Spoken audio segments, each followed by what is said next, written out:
In Jiangbei City atop a speeding police car, a voice exclaimed, "My goodness, is this truly the new officer assigned to our station this year?" Li Chengming, gripping the steering wheel, cast a sharp glance at the man in the front passenger seat and swallowed audibly, his shock unmistakably etched in his eyes. Yet it wasn't sheer overreaction. The new officer seated beside him was undeniably extraordinarily massive. Standing at an impressive 2.3 meters tall, he occupied the front seat like a small mountain, filling the relatively spacious interior to the brim. No mere description like burly could capture his imposing build. His explosively muscular upper body stretched his short-sleeved shirt taut, while serpentine veins meandered along his robust arms. Coupled with a buzz cut reminiscent of steel bristles and a fearsome glare, he looked like the ultimate thug straight out of a film, exuding an aura of menace with every movement. Sensing Li Chengming's lingering gaze, the man lifted his head from his thoughts and instinctively grinned at him. "Damn," he seemed to say. Upon witnessing that grim smile, Li Chengming was so startled that a chill ran through him. His hand, trembling, almost caused him to veer the car into the roadside greenery. Oh my! The chief had sent him to collect this new officer. Had he just returned with an outlaw? Such an unruly, wild appearance hardly befits a policeman. Wiping the cold sweat from his brow, Li Chengming steadied himself to focus on driving, though furtively glancing at his new colleague made him so uneasy he nearly caused an accident. Su Ming sat in the front passenger seat, looking bewildered at his sweat-drenched senior coming to pick him up, his features etched with confusion. Even though the car's air conditioning blasted out cold air, why was he sweating so profusely? "Senior, have some water. Are you feeling hot?" Su Ming retrieved an unopened bottle of my dong from beside the door, uncapped it, and offered it over.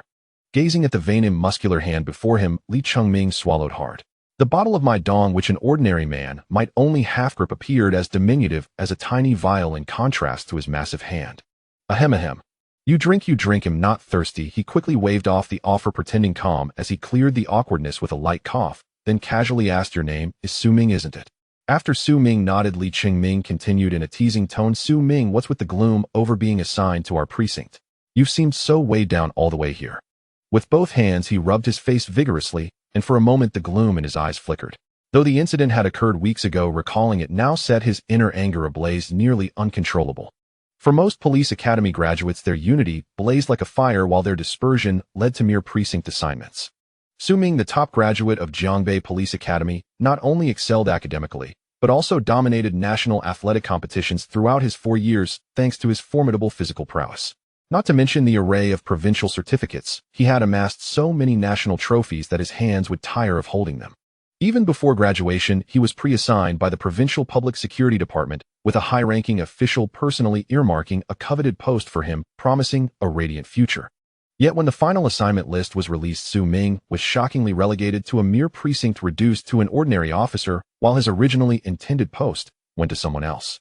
One could only claim that nothing was awry if 2 moons appeared in the sky, and Su Ming knew all too well the reason. He had made powerful enemies. The offense was against a privileged scion named Wang Ziheng. His father was not only a powerful figure in the province, his relatives held prominent positions throughout Jiangbei City. The illustrious Wang family was renowned far beyond the confines of the police academy. As the sole heir, Wang Ziheng was inserted into Jiangbei Police Academy by his domineering father. Sharing the criminology major with Su Ming, he abused his privileges, engaging in countless misdeeds and harming numerous women. On the eve of graduation, a drunken Wang Ziheng attempted to assault a female student named Lu Rian in a classroom, until Su Ming, passing by, intervened and subdued him immediately. The academy leaders, upon hearing the commotion, immediately separated those involved for questioning. Yet in merely a dozen minutes, a dramatic reversal of roles occurred. In the meeting room, Lu Rian contradicted the academy leaders by claiming that she was nearly raped, not by Wang Ziheng, but by Su Ming, and that the injured Wang had only been hurt while trying to stop Su Ming's assault. The fable of the farmer and the snake seemed to play out in real life, leaving Su Ming utterly stunned by the dramatic reversal of identities. To him, Lu Rian's accusations were sheer nonsense, neither fitting logically nor consistent with the facts at hand. Yet the academy's higher-ups chose to believe the immature inversion of truth. The only piece of evidence that could prove his innocence, the classroom CCTV, was reportedly malfunctioning and had failed to record. In that moment, Su Ming realized that Wang Ziheng's father had intervened, not just to shield his son, but to crush Su Ming, who had dared injure his cherished offspring. Otherwise, how could such a case undergo such a dramatic reversal in just a dozen minutes? The academy leadership, disregarding Su Ming's protests, decided overnight to expel him. They even planned to transfer the case to the Public Security Bureau, charging Su Ming with attempted rape. In the end, a classmate's high-ranking father intervened, prompting the academy leaders to reconsider and sparing Su Ming from being handed over to the Public Security Bureau.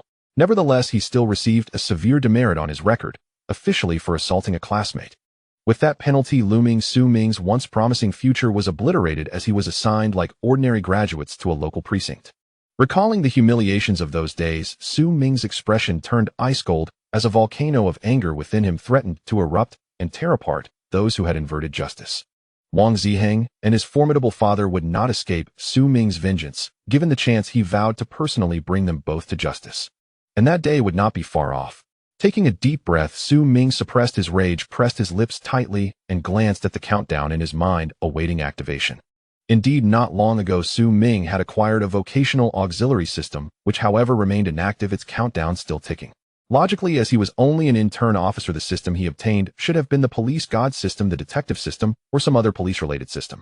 Brimming with confidence, Su Ming believed that with the proper system support, even as an intern, let alone a full-fledged officer, he could achieve feats that would propel him to greatness. Ascending to the pinnacle was no longer an issue. At that moment, he would never let those beasts off the hook. Glancing at the countdown with 1 minute remaining for activation, excitement began to dispel the darkness in his eyes. Glancing at Li Chengming in the driver's seat, whose face was full of concern, Su Ming suppressed his excitement and smiled. "It's all right, brother Ming. I'm just a bit nervous." "Nervous? We're all quite good here and get along well." Li Chengming, without overthinking, assumed Su Ming's earlier somber look was mere nervousness and comforted him with a gentle smile. Su Ming nodded in silence, fixated on the single-digit countdown, playing in his mind 3210. As the countdown ended, a series of crisp mechanical sounds echoed in his mind. Ding. The vocational auxiliary system has been activated. Commencing acquisition of host occupational identity. Occupational compatibility scan failed. Initiating host scan, automatically matching the optimal occupational role for the host. Host Su Ming, age 22, height 230 centimeters, weight 192 kilograms, arm span 228 centimeters, muscular ratio. Various data flashed rapidly in Su Ming's mind, clearly outlining his physical attributes. A cascade of clanging mechanical sounds persisted relentlessly, as if an error had occurred, failing to recognize his identity as a policeman. Anxiously, Su Ming watched the flickering scan countdown on the system panel. But soon, with another ding, the system's mechanical prompt echoed once more. Match successful. Host's optimal occupational role. Thug. Ding. Thug cultivation system activated successfully. Congratulations to the host for acquiring the thug cultivation system. Could it be that he was most suited to become a thug? What is this thug cultivation system that has been activated? Su Ming glanced at Li Chengming in his police uniform, then at his own reflection in the rearview mirror, bulky and exuding a gangster aura, leaving him utterly stunned. I'm a policeman. Why on earth have I been given a thug system? What the heck? Bandit training system. Note: this system will assist the host in becoming a qualified bandit. Every crime committed by the host will yield corresponding rewards. Staring at the so-called bandit training system that had suddenly appeared in his mind, Su Ming frowned fiercely, the slabs of flesh on his face knotting together into a ball. Was this some kind of joke? He was a police officer. How had the system activated as a bandit system? This was far too absurd. And the setting of having to commit crimes to receive rewards was far too vicious and outrageous. Having such a system, lawless yet unshackled, suddenly forced upon him, Su Ming felt that his remaining life had just been handed a grim sentence. A bandit system. Even if you gave this system to a dog, the dog would probably turn up its nose at it. Su Ming's worldview was even more unyielding than his muscles. There was simply no way he would willingly commit crimes in exchange for system rewards. To him, this system was completely useless. Letting out a helpless sigh, Su Ming forced down the countless complaints in his heart. He had originally planned to ride a system straight to the top, yet he had ended up with such a ridiculous malfunctioning thing. Su Ming could only shake his head with a bitter smile. Having lived 2 lifetimes, he did not let himself sink too deeply into dejection over this. Even without a suitable system at his side, Su Ming would never bow his head to such evil forces. He believed he could carve out a future on his own strength. He continued to chat idly with the driver Li Chengming. Only then did he learn that this man with third-class inspector insignia on his shoulders had graduated from Jiangbei Police Academy, just like him, and was also a native of Jiangbei City. Li was 3 years ahead of Su Ming, a proper senior from the academy, and had likewise been assigned to the Dongling Police Station of Jiangbei City upon graduation. Their overlapping experiences made the two hit it off at once, giving rise to a sense of having met too late in life. Li Chengming also found himself quite liking this burly junior brother, and along the way he explained the general work of the police station to Su Ming. As for the situation in Dongling District, the two of them being born and raised in Jiangbei City were already familiar. Dongling lay at the junction between the old and new urban areas, not only boasting a bustling commercial zone, but also a rather complex public security landscape. One particular street was Jiangbei City's largest characteristic imitation ancient pedestrian street, a project spearheaded by the municipal government at great expense. Every day, various traditional performances were staged there, drawing tourists from all over the country to come and see it for themselves. With such massive daily foot traffic, all kinds of police incidents were naturally inevitable. Just then they happened to be driving past the imitation ancient pedestrian street. Li Chengming guided the police car slowly along, explaining the conditions of their jurisdiction to Su Ming as they went. "Minga, does our station handle a lot of cases on a daily basis?" Su Ming studied the system in his mind while chatting idly with Li Chengming. At his words, Li Chengming sighed, glanced at Su Ming, and shook his head helplessly. After this brief interaction, he felt that aside from looking big, rough, and intimidating, this junior was actually easy to get along with. With no reservations, he sighed and said, "Don't even get me started. Ever since this commercial street was built in our jurisdiction, our station hasn't had a single easy day. The theft reports come one after another, and they're extremely difficult to solve. The city poured billions into attracting investment to build this project, banking on it to develop the tertiary industry and tourism to drive up GDP." With a bitter expression, Li Chengming went on, "It's being aggressively pushed on every short video platform, but in the end netizens have dubbed it Jiangbei Thieves Street. Just imagine how the city leaders feel about that." Su Ming widened his eyes and rubbed his chin thoughtfully, secretly clicking his tongue. It seemed the police station he had been assigned to was dealing with a chronic public security headache. The future would likely be anything but idle. Doesn't the Bureau have any measures? Like setting up a special anti-pickpocket task force or something? An anti-pickpocket team? Do you know how hard it is to catch thieves in a sea of hundreds of thousands of tourists? These thieves work in teams now. Some steal, some transfer the goods. Even if you catch one in the act, in the blink of an eye, the phone or wallet is already handed off to an accomplice. With no stolen property on them, there's simply no way to secure a conviction. Once he started talking about public security in the district, Li Chengming poured out a whole bucket of grievances. He had been scolded over this far too many times. Speaking of it was like wiping away endless tears. It's theft reports all day, every day. The bureau leaders curse our station chief out nonstop. Director Zhou is so traumatized he trembles whenever he hears the phone ring. Hearing this, Su Ming wholeheartedly agreed. Nowadays, criminals had an extremely strong sense of counter-reconnaissance, and many were old hands who had been in and out of prison several times, stubborn and tight-lipped. Even when caught red-handed with both the person and the stolen goods in hand, some would still deny everything with a straight face, let alone the many cases where the culprit was not arrested on the spot. "Minga, aside from these petty thefts, doesn't our station handle any major cases?" Su Ming adjusted his sitting posture and turned his head to look out the car window. The police car was currently traveling along the road beside the pedestrian street. Inside the imitation ancient street, throngs of tourists were sightseeing and taking photos. People came and went, creating a lively, bustling scene. At the driver's seat, Li Chengming heard Su Ming's question and couldn't help but smile. It seemed this burly junior of his looked down somewhat on these theft cases and was eager to crack major ones. Of course, such ambition was normal. Fresh out of the police academy, who didn't dream of soaring into the sky, making a name with a single sensational case? Reality, however, was often cruel. Given his mediocre performance back at the academy, Su Ming had been assigned to a local police station. His future work would inevitably revolve around trivial day-to-day matters, petty disputes between neighbors, and all manner of small requests for help. People caught cheating in affairs and failing to cover it up, fistfights over who should pay after drinking, sons calling the police on fathers who hit them, fathers calling the police on sons who hit them. These calls kept coming, yet most ended with no one daring to utter another word once the police arrived. Glancing at Su Ming, Li Chengming teased, "What's this? Our future director Su has plans brewing in that head of his. Planning to lead your brother Ming here in cracking a big case, maybe nab a level wanted criminal or something." Su Ming chuckled sheepishly and stayed quiet, realizing he was being teased for his lofty aspirations. "Here, have a cigarette." With practiced ease, Li Chengming shifted gears and jerked his chin toward the pack of cigarettes on the center console, signaling Su Ming to help himself to some mental fuel. Su Ming did not stand on ceremony. After all, with days like these ahead, what was there to be polite about? He deftly picked up the cigarettes and lighter from the console, clamped one between his lips, lit it, and took a deep drag. Then he flicked the pack back onto the center console, but almost unconsciously slipped the lighter into his own pocket. The movement was smooth and natural, betraying the habits of a seasoned smoker. Before Su Ming could blow out his first smoke ring, a crisp system chime rang out once more in his mind. Ding!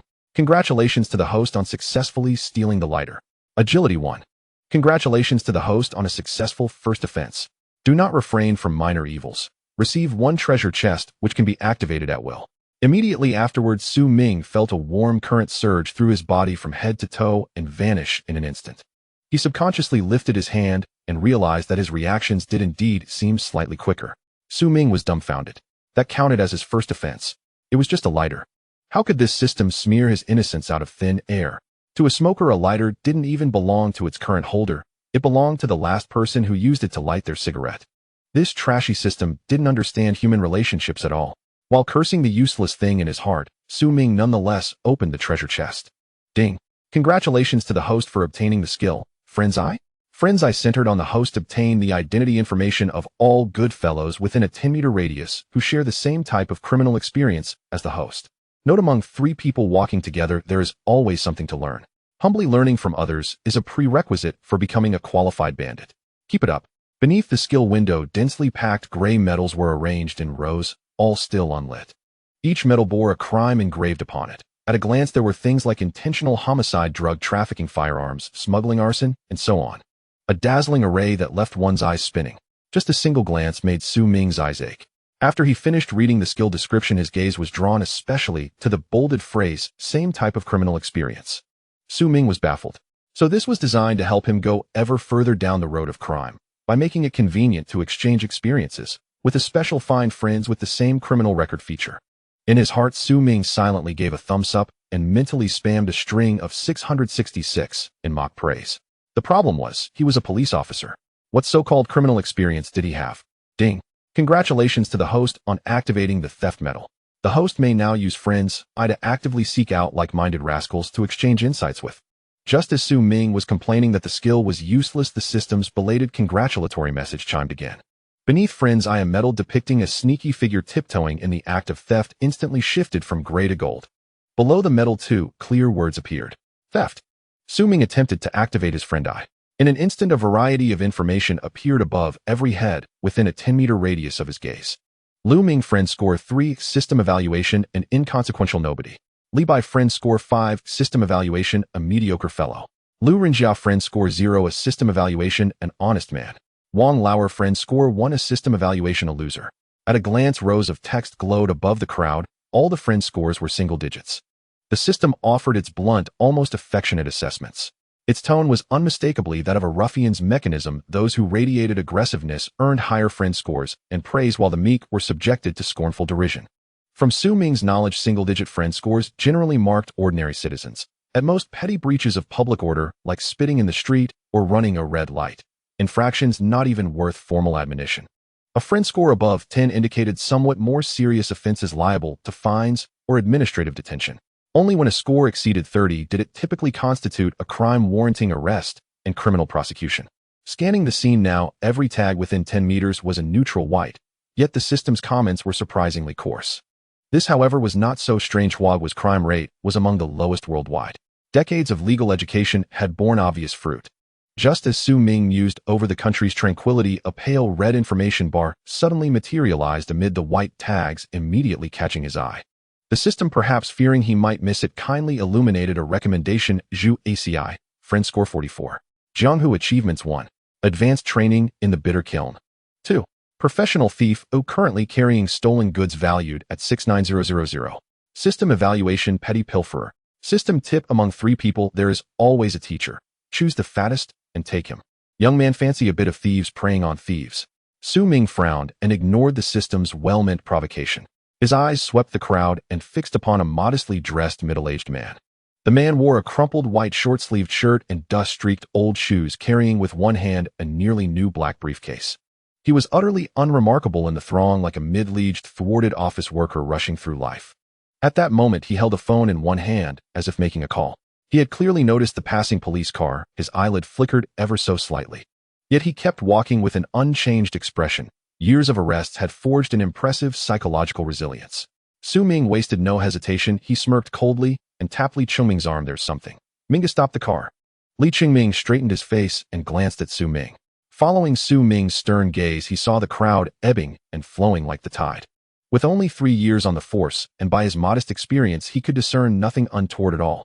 The only mildly conspicuous sight was a young couple a short distance away arguing. The girl wore an annoyed expression, and playfully jabbed her boyfriend with small fists. The boy pasted on an ingratiating smile to placate her. Li Chengming felt some irritation. Su Ming seemed to be making a fuss over nothing. A couple's banter counted as an incident now. Still, the girl was undeniably attractive, fair-skinned and lovely, clad in a JK skirt that revealed a pair of slender pale legs. Youthful and radiant, uncannily reminiscent of his beloved teacher Kaiwa. Li Chengming's gaze towards Su Ming softened. He felt gratified that the younger man so appreciated his shared policing tips. Everyone admires beauty, Li Chengming thought.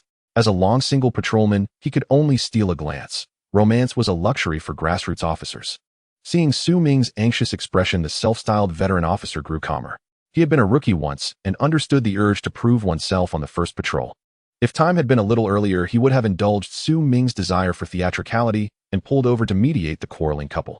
But it was nearing midday. If they dawdled, they would miss the station's lunch. Having thought this, Li Chengming did not stop.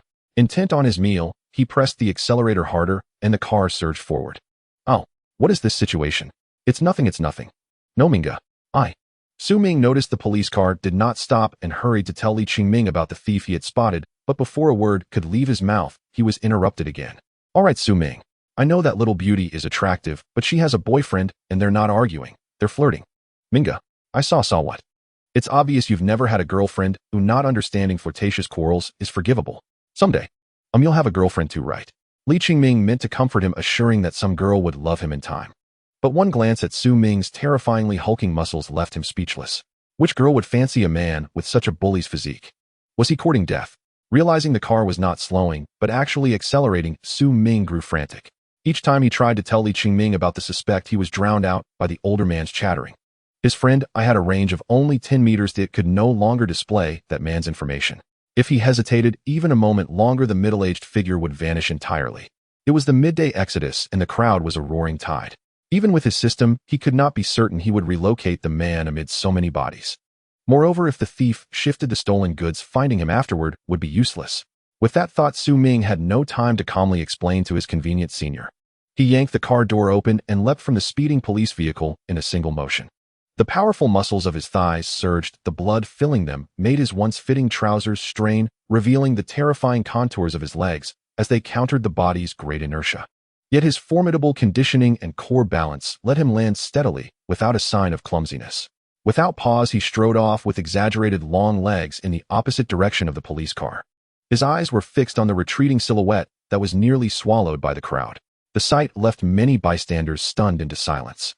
He still wore a black short-sleeved shirt. His knotted muscles rose like the gnarled roots of an ancient tree coiled with explosive force. Combined with a hulking tower-like frame, he resembled a comic book colossus, like Marvel's Hulk, leaping suddenly from a moving police car. The image was a visceral tableau of a bandit breaking out of custody. Many witnesses stared with wide, unbelieving eyes. My God, a suspect jumped from the car and fled. Is that a titan? A bandit has escaped. On the vehicle, Li Chengming was terrified out of his wits when he saw Su Ming leap. He stomped the brake to the floor. With a screeching interruption of rubber, the police car's tires gouged 4 black streaks across the asphalt and came to a halt at the curb. Li Chengming fumbled with the door in a panic, utterly bewildered. Are new recruits really this impetuous? I wouldn't stop so he could ogle a beauty, and he jumps from the car. Did he want to kill himself? What am I to do? You want to play this game? Do you think I'm afraid? No, actually I am afraid. For heaven's sake, don't do this to me. A rookie alone on patrol for less than half an hour jumping from a police vehicle. This would make national headlines. And how on earth would he file the internal report? Li Chengming's mind raced with complaints as he watched Su Ming stride away unharmed and untroubled. It seemed he had not been injured at all. They had been moving fast. To leap from such speed and emerge unscathed. Was that even human? He might as well be the Hulk. A normal person jumping from a car at 30-odd miles per hour would be bloodied at the least. Broken limbs would be the expected outcome. Seeing Su Ming still vigorous and charging in the other direction made the vein on Li Chengming's forehead throb and his mouth twitch. A live-bounding Su Ming was far preferable to one lying broken and bleeding. Wait a moment. This reckless fellow isn't heading to bother that couple, is he? A rookie's first day on duty, harassing a couple. Now that would be front-page material. Li Chengming was dazed and speechless. Su Ming, stop right there. Li Chengming, filled with fury and annoyance, hurriedly rushed after Su Ming, not even bothering to close the police car door. On the pedestrian street, a scene of he runs, he chases unfolded, drawing astonished glances from passers-by. Daddy, look. A police officer is chasing the green giant. Where's the green? Damn, he really is a giant. What the hell is this? That police officer isn't chasing a giant, he's after Yama, the king of hell. That fist, it would turn him into meat paste with just one blow. See, being a police officer isn't easy either. If he catches up, he's just asking to get beaten up. An old man shook his head, lamenting that every profession has its hardships. After all, with Su Ming's physique, he truly resembled a monster, and Li Chengming's pursuit looked like a mouse poking a cat, purely seeking death. That big fellow looked like he could fight better than Tyson. Even if the police caught up, what could they do? Running ahead, Su Ming had no time to heed Li Chengming's shouts. At this moment, he had only one thought. That was not to let the habitual thief escape. The amount involved was 69,000. Such a habitual thief, every extra day he roams society, he harms the public one more day. He must be arrested immediately. As for the shouts behind him, they had been swept away by the howling wind from his frantic sprint. Su Ming's stature was already impressive, and coupled with years of training, his physical prowess was nothing to underestimate. When he ran, he resembled an Eastern pickup truck with the pedal to the metal, exuding an unstoppable momentum. With each long stride, he covered the distance of 2 or 3 steps of an average person quickly, leaving Li Chengming far behind within just a few breaths. Only when the familiar light of crimson reappeared in his friend's eyes did Su Ming stop running, stepping over the fence and entering the pedestrian street. Inside the street, people came and went, with foreign tourists occasionally emerging from shops. However, regardless of who it was, the first glance at Su Ming would reveal shock. Su Ming had long been accustomed to the astonished reactions of those around him and naturally paid them no mind. His eyes fixed intently on that man while the words above the man's head changed within mere minutes. Zhu ACI friendship value 44, Jianghu achievement 1. 3 times training in the bitter kiln. 2. Professional thief, currently carrying stolen goods worth 74,000. Warm reminder among 3. 1. Must be my master. Choose the fat one and rob it. Young man, how about a black eat black? Within just a few minutes, the value of the stolen goods he carried jumped from 69,000 to 74,000. His friendship value also increased by 1 point from 43 to 44. Clearly, he had stolen something worth 5,000 yuan again. The habitual thief named Zhu Asai also noticed someone was following him, and a hint of tension appeared on his face as he began to look back cautiously. He almost instantly detected Su Ming's presence.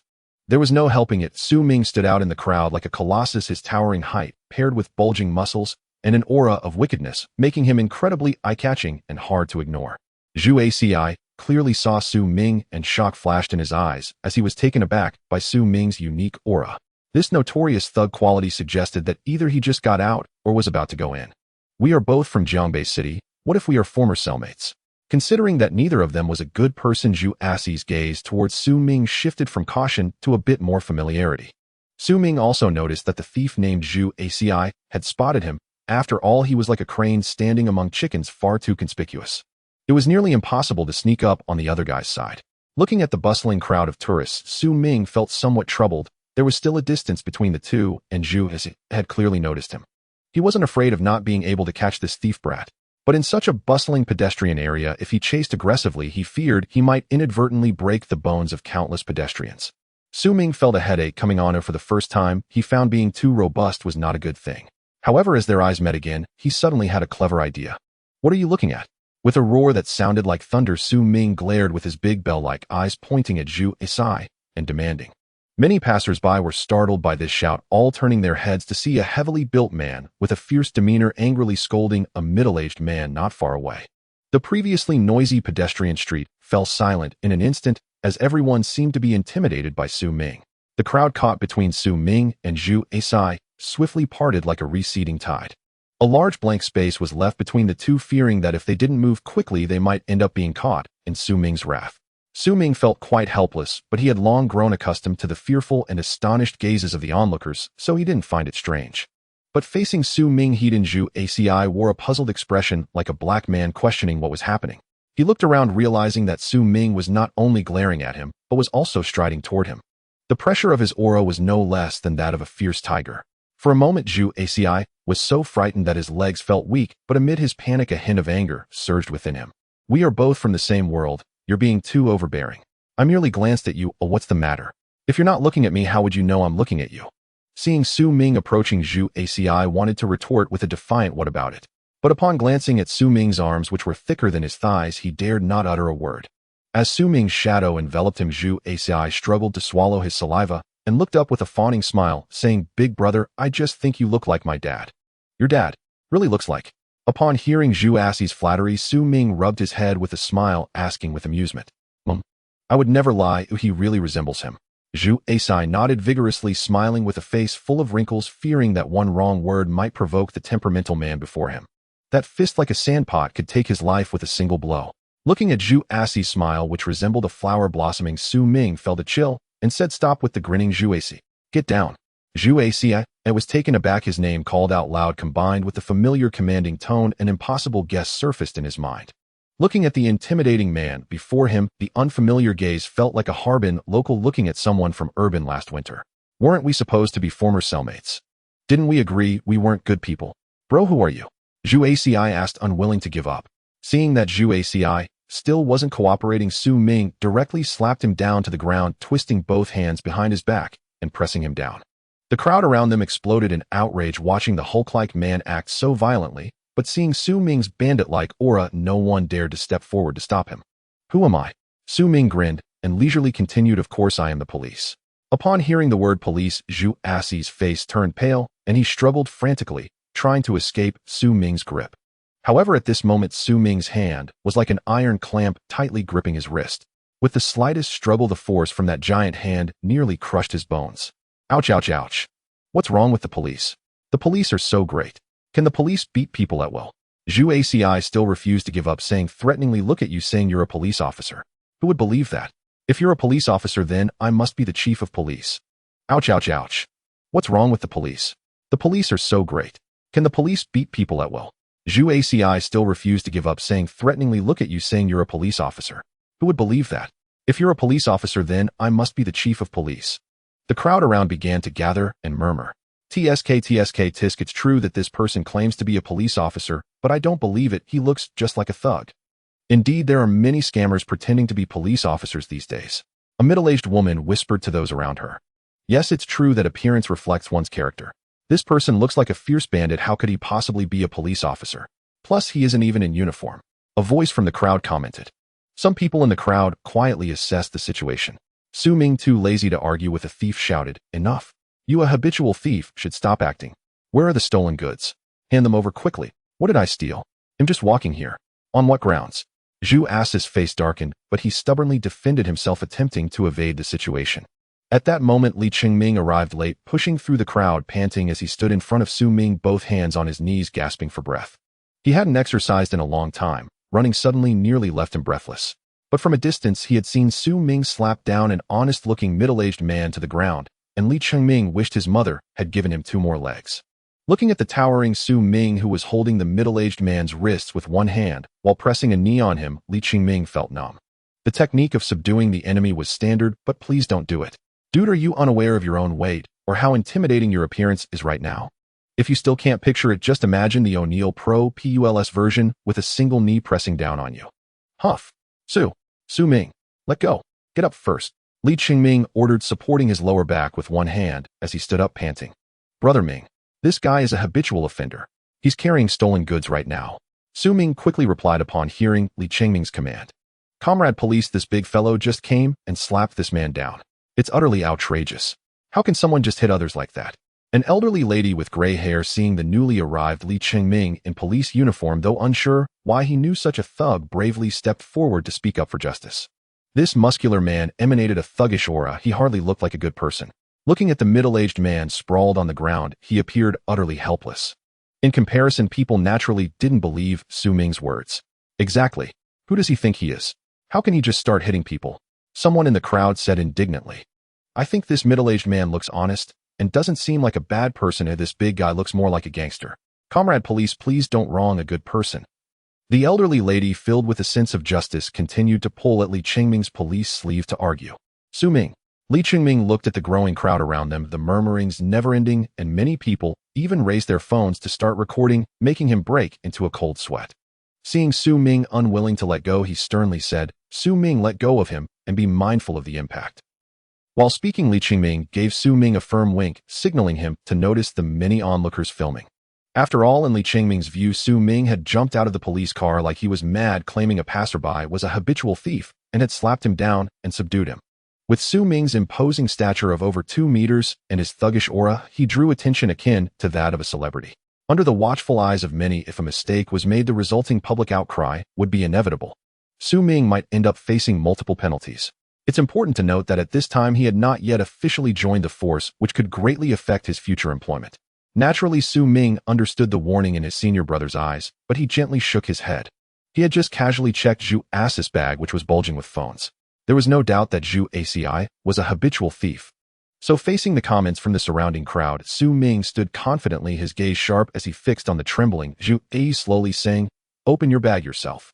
Zhu ACI weakly protested, still not willing to give in. "This is my privacy. You have no right." "I believe I do." Su Ming lifted the middle-aged man off the ground, a cruel smile forming on his face. With Su Ming's towering height and nearly 400-pound weight, that smile nearly made Zhu ACI wet himself. He trembled uncontrollably. There was no way around it. Su Ming radiated a thuggish aura. His oppressive presence was palpable. Looking at Zhu Ass's guilty expression, the crowd couldn't help but grow suspicious. Li Chengming's brow furrowed deeper. At this moment, everyone sensed something was off. Although Su Ming indeed looked extremely fierce, there were police officers present. What was so terrifying about asking to open a backpack? Yet the middle-aged man was sweating profusely, his gaze darting, appearing guilty, and as if he had done something wrong. It was hard not to think too much. At this point, they all wondered if there were stolen goods in Zhu Ass's bag. As for the man involved, Zhu ACI, he knew best what was in his bag, which could lead to about 5 years of imprisonment. Moments ago, he had seen the crowd discussing, and coupled with the police officer's order for Su Ming to stop, he still harbored a glimmer of hope, pretending to be calm while attempting to argue a few points to get out of the situation. However, feeling Su Ming's piercing gaze and the enormous hand behind him, the strength coming from it left him with no doubt. If he continued to resist, his bones would be crushed. Zhu ACI trembled as he opened the backpack. Having been arrested multiple times, he knew that denying it after being caught red-handed was futile, so he hurriedly exclaimed, "Officer, I was wrong. Ooh, I shouldn't have stolen. I have stolen goods. I have stolen goods. Be gentle. Be gentle." Zhu Ass's confession was like throwing a fire into a pile of gasoline, instantly igniting the discussions among the crowd.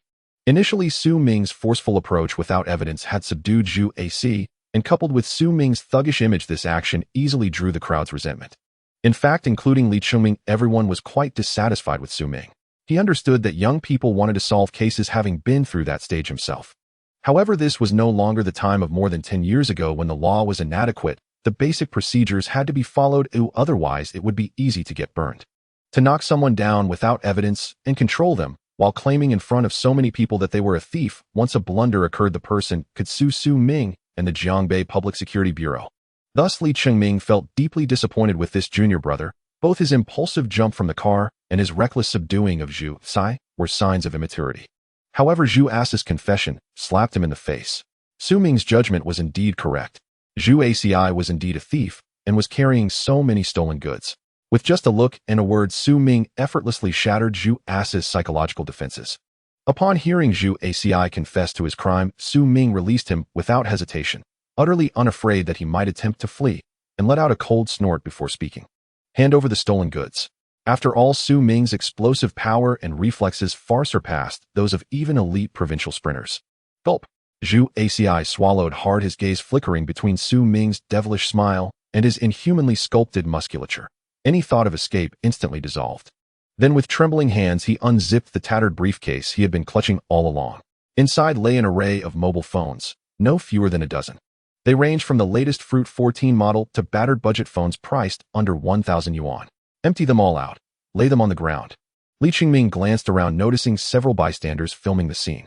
Seizing the moment, he immediately ordered Zhu ACI to produce every stolen item, ensuring the crowd could capture clear footage.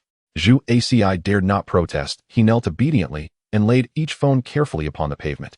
As the dozen or so phones, each bearing different brands, were revealed, the onlookers' glances turned sharply hostile. So he really is a thief.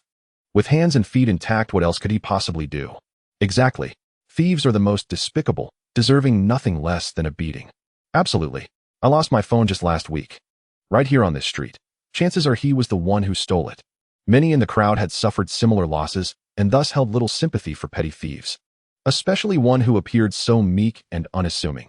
Earlier, several had even sympathized with him after Su Ming subdued him, indignant at what they perceived as unjust treatment.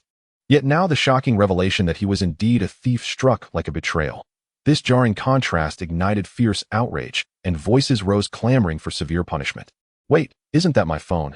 My daughter gifted it to me just last week. The case even bears my name. A silver-haired elderly woman standing nearby, whose righteous indignation had moments earlier blazed brightly, flushed crimson, clearly mortified. Suddenly her eyes widened. One phone looked eerily familiar. Instinctively she patted her pockets up and down, only to realize her phone was gone. Pointing urgently at a brand-new device lying on the ground, she spoke with mounting excitement. Officer, this is the phone my daughter gave me. It belongs to me. This wretch looked so honest, so docile, yet he's truly a thief. Furious, the old woman gnashed her teeth and trembled as she stepped forward, raising her cane to strike Zhu Xia. He instinctively recoiled, ready to retaliate against the frail elder. But the moment he caught sight of Su Ming's grim, predatory grin, his defiance wilted, like a cabbage struck by frost, and he bowed his head, submitting silently to several sharp blows from the cane. The crowd erupted in cheers, while struck Grandma. Beat him. Teach him a lesson for stealing. Only after a chaotic, uproarious commotion did the two officers finally regain control of the scene. Throughout this entire episode, Li Chengming remained utterly dazed. Who could have imagined this seemingly mild-mannered man was actually a thief? What's more, he was no ordinary petty crook. Just judging by the pile of stolen goods recovered, he faced serious criminal charges. Imprisonment was all but certain. Earlier, while still inside the patrol car, Li Chengming had even vented to Su Ming about how difficult it was to catch thieves, how his entire precinct had been exhausted by unsolved theft cases. When Su Ming asked him to pull over, Li Chengming misjudged his intent, thinking he was merely ogling women, and instead accelerated toward the station for lunch. Only when Su Ming leapt from the moving vehicle did Zhu Xia finally get subdued. The sequence unfolded with seamless precision, more astonishing than any viral stunt. Why 9? Because 6 flipped upside down becomes 9. Li Chengming flushed faintly, cleared his throat, and feigned nonchalance as he stepped forward to register the elderly victim's details, and those of the witnesses. Not only were the victim's particulars meticulously recorded, but every bystander's testimony was also documented, just in case the suspect later retracted his confession, enabling prosecution even without his statement. Remarkable, Su Ming. Li Chengming murmured in awe while jotting down information. Who'd have thought? You've barely started your first day, yet you've already apprehended such a major offender. Look at all these phones. The precinct chief will be overjoyed when we return. He tactfully glossed over his earlier miscalculations, those deeply embarrassing moments best left unremembered. It was only then that the onlookers realized this towering Herculean figure was indeed a police officer, and astonishingly, on his very first day of duty. Tisk tisk tsk, just look at those muscles. He handles criminals as effortlessly as lifting a chick. Doesn't that radiate sheer security? Zhu Xia meanwhile felt utterly crushed. He was already a 3-time convict. This time, with such overwhelming evidence recovered on-site, denial was impossible. After decades navigating the underworld, he'd somehow been undone by a rookie on his inaugural shift. He simply couldn't accept it. Su Ming chuckled softly and replied modestly, "It's all thanks to my senior brother's guidance, and of course the light of your wisdom shining upon me." Li Chengming rolled his eyes. If one lacked the skill to flatter, better not attempt it, especially when aiming so wildly off target. Su Ming, how did you spot him as a thief? Li Chengming pressed, enduring the awkward sting of his own misstep, his curiosity burning bright, not only for himself, but for the entire crowd, including Zhu Ai himself, who leaned in intently. Su Ming, of course, had no intention of revealing the existence of his system. Other systems might lend themselves to patriotic, handing over to the state narratives, but his own, the bandit suppression system, hardly. Disclosure would likely land him straight behind bars, or worse, cost him his life. So he rubbed his nose, feigning calm, and answered. He walked furtively, his gaze shifty and evasive. When our patrol car passed, he grew visibly agitated. I simply surmised he might be guilty. Zhu Xia stared dumbfounded at the burly, broad-shouldered Su Ming, his mind racing with a torrent of expletives. Zhu Xia was convinced Su Ming was fabricating outright. With over 30 years' experience on the streets and 3 prior convictions, he certainly didn't comport himself like some greenhorn novice. Had he not already been detained, he'd have dialed 110 himself. Hello, police. Are you listening? He's slandering me, defaming me outright. Naturally, no one paid heed to Zhu Xia's inner monologue, and facts as ever spoke louder than words. This man, resembling a hardened bandit himself, had pierced Zhu Xia's facade at a single glance. That realization plunged Zhu Xia into profound self-doubt. Am I truly this inept? Tisk tisk tsk. Li Chengming watched astounded, marveling at such innate investigative talent and preternatural observational acuity. From 10 meters away inside a moving police cruiser, Su Ming had identified the suspect's suspicious demeanor in an instant, a born investigator through and through. Yet recalling Su Ming's series of seemingly reckless actions, Li Chengming, as his senior brother, felt compelled to offer gentle counsel. After all, law enforcement demanded prudence, intuition alone could never suffice. One cannot walk beside the river forever without getting one's feet wet. A single misjudgment could trigger cascading complications downstream. Su Ming, as police officers, we solve cases based on evidence and logic. We rely on keen instincts and meticulous observation. Doubt cannot be our foundation. If you wrongfully accuse someone, you will land yourself in serious trouble. Li Chengming earnestly lectured, akin to how Tang Sung admonished Sun Wukong. Although they had not known each other for long, he greatly liked this robust junior brother and naturally hoped nothing would happen to him. Thus, he patiently instructed Su Ming on the importance of case procedures, which served as a protective measure for officers. Should any mistakes or accidents occur, they would minimize accountability. Su Ming, don't think you can swagger just because you caught a thief. You merely stumbled upon a dead mouse like a blind cat. Who do you find suspicious? With so many people here, who could possibly be suspicious? Li Chengming whispered disapprovingly, pointing at the onlookers, then paused slightly, noticing Su Ming's silence before continuing. This means we cannot rely on feelings to solve cases, and certainly not on subjective judgment. We must focus on evidence and procedures. Brother Ming. Su Ming interrupted Li Chengming, subtly pointing with his finger, which was as thick as a carrot, to a direction slightly ahead of him. Look over there. Li Chengming turned his head, puzzled, towards the direction Su Ming was indicating. In the crowd of onlookers stood a woman with a curvaceous figure dressed in a sexy bodycon dress. The woman had fair skin, and her long black hair cascaded loosely down her slender waist. Her soft red lips bore a beautiful curve, and atop her petite nose were captivating eyes akin to the picturesque West Lake after rain, exuding the unique charm of a mature woman. 3 words. Mesmerizing. Li Chengming's heart skipped a beat. He almost thought he had seen the renowned actress Yu Xiaotian. Realizing the situation, he appeared somewhat flustered, scolding quietly Su Ming. Are you foolish? I was telling you how to solve cases, and here you are pulling me to look at beauties. This child is not suitable for strategizing. Li Chengming wore a heartbroken expression, yet his eyes still occasionally darted towards the woman, clearly indicating he was too distracted to educate Su Ming at this moment. The woman noticed the gazes of Su Ming and Li Chengming. While Li Chengming's furtive glances were somewhat normal as a beauty, she was accustomed to such prying eyes. However, Su Ming's gaze was entirely different. It was an unabashed raw scrutiny, and under such a gaze, she felt as though even her underwear was being seen through by this imposing figure. With no secrets left, she felt utterly defenseless, her cheeks flushed, and her bright eyes slightly panicked. She bit her pristine lips and awkwardly turned her head, wanting to leave. Brother Ming, look at that woman. I see. Something's off. Su Ming spoke in a low and serious tone. Indeed, captivating. Li Chengming misheard Su Ming's words and replied somewhat off-topic as the woman moved gracefully, swaying elegantly. The clacking of high heels stimulated the hormones of many men present.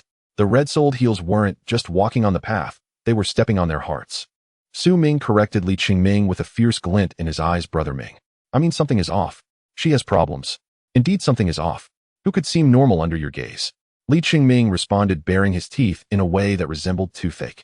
At this moment, Su Ming was clad in black, his arms thicker than the petite waist of the woman, exuding a fierce aura that was far from benign, creating a palpable sense of pressure. Forget about little girls. Even Li Chengming felt something was off under Su Ming's gaze. Watching Su Ming fixated on the departing figure of the woman, Li Chengming jokingly continued, Hey, you're not going to tell me some cliched lines about heart thieves, are you? You'll lose points for that. Before he finished speaking, with a whoosh, Su Ming suddenly dashed out from in front of Zhu AC, heading towards the woman, who was now just a silhouette in the crowd. He reached out with his large hand comparable to a fan and firmly grasped her shoulder. The delicate woman felt as fragile as a doll in Su Ming's grip. In the next moment, the woman was almost lifted off the ground and pulled back to him with no hint of tenderness. Su Ming. Li Chengming was so startled that his voice cracked.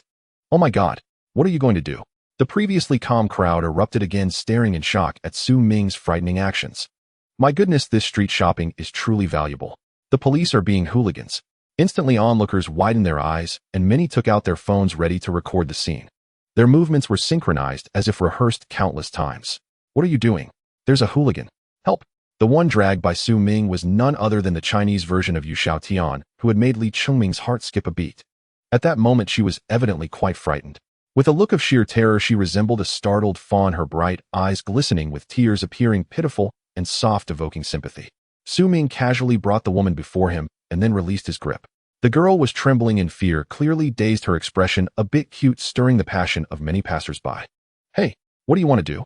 Let go of that girl. If you have guts, come at me. Many brave men instantly transformed into protectors of flowers, shouting to defend her, and the scene quickly spiraled out of control. Upon hearing this, Su Ming raised his eyes to scan his surroundings, his gaze unkind combined with his giant Hulk-like physique and fierce demeanor. The previously lively scene fell silent in an instant. The few timid girls closest to Su Ming were so scared they didn't dare to breathe. That gaze. It's too terrifying. His powerful presence directly subdued the entire crowd, and no one dared to meet his eyes. Wherever his gaze swept, the spirited protectors of flowers instantly fell silent, turning into quails. After scanning around and seeing no one challenging him further, Su Ming finally lowered his head to look at the trembling little quail before him. He bent slightly, resting one hand on his knee, resembling a small mountain, bringing his gaze to the same level as the woman. Grinning, he leaned closer to the beautiful face of the woman. Who? Su Ming rudely blew a puff of air at her, blowing aside a few strands of hair that had fallen on her face, revealing her terrified eyes. In her starkly contrasting black and white eyes, Su Ming's rugged face, adorned with a sarcastic smile, was clearly reflected. Are you scared? Didn't you have guts when you were killing? Speak. Zhang Lily. Su Ming suddenly shouted, his voice echoing like thunder. The woman's mind went blank, buzzing with confusion, not only from the loudness, but also due to the content of his words. Killing. Killing. Killing. At that moment, not only the woman, but the entire surroundings fell silent, all stunned. The woman's face turned pale instantly, her pupils constricting sharply, her beautiful eyes uncontrollably blinking frantically, showing signs of panic. Su Ming noticed the fear flashing in her eyes. He secretly breathed a sigh of relief, realizing he hadn't guessed wrong. She indeed had killed someone. It turned out that the intentional assault criminal medal had quietly illuminated the moment. Su Ming struck Zhu ACI down with a single slap. Beneath the skill panel of the friend vision ability, alongside the initial theft medal, a new intentional assault criminal medal now appeared. The system had issued a notification, but Su Ming, preoccupied at the time, had paid it no heed. Not until a woman passed by from afar, entering the detection radius of friend vision, did his attention snap back. Zhang Lily, friendship value 98, Jianghu achievement Psi. Class A, wanted by the magistrate's office 2. Intentional assault. System evaluation: the fangs of the green serpent, the sting of the wasp. Indeed, among all poisons, none surpasses the venom of a woman's heart. The deep crimson information box, pulsing like blood drawn from a vein, stood starkly amid the sea of white frames, immediately arresting Su Ming's gaze. Foremost among her Jianghu achievements was the Class A warrant, clearly indicating she was a Class A fugitive. Yet this beautiful woman bore more than one crime upon her conscience. Su Ming, however, had only unlocked the intentional assault medal, and thus could perceive only that corresponding charge. The second offense remained obscured beneath asterisks, encrypted and inaccessible. Su Ming narrowed his eyes, silently speculating what lay hidden behind that veil. Surely mere intentional assault could not warrant such a high system evaluation, or earn such an exceptional friendship value. Judging by both the score and the scathing appraisal, Su Ming suspected the concealed charge was murder. That suspicion propelled him to erupt into action, seizing the woman with brutal suddenness, aiming to shatter her psychological defenses. And the panic that flashed across her face upon having her identity exposed confirmed his hunch. Yet in the next instant she regained her composure, her expression shifting instantly to one of wounded innocence, her voice trembling with feigned tears as she vehemently denied, "What are you talking about? My name isn't Zhang Lily. I'm Su Yating. You must have mistaken me." To prove her claim, she even pulled out an identification card from her pocket, the photograph on it unmistakably her own. Li Chengming hurried forward, utterly bewildered by Su Ming's sudden outburst, though the name Zhang Lily did ring faintly familiar in his ears. But upon hearing Su Ming accuse the woman of murder, Li Chengming instantly grew wary. Without pressing for explanation, he cautiously reached out, took the ID card from her hand, and scrutinized it closely. Its intricate anti-counterfeiting features confirmed its authenticity, and the photo matched the woman before them, precisely bearing the name Su Yating. Still, Li Chengming did not lower his guard. With meticulous care, he withdrew his police-issued verification device to conduct a secondary authentication. Only after the system displayed no anomalies did he exhale in relief and turn to Su Ming. "Everything checks out, Su Ming. The photo matches the person. Did you misidentify her?" As he handed the ID card back to the woman, he offered a profuse apologetic smile. "Sorry, Miss Su. We believe our colleague may have made an error." Then he shot Su Ming a sharp glance, urging him to apologize immediately. After all, Su Ming's conduct had been undeniably rough, though a formal complaint would certainly draw reprimand. But Su Ming ignored Li Chengming's look entirely. His gaze locked unwaveringly onto the woman Zhang Lily. "Do you truly believe changing your face grants you immunity from justice? There are countless ways to verify who you really are. Officer, you've truly mistaken me. The woman, who claimed to be Su Yiting, swallowed hard, still striving to explain. No matter. Once DNA profiling confirms your identity, and if we've wronged you, I accept full responsibility. For now, I am issuing you an oral summons. Please accompany us to the station for investigation. Su Ming's cold laugh hung in the air as he watched the woman's face drain of color. Before him stood a resolute officer, immovable and unyielding, determined to take her in for verification. Her regret curdled into agony as she cursed herself for ever stepping into this chaos. Yes, she was Zhang Lili, the very woman Su Ming named. Yet she had undergone extensive cosmetic surgery, her appearance so thoroughly transformed that even her own mother would fail to recognize her. How then had Su Ming seen through her disguise at first glance? Now utterly unmoored, she felt Su Ming's grip tighten on her shoulder, his eyes piercing her like twin blades, slicing effortlessly through every lie she'd ever woven. In blind panic, Zhang Lili shrieked, "Help! The police are assaulting me," thrashing wildly, desperate to break free and vanish from this place. But Su Ming's hand clamped down like forged iron, her feeble struggles as futile as an ant attempting to topple a mountain. Her exposed collarbone stark against his massive palm looked frail as bean sprouts, so delicate one feared that should his fury ignite, her bones might snap beneath his grip. "Su Ming, let go. You'll crush her." Li Chengming cried out in alarm, watching the woman writhe and scream within Su Ming's iron grasp. "Su Ming, if you suspect her, I can run facial recognition via my police terminal. Just release her. I'll keep her contained." Should Su Ming fracture her bones in broad daylight, both men would face grave consequences. Li Chengming lunged forward to pry apart Su Ming's fingers, only to find them rigid as tempered steel. Even summoning every ounce of strength yielded not a millimeter of give. "Senior brother, this woman is Zhang Lili, the Class A wanted fugitive. Facial recognition is useless. I suspect she underwent plastic surgery. We must take her to the precinct, draw blood, and run DNA analysis." Unmoved, Su Ming insisted on delivering her himself. For once he knew her true identity, releasing her was unthinkable. The commercial street teemed with crowds. If she slipped into that throng, she would become an immediate catastrophic security threat. Zhang Lili bore lives on her conscience, her danger level extreme. No one could predict what might unfold if she escaped control. Meanwhile, Li Chengming, sweat beading on his brow, watched the onlookers multiply by the second. Though lingering doubts clouded his judgment, he resolved to defer to Su Ming's certainty. For now, they would bring her in. "Apologies, ma'am. You'll need to accompany us to the local precinct for identity verification." Hearing even the uniformed Li Chengming yield to the towering officer and actually agree to escort her to the station, shattered Zhang Lili's last illusion of escape. Her heart plunged into utter desolation. She knew deception was over. Once inside the Public Security Bureau, her true identity would be unmasked, and given the crimes she'd committed, 10 heads would not suffice for the reckoning awaiting her. Death was inevitable. "However, Miss Zhang, rest assured, it won't take long." As Li Chengming continued explaining with polite patience, a flash of ruthless resolve hardened in Zhang Lili's eyes. Before the sentence finished, chaos erupted.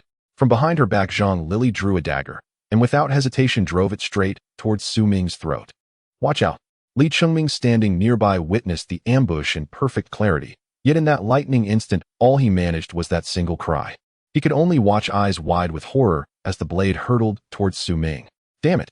The woman Su Ming had restrained. She truly was dangerous, drawing steel to kill with no regard for the fact her target wore a police uniform. This was no mere flight. This was an attempt to murder an officer to evade capture. Her crimes were grave indeed, crimes so severe that arrest meant certain death. The dagger gleamed razor-sharp and lethal. Li Chengming lunged to intercept the blade, but his earlier effort to restrain Su Ming had left one hand still gripping his arm, inadvertently hindering Su Ming's evasive movement. Just when everyone thought Su Ming was finished, his muscular arm moved slightly, showing no signs of effort, as he gripped Zhang Lili's neck with one hand. In the next moment, he effortlessly lifted her with a single hand, as if he were picking up a small chick. The immense visual shock left everyone stunned. The deadly dagger became ineffective in front of Su Ming's terrifying reach. The blade that was mere inches from his throat was forcefully pulled away. As Zhang Lili was lifted, her feet instantly left the ground, creating a somewhat comical scene where she, armed with a sharp dagger, resembled an infant. However, with her eyes filled with rage, Zhang Lili, seeing her strike miss, retaliated with the dagger, thrusting it towards Su Ming's arm. Despite the vast disparity in strength, her survival instinct drove her to fight back. Zhang Lili resorted to desperate measures to seize a slim chance of escape. Su Ming's expression darkened as he watched the frenzied woman in his grasp, showing no signs of leniency. Assaulting a police officer. Get down. His leg muscles bulged like steel as in the next second, he kicked out a massive foot. With a swift left kick, the motion appeared effortless, executed with remarkable skill. Though Su Ming intentionally held back at the last moment to avoid killing her, he still sent her flying in a graceful arc, with Zhang Lili landing heavily on the road 3 to 4 meters away. The urban beauty instantly became a rolling gourd. Accompanying this were several sickeningly crisp sounds of bones fracturing, followed by her pig-like screams. The onlookers were frightened, their faces pale from the sudden turn of events. Many raised in a law-abiding and peaceful society had never witnessed a weapon fight, let alone an armed assault on a police officer. Seeing the sharp dagger fall to the ground, they felt a wave of fear wash over them. However, Su Ming's effortless kick, akin to kicking a soda can, which sent a nearly 100-pound woman flying, also left them in shock. Is this even human? Li Chengming felt his eyes almost pop out. As a frontline officer, he understood better than anyone the immense force required to send someone flying 3 to 4 meters, let alone kicking her in a parabolic arc. Truly a monster. Once he regained his composure, Li Chengming ignored the woman who had suffered multiple fractures from Su Ming's kick. He hastily rushed to Su Ming, his face filled with urgency, as he asked, "Su Ming, are you hurt?" If Su Ming was injured, he, as the senior brother, would blame himself endlessly. No. Su Ming naturally sensed Li Chengming's concern, smiling and shaking his head to indicate he was fine. Despite hearing that Su Ming was okay, Li Chengming still nervously circled around him, only relaxing completely after personally confirming that Su Ming was indeed unharmed. Without hesitation, Li Chengming immediately turned and hastily approached, crouching down to cuff the fallen Zhang Lili. The woman who had been on the run clearly knew what this meant. Her taut nerves snapped completely, and she cried with tears streaming down her face, her beautiful makeup ruined. But this wasn't due to pain, it was out of fear. Fear of death. Zhang Lili pleaded, "Please let me go. I won't hold you responsible for hitting me. Please, I beg you. They'll pay you. Just don't arrest me." Su Ming was nearly laughing out of anger at her shameless words. If it weren't for his quick reflexes, just now he might have had his throat pierced by her dagger. If his throat had been pierced, even with his exceptional physique, he wouldn't have made it to the hospital. This wasn't merely an attempt to assault a police officer, but a bid to kill one.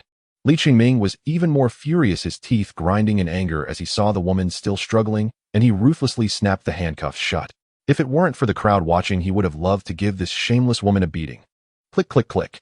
Li Chengming intended to let her suffer a bit, deliberately tightening the cuffs until the serrated edges dug into her flesh, causing Zhang Lili to gasp in pain.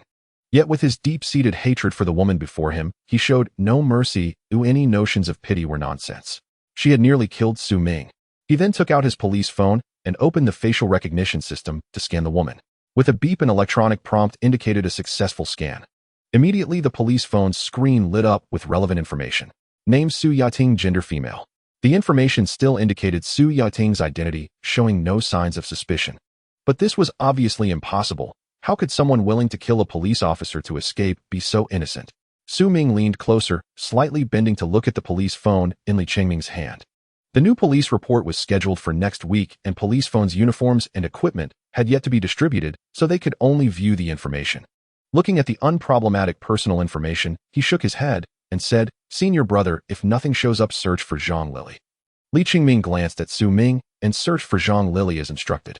Sure enough, among a pile of namesakes at the top of the list was a striking red exclamation mark next to the personal information. The identity information clearly displayed the words A-level wanted in large red characters. Name: Zhang Lili, gender female, origin Jiangbei City. Zhang Lili was wanted online since year-month for serious injury and multiple murder cases in Jiangbei City. The responsible officer for the case, Li Zhong, 135. The police system contained no detailed introduction to the case, only a few lines followed by the contact information of the person in charge. Indeed, Zhang Lili was from Jiangbei City, and the officer in charge, Li Chengming, also knew him. Li Zhong was the head of the criminal investigation team in Jiangbei City. He was personally responsible for the case. Li Chengming furrowed his brow in thought. The next moment, he gasped, recalling which case this was. The 319 family murder case. The prime suspect had been on the run for 3 years. Being in the police force, Li Chengming had not only heard of several significant cases in the city, but had also participated in many searches and arrests. Especially this case, which had stirred the entire county's police force for nearly a month. At the time, it had caused a huge uproar, and the reward information even made it to provincial television news. However, years had passed, and memories were hazy. Hearing Su Ming yell Zhang Lili, he momentarily couldn't recall. Seeing the case summary and the officer in charge, Li Chengming finally remembered this case. "You are the Zhang Lili who killed your entire family?" Li Chengming asked somewhat uncertainly. Although Zhang Lili's wanted photo depicted her as a beauty, she looked entirely different from the woman before him, her face shape, and features not matching which made him doubt. It must be her. Look at that nose, it's clearly had surgery and her cheekbone has been shaved down and her eyes have also been altered. Su Ming pointed at several areas on Zhang Lily's face, speaking with conviction. In fact, this was purely nonsense, just a cover to mask the existence of the system. Are you Zhang Lily? Speak. Su Ming kicked the seemingly lifeless Zhang Lily below him, sternly admonishing her. Knowing there was no possibility of escape, left the despairing Zhang Lily lay on the ground in silence for a moment before finally nodding to admit her identity. She understood that even if she denied it now, she would still be subjected to a DNA test at the police station. Although Li Chengming also found it hard to believe Zhang Lily truly admitted to being her, he couldn't shake off the slight belief in Su Ming's judgment. After carefully comparing the photo with the woman for a long time, he still couldn't see any resemblance. The difference was so vast, one looked like Xiao Tianyu and the other like Mei Xiaoyu. Could they really be the same person? Su Ming, your eyes are quite ruthless. No wonder back then Li Zhong and his team from the Public Security Bureau combed through every corner of Jiangbei City, even ant nests, yet failed to locate Zhang Lily. And yet searching for Xiao Tianyu using a photo of Yi. Who on earth could possibly find her? Especially since this person had somehow obtained a genuine identity card. Utterly inconceivable. Utterly flawless. If not for encountering Su Ming, the absolute anomaly. Li Chengming tilted his head to glance at Su Ming and couldn't help but exclaim, damn it. Even her own mother wouldn't recognize her after such a transformation, and yet you identified her instantly. Su Ming gave a simple, bashful smile and remained silent. By sheer accident, his friend's eye ability had unlocked an entirely new path, truly a stroke of outrageous luck. Several bold onlookers nearby, having overheard Li Chengming's words, began murmuring among themselves. Some with sharp memories immediately recalled the case upon hearing Zhang Lily. After all, it had been featured repeatedly on television at the time. Many men present, chivalrous and tender-hearted, drew sharp breaths upon learning that this woman, named Zhang Lily, had slaughtered her husband's entire family. She's a real murderer, wanted as an A-level fugitive. They say she killed her husband's whole family, his parents included. A viper-hearted monster. They say she brought her lover home, and her in-laws accidentally walked in on the affair. After killing the elderly couple, she decided there was no turning back. Li Chengming, hearing the crowd's chatter, swiftly pocketed his police-issued phone. All right. Enough? Everyone disperse. Move along, no loitering. You're blocking traffic. He began ushering the spectators away. Yet clearly the keywords, fugitive, beauty, affair, murder of one's husband, possessed an irresistible magnetism. Though reluctantly pushed back, the onlookers lingered at a distance, eyes fixed with insatiable curiosity. Li Chengming sighed, knowing he'd reached the limit, and chose not to intervene further. He strode up to Su Ming and gave his buttocks a hearty slap before whispering, voice trembling with excitement, Su Ming, you've truly struck gold this time. This woman is indeed an A-level fugitive. You've just cracked open your first major case with a resounding bang. His exhilaration even spilled into profanity. Su Ming, arresting a fugitive for the first time, was naturally elated as well. Beaming, he grabbed Zhu Aci, who was trying to slip away unnoticed, yanked out his belt, and bound him tightly, all while modestly remarking, I only succeeded because of you, senior brother. Had you not patiently guided me through our jurisdiction, I'd never have apprehended him. Though delighted, Su Ming retained composure. Unlike Li Chengming, he did not lose himself in unrestrained laughter. Li Chengming gazed at the affable giant before him, filled with quiet admiration. A man who can both make arrests and navigate human relations. This young man's future is boundless. Shaking his head, he pulled out his mobile and dialed Zhou Jia, chief of Dongling Police Station. Inside the station chief's office, Chief Zhou Jia and Instructor Zhang Bo sat facing each other, eyes locked in mutual bewilderment. You go. They spoke almost in unison, lips moving identically. I won't go. Their voices synchronized once more, identical in pitch and timing. Two such coincidences left them sighing in shared resignation. Clearly neither wished to attend tomorrow's weekly bureau meeting. Both were seasoned officers, neither fancied reliving youth through humiliation. Being scolded like a grandson was no pleasant experience. Yet the weekly work report meeting was immutable. Rain or shine, evasion was impossible. The room hung thick with smoke, the ashtray bristled with cigarette butts like a miniature graveyard.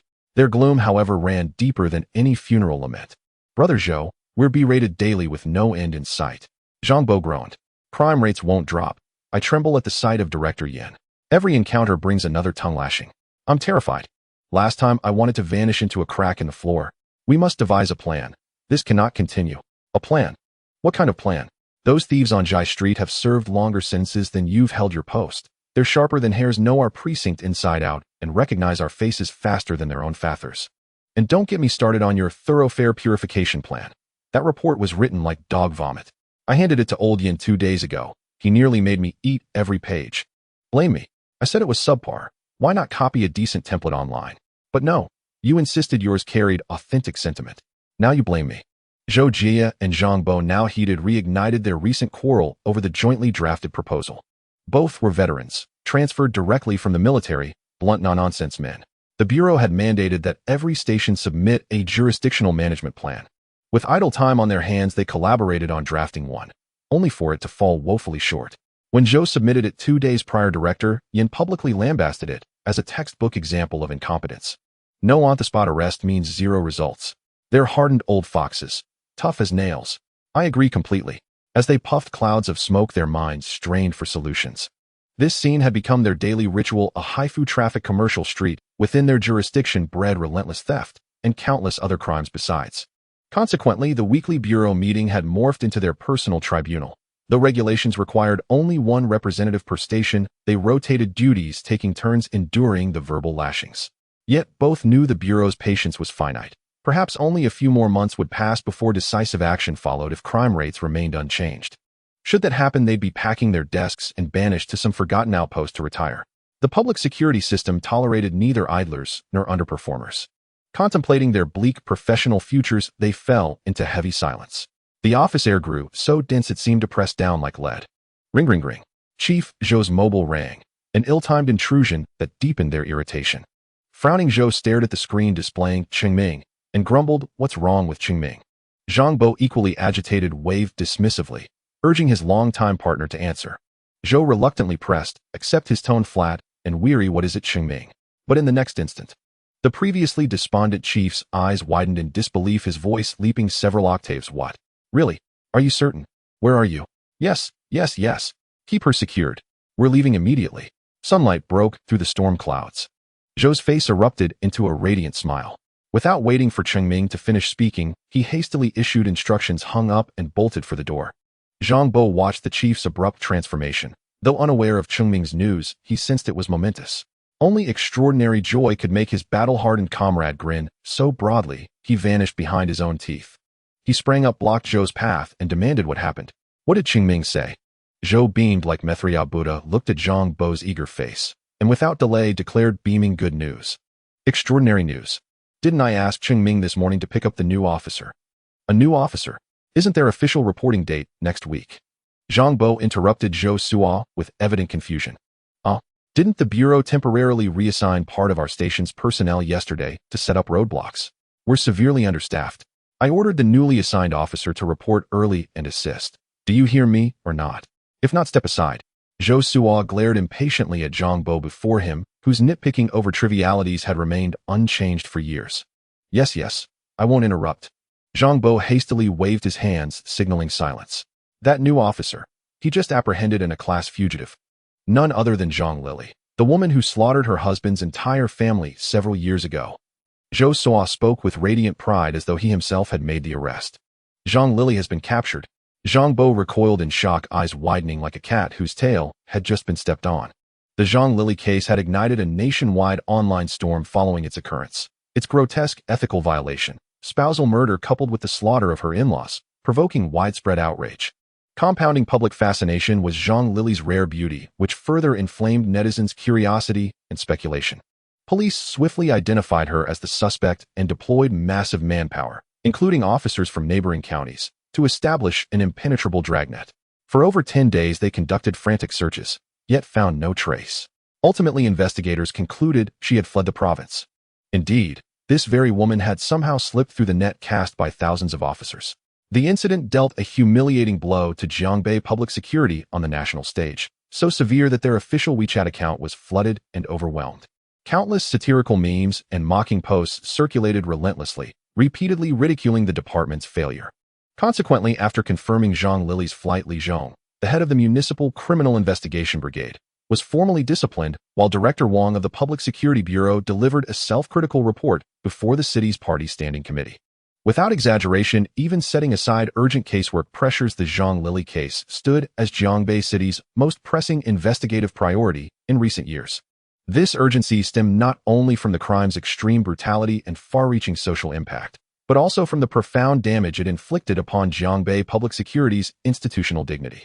And yet, astonishingly, it was a brand-new officer on his very first day of duty who apprehended her. Excellent. Truly a harbinger of fortune. What an extraordinary surprise you've delivered on your first day. Both men burst into unrestrained laughter. Su Ming's capture of Zhang Lili was no ordinary arrest. It carried immense political significance. That she was ultimately apprehended within Jiangbei City itself transformed the act into a powerful symbolic victory. This feat did more than restore Director Wang's dignity before provincial and municipal superiors. It forcefully salvaged the entire Jiangbei Public Security Bureau's reputation. Moreover, it administered a potent life-saving tonic to the faltering political careers of Zhou Jingye and Zhang Bo. Merely the fact that officers from Dongling Police Station had captured a class fugitive would inevitably compel bureau leadership to reassess and elevate their standing. Their hierarchical status would leap generations, from grandsons to sons. Not just any sons, biological sons cherished and favored. Exchanging a single glance, both instantly grasped the magnitude of this event. Without another word, they bolted from the office together. Immediately, the corridor echoed with their commanding, resonant voices. Attention. On-duty investigation team. Assemble immediately. All personnel deploy now. Primary investigation team remains on standby at the station. Move quickly. Hurry up. Gear up fully. Get in the vehicles now. Meanwhile, on the commercial street, Su Ming had already pulled the police cruiser alongside the two suspects and leaned casually against it, awaiting the ambulance's arrival. Indeed, while Li Chengming reported the news to the station chief, Su Ming simultaneously dialed emergency services. Though he'd restrained his force as much as possible, Zhang Lili still suffered 3 or 4 fractured bones. The woman lay motionless on the ground, her gaze vacant and lifeless, though sharp, involuntary whimpers escaped her lips with each wave of pain. Fortunately, Li Chengming remained nearby to monitor her condition. With a momentary lull, Su Ming activated the system embedded in his mind. Ding! Congratulations, host. You have successfully committed intentional assault. Reward strength 1. Ding! Congratulations, host. You have unlocked the intentional assault medal. You may now locate new companions via the Friend's Eye feature. Ding! Congratulations, host. Your first intentional assault resulted in minor injury. Reward strength 5, speed 5, and 1 treasure chest. During the arrests of Zhu ACI and Zhang Lili, Su Ming had employed physical force, albeit with deliberate restraint, leaving both individuals visibly injured. No sooner had he opened the system interface than a cascade of chimes heralded successive reward notifications. Would you like to unlock the treasure chest? The system's crisp voice inquired. Yes. Su Ming responded without hesitation, selecting immediate chest activation. Ding! Congratulations, host. The chest yields the passive skill King of Brawls. King of Brawls automatically triggers during melee chaos. Grants dramatic increases to speed, strength, and resilience against physical trauma. Skill evaluation. I'm not singling you out. I mean, all of you are trash. Come on, let's go. As the system's rewards registered, Su Ming distinctly felt a warm current flow downward through his body. Wherever it passed, his muscles thickened, his bones hardened. He glanced into the rearview mirror of the adjacent patrol car and noticed he appeared several centimeters taller, his musculature noticeably more pronounced. Clearly, a substantial enhancement had occurred, yet he remained unconcerned. Given his already extraordinary physique, far surpassing human norms, a few extra centimeters or a marginally greater girth would hardly draw undue attention. Moreover, this King of Brawls ability activated exclusively during group brawls. Truly a bandit system. Yet in a law-governed society, how could a police officer possibly engage in street fights? A redundant skill from a redundant system, Su Ming remarked dryly, tilting his head back for a long sip of water. Meanwhile, Li Chengming, who knelt beside Zhang Lili checking her injuries, happened to glance up. Startled, he rubbed his eyes. In just a few breaths, hadn't his bandit junior brother grown even more muscular? Especially his aura, more ferocious, more intimidating. Just as Li Chengming began doubting his own perception, a piercing siren wailed from afar down the pedestrian street. Several aging patrol cars flashing redan blue lights sped toward them. From a distance, Li Chengming spotted Chief Zhou aboard the lead vehicle, grinning ear teeth gleaming through the windshield.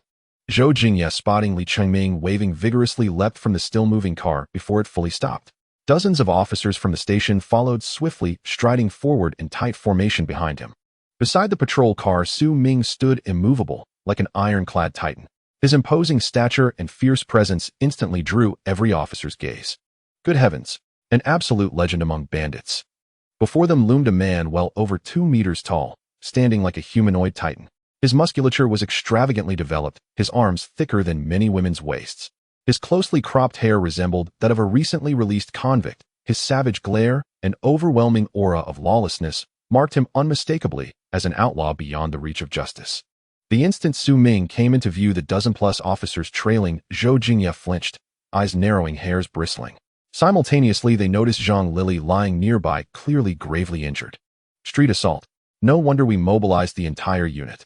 Like soldiers facing imminent combat, the officers instinctively drew batons and pepper spray from their utility belts. Even Deputy Chief Su Jianhua, the sole armed officer, nearly drew his sidearm. In fact, Chief Zhou and Instructor Zhang had deliberately withheld the true reason for the emergency assembly, merely stating vaguely that a suspect had been apprehended within their jurisdiction. Thus, arriving officers assumed a standard arrest operation, unaware of specifics. Upon seeing Su Ming, they were utterly stunned, mistaking him for the suspect himself, and reflexively raised their equipment. The two leading figures failed to notice their subordinates' tense reactions. They too were momentarily dumbfounded by Su Ming's presence. Zhang Bo stared at Su Ming, calm and composed beside the patrol car, swallowed hard, then turned slowly toward Zhou Sa, whispering hoarsely, "Old Zhou, don't tell me this is our newly assigned officer." It was his first time laying eyes on Su Ming, and the sheer shock left him utterly speechless. Zhou Jingye, likewise, seeing Su Ming for the first time, was visibly dazed by the officer's uniquely fearsome aura. He craned his neck upward, gaped at the towering figure, swallowed again, then simply stood there stunned. "Is this our new officer?" Zhou Suo shot a questioning glance toward Li Chengming. From a distance, Li Chengming instantly understood and nodded obediently.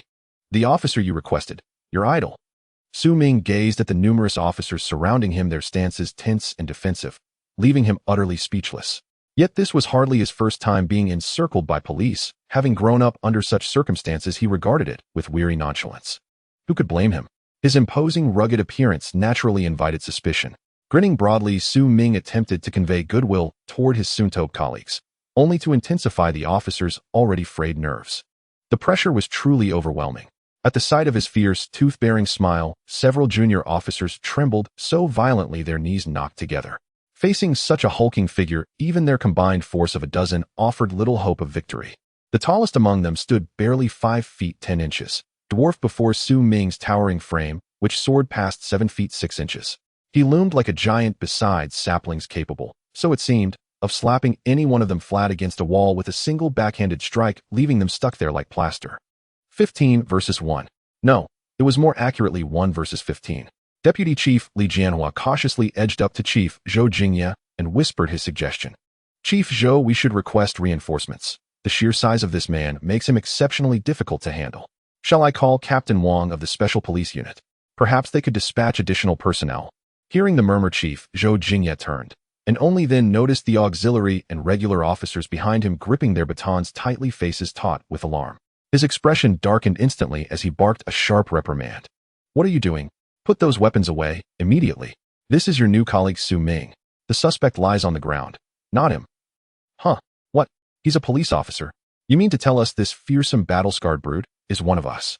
Stunned silence fell over the group, every officer frozen in utter disbelief. "Su Ming, fresh graduate of Jiangbei Police Academy. This is our station chief, Zhou Jingye, and this is political instructor Zhang Bo," Li Chengming declared with evident satisfaction, having just witnessed an unforgettable spectacle and barely suppressing a grin. "Chief Zhou, Instructor Zhang, good day." Su Ming snapped off a crisp, flawless salute. Gazing upward at his colossal, granite-hard musculature, both men felt their scalps prickle, their greetings emerged dry and strained. "Hello, hello." Li Chengming wasted no words summarizing the incident concisely. Upon hearing that Su Ming had narrowly evaded a throat-slashing strike, Chief Zhou's face paled, his eyes locking onto Su Ming with sudden urgency. "I'm unharmed, Chief Zhou. I dodged in time," Su Ming reassured him swiftly. Meanwhile, Instructor Zhang Bo stared at the lethal dagger now sealed within an evidence bag, shuddering inwardly at how close it had come. Zhou Jingye feared nothing more than Su Ming's sustaining injury, for it was he who had summoned the rookie to assist at the station before his official reporting date, a procedural breach of grave consequence. A minor scrape would be manageable, but serious injury or worse would place full accountability upon him, possibly costing him his badge. Zhang Bo, however, gave no such concerns a second thought. Stepping forward, he reached out and firmly squeezed Su Ming's rock-solid biceps, chuckling warmly. Truly, heroes rise young. This physique alone, on his very first day, he apprehends 2 suspects, a veritable scourge of evil. Su Ming hastily demurred. Instructor Zhang is far too generous. I owe this success entirely to senior brother Chengming's guidance. Without him, the arrest would not have proceeded so smoothly. His humility drew gentle laughter from the group, deepening their favorable impression of this towering, seemingly intimidating figure. After all, Su Ming's ferocious visage suggested a man difficult to approach. Yet here he was remarkably considerate, even eager to share credit with his peers. Zhou Jingye and Zhang Bo exchanged glances, then broke into warm smiles. Having long witnessed petty rivalries, blame-shifting, and scheming among subordinates, they found Su Ming's selfless gesture all the more rare and endearing. Li Chengming, however, feigned exasperation. Oh, spare me, Su Ming. As your senior brother, I need no such deference. And besides, I've already recorded your entire takedown of Zhang Lili on my body cam. He gestured toward the recorder pinned to his chest, a device he'd activated earlier while collecting witness statements from passers-by during the investigation into Zhu Afor's stolen phone case. It had captured Su Ming's arrest of Zhang Lili in full, including her desperate knife-wielding assault on an officer. Rest assured, Su Ming, if Li Chengming was present at the scene, his contribution will certainly be acknowledged. Chief Zhou added with a reassuring smile. Su Ming nodded slowly, recalling vividly how Li Chengming had lunged, without hesitation, to seize the blade mid-thrust, a moment that still stirred profound gratitude within him. After a few more exchanges, the group strode purposefully toward the two handcuffed suspects. Zhu Afor, caught red-handed, evidence irrefutable.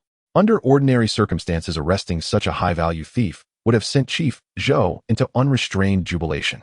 Yet beside Zhang Lili, he was merely a footnote. With a dismissive wave, Zhou instructed officers to escort Zhu Afor to the patrol car. Then he knelt beside the woman lying motionless on the pavement, while Li Chengming handed him Zhang Lili's official wanted dossier.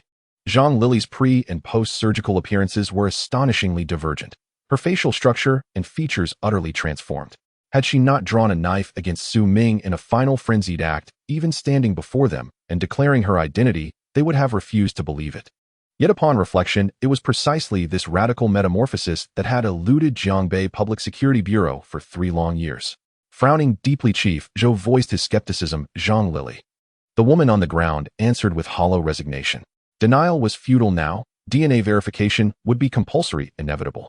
All she could do was pray for survival.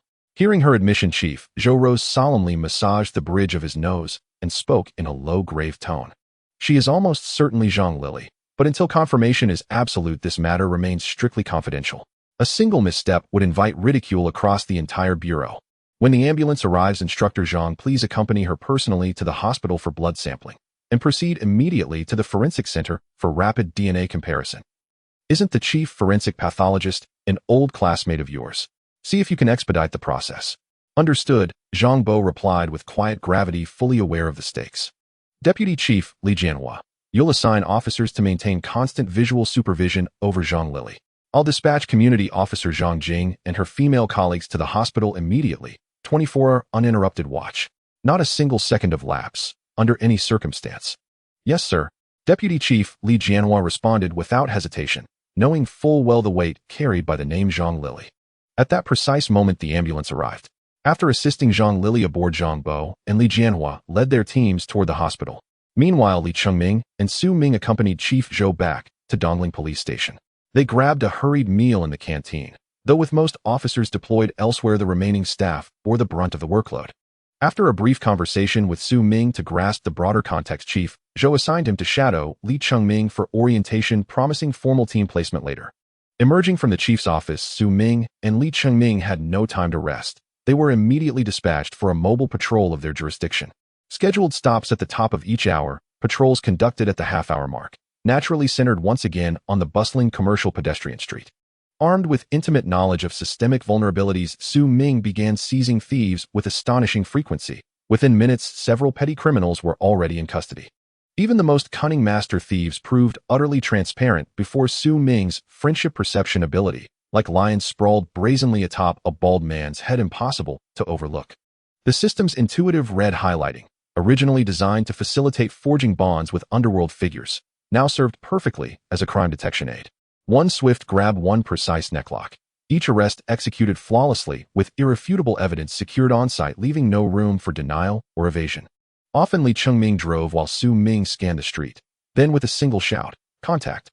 The cruiser screeched to a halt, and Su Ming erupted from the vehicle, snatching up offenders one after another, like helpless chicks, depositing them unceremoniously back into the squad car.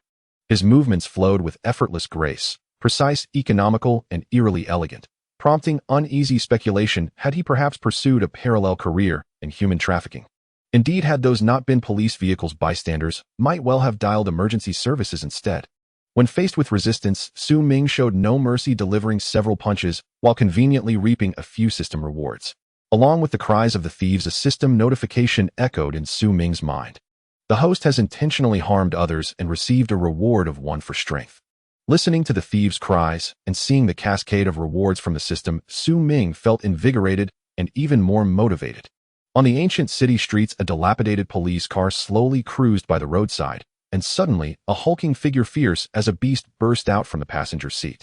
Grabbing someone from the crowd as if they were a small chicken, he forced the thief to put the stolen goods into the evidence bag under a barrage of angry shouts before cuffing him and tossing him into the back seat of the police car.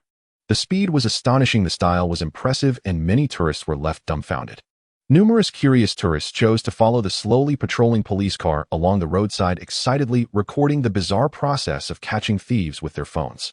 As the dilapidated police car bearing the license plate 1666 came to a halt at the precinct, 7 or 8 auxiliary officers who had been waiting rushed out. After stepping out of the passenger seat, Su Ming yanked open the back door of the police car. The back seat, which could originally only accommodate 3 people, was crammed with 6 or 7, a chaotic mess with barely any space to breathe. Seeing the door open, the thieves realized they had arrived at their destination, tears in their eyes as they wished to get out, but were unable to move due to the tight squeeze. In the end, Su Ming had to pull them out one by one, handing each thief over to the waiting auxiliary officers like distributing gifts. Meanwhile, Li Chengming was responsible for organizing the various confiscated items into evidence bags by case to prevent mixing them up, as there were too many stolen goods: gold and silver jewelry, mobile phones, laptops, and all sorts of items. The two worked in a seamless assembly line, cooperating with remarkable synergy, having repeated this process for the 3rd time.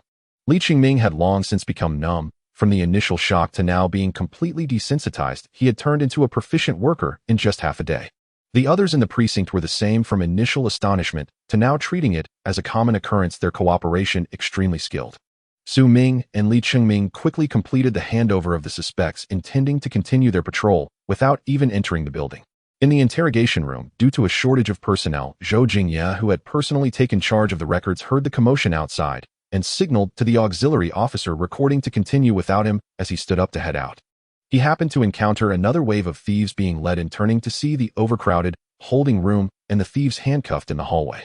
He felt utterly numbed. In the yard, Su Ming pulled out a bottle of mineral water from the trunk of the police car, which in his massive hands seemed as tiny as a vial. Dongling Police Station had long been at the bottom of the assessment rankings, and naturally, they wouldn't receive new police cars.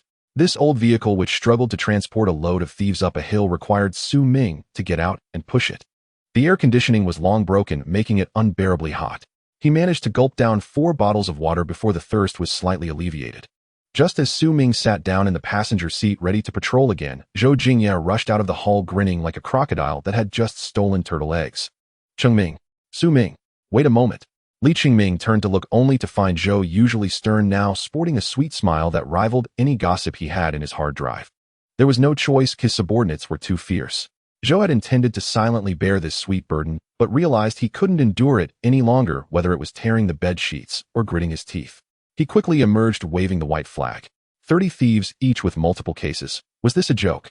Not only did they need to organize the victims' statements, the suspects' statements, identify the scene, send items for appraisal, but also follow leads to investigate further, plus sorting the case files to send to the prosecutor, and after taking the suspects for medical examinations, they could then send them to the detention center. For a simple case, 2 people working together would at least take 2 days, and for a complex one, it could take 3 to 4 days to finish. The day before, the precinct had already dispatched some officers to set up roadblocks, and the deputy squad was taken to the hospital to keep an eye on Zhang Lily. At this moment, facing Su Ming, who was like a rampaging beast with a double buff, he truly felt afraid.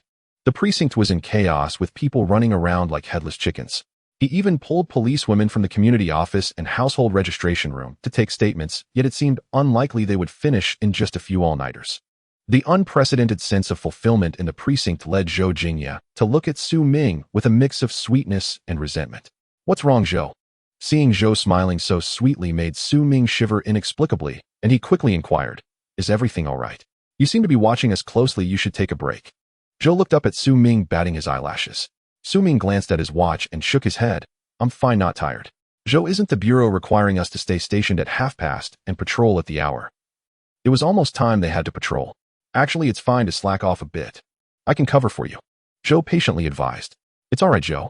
I still see quite a few suspicious thieves on the street. Maybe we can catch a few more." Su Ming's eyes sparkled with determination, but within them flickered symbols of wealth. Earlier, when he brought back Zhu, Zhou had informed him that as he had not officially reported to the bureau, yet he wasn't a formal officer. The thieves he caught could earn him a tip depending on the severity of the case, ranging from 200 to 500, which was a special consideration for Su Ming. Otherwise, according to the standardized rewards in the precinct, he would only receive 100 for each thief. Zhou's intention was good, wanting to take care of Su Ming, thus finding a loophole in the system. However, Su Ming, who was desperately in need of money due to his father's hospitalization, was unwilling to let go of this opportunity to earn while on duty. Counting the pile of thieves handcuffed in the precinct's corridor, Su Ming estimated there were about 30. Calculating an average of 300, he realized he would earn over 10,000 just from this afternoon, grinning widely from ear to ear. Was it for the money? No, it was to protect peace in the community. Looking at the eager and addicted-catching thieves Dabobi in front of him, Zhou Suo was troubled, running his fingers through his hair. He truly dared not let Su Ming go. If he did, following the pattern, within an hour there would surely be another truckload of thieves. However, he couldn't extinguish Su Ming's enthusiasm for work. Should he really tell Su Ming not to catch thieves?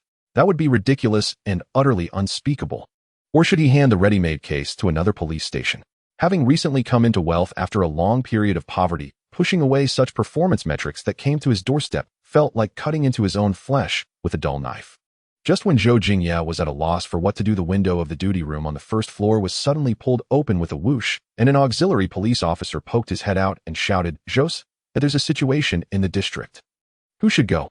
All the officers in the station were utterly busy, all in the interrogation room, so he could only ask the station chief. Zhou Jingye's eyes sparkled as he looked at Su Ming earnestly. "Can you help out with a police call?" Su Ming was a bit confused, caught off guard by Zhou Suo's request. "I don't even have a police uniform. You want me to go out on duty?" Not wanting to waste time earning money, Su Ming reluctantly said, "Zhou Suo, look, I don't have a police uniform. Going out would be against the rules." No worries, just go. Chengming will be with you, and he's in uniform. Just take the recording device with you. You should learn a bit while you're at it. Knowledge gained is your own." When they arrived at the location, listen to Chengming say less and do more. Zhou Jingye coaxed and sweet-talked for quite a while before finally getting the reluctant Su Ming into the car.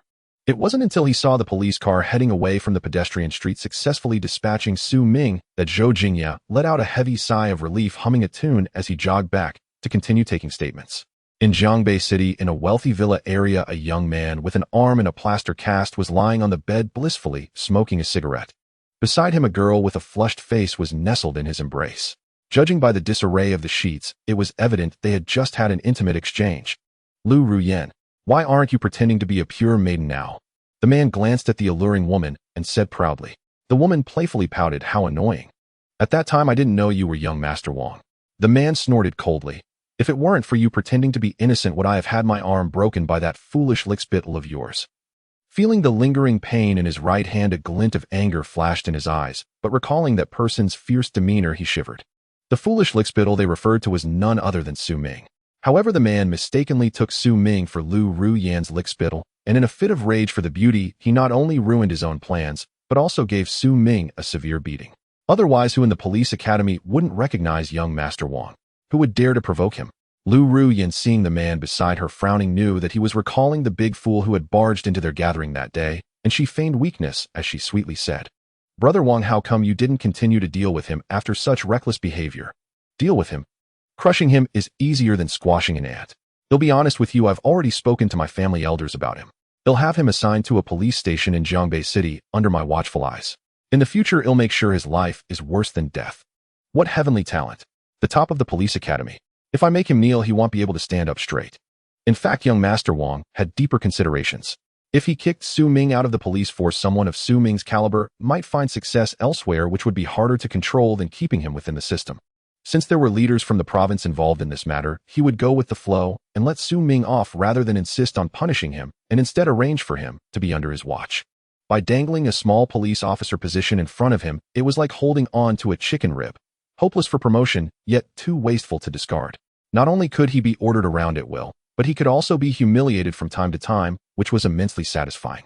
Moreover, after some training, he might even be groomed into his own lackey follower. Before long, he will be ground down by reality, and I will make him kneel and beg for mercy. Young Master Wang sneered, looking at the beauty in his arms with a wicked smile. Lu Ruyan gave him a flirtatious look and sweetly flung herself into his embrace, saying, "You're so bad, young Master Wang." Just as Wang Ziheng was fantasizing about how to deal with Su Ming to relieve his anger, a surprised remark from the woman interrupted his daydream. "Young Master Wang, take a look at this trending video." Wang Ziheng focused his gaze on Lu Ruyan's phone, and the familiar fierce figure on the screen instantly widened his eyes. The video displayed Su Ming subduing Zhang Lili.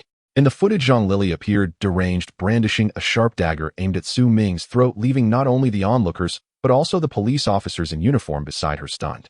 Just as she was about to stab Su Ming in the throat, he casually lifted her up, and while she attempted to stab him, kicked her away effortlessly. It was as if he was lifting a feather, utterly effortless.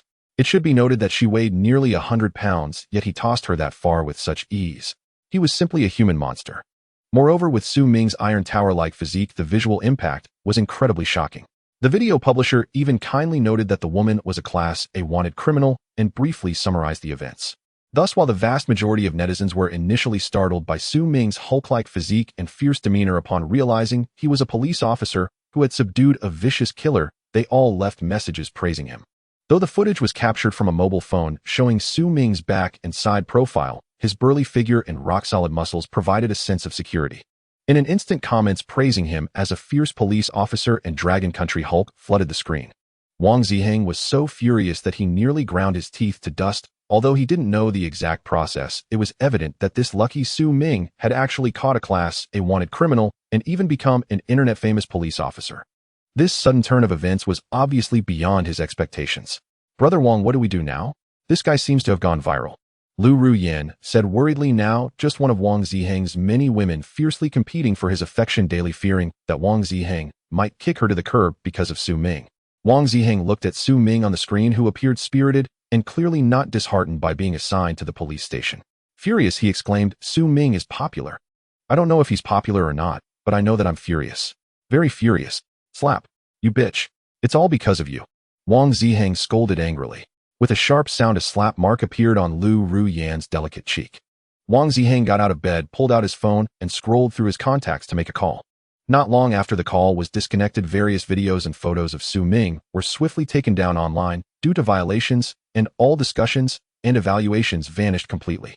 The creators of several highly rated videos were contacted by the relevant authorities, who patiently explained that since the case had not yet been closed, recklessly posting videos of wanted criminals could lead to retaliation against the police officer involved. After hearing the explanation, people found it quite reasonable. Fearing that their unintentional actions could jeopardize the safety of the officer, they all expressed that they would not share the related videos again. In just a few hours, the trending topics like Jiangbei fierce police vanished without a trace, as if they had sunk into the sea. The speed was astonishing, even faster than Wang Xiao.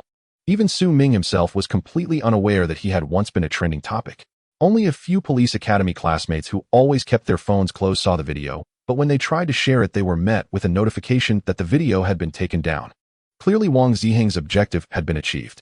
He would not tolerate Su Ming becoming a social media sensation, nor would he allow him to be widely recognized. Only in the shadows could he audaciously wield his privileges against Su Ming. At the Dongling police station, in the interrogation room, old Zhou, the identification center, has responded. "It's Zhang Lili." Zhang Bo burst into the room excitedly, holding up his phone, interrupting Zhou Jingye's recording. "Really? Let me see." Zhou Jingye took Zhang Bo's phone, and the screen displayed the identification report photo. Skipping over the lengthy technical jargon he couldn't understand, he skillfully zoomed in on the last line.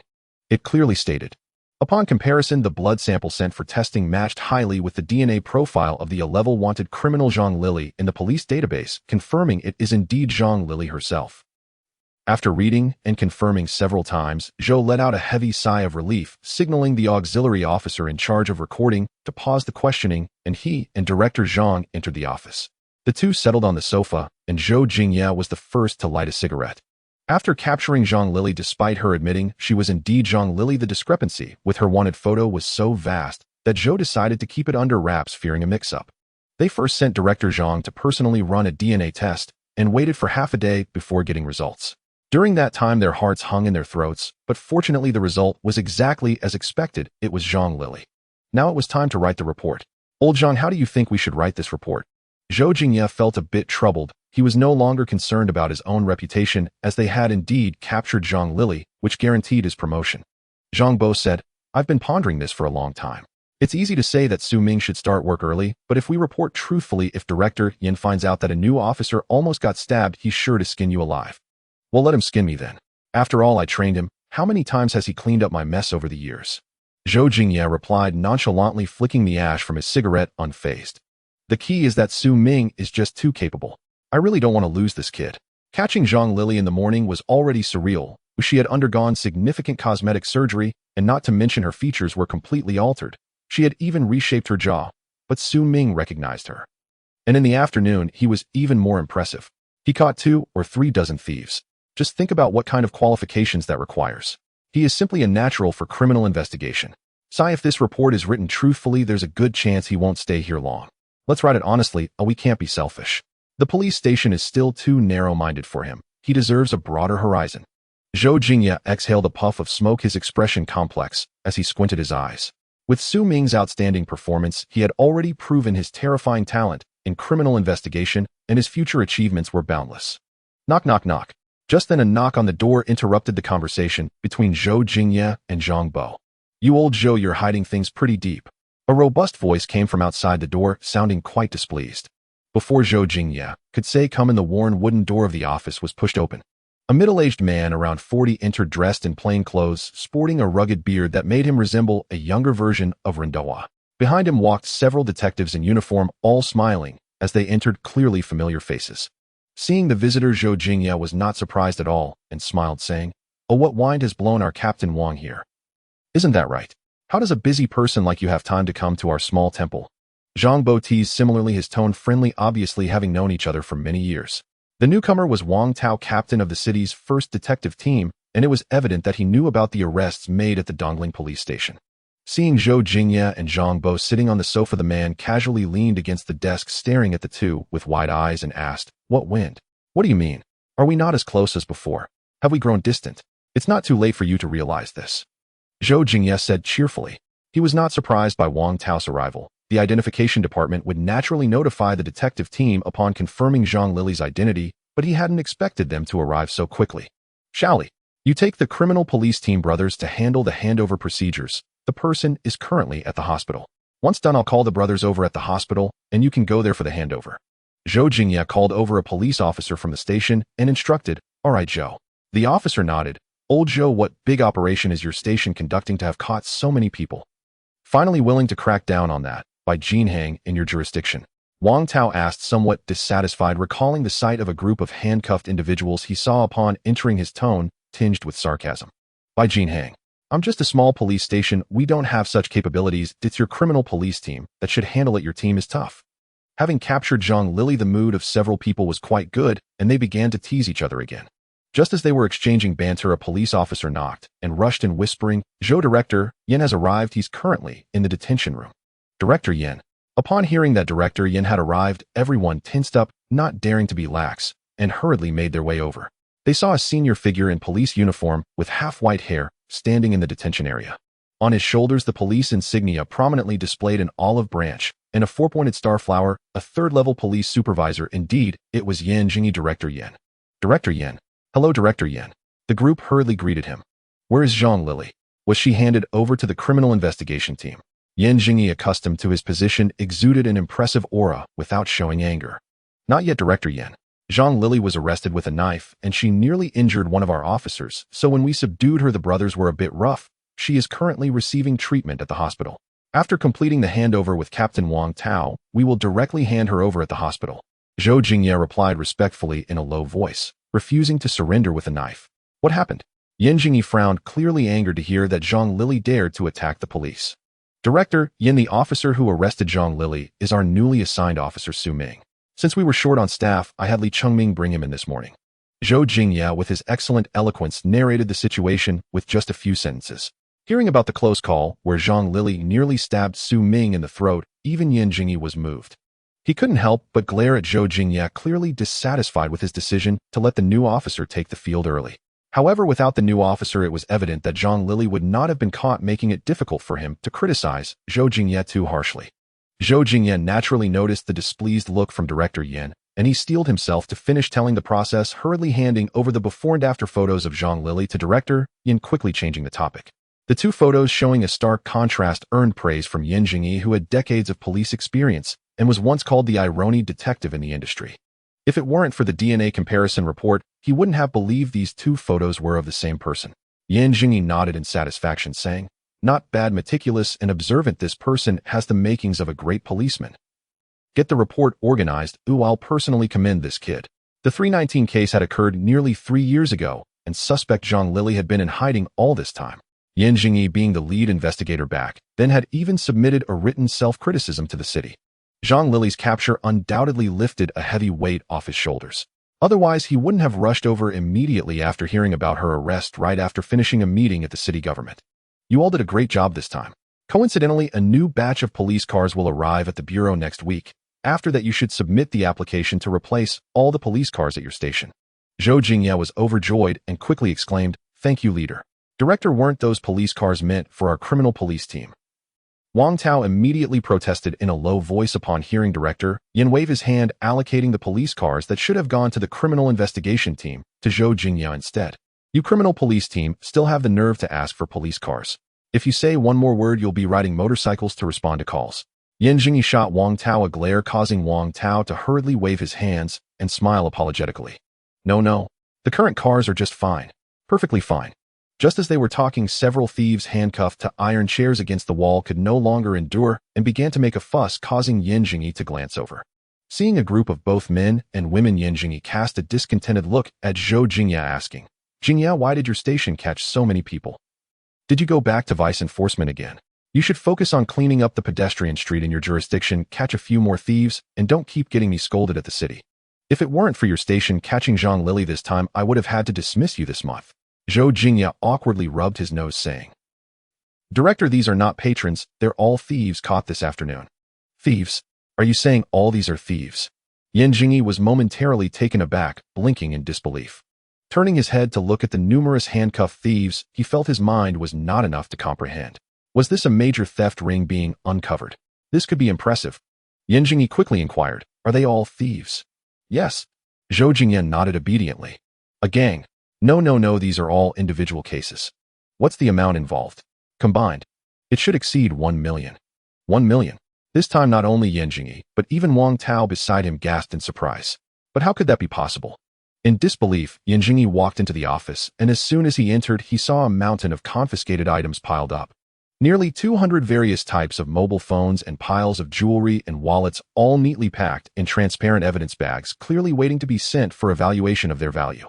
Faced with such a plethora of physical evidence, Director Yin finally believed Zhou Jingye's claims were true. Delighted, he patted Zhou Jingye's shoulder vigorously, grinning broadly with his back teeth showing, and praised him repeatedly. "This is the street cleaning plan you proposed to me the day before yesterday. It's quite effective. At that time I looked at your report, and although it really was poorly written, well, looking at the results, it's actually quite impressive." Yin Jingyi paused, recalling how he had mocked Zhou Jingye when he first reviewed the proposal, feeling somewhat guilty as he shook his head, then continued to praise Zhou Jingye. "Considering the results, your street cleaning plan has indeed been very effective. After last week's regular meeting, due to the long-standing poor public security situation in Dongling Police Station's jurisdiction, Yin Jingyi, unable to endure it any longer, ordered the two of them to personally write a rectification plan." Zhou Jingye and Zhang Bo, both rough men, struggled to write out a nonsensical plan. Submitting it to the bureau naturally earned them a scolding from Yin Jingyi. "Street cleaning plan. Not bad. You wrote the plan the day before yesterday, and today you caught so many thieves. It really lives up to the name street cleaning and has indeed cleared the streets. For a police station to achieve this kind of result is truly remarkable. The amount involved exceeds 1 million. The achievement is indeed considerable. Excellent. Outstanding work. Truly professional. You've finally made real progress. I'll contact the publicity department right away to arrange an exclusive interview for you. You deserve the spotlight. I'll also recommend East Ling Police Station for the Model Station Award. Comrade Zhou Jingye, please prepare your speech tonight. We'll have you share your street cleansing initiative with other stations at tomorrow's bureau-wide meeting." Yan Jingyi beamed with benevolent cheer, his gaze upon Zhou Jingye shifting from that of a disappointed father toward a wayward son to one of genuine approval. He'd always known it. His judgment had never failed him. He'd recognized Zhou Jingye's potential back in the military, and even after his transfer to civilian service, he'd held firm faith in him. How could this loyal subordinate ever let his old superior lose face? Arresting over 30 petty thieves in a single sweep, that was pure prestige. Such investigative vigor. Tsk. Zhou Jingye watched his doting superior beam with paternal pride, and felt his own lips twitch involuntarily. These thieves had absolutely nothing to do with him, or with that ill-fated street cleansing initiative draft. Director Yan, apparently, seemingly, perhaps, possibly, probably, had misunderstood something entirely. As Zhou Jingye watched Director Yan begin discussing which provincial TV station would conduct his interview, he swallowed hard and ventured a timid correction. Director Yan. These individuals weren't arrested by me. Yan Jingyi chuckled warmly as he clapped Zhou Jingye on the shoulder. I know. You're the station chief. You're still leadership after all. Of course you can't be on the front lines for every arrest. Your role is strategic oversight. Oh, I fully understand. Yan Jingyi smiled indulgently. His former subordinate was simply too earnest. Zhou Jingye, acutely uncomfortable under Yan Jingyi's kindly gaze, as if ants were crawling across his skin, shot a desperate pleading look toward his political instructor. Zhang Bo stood frozen, clad in a crisp white shirt, listening to Director Yan lavishly praise Eastling Station's street cleansing initiative, so mortified he wished he could dig a seaside villa into the floor with his bare toes. In a voice no louder than a mosquito's hum, he stammered, Sir. Ah, Zhang Bo. Yan Jingyi turned with a cheerful grin and teased, eager for recognition. Don't worry, I won't forget you. Prepare your own speech too. Tomorrow you'll explain how you orchestrated your street cleansing initiative. Zhang Bo was instantly tongue-tied by the teasing. Seeing Zhang Bo equally helpless, utterly unreliable, Zhou Jingye finally summoned his courage and interrupted Director Yan. Director Yan, that's not quite right. These thieves, and even Zhang Lily, have nothing to do with our street cleansing initiative. They were all apprehended by Su Ming. Yan Jingyi's eyes widened in disbelief, as if suspecting Zhou Jingye had been possessed. Jingye, listen to yourself. Did you really just say that? How could one person possibly arrest so many? Zhang Bo, sensing Yan Jingyi's skepticism, stepped forward urgently. Director Yan, none of these thieves are connected to us. They were all caught by Su Ming this afternoon. All of them. Yan Jingyi stared incredulously, gesturing helplessly at the chaotic cluster of handcuffed suspects crammed into the corridor. Yes, all of them. Zhou Jingye's mouth twitched faintly as he mumbled, head-bowed, voice barely audible. Yan Jingyi. Wang Tao stood stunned. As head of the criminal investigation unit, he knew well how tenacious street thieves could be. Catching 1 or 2 might be luck. 3 or 5 signaled real skill. But 30 in a single afternoon. This was absurd. Even if Sherlock Holmes himself rose from the grave to patrol the streets, he couldn't possibly nab 30 thieves before sundown. Wang Tao rubbed his forehead as if his skull were itching to grow a brain. Did he catch them all, single-handedly? Strictly speaking, Chengming drove the car. Zhou Jingye replied, flustered and hushed. All today, this very afternoon. Director Yan asked, eyes wide with shock. Yes. This time, both Zhou Jingye and Zhang Bo nodded firmly in unison. You're certain you're telling the truth? Wang Tao gasped, beating Yan Jingyi to the question. No. Both men shook their heads in perfect synchrony. This is ridiculous. Yan Jingyi glared at Zhou and Zhang with the grim promise of flaying should they lie. Terrified, they swore repeatedly they spoke only the truth. After Yan Jingyi personally questioned several handcuffed suspects about how they'd been apprehended, he reluctantly accepted the astonishing reality: this rookie officer was truly extraordinary. A genuine prodigy of criminal investigation. After a long pause, Yan Jingyi finally regained his composure. Where is Su Ming? Bring him here. I must see for myself what kind of young man he is. He's out on duty. He's not at the station right now. Zhou Jingye answered cautiously. On duty? Yan Jingyi's eyes bulged again. He hasn't even received his uniform yet. How could he possibly be assigned to active duty? Zhou Jingye broke into a cold sweat, his expression one of utter despair. Under Yan Jingyi's piercing, menacing glare, he whispered weakly, well, we thought it would help him learn faster. Yan Jingyi studied Zhou Jingye's stammering explanation and saw through it instantly. Clearly, Su Ming's arresting prowess had overwhelmed the station's capacity, yet Zhou Jingye, unwilling to delegate the cases, had simply dispatched the rookie arbitrarily. Seeing his superior's icy smirk, Zhou Jingye realized his motive had been exposed, and cringed inwardly, wishing he could vanish into the floorboards. You're the chief of Eastling Police Station, and you're the political instructor. Yan Jingyi's smile didn't reach his eyes as he asked, tone measured and neutral. Yes. The two men flushed crimson, staring fixedly at their polished shoe tips, murmuring like buzzing mosquitoes. Your years of service exceed Su Ming's age, don't they? Oh, One man dug furiously with his toes, as if excavating the Forbidden City, the other the Great Wall. Zhang Lily's capture has nothing to do with either of you. They wiped cold sweat from their brows, too nervous to answer outright. Nor does the arrest of these 30 thieves. Zhou Jingye's brow poured sweat like the Lushan waterfall. Zhang Bo's looked as if Genghis Khan himself had ridden across his forehead. 2. Yan Jingyi paused, then glanced around at Zhou Jingye's subordinates standing nearby, and gave a curt, dismissive snort, sparing his longtime subordinate some dignity. He continued, voice sharp and cold. You actually sent an unregistered rookie, without even a uniform, to active duty. Facing a director who looked ready to devour them whole, the two men wished desperately they could shrink into their own trousers like frightened quails. What exactly is East Ling Police Station doing? Is this not utterly humiliating? Yan Jingyi roared, furious enough to kick them both senseless. He jabbed a finger toward Wang Tao, who stood rigidly nearby. And you, Wang Tao? You failed to capture Zhang Lily for 3 years, but the moment she's caught you arrive instantly. Do you enjoy eating fresh excrement? No, you just arrived now, didn't you? Yan Jingyi asked with a chilling hollow smile. Watching Wang Tao's awkward grin fade, he scowled. You can't even get warm excrement. Director Yan berated them mercilessly, then spun on his heel and strode furiously toward the exit. At the doorway, he whirled back and pointed sharply at Zhou Jingye. Zhang Bo, each of you will hand copy your street cleansing initiative 10 times, delivered to my office before tomorrow's meeting. Wang Tao, you'll submit a 10,000-word duty report. Zhou Jingye and Zhang Bo froze in horror. Their plan ran nearly 3,000 characters per copy. 10 copies meant 30,000. Wang Tao was even more stunned. This was pure undeserved calamity. He didn't even know Su Ming. The weather in midsummer is as capricious as a woman's face. Sunny one moment, torrential rain the next. Li Chengming parked the police cruiser at the entrance of a construction site and honked firmly. After a long wait, the gatekeeper, an elderly man clad in a raincoat, finally shuffled over to open the metal barrier gate. Lowering his window, Su Ming wiped rainwater from his face and shouted over the downpour, Grandpa, where's the carpenter's dormitory? Thunder rumbled incessantly, speaking required near shouting. The deafening volume left the old man's ears ringing. Turning, he met Su Ming's fierce, intimidating aura, and instantly seemed decades younger, hastily pointing toward a direction. After thanking him, Li Chengming steered the cruiser slowly through the storm toward the dormitory zone. En route, the two officers had already contacted the caller. The incident occurred at a large under-construction commercial plaza within their jurisdiction. The complainant reported a theft from the workers' dormitory, with roughly 30,000 yuan in cash stolen. The workers had apprehended the suspect on site and called the police to take custody. The case appeared straightforward, no complexity whatsoever. Navigating winding paths and asking several passing laborers for directions, they finally located the dormitory building. By now, the third floor of the makeshift dormitory, constructed of temporary materials, was packed with onlookers. Occasional shouts and curses pierced the air, the workers berating the captured thief. Li Chengming handed the body-worn camera to Su Ming, adjusted his police cap, and ascended toward the third floor. Step aside. Disperse, please. Nothing to see here.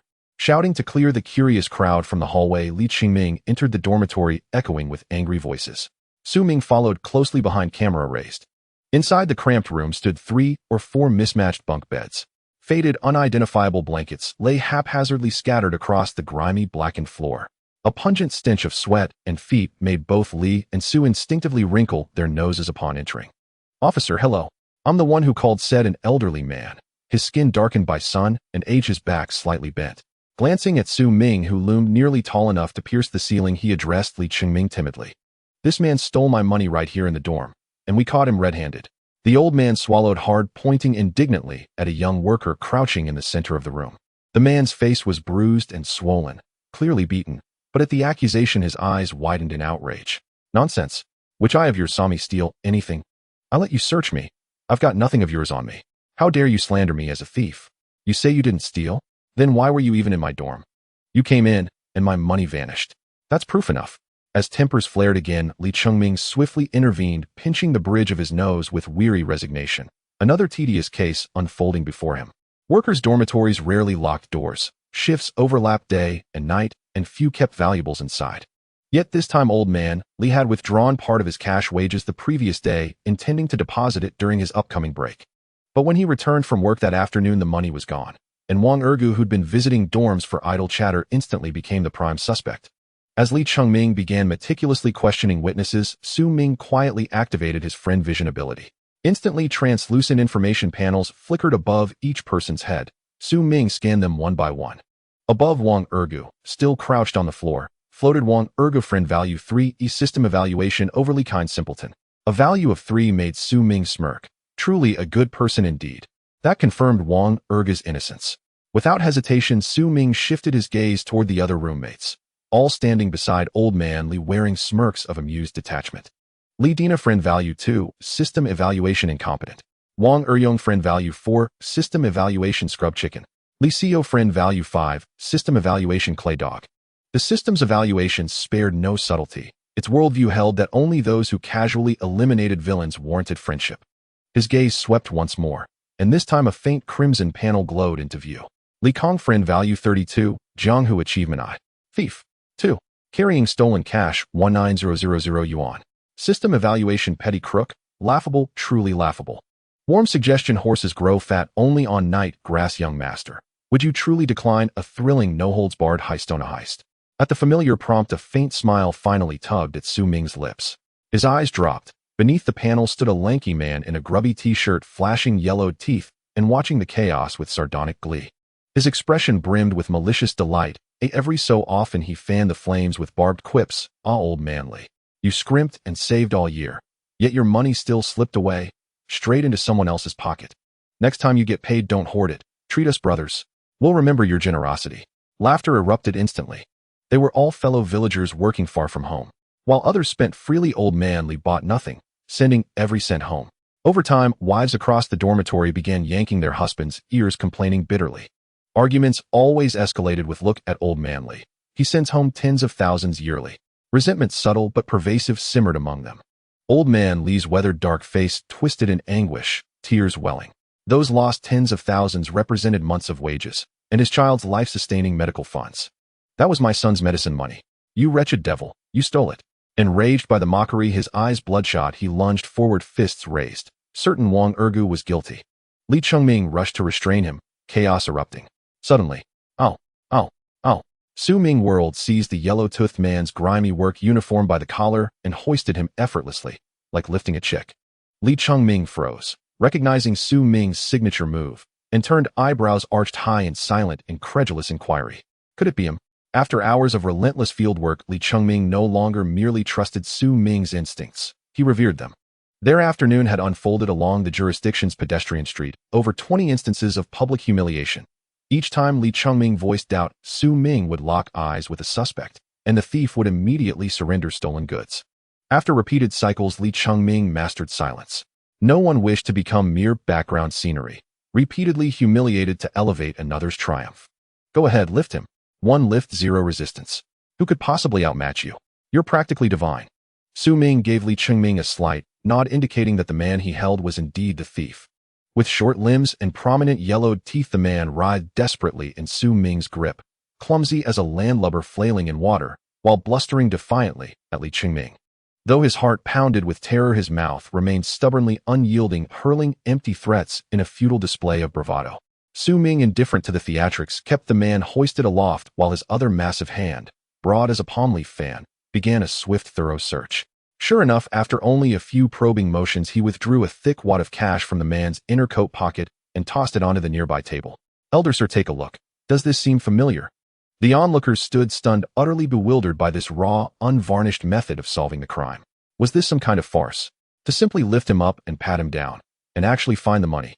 Seeing his stolen cash exposed, the yellow-toothed man broke into a cold sweat, straining futilely against Su Ming's iron grip. He erupted in impotent fury. That's my money. Robbery. Police. I'm filing a report. Uncle Li. That's my money. It has nothing to do with you. The two hailed from the same village, and by kinship the yellow-toothed man was obliged to address him as uncle. Yet in daily life he had always scorned the quiet, unassuming elder, calling him Old Li with open disdain. Now cornered and desperate, he resorted to that title, not out of respect, but as a calculated ploy, hoping to bind the elder with familial obligation. I am your nephew. I cannot be betrayed.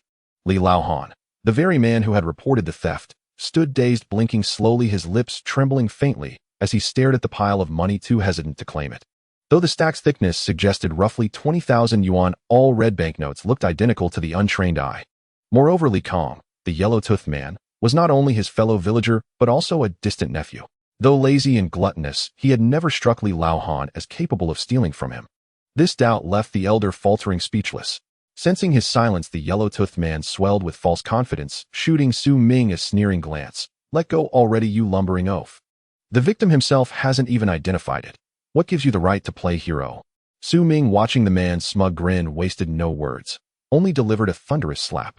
A sharp crack echoed. Stars exploded before the man's eyes. A ringing disorientation made him swear he saw his own grandmother beckoning from beyond the veil. A metallic tang flooded his mouth, and even his naturally robust 24-karat yellow teeth loosened in their sockets. Cowed by Su Ming's sheer unreasoning ferocity, the man wilted, but still muttered defiantly, "It is my money. Everywhere under any law it belongs to me." "What nonsense are you spouting? Don't you know there's something called fingerprint analysis? Every single bill pulled from your person bears the victim's prints. Why persist in denial?" Su Ming scowled, his voice booming like rolling thunder. From just a few exchanges, Su Ming had already gauged old Li's character, a meticulous man who would count each wage note carefully, leaving his fingerprints indelibly upon them. Now those very prints served as irrefutable evidence. Fingerprints. The yellow-toothed man blinked blankly with his narrow, triangular eyes, utterly dumbfounded. He knew old Li's frugal habits better than anyone. Each paycheck was counted 10 times, fingers dampened with saliva, lest the foreman shortchange him by a single yuan. If what this giant claimed was true, then every bill must bear old Li's prints. Seeing the man's stupefaction, Su Ming pressed deeper, deliberately intensifying the dread. "This stack must exceed 20,000 yuan. Let me enlighten you. Theft exceeding 10,000 constitutes a significant amount, a minimum sentence of 5 years. And stealing from family, that's not just theft, it's a grave moral betrayal. Even if you escape a full decade, 7 or 8 years is all but certain." As he spoke, lightning split the sky outside, followed by a deafening crack of thunder, marking for the yellow-toothed man the stark dividing line between freedom and a future locked behind iron bars. On one side lay despair, on the other a life of chains and concrete. His resolve shattered. He burst into wailing sobs. "Uncle, uncle, I was wrong. I took the money. Please don't call the police." At those words, Li Laohan's eyes widened in shock. Staring at the stack of cash, he nearly struck his own nephew Li Kong across the face. "You stole from me. Don't you know how ill your brother is? This money is life-sustaining. I was wrong. I was wrong. Uncle, don't let them take me away. I was possessed, blinded by greed. I lost everything gambling. I can't face my wife." Su Ming narrowed his eyes. So, the second-starred achievement on the man's record was undoubtedly gambling. Li Chengming glanced sidelong at Su Ming, his eyes instantly alight with understanding. Gambling? A flicker of intrigue crossed his face. This promised an unexpected windfall. Su Ming clamped his fist around the yellow-toothed man's throat, cutting off his frantic pleas with brutal efficiency. The sudden pressure choked a strangled gasp from the man, his tongue lolling, his voice extinguished. He shot Li Chengming a look. In a low, gravelly voice, he declared, "Senior brother, I'll escort the suspect to the patrol car first." Li Chengming nodded wordlessly, then smoothly pivoted the conversation elsewhere. The case was now clear. The yellow-toothed man had confessed, and Li Laohan hurried to apologize to Wang Ergo, the man wrongly accused earlier. Though still simmering with anger, Wang Ergo had heard whispers of the elder's ailing son, and though bruised by several blows, chose not to press the matter further. Soon after, Li Laohan descended the stairs with Li Chengming and boarded the police cruiser. A theft of such magnitude demanded formal interrogation at the station. Inside the cruiser, the yellow-toothed man, now utterly broken, sobbed uncontrollably, nose-running, tears streaming. "Officer, sir, I truly repent. Let me speak with my uncle first. Drop the charges, please." Su Ming stood impassively, arms folded, his granite-hard musculature sharply defined, a sight that chilled onlookers to the bone. "If only you'd known this day would come. Stealing from your own uncle. You need correction, years of it. 3 or 5 won't suffice. I'll consult the judge myself. Recommend the maximum sentence, a clean round 10 years of re-education." Li Chengming settled in the driver's seat, didn't turn around, yet his voice dripped with theatrical menace. "Oh no, no need to beg. Years. No. Just 1 year, and your wife will flee. What a shame." Hearing the uniformed officer suggest additional years, even advising the judge, the yellow-toothed man turned ashen, his face drained of all color. "Ah, but what can I do? The crime is yours, the sentence inevitable. Unless..." Su Ming regarded him with a faint, unreadable smile. "Unless what?" the man cried urgently. "Unless you earn merit," Li Chengming interjected smoothly. How? How do I earn merit? Where did you lose the money?" Though barely schooled, the yellow-toothed man wasn't foolish. He grasped their meaning instantly. A flicker of hesitation crossed his face, then deepened into visible dread. These men were forces he could not defy. Should you render substantial meritorious service, and given your blood tie to the victim, if he chooses not to press charges, we may even recommend non-prosecution. Su Ming continued painting the promise vividly, though truthfully in cases of intrafamilial theft law enforcement often deferred to the victim's wishes. Bah, what merit could he possibly have? Waste of time. Straight to prison. 10 years vanishes in a blink. The two officers played their roles flawlessly, alternating threat and dismissal, while Li Chengming revved the engine and shifted gears, feigning indifference as if ready to drive off at any moment. The yellow-toothed man swallowed hard, panic surging as the cruiser rumbled to life, terrified the chance for redemption would vanish forever. I'll talk. I'll atone. I'll expose the gambling den operating on our construction site. A gambling den. Su Ming and Li Chengming exchanged a sharp, sober glance, eyebrows furrowing in unison. How could a gambling den exist on a construction site? According to De Huangji's instructions, not long ago he was mysteriously taken to an underground casino by a few fellow townsmen. Although the casino was quite dilapidated, it offered a variety of gambling games from mahjong for as little as 3 to 5 yuan to big stakes like pai gao and baccarat starting at 10,000 yuan. De Huangya was originally a street thug forced to work due to pressure from his wife. Once he discovered this place, he felt like a fish in water, and within days he lost half a year's salary and even borrowed a large sum of usury. With no other options left, he started to have ulterior motives. Li Chengming and Su Ming exchanged glances, looking at De Huangya with some suspicion. De Huangya clearly noticed their doubts and immediately swore earnestly, saying, "Officer, I've already been caught. I definitely wouldn't dare to deceive you, and that gambling game is just ahead. If you don't believe me, go check it out now." Li Chengming squinted his eyes. Having worked in the police station for many years, he had conducted many raids on gambling dens, but they often turned out to be just a few tables of mahjong with some elderly folk. Moreover, it was unheard of to set up a gambling game in an unfinished construction site. Su Ming, regardless of whether what they say is true or not, let's take them back to the station first and report to Captain Zhou before making any decisions. Li Chengming said. The participants in the casino were a mixed bag from all walks of life, and most casinos had thugs to maintain order. This was to uphold some semblance of order in the casino and prevent anyone from causing a scene when they lost big. They also handled the collection and disbursement of usury. These individuals were usually seasoned criminals who had been in and out of prison and carried some baggage on them. Additionally, once arrested, the gamblers would be detained and their funds confiscated. Thus, every time a raid occurred, it was like a nest being blown up, with everyone frantically fleeing. Without a substantial police presence, it was simply impossible to control the scene. Li Chengming suggested they head back and report to Captain Zhou for further instructions. Su Ming pondered for a moment, then gestured lightly and seriously said to Li Chengming, "Brother Ming, if this gambling game is set up at the construction site, it is impossible for the construction crew to be unaware. The site is surrounded by barriers, and the guards won't let in strangers. If we reveal our identities, it will only alert them. Since we happen to be on the site, we might as well take the opportunity to investigate a bit, get a sense of the situation. Once we confirm the facts, we can report back to Captain Zhou, so we won't be scolded for false information later." Upon hearing Su Ming's words, Li Chengming was tempted but still hesitated.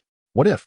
Li Chengming had always maintained a work style of reporting issues before taking action, accustomed to being directed by his superiors. "It's fine, senior brother, we can disguise ourselves as gamblers, play a couple of rounds to confirm the situation, and then retreat. There won't be any unexpected issues, trust me. Besides, we are police officers, but it's just a casino, not a dragon's den or tiger's lair. There's nothing to be afraid of," Su Ming said with a smile, playfully putting his arm around Chengming's shoulder, analyzing earnestly. Li Chengming thought for a moment and felt Su Ming's reasoning was indeed sound. "All right, then I'll go in and gather information. You wait for me outside." After saying this, he began to take off his police uniform, clearly intending to go in alone to investigate. Su Ming, sitting in the passenger seat, hurriedly stopped him, smiling wryly and saying, "Senior brother, it's better if I go." It wasn't that Su Ming doubted Li Chengming, but rather that after years on the force, Li Chengming's every move, even without the uniform, still screamed police. "But if I go to knock on the door, they might not even open it for you. You look too much like a straight-laced cop." Su Ming glanced at the rearview mirror, and although Li Chengming had gained a bit of weight, his appearance was still quite upright. He indeed exuded an aura of righteousness. After years in the police force, it was hard for him to conceal it. Even now, without the uniform, he still looked very much like a police officer. In contrast, Su Ming was different. With a robust physique and a face full of rough features, he exuded a vibe of a hardened thug, resembling a boss from the underworld. Even Li Chengming had to sigh. If he didn't know this junior brother, he would definitely have interrogated Su Ming if he saw him on the street. There was no way around it. He really looked too intimidating. But Li Chengming hesitated, still concerned for Su Ming's safety. Yet Su Ming confidently clenched his fist and with a little exertion his muscular arms strained against his short sleeves, his explosive muscles revealing the immense strength he possessed. There's no but. Don't worry, senior brother, look at my physical condition. If it comes to a fight, who's to say who would be in danger? Moreover, I promise you I won't act recklessly. He'll scout the area, and once I confirm that there is indeed a gambling game, I will retreat immediately. I won't take any risks.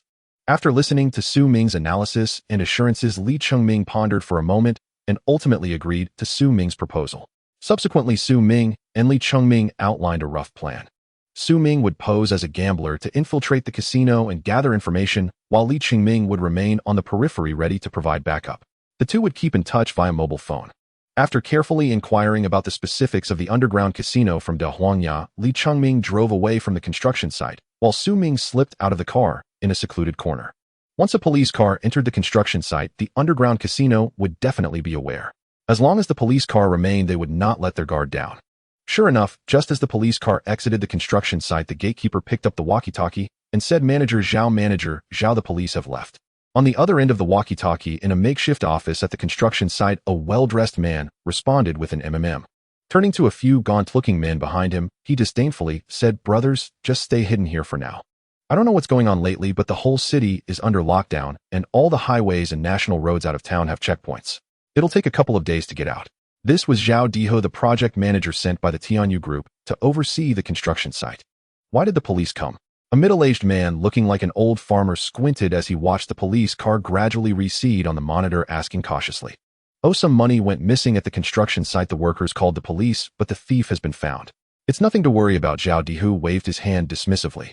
The old farmer nodded silently and placed a tattered black handbag down on the table. Diho, we've caused you quite a bit of trouble these past few days. I understand the rules on the street. 10,000 for accommodation per person per day? I want skimp on this. There's 500,000 in this bag, and I'll trouble you to keep up the effort. The old farmer smiled, placing his hand on Zhao Dihu's shoulder, speaking in a low voice. Zhao Dihu felt a shiver run through him, as if the old farmer's hand was like a snake's tongue, sending a cold, greasy feeling to his heart. Suppressing the urge to slap the old farmer's hand away, he weighed the black bag and pretended to be polite, saying, Hey, brother, you're making it sound too distant. We're all brothers here.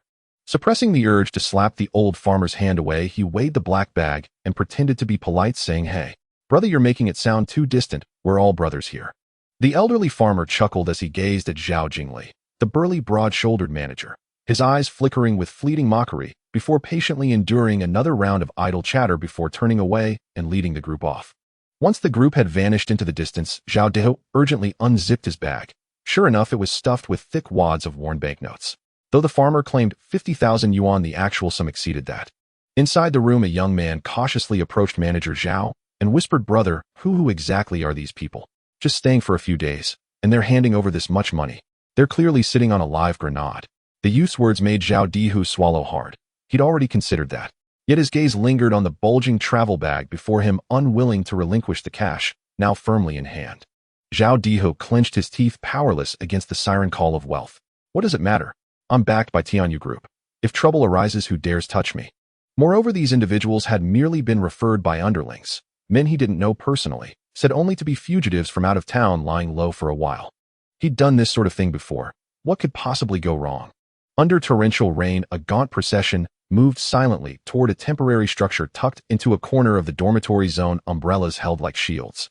Once inside, they peered cautiously through the door cracks, scanning the exterior until certain no one followed. Only then did they breathe easy. The room was profoundly damp, water seeped through in several places, and most of the floor was cluttered with discarded debris. Only in one shadowed corner, half hidden beneath rubble, stood 3 sets of bunk beds. 2 middle-aged men reclining on the beds sat up immediately upon the farmer's return. No one came in, right? The farmer asked without preamble. Relax, uncle.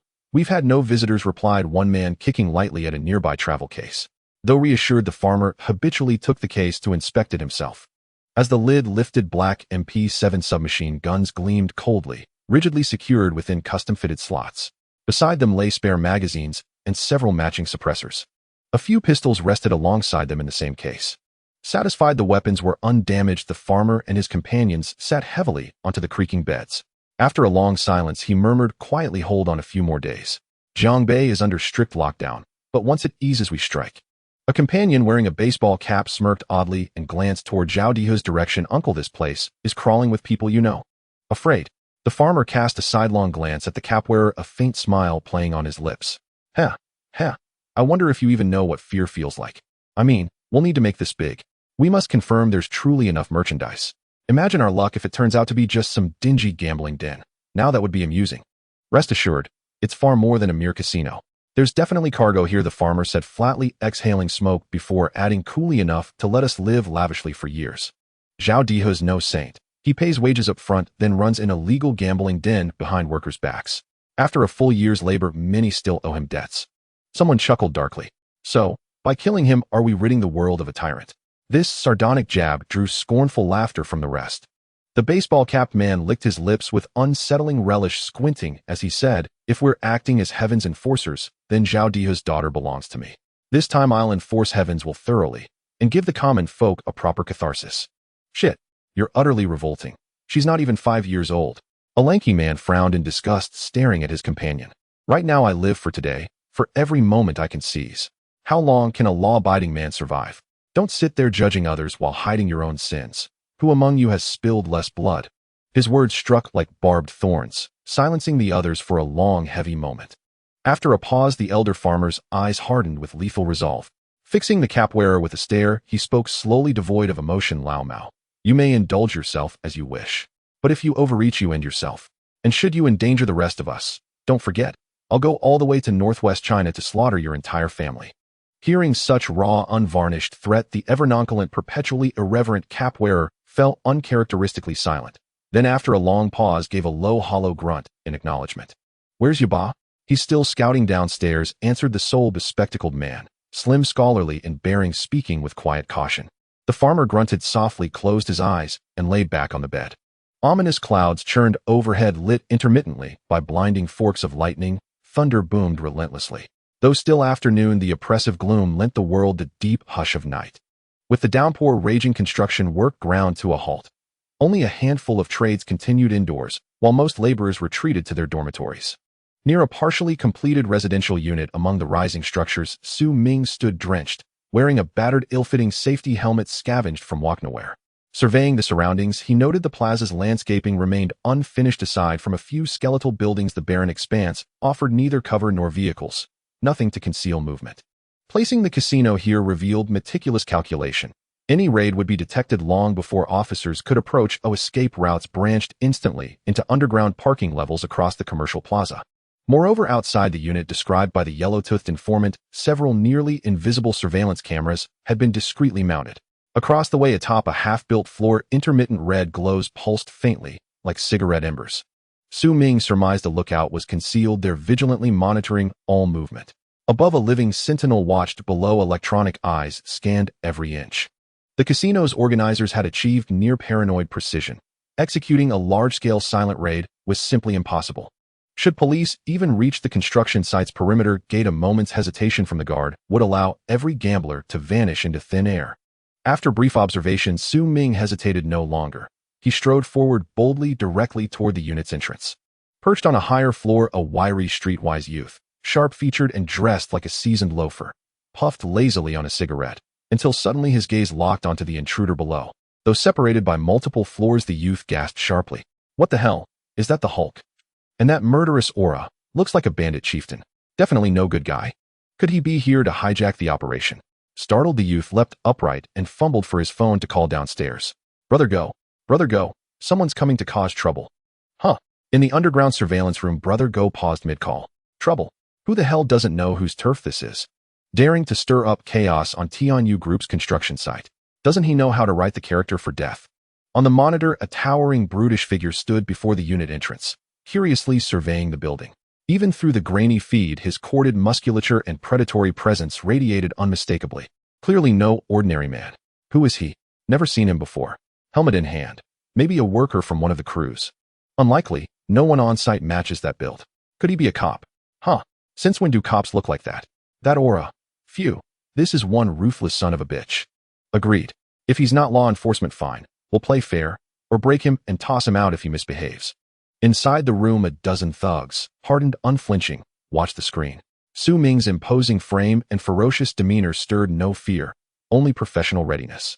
A casino runs on business. If you dare enter, you're welcome. 2 shoulders, 1 head. No reason to back down. Without further thought, Brother Go ordered the gatekeeper downstairs to open up and escort the man in. As the reinforced steel door groaned open, the roar of excitement surged outward. Open. Open. Big. Dog Zhuang, hand over the cash. Can't you even play? You just fed the wind to Hu Santong. Su Ming's expression tightened. He'd found the right place. The door was opened by a scrawny teen, 17 or 18, with shabby clothes and the nervous energy of a low-level runner.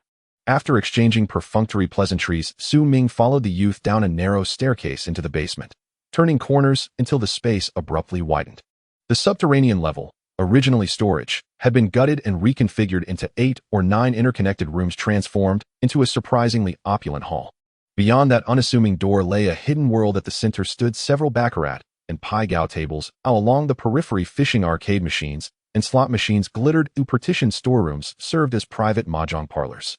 Patrons weren't limited to laborers. Well-dressed middle-class figures mingled freely, clearly drawn here deliberately for entertainment. Just in the main hall, nearly 100 men and women, of all ages, crowded around 5 or 6 large gaming tables, stacks of cash glittering under bright lights. Su Ming couldn't help but grimace. Not a small operation at all. Su Ming subtly scanned the layout. 3 distinct exits emerged. First, the entrance from the residential unit, his own point of entry convenient for workers and technicians. Second, a passage branching toward adjacent units. Third, a newly constructed stairwell descending to the underground parking garage. Many patrons drove directly into that garage, then ascended discreetly to the casino above. Such a tripartite rabbit warren design meant even a massive police operation would struggle to apprehend everyone. Escape inevitably was woven into its very architecture. The air was thick with smoke and the bustling crowd was shouting wildly. Regardless of their attire, everyone appeared frenzied, howling as they fixated on the various gambling tools before them. Beside the hall, a few tattered sofas were scattered casually, where several robust men adorned with dragon and tiger tattoos sat, stacks of cash haphazardly piled on the table. A gilded glass sign stood prominently in front, boldly inscribed with low-interest loans and cash exchange. It appeared that this was the place for cash exchange and lending within the casino. At that moment, the 8 or so burly men on the sofa were watching Su Ming striding in. Though their faces were impassive, their eyes betrayed their shock. What the hell? The surveillance footage clearly did not capture Su Ming's inhumanly imposing stature, broad as a walking bear, with veins bulging and muscles knotted, his thick arms ended in hands as large as fans, seemingly capable of effortlessly crushing a person's skull. Coupled with Su Ming's aura of menace, he was like a dragon crossing the river. They were already regretting letting Su Ming in. If they fought this guy, a single punch would likely knock them out on the spot. Su Ming naturally noticed the hostility in the eyes of those guarding the area, but he paid it no mind. Even without the system, these lackeys posed no threat to him. After all, his muscles were not built without purpose. While it might be an exaggeration to say he could take one down with a single punch, he could definitely handle 2. Yet Su Ming was merely here to scout the casino. These guards were just small fry, not the masterminds behind the scenes. If he acted recklessly, a single disturbance could send all the gamblers fleeing. Even if he grew 3 heads and 6 arms, how many could he catch? At this moment, he had confirmed that the words of De Huangyu were not false. There indeed was a casino on the construction site, and it appeared to be quite substantial. His mission was thus accomplished. However, Su Ming clearly could not just turn and leave, otherwise even a fool would realize he was suspicious. He ran his fingers through his hair, the short strands standing up like steel brushes, feeling slightly prickly to the touch. Contemplating, Su Ming activated the Eye of Friends. Instantly, information boxes popped up above the heads of over 100 people in the room, densely overlapping with various numbers continuously shifting as people moved. It resembled the red worms used in fishing, intertwining with one another, causing Su Ming to furrow his brow. This was also the reason Su Ming could not keep the Eye of Friends activated for long, especially in public places. Before fully adapting, prolonged activation would indeed leave him dizzy. After adjusting, Su Ming began to scan his surroundings. Most of the gamblers in the casino were indicated by white frames with their friend values only in the teens, as gambling in Long Country was merely subject to public security penalties, not criminal law. However, among the numerous white frames, a few were strikingly red. The owners of these red information boxes were none other than the burly men guarding the area. Namely, to friend value 57, Underworld Achievements 1. A few times in deep training 2. Numerous severe injuries, and on the run 3. System evaluation beloved. Name Zhang Miao, friend value 44, Underworld Achievements 1. 1 deep training 2. 1 severe injury, and on the run 3. System evaluation kin. Name Lu Yangyang, friend value 54, Underworld Achievements 1. Theft 2. Numerous severe injuries, and on the run 3. System Evaluation Brothers. Name Wong Hao Friend Value 55, Underworld Achievements 1. Theft 2. System Evaluation Brother. The few men maintaining order on the sofas were clearly no good people, each carrying a criminal record, most with achievements for causing severe injuries and evading capture, essentially class-wanted criminals. Su Ming took a deep look at a few of them, silently committing their appearances to memory. They were evidently key targets for future arrests. He continued to look around, and soon noticed a thin man in the distance at the card table. His back turned to Su Ming as he participated in the gambling. The information box above his head was deep red like blood, exuding a strong aura of wickedness. Name Li Chengming Friend Value 178, Underworld Achievements 1, 2, 3, 4. System Evaluation Hero of the Forest. 178. Su Ming's pupils constricted sharply after Aljong Lily had killed her entire family and her friend value was barely in the 90s in the ruthless system. Yet this man was somehow given a friend value of 178. Simply terrifying. It was hard to imagine what this man had done. Moreover, the series of asterisks made Su Ming's brows furrow tighter. He knew that someone had deliberately harmed others while activating his metal. But in Li Chengming's list of underworld achievements, nothing was revealed. Su Ming pondered various crimes that could reach such a friend value, finding it difficult to judge. However, it was evident that this man was involved in a shocking major case. Su Ming cast a deep glance at the man. His initial intention to merely scout had instantly changed. Since fate had brought them together, he could not let this person go. The displayed friend value of 178 was utterly wicked. Encountering this man, named Li Chengming, was purely coincidental. If he were to escape, it would be impossible to find him in the vast sea of people. However, acting recklessly, even if he captured the man, it would surely alarm the gambling scene. Su Ming seemed to be caught in a dilemma. He needed a solution that was both beneficial and feasible. Are you playing? If not, hurry up and leave. Just as Su Ming was pondering, a gruff voice came from behind. Looking down, the small, scruffy-looking guide was watching him warily with large buck teeth. Although Su Ming had not yet thought of a good idea, he still smiled broadly and cheerfully replied, "Yes, definitely playing." Without waiting for a response, he walked straight to the card table, where Li Chengming was sitting casually, finding a place to sit down, pretending to be very interested as he pulled out cash and placed his bet. In such a small casino, there was no need to exchange chips. You just put down money, straightforward and brutal. Li Chengming, not far away, glanced at Su Ming with some caution. After all, such a large figure was indeed eye-catching, but he did not think much of it. Although Su Ming had an intimidating aura, he clearly was not a good person. However, Li Chengming was no saint either. In comparison, the crimes of everyone in the room combined might not surpass his own. So he was not afraid of Su Ming. The gamblers at the table were initially a bit surprised at Su Ming's aura, but they had become too engrossed in their gambling to bother with much else. "I bet small." Su Ming casually pulled out 200 and tossed it onto the table. Just as he threw the money on the betting table, the system's crisp notification sound rang out again. Ding. Congratulations, host, for successfully participating in gambling for the first time. Reward strength 1. Ding. Congratulations, host, for activating the gambler's medal. You can now use the Eye of Friends to actively find companions to exchange insights. Ding. Congratulations, host, for obtaining a random reward, silver treasure chest.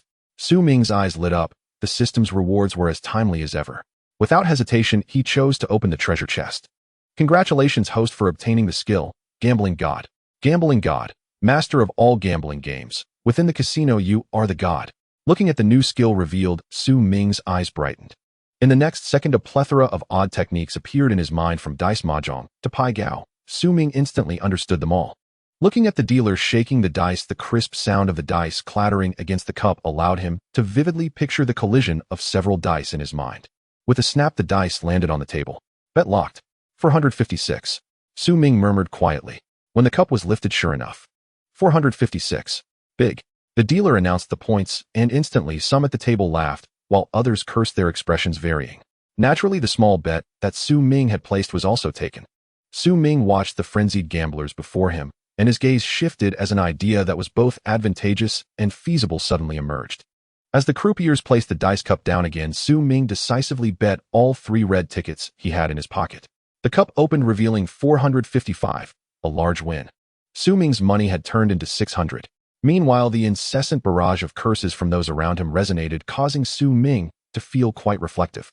With a flip and a glance, the money came too quickly. He once thought that catching a thief for 3 to 500 was fast enough, but now sitting at the table, his money doubled in just a few breaths. It's no wonder so many people are addicted to gambling. The intense atmosphere and the huge profits are indeed intoxicating. Yet Su Ming was keenly aware that without the system money comes quickly, but leaves even faster. Though it seemed like the odds of winning and losing were evenly split with the house taking a cut and many dealers engaging in tricks at the table, one could easily lose, even with divine luck.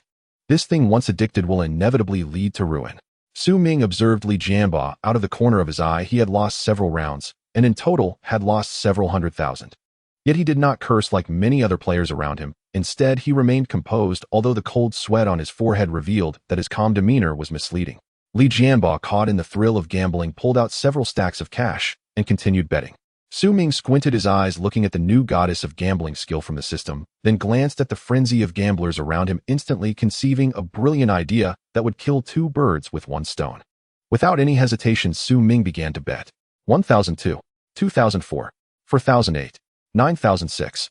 In just a few minutes, the money in Su Ming's hands had multiplied several times, rapidly transforming from a few thin bills into thick stacks.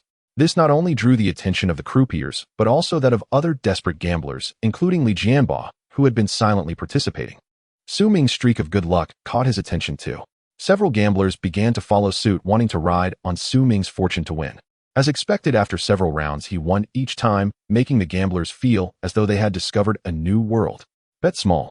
Just like in the previous rounds, Su Ming directly chose to go all in, betting nearly 200,000 in cash, prompting many onlookers to follow suit. He'll bet 2,000. He'll bet 30,000. Me too. He'll bet 100,000.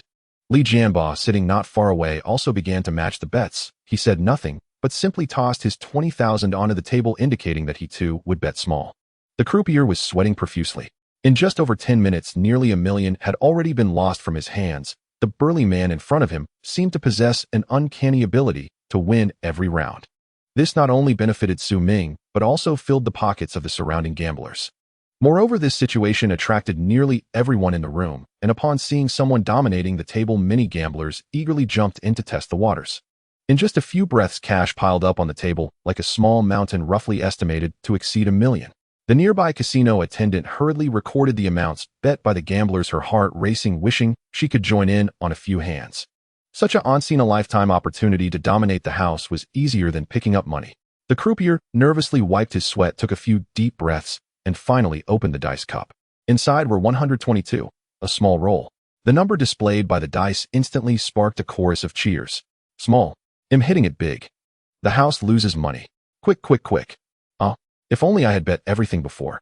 I'm regretting it. I can't stand it. I need to borrow some money. This opportunity to kill the house won't come around for another 100 years. Many broke gamblers with wild eyes rushed to the side to borrow money from the loan sharks, infuriating the burly men watching over the place. Cheers erupted in the underground casino hall, as those who had followed Su Ming's bets rejoiced, nearly wanting to kneel before him in gratitude, celebrating wildly. They clamored for Su Ming to continue betting. The middle-aged croupier had a grim expression. With his skills, he could still control the odds, though not with high precision. He could win 3 or 4 out of 10 rounds. But for some reason, facing this burly man, he couldn't win even once. No one answered, and the attendant hurriedly counted the compensation money, distributing it to the winners amidst the commotion. Now Su Ming had nearly 500,000 in cash. And seeing the nearly frenzied gamblers in the room, this next round of betting would likely exceed several million. Several million is nothing to the big casinos, but for this small underground casino, it was quite a considerable sum. Moreover, this was far from over. Su Ming smiled, nodded, took a puff of smoke, gesturing for the attendant to place the money aside, slamming his hand on the table with a thunderous sound, laughing heartily. Continue. Shake the dice. What are we waiting for? Big brother. Please wait a moment. Before the croupier could speak, several burly men with tattoos rushed in from the side, pushing through the crowd. A bald man waved his hand at the croupier, signaling him to step down. Then, smiling, he turned to Su Ming and said, "Brother, let's change the dealer." The croupier, drenched in sweat, stepped down, while Su Ming glanced at the burly men, pushing and smiling, but remaining silent. However, the excited gamblers who had been surrounding the table were now displeased. "What? You want to change the dealer just because you're winning? What about me when I was losing? Where were you then? Why should we? Can't you handle losing? If you can't handle losing, then don't run the table. Why didn't you change the dealer when you were winning?" The many gamblers protested loudly, clearly unhappy with the house's mid-round change of dealers. Anyone with eyes could see that the burly man at the table had completely dominated this dealer, and those who followed him had also made a hefty profit. If the game continued, they would surely win even more. Now changing dealers clearly meant they were bringing in a more skilled player. The outcome was unpredictable. The few men maintaining order realized they had stirred up the crowd's anger, so they couldn't afford to lose their temper, as they still needed to rely on these gamblers to make money. They repeatedly begged for forgiveness, offering cigarettes to appease everyone, hoping to calm the crowd's fury. In the manager's office, Zhao Dihe was happily stacking the 50,000 he had just received into the safe. Looking at the almost full safe, he couldn't help but laugh, admiring his own cleverness. The salary and bonuses from the group could only give him so much, at most 100,000. But by running a casino on the construction site, just from the workers, he could easily draw in millions a month, plus those high-tech gains from the foreign bosses. Over $1 million a month, it couldn't be easier. Suddenly the phone rang. Zhao Dihe glanced at his phone and saw it was a call from the casino's security. He picked up the phone casually. Without waiting for the other person to speak, he heard a panicked voice on the other end. "Boss, it's bad. A skilled player has come to the venue. They've already won us over 100,000. It seems to be a professional gambler. They have won us several rounds at the baccarat table, and now the gamblers are also following suit, clamoring to continue playing. Damn it. Not only are they winning money in my casino, but they're bringing their own customers to take us down. There's not an ounce of respect for the rules of the trade." Zhao Dihe was furious, his anger boiling. Running a casino is a business, so naturally one would encounter skilled players out to make a profit. However, both sides had an understanding: keep it within limits. Winnings couldn't be excessive, and players typically wouldn't break the rules. It was unthinkable for someone to leave only to send someone else to reclaim the money. If such news spread, no one would dare to play in the casino. But bringing other gamblers to dominate the house was undoubtedly a huge taboo. Harming others' livelihoods is akin to killing their parents. Zhao Dihe suspected that this was a rival trying to sabotage him, so he couldn't afford to be careless, darkly instructing, "You all hold the fort, I'll head down immediately." In the casino office, Zhao Dihe stared grimly at the surveillance monitor. He had reviewed every frame of footage capturing Su Ming's arrival and subsequent gameplay. 20 consecutive winning bets, not a single loss. Winning streak after win, doubling each time. From mere hundreds of yuan, in under half an hour he amassed over 500,000. Each wager made Zhao Dihe's eyelids twitch violently. A seasoned casino operator himself, Zhao Dihe had encountered countless con artists and professional gamblers. Every undefeated player he knew either possessed extraordinary skill or relied on cutting-edge technology. But Su Ming was different. He simply sat there motionless, showing no sign of manipulation. Search him thoroughly and re-examine the footage with utmost care. Zhao Dihe's face tightened, his voice low and venomous. If you find anything suspicious, cut him down on the spot, encase him in concrete, and dump him in the river. If he passes inspection, send in the croupier immediately. If that fails, deploy whatever means necessary, no more losses. And do it discreetly. No one must suspect a thing, Zhao Dihe added, narrowing his eyes. Rest assured, boss. Those devices were imported from Macau, cost a fortune. Killing these country bumpkins. Child's play. No risk whatsoever, sneered Dog Brother, glancing contemptuously at the ecstatic gamblers on screen. Such high-tech measures were rarely deployed, but once activated they marked the beginning of the pig slaughtering scheme. These gamblers now roaring with laughter and shouting, "Kill the house. Kill the dog." They had no idea how swiftly their joy would curdle into despair. With just a few more rounds they would be cast into irreversible ruin. At the gaming table, Su Ming sat unceremoniously surrounded by feverish winners. Nearly everyone clutched thick stacks of cash, desperate to follow his bets and ride his astonishing luck. "Sir, we need to conduct a security check." Several burly middle-aged men pushed through the crowd, metal detectors in hand, speaking coldly to Su Ming. "Go ahead," Su Ming replied with a faint smile, rising smoothly and spreading his arms to invite inspection. There was little to inspect. The weather was sweltering, and Su Ming wore only light, simple clothing, not even a key hung from his person. Yet the men dared not relax. They scrutinized him meticulously, from hairline to earlobes, even peering closely into his eyes, fearing hidden technological aids. Unsurprisingly, nothing irregular was found. The men exchanged silent glances, then nodded. The bald man at the front grinned politely. "My apologies, sir. We'll bring in the croupier immediately. Wishing you great fortune." Su Ming returned a knowing smile, saying nothing. Moments later, a new croupier stepped up to the table. The game resumed. "Place your bets. No more changes." Small. Without hesitation, Su Ming went Allen again, betting nearly 500,000 on small. But with the croupier changed, many cautious gamblers hesitated, waiting to see whether Su Ming's winning streak would hold. Others, however, placed their faith in him, clenching their teeth and betting anyway. As the dice cup lifted like Pandora's box, laughter erupted, and so did groans of regret. Those who laughed had followed Su Ming's lead, those who cursed had held back. "Damn it. I told you to bet with the Iron Man. I knew it." "Shut up and watch your mouth." A gaunt, wiry man behind Su Ming suddenly snapped, his composure shattered as the dice cup opened. He slapped the woman clinging to his arm, so hard her vision blurred. She cradled her stinging cheek, whispering weakly, "I just wanted to play it safe. We've already turned 1,000 into 200,000. That's 200,000. And now you want to go Alan again. Damn right we're going Alan. If I hadn't listened to your play it safe nonsense, I'd have doubled again. 400,000. That's enough for a down payment on a flat in Jiangbei City." His fury mounting, he struck her again, backhand then forehand, repeatedly. Su Ming observed the scene behind him without turning, silently lamenting gambling's terrifying duality, heaven in one breath, hell in the next. It didn't merely harvest money like a merciless scythe. It eroded humanity's very sense of value. An ordinary white-collar worker earns only a few thousand yuan a month, perhaps tens of thousands at most. But step onto the gaming floor. Thousands. Tens of thousands. With luck, a few wins yield hundreds of thousands, effortlessly, as easily as breathing. This is why hardened gamblers can never reintegrate into society. They've lost all reverence for money itself. In short, they've become addicted to fast money. As the old saying goes, wealth gained by ill means cannot depart by fair ones.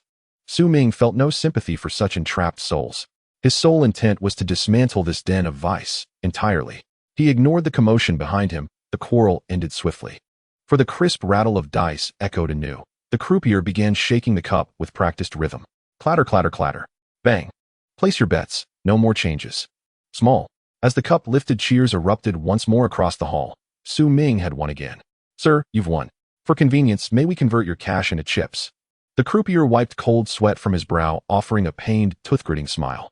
By now the house had already lost several million yuan at this table. Should Su Ming walk away, the losses would be catastrophic.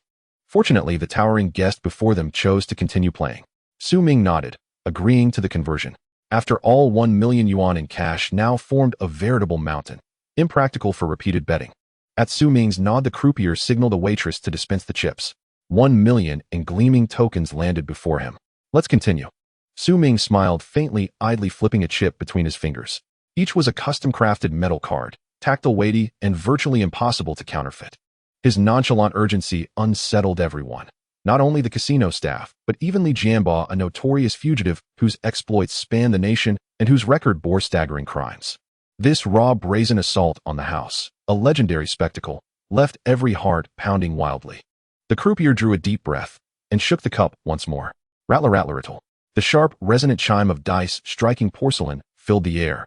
Bang! As the cup hit the table, the entire room shuddered. Before the croupier could speak, Su Ming swept all his chips forward. Another Allen. Big. Like starving ghouls, the gamblers behind him surged forward, desperate to follow suit. 100,000 on big. 50,000. 30,000. Chips and cash rained onto the table, piling into a glittering, teetering mountain. The croupier broke into fresh sweat, silently stunned. Meanwhile, Zhao Dihu watched the screen, grinning broadly at the rabid, bloodshotted gamblers, even as his own losses mounted. "Shall we open yet, brother Hu?" A subordinate asked, eyes gleaming like a butcher sizing up fattened hogs. "No. Let the bullet fly a while longer. Tell our loan officers. Approve every request. 50,000. 100,000.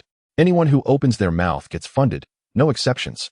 In pig slaughtering schemes, patience is paramount. The fiercer the storm, the rarer the catch. Zhao Dihu exhaled slowly, smoke curling as his gaze lingered greedily on the screen's frenzied faces. The wealthy businessman hadn't yet entered the fray in full force. He refused to close the net prematurely. As for the less affluent gamblers, he intended to gut them ruthlessly. He meant to extract every last drop. Bankruptcy was mild. He aimed for ruin, for broken families, for lives shattered beyond repair. He'd already prepared for fatalities. Backed by the Tianyu Group, death held no consequence. Meanwhile, the croupier trembled as he lifted the cup, every soul in the room holding its breath. 5/6/5. Big. 2 million. 4 million. 8 million. With each successive slam of the cup, Su Ming's stack multiplied at dizzying speed. Other gamblers followed relentlessly. Big. 8 million Allen. As Su Ming placed his next Allen bet, the atmosphere exploded. Every gambler intoxicated by the sheer magnitude of wealth raining down upon them. Shrieks. Triumphal roars. Unhinged, echoing laughter. Madness. Absolute, unbridled madness. The deafening roar threatened to tear the roof from the casino. No one could remain composed amid such frenzy. They felt as though struck senseless by fortune fallen from the heavens. When Su Ming went Allen, yet again gamblers wagered every cent, even pawning watches and phones for chips. Even the veteran players Zhao Dihu had long stalked could resist no longer. They plunged in, full force. "I'll wager 10 million, 30 million, 15 million. At last the businessmen at the table broke their restraint, simultaneously exchanging assets for chips, catapulting the frenzy to its zenith. Zhao Diho watched the screen and smiled, deeply satisfied. He'd cultivated these men for years, waiting for the perfect moment to lure them in. Never had he imagined Su Ming's assault would drag these prime targets straight into the slaughterhouse. With quiet confidence, he tapped ash from his cigarette and issued his command. Next round, activate the device. Swallow everything whole. Dog Brother nodded, grinning. The pot on the table had just surpassed 50 million. The pigs were truly fattened now. Time to slaughter. Time to slaughter the pigs. In the surveillance room, the technician chuckled and settled before his computer. On screen, a circular dice cup appeared, its top clearly displaying 566, exactly what Su Ming had bet on, big. With 2 casual mouse clicks, the image flickered, then shifted to 123. Simultaneously inside the casino, the dice beneath the cup, controlled remotely, leapt midair and landed a new 123. Clatter. Amid the deafening chaos, the muffled impact of dice, even isolated within the cup, was nearly inaudible. Yet to Su Ming, whose senses had been heightened to divine perfection by the god of gambling, that faintest whisper rang like a temple bell. Instantly Su Ming sensed the anomaly. His tiger-like gaze narrowed upon the cup. The dice had changed. A serene, almost maternal smile spread across his face. At last, the dice had changed. The house was closing its net. Then it was time for him to close his. Place your bets. No more changes. Opening now. At that moment, the croupier received the signal the slaughter was imminent. His eyes gleamed with mockery and disdain as he surveyed the gathered gamblers, his hands already moving deftly toward the dice cup. The moment the cup lifted, the slaughter would fall without mercy. Every soul in the room would lose their entire fortune to the casino, and most would be buried under lifelong usurious debts. The male croupier greedily scanned several seasoned gamblers in the crowd, men whose wives and daughters possessed striking beauty. He could hardly wait to taste them. The wives and daughters of last time's ruined gamblers had long since been exhausted by his dozens of brothers. These fresh ones were a welcome change. Those women would soon be sold across the border to brothels in Myanmar. At this thought, a sudden perverse thrill surged through the croupier, as if he stood aloft gazing down upon the coming collapse of heaven into hell. He deliberately raised his wrist with theatrical slowness, not wanting to miss a single expression of shock, while the dice cup pressed flush against the table rose incrementally with it. Snap! A sharp, crisp crack echoed through the air. Su Ming's beer paw-like hand slammed down onto the croupier's wrist, crushing the cup back onto the table with brutal force. Startled, the croupier instinctively reached out with his other hand to wrench the cup open. But no matter how fiercely he strained, the cup remained locked beneath Su Ming's palm, as though forged from solid steel. Not even the width of a single hair did it budge. The croupier's pupils contracted sharply. He jerked his head up, locking eyes with the hand's owner, his voice dry and strained as he demanded, "Sir, what is the meaning of this? I've changed my mind. This round, I bet on small." Su Ming smiled, faintly, speaking with quiet calm. Bet on small. Su Ming's reversal stunned the casino staff and left the throng of followers behind him utterly bewildered. From the moment he'd entered, this man had never hesitated. The instant the dice cup landed, he went Allen, without pause, without doubt. As if he could see through the cup itself, he had won 30 consecutive rounds, leaving the house reeling, breathless and humiliated. Such unshakable confidence and razor-sharp decisiveness left every onlooker awestruck, as if witnessing a celestial being descend among mortals. Only his unwavering certainty had inspired mass follow betting. Yet now, for the first time, Su Ming sought to reverse his call. As they watched the faint sardonic curve of his smile, a hushed suspicion began to stir. A few veteran gamblers edged closer, glancing up at him and whispering cautiously, "Brother, something wrong." Su Ming glanced down, offered a slight smile, and said nothing. This isn't allowed." The croupier paled. He knew full well what this reversal meant. The casino would owe 50 million. Though it bore little direct consequence for him, Tiger Brothers' cruelty was legendary. If the casino truly lost such a sum, he would not escape punishment. At worst, he'd be sold off to a Myanmar brothel. Yet until the cup opened, patrons retained the right to alter their wagers. Watching the croupier's face blanch, Su Ming merely grinned and said, "The cup hasn't opened yet. Suddenly I feel small might be the wiser choice." "What? Do you refuse to accept it?" With one hand still pinning the cup, Su Ming lightly slapped the croupier's cheek with the other. His tiger-like eyes narrowed, his expression dangerously calm. Thighs. Sweat poured down the croupier's brow. Earlier seated, Su Ming's extraordinary physique had astonished him, but it had not yet struck him with such oppressive weight. Now standing upright, Su Ming's massive frame loomed like an iron tower, exuding a raw, lawless aura so potent that every throat in the room constricted with a dry, involuntary swallow. The croupier standing closest was paralyzed, speechless.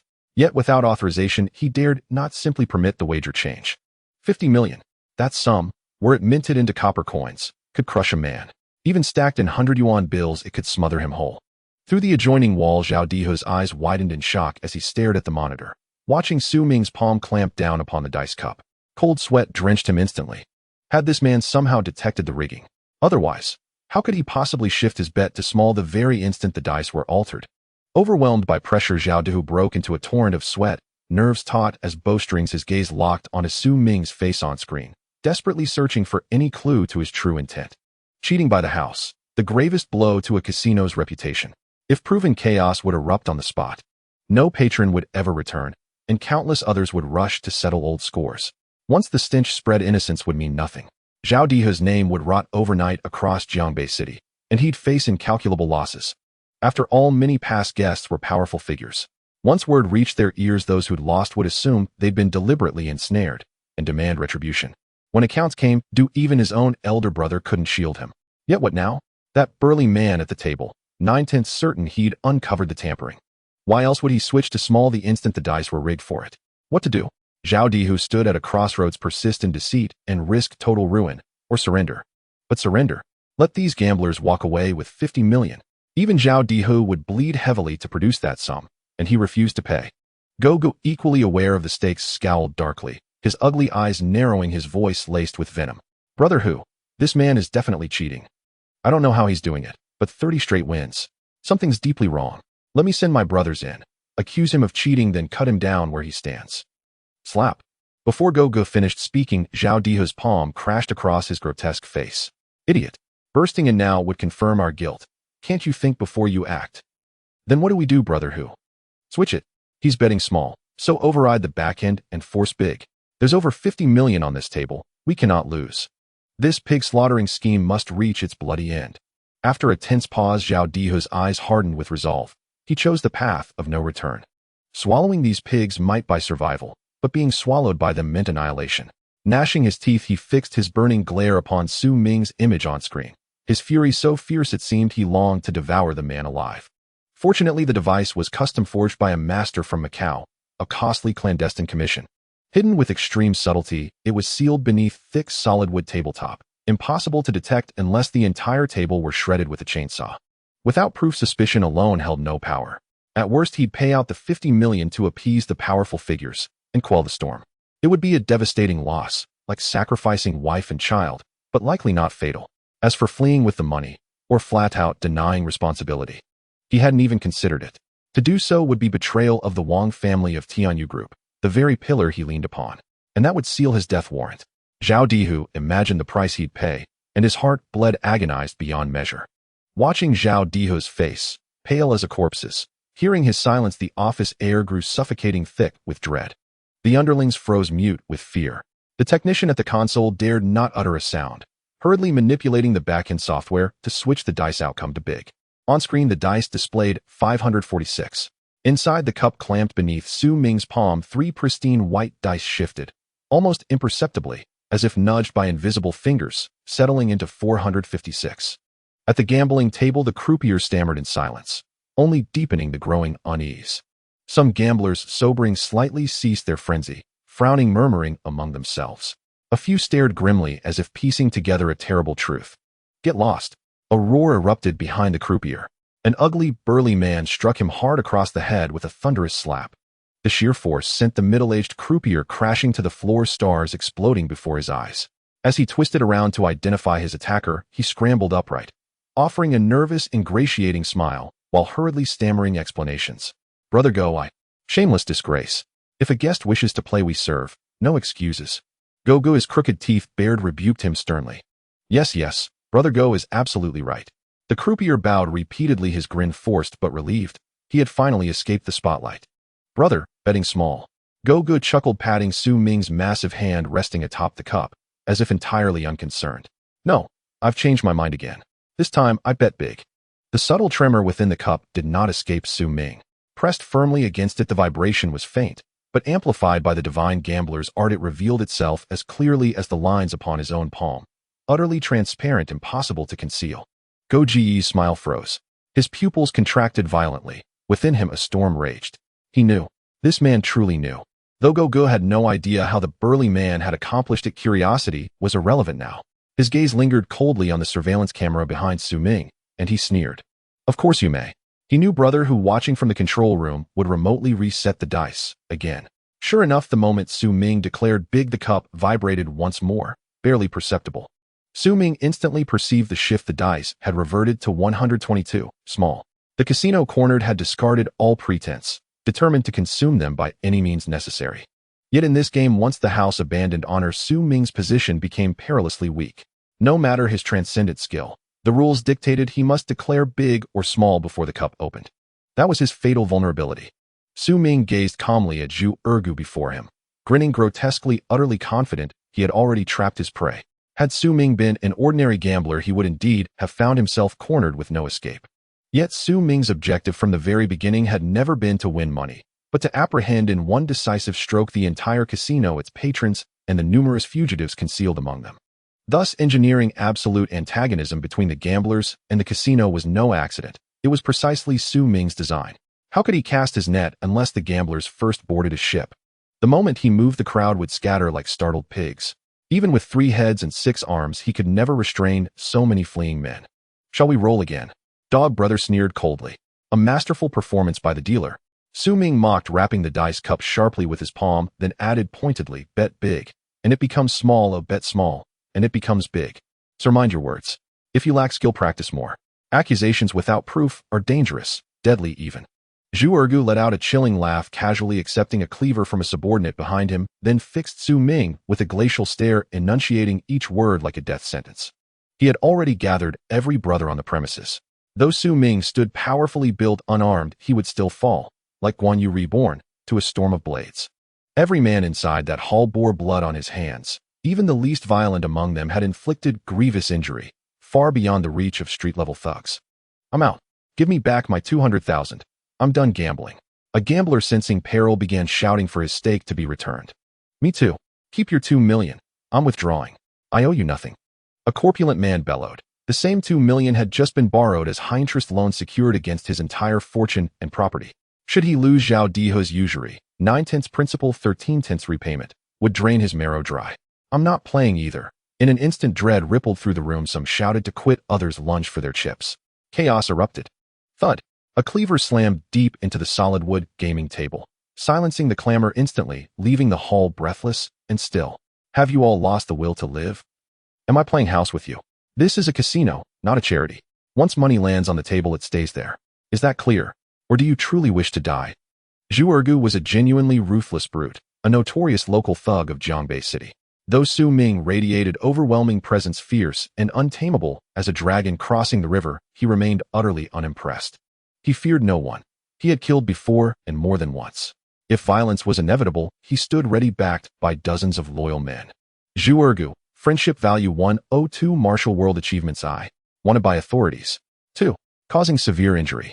Su Ming activated his friend vision. The interface before him instantly displayed Zhu Ergu's full dossier. Remarkably accomplished. The system's assessment retained its signature dark irony. Though most achievements were obscured with asterisks, the friendship value alone, combined with the confirmed charge of grievous injury, led Su Ming to conclude Zhu Ergu had certainly taken lives, and likely more than one. As Zhu Ergu's shout echoed, it served as a signal, like smashing a wine cup to initiate battle. From the entrance, over a dozen burly men surged in, wielding steel pipes and cleavers, standing behind Zhu Ergu like wrathful door gods. Through friend vision, red frames hovered above each man's head, some deeper, some lighter. At a glance, several were Class B fugitives. And this dog brother Zhu Ergu was a Class A fugitive. A casino of this scale demanded armed enforcers. Relying solely on the few bouncers in the main hall would have been woefully insufficient. Surveying the sea of crimson frames, Su Ming nodded in quiet satisfaction. Were ordinary police officers surrounded by so many armed violent criminals, they would be helpless, forced to surrender without resistance. They might even dare not reveal their identity. For such desperados, a badge offered no deterrence, only provocation. But Su Ming was different. Gazing at the arrogant dog brother, he smiled warmly, as if beholding plump, succulent drumsticks laid before him. These men were no vicious outlaws. They were walking commendations, medals awaiting collection. Especially dog brother and Li Jianba hidden among the crowd, both Class A fugitives. Each merited at minimum a second-class merit award. Su Ming grinned, fiercely clapping his palms together loudly. Gentlemen, may I have your attention? His voice seized every gaze. Not only did the gamblers fall silent, but even the casino's enforcers paused mid-insult. All eyes turned to Su Ming, eager to hear what the instigator would say next. He lifted his hand from the dice cup and spoke coolly. Since you insist on rules, then I'll play by your rules. I bet big. Open the cup. Seeing Su Ming place no new bet, merely doubling down on big, as if resigned to fate, Dog Brother's eyes gleamed with delight. Ignoring the other gamblers, he swiftly lifted the cup. Beneath it lay the dice 121. Small. He had lost, undeniably spectacularly. Dog Brother burst into unrestrained laughter, brandishing his cleaver at the stunned gamblers. It seems you've all lost. Our sincere gratitude for your patronage. Nearly 50 million in cash and chips now belong to the house. By implication, every gambler had lost. Those who borrowed from us have until dawn to repay, principal and interest combined. Don't make me come looking for you. Do you all understand? Dog Brother leapt onto the gaming table, cleaver in hand, scanning the room with his canine snarl. Having chosen total confrontation, he no longer cared for appearances. The gamblers' faces twisted in despair. Though none dared speak up, they knew Dog Brother's reputation well. Most had just lost everything, the rest had mortgaged lifetimes of debt at impossible rates. Wait, Su Ming cut off the triumphant Zhu Ergu before he could reply, then seized his throat and slammed him face down onto the table. Thud. With a deafening crash, Zhu Ergu was pinned flat, his grotesque face crushed hard against the green felt. Zhu Ergu raged inwardly. His nickname may be Dog Brother, but that didn't mean he'd tolerate being pressed down like a stray mutt. It was an unspeakable humiliation. Struggling to rise, he lunged forward, cleaver aimed straight at Su Ming's chest. But before his blade arm could tense, the massive hand gripping his skull tightened. Crushing force descended like a mountain, pinning his face immovably to the wood. His skull groaned under the pressure, his features contorted grotesquely, and his knife-wielding hand trembled violently with pain. Gently, gently. Zhu Ergu cried out in agony, convinced his skull would burst imminently, his brains threatening to erupt from his nostrils. Everyone froze in shock. Zhu Ergu was broad-shouldered and thick-limbed, his torso tattooed with dragons and tigers crisscrossed with scars, an unmistakable hardened criminal. Yet beneath that man's grip, he writhed helplessly, like a toddler tossed aside, contorted into 18 absurd postures, utterly incapable of resistance. So you're the Dog Brother? Su Ming snarled, wrenching the cleaver from his hand while keeping his skull pinned, then struck his mouth repeatedly with the flat of the blade. Zhu Ergu was thoroughly depraved. Though Su Ming hadn't yet uncovered all his crimes, his friendship value alone warranted execution 3 or 4 times over. Fuck you, Dog Brother roared, veins bulging with fury. Humiliation burned so fiercely he longed to kill. Let go of Dog Brother. Release him. Step back. Seeing Su Ming strike first, the assembled brutes surged forward, roaring threats poised to attack. Su Ming glanced at Zhu Ergu's furious underlings, and hearing the dog still curse, spoke no word. He raised the cleaver and struck without hesitation. The blade arced toward Zhu Ergu's face, lightning fast, lethal. In the next heartbeat, blood would spray, his head would part from his shoulders. Stop. Zhao Diho could contain himself no longer. He strode forth from a concealed door in the wall, halting Su Ming's descent. As Zhu Ergu's elder brother, he could not stand idly by while his subordinate was butchered like a dog. Inside, Su Ming smirked. His quarry had finally emerged. Thunk. The cleaver slammed into the table, mere millimeters from Zhu Ergu's nose, buried deep into the wood over 10 centimeters. Stand down, all of you. Brother, ahem. Release Ergu and everything can be settled amicably. Zhao Dihu faltered slightly, eyeing Su Ming's inhumanly powerful frame before continuing. Who are you? And do you hold authority here? Su Ming gripped Zhu Ergu. This hulking man, nearly 2 meters tall and weighing over 90 kilograms, lifted him effortlessly and hurled him across the room, sending a cascade of bodies toppling. Effortless strength. Spectators gasped audibly, jaws dropping. This man, truly a peerless terror. I am the owner of this casino. If there has been any oversight, I ask this brother to please be understanding. Zhao Diho looked at the exceptionally strong Su Ming, his throat dry in awe of such a formidable warrior. He felt envious. Compared to Su Ming, Zhu Ergu was nothing but trash. In his eyes, Su Ming possessed unparalleled gambling skills. Marshal. Zhao Diho cautiously observed Su Ming's towering physique, struggling to swallow hard. His martial prowess was astonishing. If only he could bring him under his wing. Hiss. Zhao Dihu clicked his tongue repeatedly. If he could truly recruit Su Ming, he would gladly let him enjoy fine wine and wealth every day. TSK, TSK, TSK. He dared not to fantasize, thinking it better to introduce him to young Master Wang. Feeling the aura of a legendary outlaw emanating from Su Ming, Zhao Di shook his head, relinquishing his dreams, lamenting that his little temple could not accommodate such a great Buddha as Su Ming. Su Ming raised his eyes to examine Zhao Diho, the information about him visible in the eyes of a friend. Zhao Diho friendship value 153, Jianghu achievements 1. 2 causing serious injuries. 345 system evaluation hero of the Green Forest. Various asterisks were densely packed, dazzling to the eyes, but his friendship value was still higher than Zhu Urgus. Zhao Dihu did not appear fierce, rather he was elegantly dressed in a suit exuding an air of civility. However, upon his appearance, all the ruthless individuals in the room displayed respect, showing no signs of defiance. Just by observing their reactions, it was clear that Zhao Dihu spoke the truth. He truly was the casino owner. Su Ming was overjoyed. After performing for so long, he finally lured the big fish out. As Zhao Dihu was the person in charge of the entire square's construction sent by the Tianyu Group, despite his polished exterior, he was utterly ruthless. During the land acquisition period, in order to secure land at low prices, he brought a group of henchmen to force countless families into ruin. Backed by the Tianyu Group, he has harmed countless citizens of Jiangbei City. He even set up a casino on the construction site, luring people to gamble, seizing the opportunity to lend at exorbitant interest rates, rolling profits like a snowball. Many families have been drained of their very essence. Many who could not repay his loans were personally buried in cement, tossed into the foundation's dark piles. Brother, you come to the casino merely seeking wealth. I see you possess extraordinary talent, and your gambling skills are exceptional. You are clearly not an ordinary person. Perhaps we can have a good discussion. Zhao Dihu recalled Su Ming's fierce record of winning over 30 games in a row, setting aside their conflicting history to try to recruit Su Ming. If he could cooperate with Su Ming, his gambling gang would undoubtedly be enhanced, and the speed at which they amassed wealth would be unimaginable. As for Su Ming's background, he did not care. No matter where he came from, it was irrelevant. After all, Su Ming could never be a policeman. Zhao Dihu prided himself on being an old hand in the underworld. He could tell at a glance whether someone was a policeman. With Su Ming's outlaw image, he could never possibly be a cop, without a doubt. Moreover, his gambling skills were so remarkable that even an experienced person like him had never heard of them, leaving him in awe. One could say that as long as Su Ming wished, he could easily win billions in the eastern gambling city. He could even be specially hired by a major casino, living a life filled with luxury cars, beautiful women, and a hedonistic lifestyle. Only a fool would choose to be a lowly policeman earning a mere 1,000 a month. Are you the casino owner? Su Ming disregarded Zhao Dihu's attempt to recruit him, instead picking up a die that had been tossed aside on the table. Shaking the die, Su Ming licked his lips, skiing in wonder. The die was intricately crafted, showing no abnormalities in appearance or weight. It seemed ordinary and without issues. Your place is quite something, huh? You're trying to play tricks on me. Su Ming looked up at the slightly nervous Zhao Dihu and said with a smirk. Zhao Dihu's heart sank at his words, cursing the so-called master of tricks. He could see through it at a glance, yet he forced a surprised expression on his face, saying, "Tricks? What tricks? Brother, what do you mean? I'm a bit confused."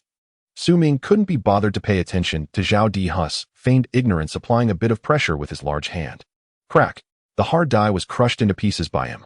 This scene left many gamblers gasping in amazement, crushing a die with bare hands. Is he even human? However, the gamblers were only momentarily shocked. They were too preoccupied now, each having lost everything they owned. The only possibility of turning the tide lay in whether the die had indeed been tampered with. A crowd quickly gathered around to examine the die fragments in Su Ming's hand. Rather than concern themselves with Su Ming's strength, they were more interested in whether the die had any issues. However, the crushed die was purely white inside, showing no signs of abnormalities, as Su Ming had claimed, appearing to be nothing but ordinary die fragments. The crowd was greatly disappointed, expecting to see something substantial from Su Ming, only to find he had merely produced a pile of dust. Isn't this just an ordinary die? This has no issues at all. The crowd was suddenly filled with despair. They felt like lambs waiting to be slaughtered, unable to find any problems with the casino. Each one would have to sell their children and ruin their families. This brother, our casino operates with integrity. There is absolutely no issue. It's true that many places will inject mercury into the dice or use magnets, but I personally despise such behavior. Zhao Dihu wiped the cold sweat from his forehead, pretending to be nonchalant as he smiled. Is that so? Su Ming looked at Zhao Dihu, who was still stubbornly holding on, a cold smile playing at the corners of his mouth. As Su Ming acquired the gambling god skill, all existing cheating techniques flooded into his mind. So although the die had been cleverly tampered with, it was something that an ordinary person could not detect. However, to Su Ming, it was filled with flaws. The seemingly normal white porcelain pieces in the die were actually made from a special white material appearing like porcelain, but but exhibiting positive and negative polarities under a faint special electric current. However, this white material was deceptively convincing in appearance, truly resembling porcelain, if it weren't for the vast knowledge of cheating he gained from the gambling god skill. He wouldn't have been able to discern any difference. Thus, Su Ming did not elaborate further, finding the electromagnetic control box would be the most convincing evidence. Ignoring Zhao Dihu and the other gamblers, Su Ming casually tapped the gambling table a few times. The heavy wooden board emitted a dull thud. Su Ming narrowed his eyes slightly, listening intently to the sound as his fingers tapped on the thick wood. The echoes seemed similar, yet upon careful differentiation, there were notable discrepancies. After all, the wood contained other things. Bang! Su Ming struck fiercely, his fist like a hammer heavily smashing down on a certain spot on the table. The heavy impact produced a thunderous sound. The wood splintered and flew apart.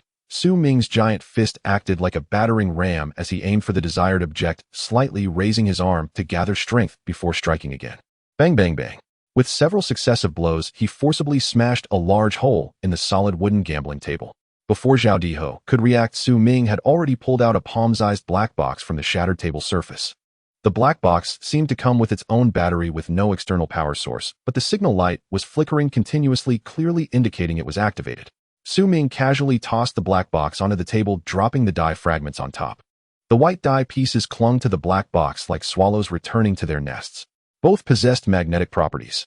This undoubtedly confirmed that the dealer was cheating. Although it was the first time they had seen such an item, the gamblers were not fools and quickly understood its purpose. The black box could control the size of the dice through magnetism.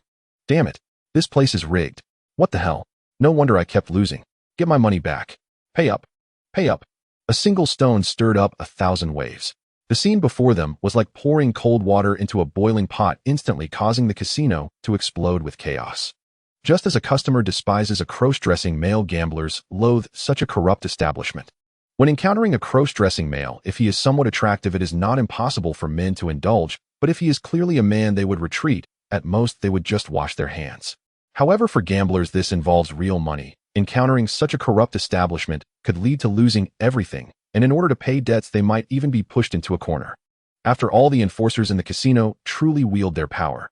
At this moment, all gamblers were burning with anger. Zhao Dihu was particularly shattered. It was not just because the cheating was uncovered, but also due to being frightened by Su Ming. He had personally witnessed that master place it inside. To ensure secrecy and durability, Zhao Dihu had specifically used the hardest pear wood for the table. The entire table was sealed off, leaving no external power source, not even an opening to change the battery. One could say that once the black box ran out of power, it would require immense costs to redo. Such painstaking efforts were made for safety. Even knowing the dealer was cheating, without the black box, there was no evidence to prove it. The pear wood was over 30 centimeters thick on both sides, and even a few tons of a car crashing into it would not deform it. He never expected it to be smashed by Su Ming's bare hands. He was left stunned. Is he even human? He was no longer shocked by how Su Ming knew about the black box. Su Ming had shattered his worldview. True green giant. Zhao Dihu's head buzzed, but seeing the furious gamblers, he still forced himself to explain, "Everyone listen to my rebuttal, listen to my words. This is Wi-Fi. Wi-Fi, my ass. Why don't you stuff the Wi-Fi in your pants?" Before he could finish, he was interrupted by the furious gamblers who showered him with a stream of colorful curses that left him speechless. "Let me speak. You 10 or so go block that door, don't let them escape. You few block this side. The rest go block the west door. They must pay us 10 times today, cheating us common folk. Is there no law?" Su Ming's roar interrupted Zhao Dihu, officially opening the curtain on the drama. Before the words fell, bang, bang. With two loud thuds, the nearest burly man wielding a stick was instantly taken down by him. One punch, one down.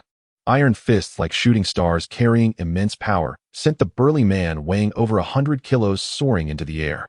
At the same time, a clear system prompt echoed in Su Ming's mind. Ding.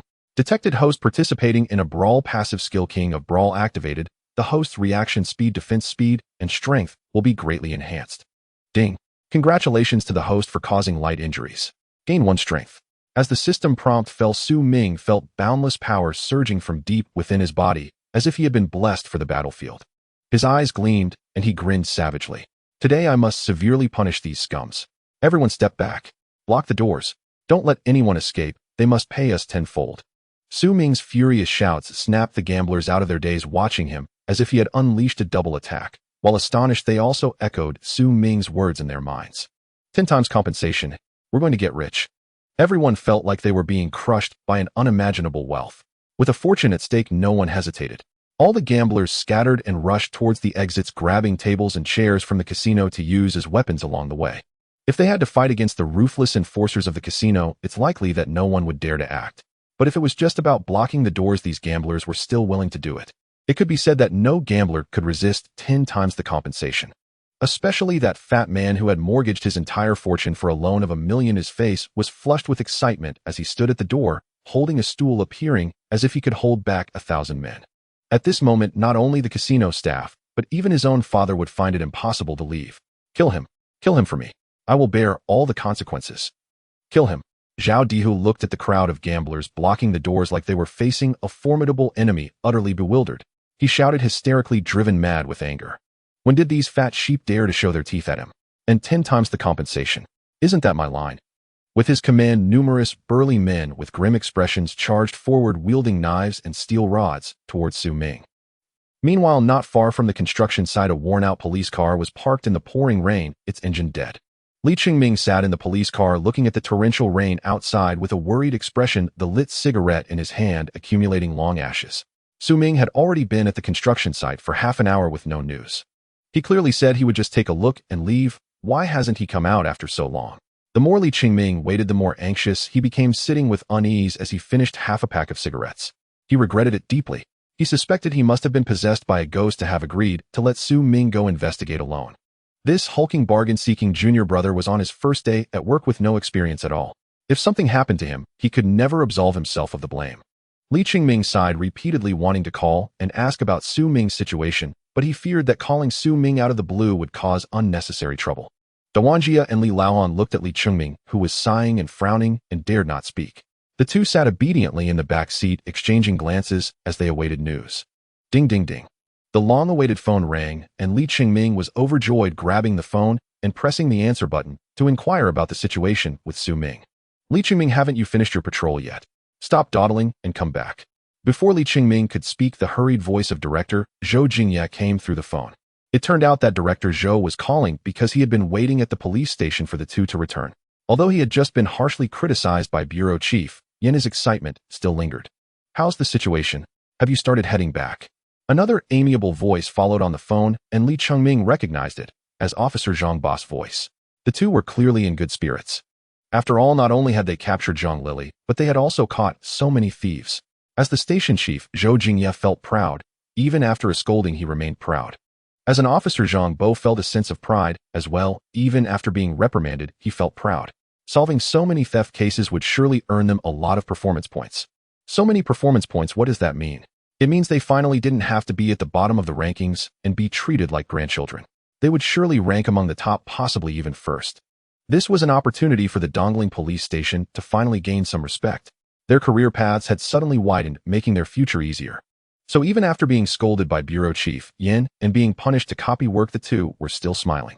However, for the unaware Li Chengming, he felt neither pride nor joy and certainly could not smile. At this moment, he felt like crying without tears, wishing he could bury his head in his lap. Faced with the inquiries from the director and the officer, Li Chengming stammered for a long time without being able to speak. Speak up. Where are you two? Hurry back. Just now Bureau Chief Yen came by and gave us full recognition for our work and praised us. Let's hold a small meeting to distribute these theft cases. Listening to the director's excited urging, Li Chengming hesitated for a long time before awkwardly speaking. Director, there's something I need to report. In a good mood, Zhou Jingye sharply sensed something was off from Li Chengming's hesitant tone, and a strange premonition gripped him. He glanced at Officer Zhang beside him, switched to speaker mode, and said, "Go ahead, I'm listening." Well, during our patrol, I discovered a small clue that there's a casino at the construction site. Li Chengming cautiously chose his words as he thought of the director's military background and knew how his temper could flare. A casino? Zhang Bo interjected before Li Chengming could finish frowning. We heard this clue from the workers, Li Chengming quickly explained. Oh, I thought it was a big deal. Zhou Jingye shrugged, relieved, and smiled at Zhang Bo. The two had been exhausted by Su Ming and his group all afternoon, and when they heard Li Chengming had something to report, they instantly became tense. Upon hearing it was about discovering a gambling game, they relaxed. They knew the patrol location was at the construction site. They were aware that entertainment was limited at construction sites and workers often played poker in groups after work, which was not surprising. This gambling game at the construction site was somewhat exaggerated to call it that. At most it was just the locals entertaining themselves. It was generally small with 5 or 6 people, and the total bet would only amount to a few hundred yuan at most, as workers found it hard to earn money and were reluctant to spend. The workers playing poker after work was merely entertainment and hardly counted as a big deal. It was less significant than catching a thief. Zhou Jingye finally relaxed his heart upon hearing this, glancing at Officer Zhang, and cheerfully said, "So what happened next?" Li Chengming, hearing Zhou's amiable tone, realized he was in a good mood, so he cautiously continued, "I initially planned to stake it out, but Su Ming said I looked too much like a police officer and would be recognized. I thought he made sense, so I agreed to let him go check it out first." "Oh, what's the big deal? I thought something serious had happened. You're really overreacting." Zhou Jingye felt that Li Chengming was being overly dramatic. What was the big deal? It was just letting Su Ming, the new cop, go watch a few migrant workers playing poker. What was there to fuss about? Feeling mocked, Zhou Jingye spoke with some displeasure. "I told you to take the new cop. Although you're not much older than Su Ming, you're still considered a mentor. With such a trivial matter, why be so hesitant and stammering? You need to protect the new officers, but you also have to learn to let go. Little did you know, a 1,000-mile steed cannot be raised on flat ground, but an eagle emerges from the cliffs. Don't you understand this principle? If you're afraid of danger while being a police officer, then don't be a police officer. Surely your mindset is not right, you still need to learn." Zhou Jingye picked up his cup and took a sip of the leftover tea, earnestly instructing Li Chengming. "It's just a stakeout. Is that a big deal for that tough guy Su Ming?" Zhou Jingye was not worried at all. Li Chengming nodded repeatedly at his director's criticism, and the earlier worries had already been tossed to the back of his mind. Indeed, what could possibly go wrong with such a small matter? He was just being overly dramatic. Just when the three were enthusiastically discussing over the phone, a sound came from outside the car. Clear and deafening. Bang! A loud noise suddenly startled them, echoing in the rain. Li Chengming was shocked and sat up abruptly, hitting his forehead hard against the roof of the car. What was that sound? It seemed to be coming from the construction site.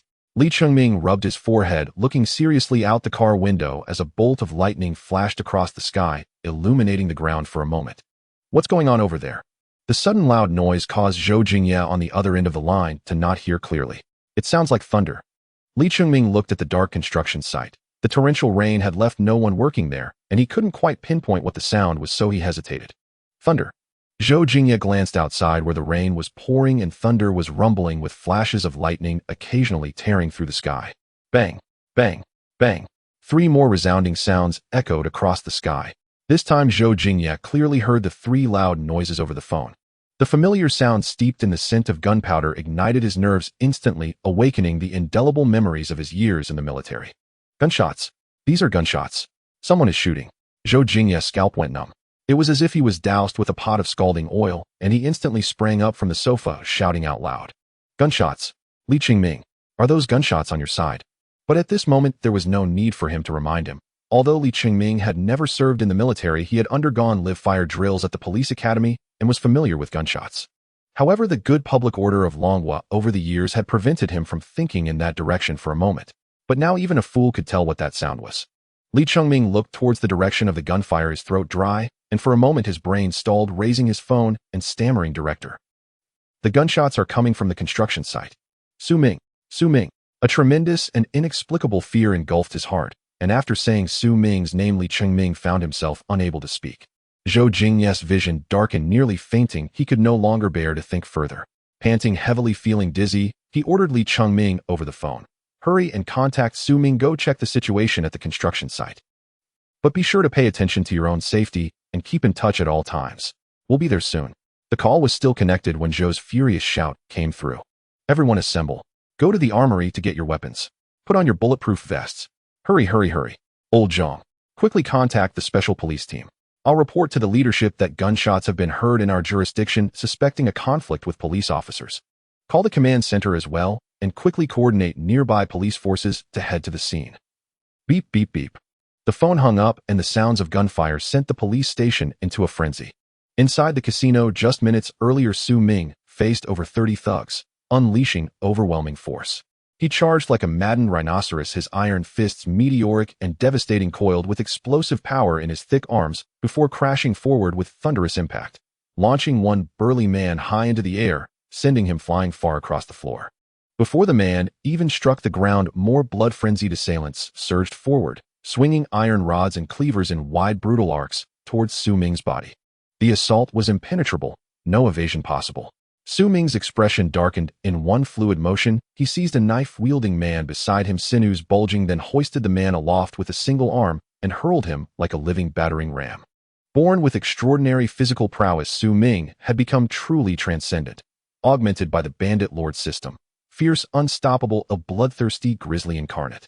Compounded by the passive skill master of chaos combat, his combat capacity soared to godlike heights, like an empowered Oriana storming into battle, unbreakable, relentless, terrifying. Bang! Another body flew from his grip, crushing a cluster of foes upon impact.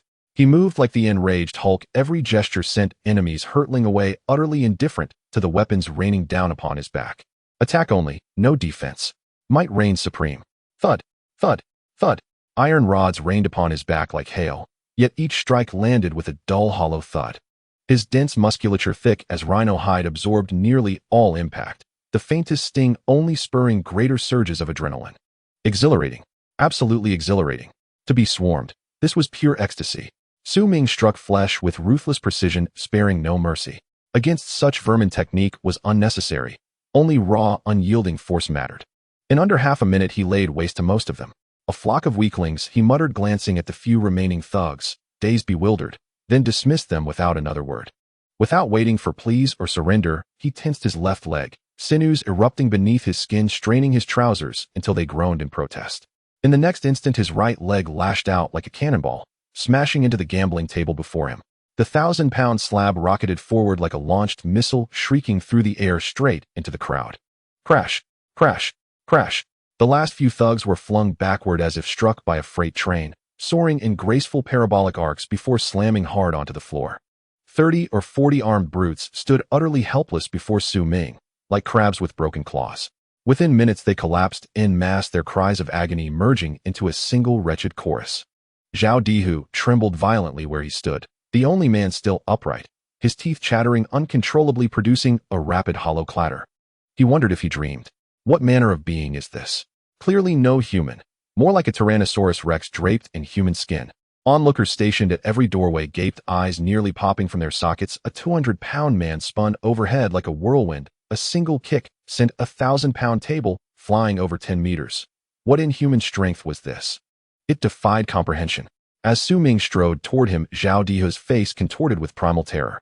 Gazing upon those monstrous muscles, Zhao Dihu recoiled, shaking uncontrollably, stumbling backward, then collapsing onto the floor. You!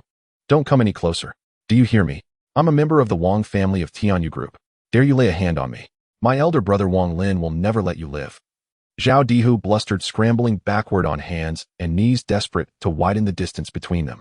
Su Ming watched him with faint amusement, then delivered a single decisive punch that knocked Zhao Dihu unconscious. Pointing toward a door marked finance office, he bellowed like a seasoned bandit chieftain seizing spoils. Brothers, lend a hand. Tie these fools up. We're heading straight to the finance office to split the take. Everyone grab your chips and line up neatly. One by one, into the finance office. Everyone gets tenfold compensation. Fortune awaits. The finance office housed the casino's cash reserves, used for payouts, high-interest loans, and chip exchanges, thus overflowing with currency. Upon hearing the promise of tenfold returns, gamblers rushed forward eagerly, already tying up captives, minds ablaze with visions of wealth. Their eyes gleamed with dollar signs, no thought spared for anything else. Yet Su Ming hadn't forgotten the other dangerous figure lurking among them, Li Chengming. Su Ming hadn't overlooked this perilous man, whose friendship value stood at 178, of vastly exceeding even the casino bosses. With subtle scrutiny, Su Ming scanned the crowd. Li Chengming appeared indistinguishable from the others, yet his expression twisted with profound bitterness, as though someone had stolen his bride. Su Ming frowned inwardly. Why did Li Chengming look so unnerved? Did he bear some grudge against money itself? Why show no joy at the prospect of sharing the spoils? Yet as Su Ming observed Li Chengming, Zhao Dihu, just moments ago rendered unconscious, stirred awake. Fixing his gaze upon Su Ming's back, towering Hulk-like, he burned with savage fury. Especially when he saw Su Ming kick open the finance office's reinforced door. Zhao Dihu snapped completely. That room held not only the casino's entire cash reserve, but also funds earmarked by Tianyu Group for bribing high-ranking city officials. Nearly 100 million yuan. Yes, he'd stashed it there purely for show, untouched solely to project intimidating grandeur. Such silent opulence stirred gamblers' desires more potently than any boast. Should Su Ming distribute this sum among the rabble, his elder brother Wang Lin would flay him alive. Cornered and desperate, Zhao Diho gritted his teeth, reached slowly behind his waist, and withdrew a handgun. Its muzzle slid silently into alignment with Su Ming's spine. Without hesitation, he pulled the trigger. At the very instant the barrel locked onto him, a lethal premonition flooded Su Ming's mind, a deafening internal alarm. At the last possible millisecond, he instinctively twisted sideways, evading the fatal shot. Bang! The gunshot detonated. Su Ming's colossal inhuman arm jolted. Blood bloomed across his flesh. Though he dodged, he'd still been struck. His brow knotted in pain, a low guttural grunt escaped him as he whirled around, eyes blazing with wrath toward the source of the gunfire. Seeing Su Ming survive the first shot, Zhao Diho was instantly overwhelmed by suffocating dread, yet swiftly masked it with feral rage, hammering the trigger again and again. Die? Just die. Bang, bang, bang. But Su Ming, now alert to the firearm, moved with uncanny agility, his massive frame darting like a panther behind a nearby gambling table. All 3 shots missed. Before Zhao Diho could reacquire his target, a chair hurtled from behind the table, howling through the air, before smashing squarely into his skull. Zhao Diho emitted a choked groan, then crumpled like a sack of grain, unconscious once more. Su Ming lunged forward, kicked the limp body aside, and snatched up the fallen pistol. Only then did he exhale deeply. Relieved yet stunned, Zhao Diho carried a firearm. This revelation shook him to his core. Had he not instinctively twisted, had that bullet pierced his heart, he'd have died instantly. Who could have imagined a clandestine casino armed with guns? Only now, scenting acrid gunpowder, did the gamblers grasp what had transpired. Their horror crystallized. Someone had fired a gun. Panic erupted. Men, women, elders, youths, all stampeding wildly, shrieking hysterically for escape. Su Ming surveyed the chaos, alarmed. If they fled now, recapturing them would be near impossible. He roared, "Cease your screaming. Don't you see? They're already subdued. Friends, it's time to divide the spoils. No interest in money. Then leave. Fewer claimants mean larger shares for those who stay." His voice boomed across the hall, until the word money quieted the frenzy. Of course, Su Ming had no intention of truly enriching these gamblers. The promise of payment was merely a ruse, to keep them docile and contained.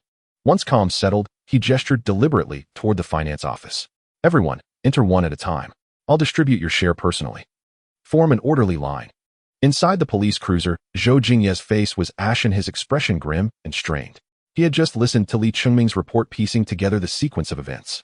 Zhou Jingye could not fault Su Ming for acting independently. Just as he'd said over the phone, a horse bred on flat ground would never become a Thessaly steed. Training new officers meant entrusting them with real responsibility, not keeping them idle.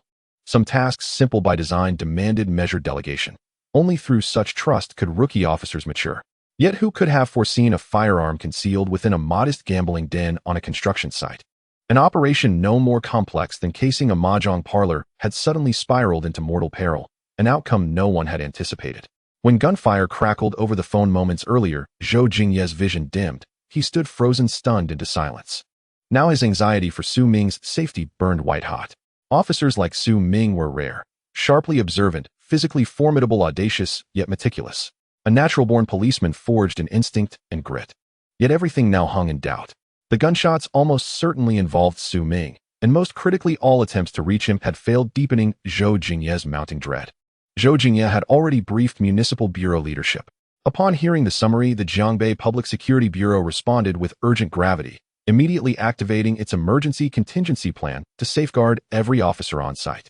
Within minutes, a single chain of calls set the entire Jiangbei police apparatus in motion. Not only criminal investigators, patrol special forces, and armed police, but also traffic officers, public security units. Every available unit in the vicinity converged on the site. The desolate construction lot, once silent and empty, now swarmed with police cruisers. Officers deployed swiftly under the lashing rain, each assuming precise, disciplined roles. Yan Zhu, the duty bureau chief for the night, arrived nearly simultaneously with Zhou Jingye. As the senior commander on scene, he assumed direct operational command, anchoring authority at the heart of the crisis. Spotting Li Chengming, whose face was etched with raw distress, Yan Zhu strode forward, voice taut with urgency. "Li Chengming. Status update. Have you reached Su Ming?" Drenched to the bone, Li Chengming's hair clung in sodden strands to his scalp, his appearance utterly disheveled. He clearly recognized his superior, Chief Yan. Eyes bloodshot, voice trembling with fury and desperation, he blurted out, "Chief Yan, Su Ming's phone isn't answering, and the gate guard refused to open the site entrance." Refused to open. Yan Zhu's eyes flared wide. Did you identify yourself? I declared I'm a police officer. But the guard insisted on consulting his manager first. Li Chengming's voice cracked with incandescent frustration. The guard's behavior reeked of complicity. The site's towering iron gate stood 3 meters high, surrounding barriers rose seamless and impenetrable, sealing the compound in total obscurity. Do I need to spell it out for you? Ram it open now? With one swift motion, Yanju wiped rain from his face and pointed decisively at the gate, issuing an unambiguous order for forced entry. The Patrol Special Forces Battalion commander needed no further instruction. In a flash, he vaulted into the driver's seat of the nearby armored assault vehicle. Jet black and imposing, the vehicle towered over 3 meters tall. Each tire exceeded a meter in diameter. Its hull was sheathed in reinforced steel, plating its windows shielded by thick bulletproof glass. Twin searchlights mounted atop pierced the storm-lashed darkness like blades. It loomed like a primordial beast. Before the commander even settled into his seat, he slammed the accelerator, roaring forward like a prehistoric leviathan unleashed. Crash! A deafening metallic shriek tore through the night. The gate buckled violently, but held warped yet unbroken. Unlike ordinary construction gates, this one had been specially reinforced, a precaution evidently taken by Zhao Dihu, who had hidden his illicit gambling ring here with deliberate foresight. Without armored intervention, standard police vehicles would have shattered against those gates without leaving a dent. Then came the second surge, the diesel engine bellowing with raw power. Under relentless torque, the gate finally gave way, collapsing into the mud with a thunderous crash. Armed police stationed beside the gate surged inward, racing straight for the guardhouse. One kick shattered the door. Freeze! Hands up! Amid thunderous commands, 2 ashen-faced guards crumpled to the floor, instantly subdued and restrained. Follow me. Li Chengming, get in my car and guide us. Yanju commanded, voice resonant with unwavering authority. Yes, sir. Li Chengming, frantic with worry for Su Ming, had been pacing in agony. At the gate's breach, he snapped to attention, hurriedly sliding into the front passenger seat and immediately directing the route to the gambling den. Yanju's cruiser surged ahead, leading the charge. Behind it, ranks of officers flooded into the site in disciplined succession, cutting through the torrential downpour. Guided by Li Chengming, the contingent soon arrived before the gambling den's entrance. The heavy unit door, likewise custom fortified, posed little obstacle for elite tactical units. Just as Yanju raised his hand to order breaching charges, creak, the blast-resistant door slowly swung inward from within. From the black maw of the corridor emerged a colossal figure, over 2 meters tall, broad-shouldered, and powerfully built, striding forth bare-chested, one hand gripping a pistol. Bathed in the glare of searchlights, his upper body revealed dense, corded musculature, like a living iron colossus carved from granite. He radiated raw, untamed ferocity, an outlaw of mythic proportions, standing alone against 100 armed officers. Yet beyond an initial flicker of surprise, his expression softened into a calm, unsettling smile. That faint, chilling curve of his lips registered unmistakably in every pair of watching eyes. Several junior officers paled, visibly skin prickling, not solely from the cold rain, but from sheer visceral unease. Who was this man, to stand defiant against overwhelming odds and smile? Such unshakable composure staggered even seasoned commanders. Years of policing had taught them that hardened criminals rarely retained poise when cornered. Especially the plainclothes head of the Criminal Investigation Unit. His hackles rose the instant he saw Su Ming's grin. He hadn't witnessed such cruel predatory amusement in years. Even last year's drug syndicate kingpin, who'd slaughtered dozens, wounded multiple officers in armed resistance, had broken down into hysterical despair when surrounded. A true underworld warlord, yet utterly undone by encirclement. How then could this man remain composed, smiling even amid annihilation? He bore the mark of a monstrous crime, undeniably. In the stunned silence following that shared bewildered gaze, commands erupted across the site. Don't move. Get down. Hands up now. The moment Su Ming appeared, every officer reacted like a live wire had been struck, chaos erupting in waves. Officers armed with service weapons raised their pistols in unison, barrels trained squarely on Su Ming. Dozens of officers, seeing him for the first time, gaped in disbelief. His sheer unnatural stature, and that aura of unrestrained outlaw magnetism, marked him as a legend of lawlessness. Especially the matte black handgun resting calmly in his grip.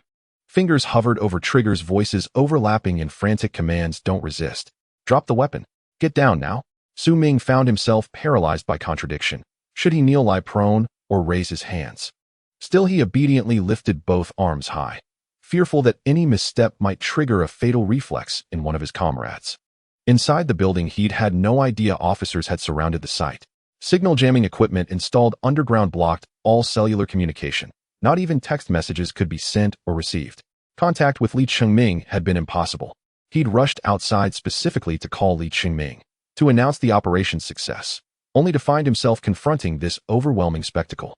Uniformed armed police patrol special forces in black tactical gear, blue uniformed frontline officers, traffic cops in reflective vests, plainclothes detectives.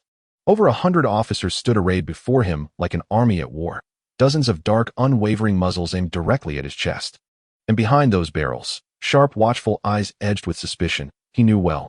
He'd faced them since childhood: interrogations, identity checks, routine suspicion, all part of growing up looking like trouble incarnate.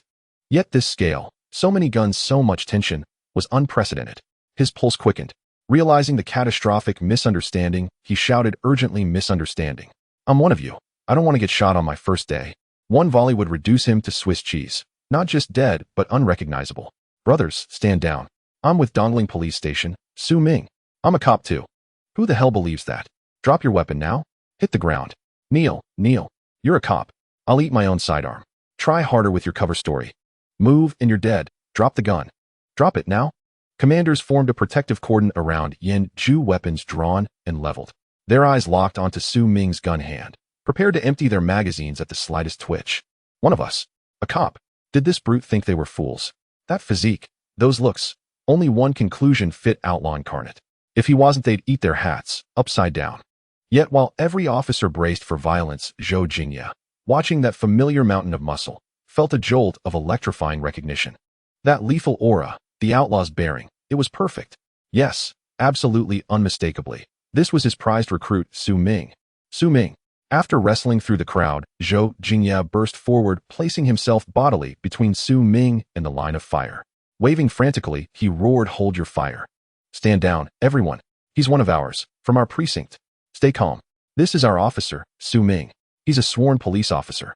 They all knew Zhou Jingye, the perennial bottom-tier station chief, forever delivering self-critical speeches at bureau meetings. His presence carried weight, if not prestige. Yet could he truly claim this fearsome figure as his subordinate? And was he really an officer? Glances flickered among them, until Zhou Jingye's desperate, earnest gestures finally tipped the balance toward reluctant belief. No one lowered their weapons, not yet. Suspicion still ran deep, but muzzles eased slightly from Su Ming's torso, shifting to less lethal angles. After all, until Chief Yin gave the word, full alert remained mandatory.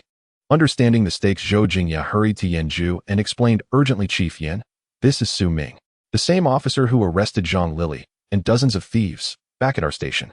"Su Ming, this?" Yanju's eyes widened, scanning the towering figure before him. The bulging sculpted musculature, the sheer physical dominance. Then those fiercely independent eyes, and that unmistakable sky-piercing aura of rebellion. A policeman? With that face, they'd be doing society a favor to execute him on sight. However, since Zhou Jingye had already spoken, he naturally knew that Su Ming was one of their own, and he waved his hand to signal the team to put away their firearms.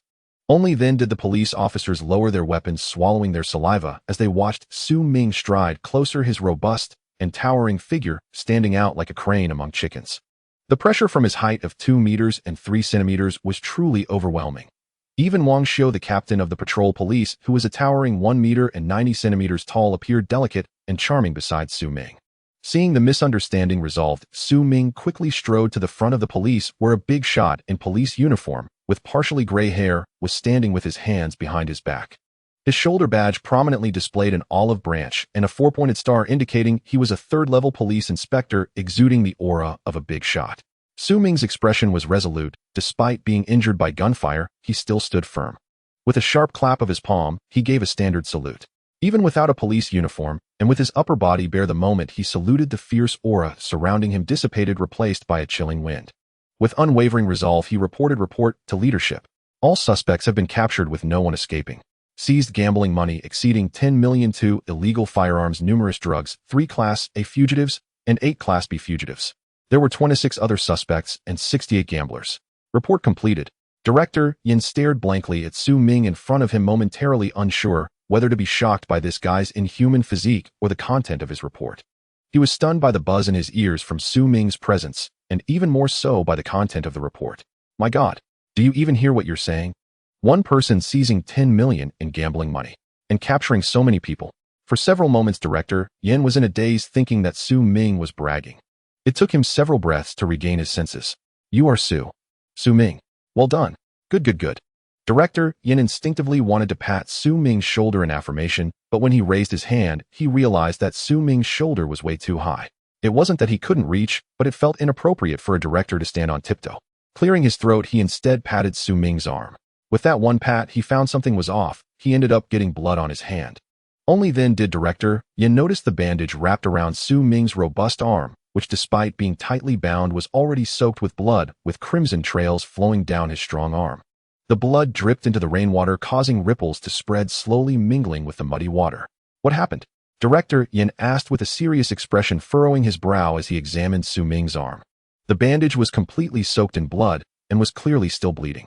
Su Ming followed Director Yan's gaze to his wound, grinning, and casually replied, "Leader, it's nothing. I just accidentally took a bullet. I've already removed the bullet, and I just need to disinfect it later." You removed the bullet? Director Yan's eyes widened in surprise. The bullet was uncomfortable in my flesh, and I happened to see some tweezers, so I just grabbed it, and it came out easily. It was very simple. Saying this, Su Ming pulled out a somewhat deformed bullet from his pocket, which was still stained with blood, proving the authenticity of his words. The bullet was also evidence from Zhao Dihu's gunfire, and Su Ming did not casually discard it. Yet no one cared about that anymore. Everyone was stunned by the fact that Su Ming had removed the bullet himself. This guy is truly a legendary tough man. Damn brother, you are too fierce. Chief Wu Tiansong of the public security team was astonished as he leaned closer to Su Ming's large hand, incredulously gazing at the blood-stained bullet. Damn, you're amazing. The strong patrol police captain Wang Xiu, who had originally been secretly comparing who had the bigger muscles, was rendered speechless after hearing Su Ming's words, giving the highest affirmation a man could give. Removing a bullet yourself? Alright, that's impressive. The publicity department chief, who rushed over after hearing the news, had his eyes light up. This was top-notch material. With this material, Jiangbei City would surely shine in front of the provincial leaders. As long as the publicity was done, while various awards for different units in the second half of the year would be plentiful. Who else could do something like removing a bullet aside from those legendary tough men from the war years? Thinking of this, Chief Zhao of the publicity department looked at Su Ming with changed eyes. Wasn't he just a precious gem? Raising the professional camera hanging around his neck, he began to snap photos frantically. In front of the lens was the dark clouds in the distance, thick as ink with silver snakes darting out, and Su Ming stood like a towering iron tower amid the night rain, with droplets of blood flowing down his strong arms. In front of him were fully armed police under the red and blue police lights. Of course, the absolute focal point was Director Yin, who wore a stern expression while listening to the report in the pouring rain. Looking at the iron-blooded, intimidating scene on the camera screen, the solemnity and gravity struck Chief Zhao profoundly, and he couldn't stop pressing the shutter, capturing this moment. Without mentioning the various reactions of the people around, Director Yin was astonished to hear that Su Ming had already removed the bullet, yet he waved his hand, repeatedly calling the medical staff over to check on Su Ming's injuries. This fierce warrior was hard not to love as a leader. The medical personnel removed the makeshift bandage from Su Ming's wound and prepared to disinfect and stop the bleeding on the spot. At the gunshot wound, the edges of the wound were turned outward. Although blood was flowing out, fortunately no blood vessels were damaged, so simple bandaging would suffice. The remaining suturing would have to be done at the hospital. Director Yin looked at Su Ming, who had not uttered a word, and remained calm while reporting the situation to him. The more he looked, the more he liked him. He wished he could take Su Ming under his wing. Su Ming had a serious expression, cooperating with the medical staff for disinfection while roughly explaining the situation inside. Earlier at the casino, he had coaxed the gamblers one by one into the office, tying them up as they came in, including that class, a suspect Li Jianba, whom Su Ming had bound effortlessly. To be honest, if it weren't for Li Jianba being among those gamblers, Su Ming wouldn't have acted so recklessly. He could have just scouted the casino and reported back to the leaders. He certainly wouldn't have acted impulsively, let alone taken a bullet. After subduing everyone, Su Ming discovered several secret rooms inside the casino, uncovering a significant amount of ice, not to mention a specially designed room used for imprisonment and debt collection. Inside were 7 or 8 gamblers, both male and female, all completely naked and covered in wounds, clearly having fallen in a Zhao Dihu's trap. Having lost everything, they couldn't repay the high-interest loans and were imprisoned here, tortured to the point of being unrecognizable.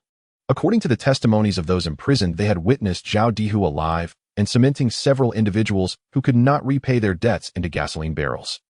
Su Ming's report made Director Yan's eyelids twitch uncontrollably. Gambling, drugs, guns, imprisonment. It even involved multiple homicides. This was simply lawless.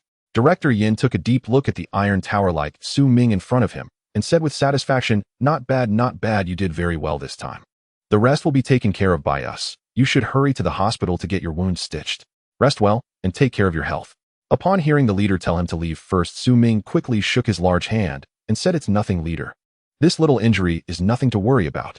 I still need to report some specific situations to you." Director Yin looked at Su Ming with a hint of concern, but seeing his robust physique, his heart eased a little. This case was too large with many details that he, as the first leader on the scene, needed to clarify as quickly as possible to report to the Bureau's party committee.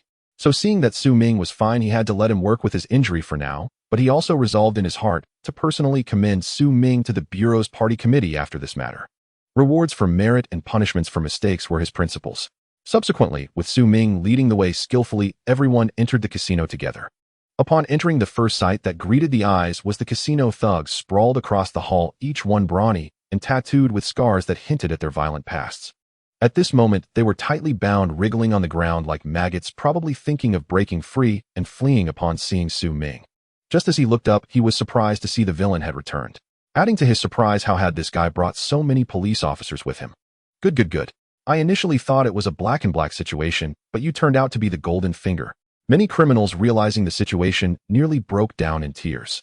With your thick eyebrows and big eyes, you actually became a guide for the police. Is there any justice in this world? Even when the crowd saw Su Ming standing among the police, they dared not guess that he was one of them. This showcased Su Ming's unique aura. He glanced at the chaotic hall and let out a cold snort, instantly silencing all the wails. No one dared to make a sound anymore. They were as obedient as kindergarten children, almost sitting with their hands behind their backs. They appeared as if they had seen the king of hell, silent and fearful, afraid that Su Ming would notice them. One person took down 30 to 40 of them effortlessly, relying solely on brute strength with no techniques involved. He overwhelmed all of them, defeating them with ease. In front of Su Ming, they were like children, unable to last even a round. Director Yin waved his hand, and the numerous police officers immediately cuffed these men and escorted them to the car, forcibly taking away those who were still resisting. With 30 or so criminals and 60 to 70 gamblers, Su Ming kindly separated them into two piles, making it convenient for differentiation. The police handle the gamblers while the special patrol handles the casino personnel. With a command from Director Yin, the officers promptly began leading people to the vehicles. Su Ming continued to lead Director Yin and the others deeper inside, and soon they found themselves in the financial room, which was piled high with bundles of cash. Nearly 100 million in cash was neatly placed on the shelves, resembling a wall of money, with the air filled with the distinctive scent of freshly printed RMB. This scene made many of the officers present breathe heavily. The red banknotes, stacked like small mountains, accompanied by countless gold jewelry, dazzled their eyes. Various luxury watches and high-end goods were piled high. Some of these luxury items appeared to be second-hand, evidently pawned by the gamblers. However, most were brand new and still unopened, temporarily stored here by the Tianyu Group, intended as gifts for the city's bigwigs. Little did they expect that this would allow Su Ming to capture everything in one net, converting all of it into gambling loot. With so many items of unknown origin once exposed, no one would dare to claim them except to contribute to the national treasury. Even those powerful figures who held sway dared not reach out again. Such funds involved in a crime were undoubtedly tainted money, and no one would risk the huge danger associated with it. Watching all the police enter the financial room, Zhao Dihu, tightly bound like a Zongzi, fell into complete despair. Most of this money belonged to the company. He merely misappropriated it. Now, with the police raiding him, it was all over. He couldn't explain himself and didn't dare to, just like a piece of yellow mud falling into his pants. It wasn't shit, but it felt like it was. He couldn't dare to explain what this money was for fear that the police would trace it back, leading to big troubles for the Tianyu Group and the city's bigwigs. He could only grit his teeth and swallow the bitterness, insisting this was gambling money. Inside the financial room, Director Yan's expression was grave, staring in shock at the mountain of cash. Not to mention, there was nearly a kilogram of ice nearby, along with 5 or 6 victims barely resembling humans, their bodies covered in injuries from torture. 4 men and 2 women with no good skin left on their bodies were naked and shivering uncontrollably. When Su Ming first released them from the dog cages due to his unique aura, they thought he was a trafficker, crying out to Zhao Dihu not to sell them. Even when Su Ming claimed to be a police officer, they all dismissed it, only staying put in the financial room at Su Ming's command. Unexpectedly, in just a few minutes, the man who had looked like a bandit earlier actually brought a whole squad of police. The few tortured gamblers now looked at Su Ming with eager eyes. His robust physique and fierce aura, resembling that of a bandit, now seemed incredibly endearing. If only they could reach him, they would have loved to kiss his big face several times. As Director Yin and several captains began questioning the personnel at the scene, the entire sequence of events became crystal clear. The gazes of the officers towards Su Ming shifted from envy and jealousy to a mixture of respect and fear. In terms of bravery, he single-handedly took down over 30 armed thugs, even subduing a gunman. In terms of intellect, he cleverly exploited the gamblers' greed, leading them to kill the dealer together. He rallied the gamblers to raid the entire casino. Especially towards the end, when the thugs saw Su Ming growing bolder, they attempted to flee only to find 4 or 5 escape routes blocked by the gamblers. This led to over 30 thugs and a dozen casino staff, not a single one escaping, all taken down by Su Ming. Additionally, he deceived the gamblers into lining up for their winnings, capturing all of them in one go. It was truly breathtaking. The entire scheme was intricately linked, leaving people in awe. Director Yin, having served in the police for many years, had never encountered a police officer so brave and cunning. Having grasped the entire arrest process, not only Director Yin, but all the captains looked at Su Ming with expressions full of admiration. Truly impressive. Looking at Zhou Jingye, whose jaw seemed ready to hit the sky, several captains couldn't help but feel a pang of jealousy, secretly cursing that it was just because he had a good subordinate. What's there to be proud of? Even if this new officer is impressive, what does that have to do with you, Zhou Laoma? Wait, new officer. The captains, who regained their composure, exchanged looks, realizing that the new officer hadn't officially joined yet, so Su Ming's connection to Zhou Jingye was irrelevant. This was clearly fate. Obviously, anyone who could become a captain at the municipal bureau was exceptionally clever, and in an instant subtle currents of competition began to flow among them. Evidently, they all harbored thoughts of seizing the opportunity. Of course, none of this had anything to do with our protagonist Su Ming. At this moment, he was seriously leaning in front of Director Yin, quietly reporting, occasionally glancing at the tightly bound gamblers, his gaze landing on Li Jianbo, who was also bound and confused. Li Jianbo. Director Yin glanced at Su Ming, then turned to the special gamblers Su Ming described. He murmured to himself, racking his brain to recall the name, but despite his exceptional memory, there were simply too many fugitives on the internet nationwide, and he could only have a general impression of those wanted in his province. However, since Su Ming said the man was also a wanted person, he naturally wouldn't doubt it. He waved casually, calling over the busy Special Patrol Captain Wang Xiu, instructing him to verify the identity first.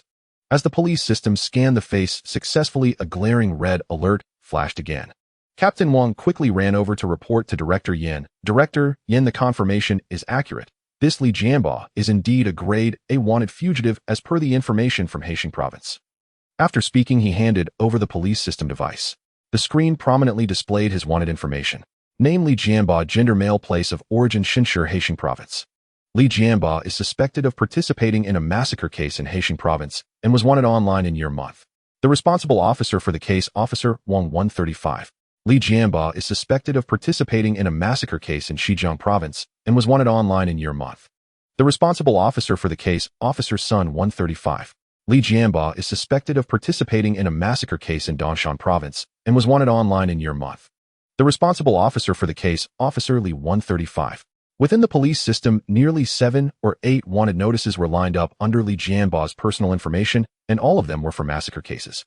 Even the visible details indicated that each case had at least 3 to 5 deceased, some with more than 10, with the commonality being massacre cases. Adding them up, the total number of deaths reached 30 or 40. This still excludes those cases where his fingerprints were found at massacre scenes in the other 3 provinces. Not a single survivor. One could say he was an unmitigated killing machine, and the kind that posed a significant threat to society nationwide. This is insane. A serial killer has been captured. This is definitely worth second-class merit, and might even earn first-class merit. Not to mention the officers, even the captains present felt a twinge of envy. First-class merit for an individual, oh, some of them didn't even have that. Outstanding. Su Ming. The nemesis of crime. Truly the nemesis of crime. Yin Zhu, having just finished reading the wanted notice, could hardly contain his elation. To solve such a massive criminal syndicate alone was already extraordinary, but this unexpected breakthrough was nothing short of astonishing. A single arrest, Li Jianbo alone, would warrant at least a second-class meritorious service award. Su Ming scratched his head bashfully. It was his first time standing so close to a high-ranking official. His gaze flickered to Yin Zhu's epaulets, an olive branch crowned with a 4-pointed star. Third-rank police inspector, a deputy director of the Municipal Public Security Bureau, undoubtedly a towering figure in law enforcement. Su Ming flashed a broad smile and slightly lowered his torso, allowing the senior officer to pat his shoulder with ease, then straightened again, his robust frame rising like a celestial tree, as if poised to pierce through the oppressive gloom of the underground casino. Sir, I only wish to strike down criminals and restore clarity and justice to the people's world. Simple, sincere, even faintly laughable, yet profoundly earnest. And yet this humble aspiration lay at the heart of why countless souls had once chosen the badge. Yanju nodded approvingly. The young man was unpretentious, courageous, and shrewd. His future was boundless. This single case alone would secure his renown across the Provincial Department of Public Security. To solve such a monumental case before even officially joining the force, his superior would certainly spare no ink in recommending him for honors. After all, it would be a source of pride for Yanju, as head of the Jiangbei Public Security Bureau, to see a star officer emerge from his jurisdiction within the national public security system. At that moment, Yanju noticed Su Ming's wound still oozing blood and frowned faintly, immediately instructing an officer nearby to escort him to the hospital for treatment. Su Ming had already completed the most critical arrest operation. The subsequent cleanup required no further effort from an injured man. Yanju waved his hand, signaling Officer Wang Xiu to place Li Jianbao under separate custody. Swiftly, officers fanned out across the premises, rounding up every enforcer and gambler inside the casino.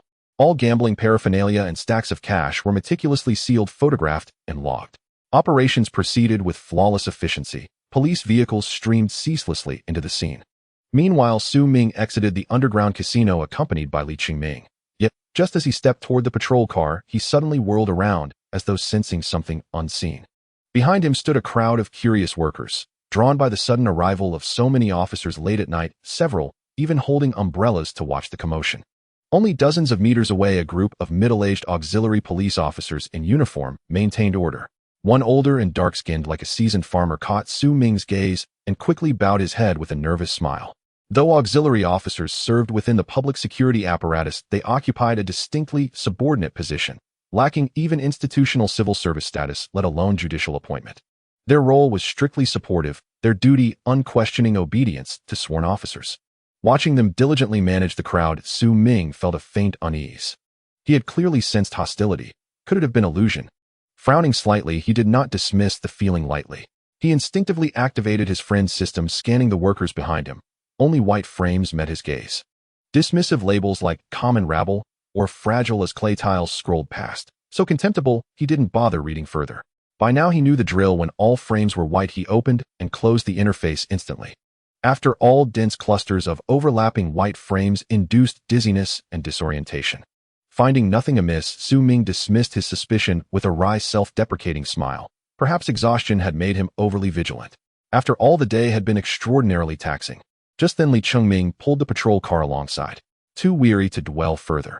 Even iron would falter after such exertion. Su Ming climbed in and fell asleep almost immediately. Only after the patrol car, its redan blue lights receding into the rain, vanished from sight, did the auxiliary officers' smiles slowly fade. Exchanging silent glances, they strode purposefully toward the construction site's perimeter. They moved with calm assurance, nodding courteously to passing officers along the way. Given the emergency deployment, which drew personnel from numerous units, few officers claimed to recognize all their colleagues. Uniformed figures naturally exchanged polite nods and smiles. Once beyond the site's main gate, the group seized an opportunity to melt silently into the shadows. Rain lashed the city in torrents. Murky floodwater, thick with urban grime, surged violently into storm drains, manhole covers buckling upward under hydraulic pressure. Inside a secluded riverside club, several powerful figures sat by the window, sipping tea and observing the downpour. Fat raindrops drummed against the gnarled branches of a venerable pine tree in the courtyard, its needles emitting soft rhythmic puffs, releasing a soothing aroma of resin mingled with the earthy scent of rain-soaked soil. Outside, beneath the deluge, a man in an expensive suit knelt motionless in the flooded pavement, pounding his forehead against the stone with hollow, desperate thuds. Blood from his split brow mixed with rainwater, splattering deliberately with each impact. His body, ignoring pain, entirely fixated only on evoking the faintest flicker of mercy from those above.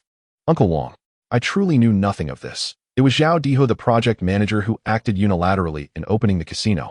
Please remember, I bear the Wang surname too. He kept bowing, whispering frantic pleas. The speaker was Wang Lin, the founder of Jiangbei's Tianyu Group, now groveling like a stray dog upon rains-licked flagstones, begging for clemency. Wang, you dare claim that name? A lump of mud incapable of being shaped. A figure seated by the window spoke with icy disdain, his voice resonant, authoritative, unmistakably forged in command. Another figure nodded slowly, adding, This year alone we granted you land parcels worth hundreds of millions. Was that insufficient profit? Yet you stooped to trafficking in such despicable enterprises. Wang Lin jerked his head up, stammering, "Sir, my subordinates acted behind my back. I would never deign to involve myself in such affairs." "Behind your back? They are your men. Your judgment is flawed, and now you dare justify yourself. Slap yourself. Hard." Before he could protest further, another voice cut in, cold, impatient, absolute. Wang Lin dared not utter another word. On his knees he struck his own cheeks. Crack, crack, crack. His jaw swelled, instantly grotesquely distended. Blood trickled from his lips, and even his teeth felt unnervingly loose. Seeing his swift submission, the men inside relaxed their scowls, just slightly. Though furious at Wang Lin's incompetence, they could not deny his utility. Over the years, he had funneled immense profits, from construction contracts, procurement deals, and more, directly into their coffers. Tianyu Group was little more than a puppet on their strings, its front-facing operations wholly controlled. Indeed, before meeting them, Wang Lin had been nothing but a street thug, elevated solely through a tenuous familial link to the Wang clan. To outsiders, he appeared a titan, billionaire, cross-domain power broker, master of both legal and illicit realms. To those in this room, however, he was merely a dog.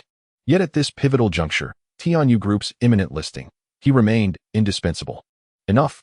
Say no more, Wang Lin. We will resolve this matter for you.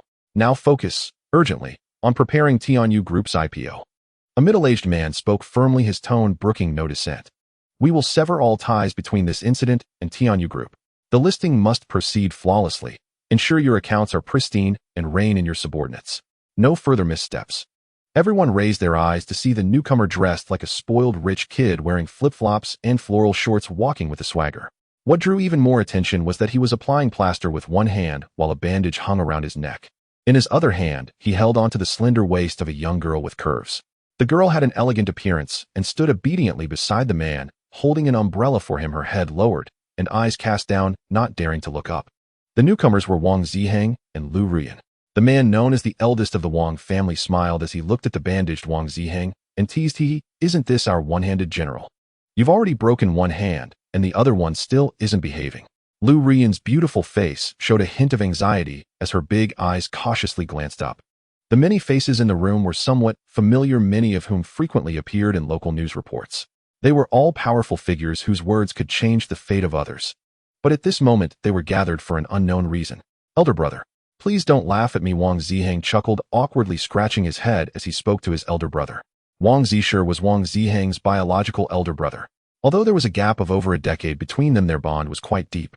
Wang Ziheng held great respect for his elder brother, as it was not easy for someone of his brother's age to climb to the position of the second-in-command at the municipal bureau, even with their father's support.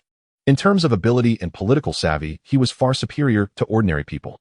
Wang Ziheng then greeted all the elders in the room one by one. The man referred to as the eldest of the Wang family briefly explained the situation before helplessly elaborating. "This is roughly how things are. It's too coincidental. By rights, Wang Lin's underground casino isn't small, and its location is quite concealed. Who would have thought that a fierce individual from the Dongling District Police Station would single-handedly raid the entire casino? That guy named Zhao Diho is also an idiot. He didn't even make a phone call and ended up firing a shot." Then it attracted Yan Lao's attention. Once he arrived, there was naturally nothing more to say. Everyone was arrested. The eldest Wang family member said as he sipped his tea, feeling helpless. "Dongling Police Station. Isn't that new officer named Su Ming?" The more Wang Ziheng listened, the more familiar it sounded. The fierce man described by his third brother seemed so much like that tyrant. The eldest Wang family member rubbed his brow and casually asked, "I think so, huh? Do you know him?" "Know him? More than just knowing. The reason my arm is broken is all thanks to him." Wang Ziheng gritted his teeth, his tone turning sour as he mentioned the matter, lifting his teacup and downing it in one go. During his time in the police academy, Su Ming had merely excelled academically, winning numerous national awards due to his extraordinary physique. To ordinary people, he seemed like a dragon among men, a prodigy. But in the eyes of the second-generation official Wang Ziheng, he was nothing significant. In fact, when he had the chance to crush Su Ming, Wang Ziheng had even left him a little loophole to completely humiliate him. He had specifically arranged for Su Ming to remain in Jiangbei City, making it convenient to torment him. Yet unexpectedly, even before he officially joined the police force, merely being called in to help out Su Ming had already gained immense notoriety. If you think about it, this was only Su Ming's first day on the job.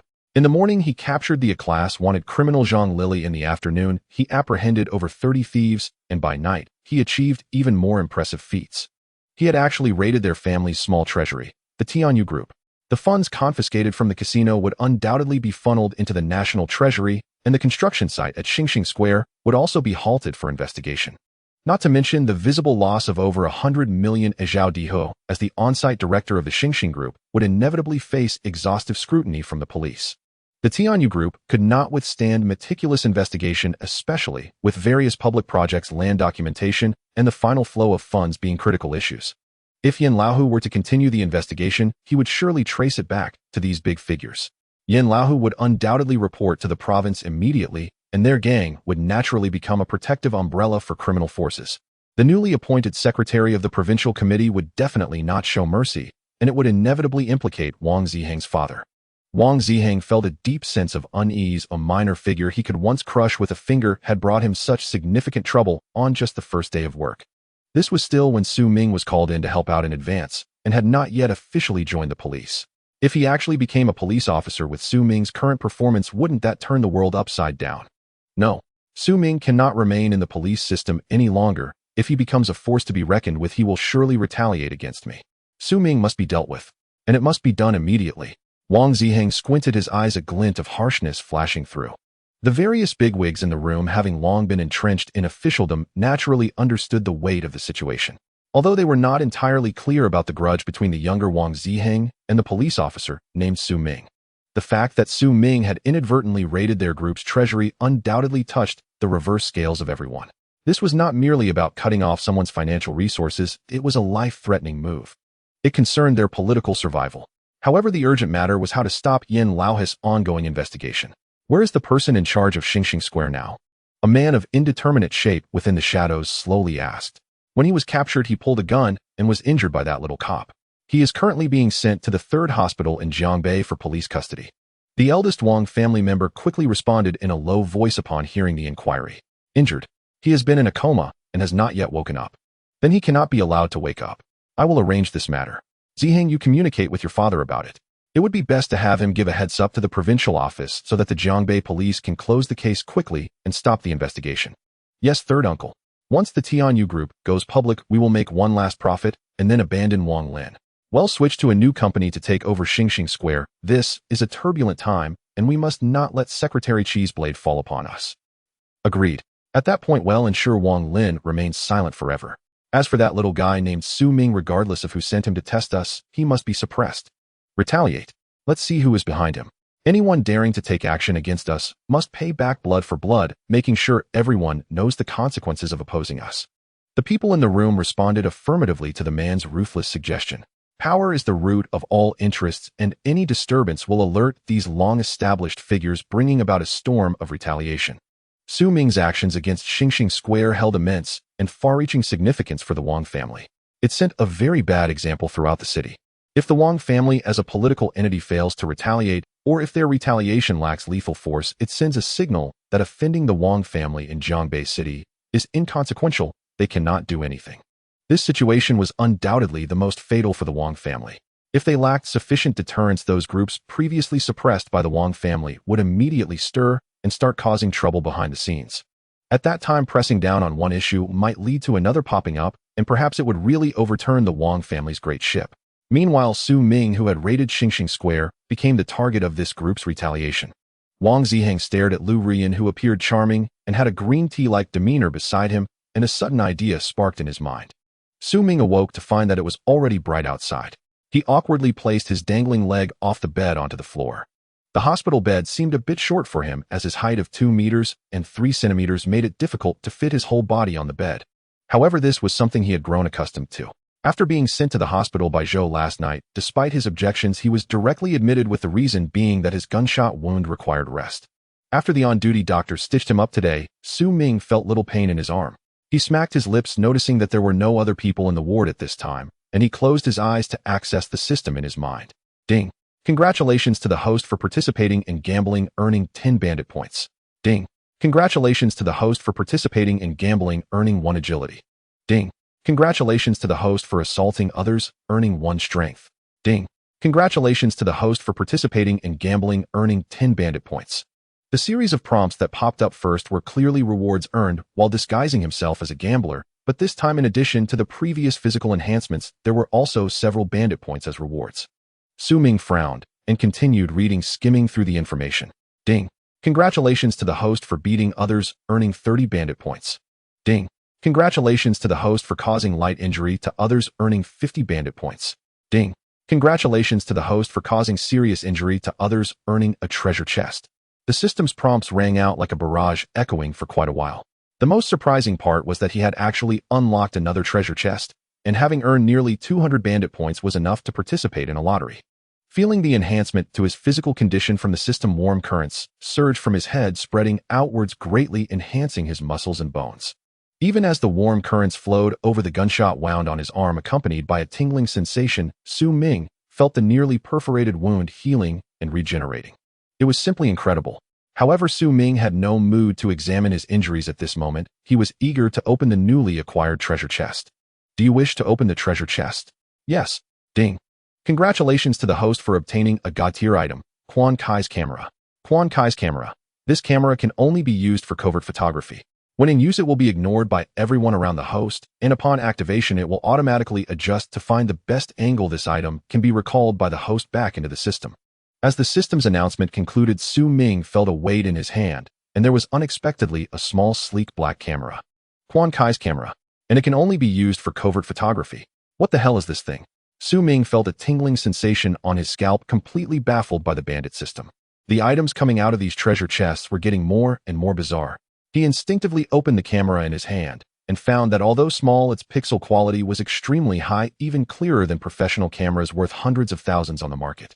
Moreover, with the capabilities of being forcibly ignored by everyone and automatically adjusting to find the best angle, it was clearly designed for covert photography. If it fell into the hands of someone with ill intentions, a supreme deity could easily emerge from the domestic covert photography scene. Yet Su Ming, holding the camera, was infuriated. Damn you, bandit system. What kind of trash are you giving me?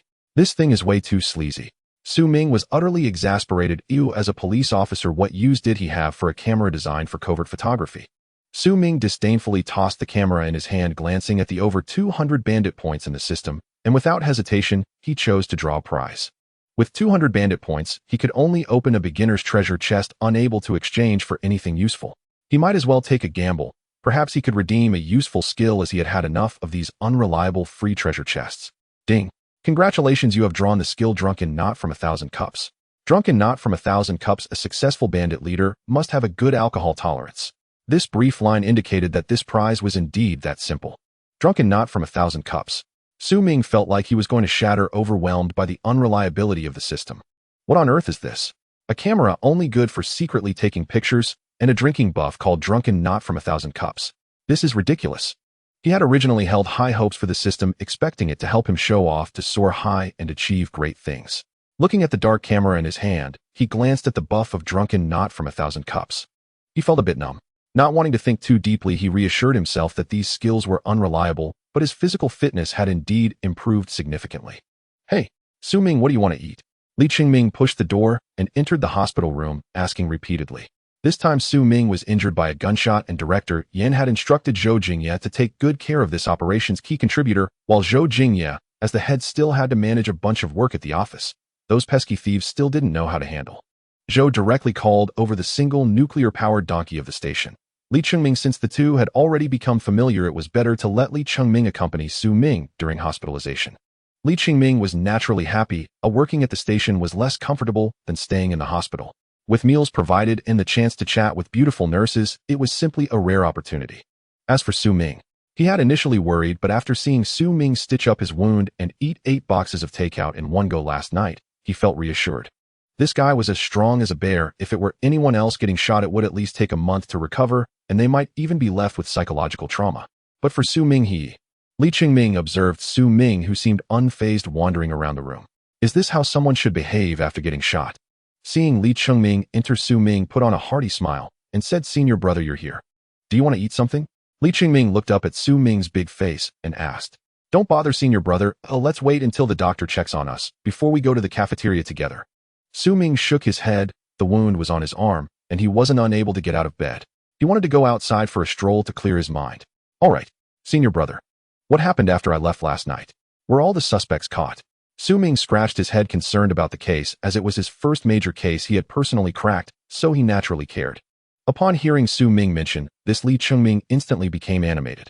Although he was merely tagging along, he had participated to some degree, so he naturally expected some credit. At least a commendation was a given. Li Chengming sat down on the bedside chair with a smile, took out his phone, and patted the bed, signaling Su Ming to sit closer. Su Ming, you've really done something amazing this time. Look at this statement from the publicity department. Su Ming looked at Li Chengming's excited expression and curiously took the phone. On the screen was a statement. The gist was, last night the Jiangbei police cracked down on a criminal gang, arresting 54 suspects and 76 individuals participating in illegal gambling on the scene. Among them were 2 level wanted criminals and 6 level wanted criminals. 2 kilograms of drugs were seized at the scene, with illegal gambling funds amounting to 130 million. Of course, the accompanying picture featured Su Ming in the rain, bare-armed, and saluting with thick dark clouds behind him, and a lightning bolt tearing through the sky in the distance, complemented by the flashing red and blue police lights, evoking a sense of suffocation and oppression. Su Ming's tall figure resembled a pillar of gold and jade, seemingly piercing through the clouds that obscured the sky. The once fierce aura of a bandit was completely absent, replaced by a resolute expression of integrity. The bloodstains winding down from his robust arms added a touch of grimness to the photo, combined with the solemn and fully armed police officers in front of him, and Director Yin in a white shirt at the center. Full of a sense of mission, Li Chengming beside him felt fired up, his eyes green with jealousy, thinking this was too handsome. This announcement was issued on the police internal network, and it was not only the Jiangbei police leaders who would see it, but also provincial leaders. With Su Ming's image, it would be strange if he didn't attract attention. It was too eye-catching.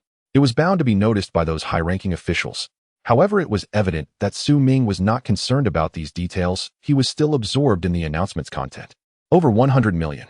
Su Ming gasped. This figure far exceeded his expectations.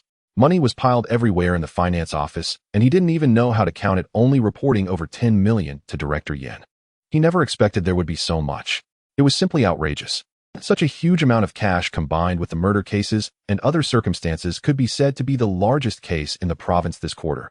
Li Chengming was so excited that he didn't know what to do, standing up and pacing around the room, constantly slapping his right hand against his left palm.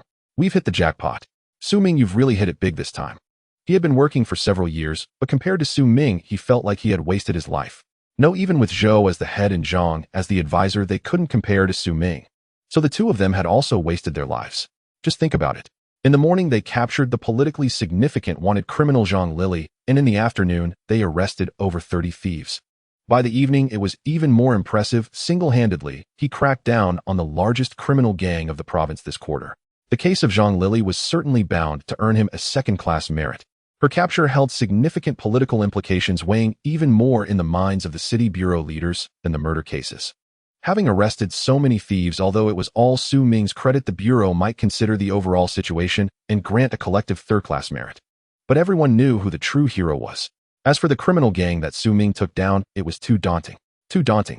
Li Chengming gasped repeatedly. Could it be possible to earn a first-class merit during an internship at the police academy? Looking at Su Ming, his gaze carried a hint of envy. Bringing with him a personal first-class merit and a personal second-class merit upon joining the force was just too awesome. He couldn't help but pat Zhou's old face and call him a little ghost, otherwise it would be a disgrace to such impressive achievements. Rocketing up the ranks.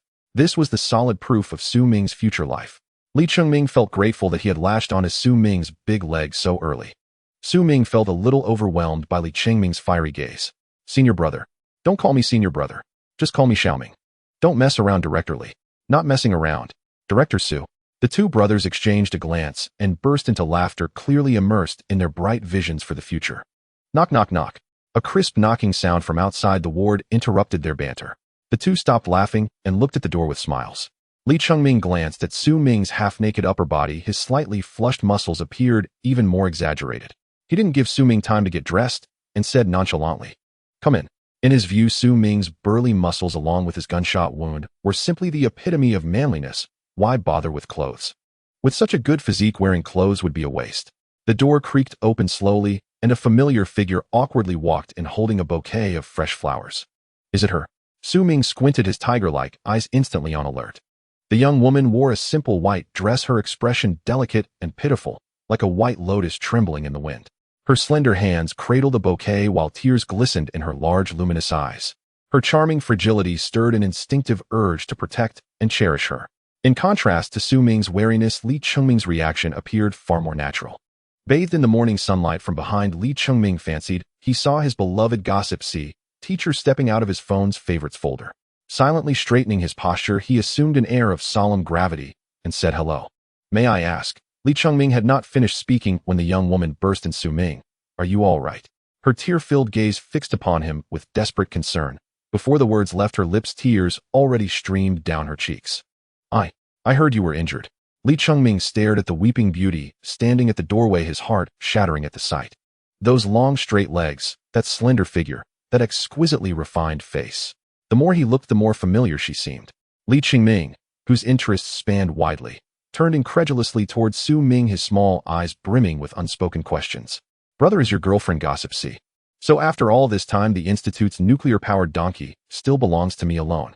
Watching the woman's lovelorn, anxious demeanor, the very picture of devoted affection, Li Chengming felt a sharp pang of envy. Li Chengming might merely have envied Su Ming's heroic deed, but learning that Su Ming had a girlfriend like gossip shattered his Dao heart entirely, leaving him utterly defenseless. Who could have imagined the Hulk's girlfriend was gossip? Such a plot twist would even baffle screenwriters at Tokyo Hot. Li Chengming gazed at Lu Rian's flawless features, his heart sour with jealousy. Just then his phone rang. Pulling it out, he saw it was Zhou Jingye calling, and answered immediately. Hello. Director Zhou. Chengming. The Bureau has dispatched personnel to visit Su Ming. They've just arrived downstairs at the surgical wing. Go meet them. Came Zhou Jingye's voice over the line. Understood. Director Zhou, I'll head down right away. Hearing this, Li Chengming dared not delay. He hung up instantly and bolted for the door, abandoning all thoughts of admiring the beauty. Since Su Ming had been injured on duty, the Public Security Bureau naturally sent representatives to offer condolences, especially given the nature of the injury, a gunshot wound. Though vital organs had been spared, the Municipal Bureau could hardly treat the incident as trivial. Public security work is inherently perilous, demanding constant vigilance against danger. Senior leaders, well aware of this, would never allow their officers' morale to falter, and thus always responded with prompt personal visits of condolence. Though he did not know who exactly was coming, Li Chengming dared not keep superiors waiting. He broke into a sprint toward the door. Senior brother, wait. Su Ming, you two continue talking. I need to greet the Bureau leadership first. Flustered, Li Chengming waved hastily and dashed out of the ward, closing the door behind him. Su Ming watched Li Chengming flash a sly, knowing grin just before shutting the door, then sighed helplessly, rubbing his brow. Clearly, Lu Rian's tearful display had misled Li Chengming into believing she was his girlfriend. Su Ming wiped his forehead, and as his hand lowered, his face hardened into icy indifference. Taking a deep breath, he suppressed the violent impulse to strike the woman before him. True, the woman before him possessed a graceful figure and exquisite features, by any standard an undeniable beauty. Yet for one whose heart harbored venomous treachery, no amount of physical allure could earn Su Ming's courtesy, especially not Lu Rian. He must have had his wits kicked out by a mule to have saved her in the first place. And yet, having been rescued by him, she colluded with Prince Wang and his father to smear his name, nearly landing him in prison. It was nothing short of a modern-day fable of the farmer and the snake. Recalling how Lu Rian had twisted truth and slandered him during their time at the police academy, Su Ming's gaze turned glacial, his fury so fierce he longed to tear her apart. What brings you here? Shouldn't you be attending to your Prince Wang instead? Su Ming sneered, his revulsion palpable as he watched her feigned sorrow. At his words, Lu Rian's sobs paused mid-breath. She stood by the doorway, wounded and trembling, whispering tearfully, Su Ming. That performance of victimhood sent chills down his spine, gooseflesh rising across his arms. How dare she play the harlot while erecting a chastity monument? Remembering her past betrayals, Su Ming's alertness spiked. His eyes narrowed, and with a silent mental command, he summoned the newly acquired divine-tier artifact Koala's camera. Instantly, the sleek black device materialized in his palm, then tumbled casually into the corner of the ward. Ding. Video mode activated. A crisp mechanical chime echoed in Su Ming's mind. The camera had begun capturing life's precious moments. Lu Rian remained oblivious, still sobbing, still unaware of the camera that had inexplicably appeared mere feet away. Su Ming realized the camera's built-in compulsory ignorance effect was at work. As if guided by an invisible hand, it smoothly adjusted its angle, beginning to surreptitiously film Lu Rian. He'd been thoroughly betrayed by Lu Rian before.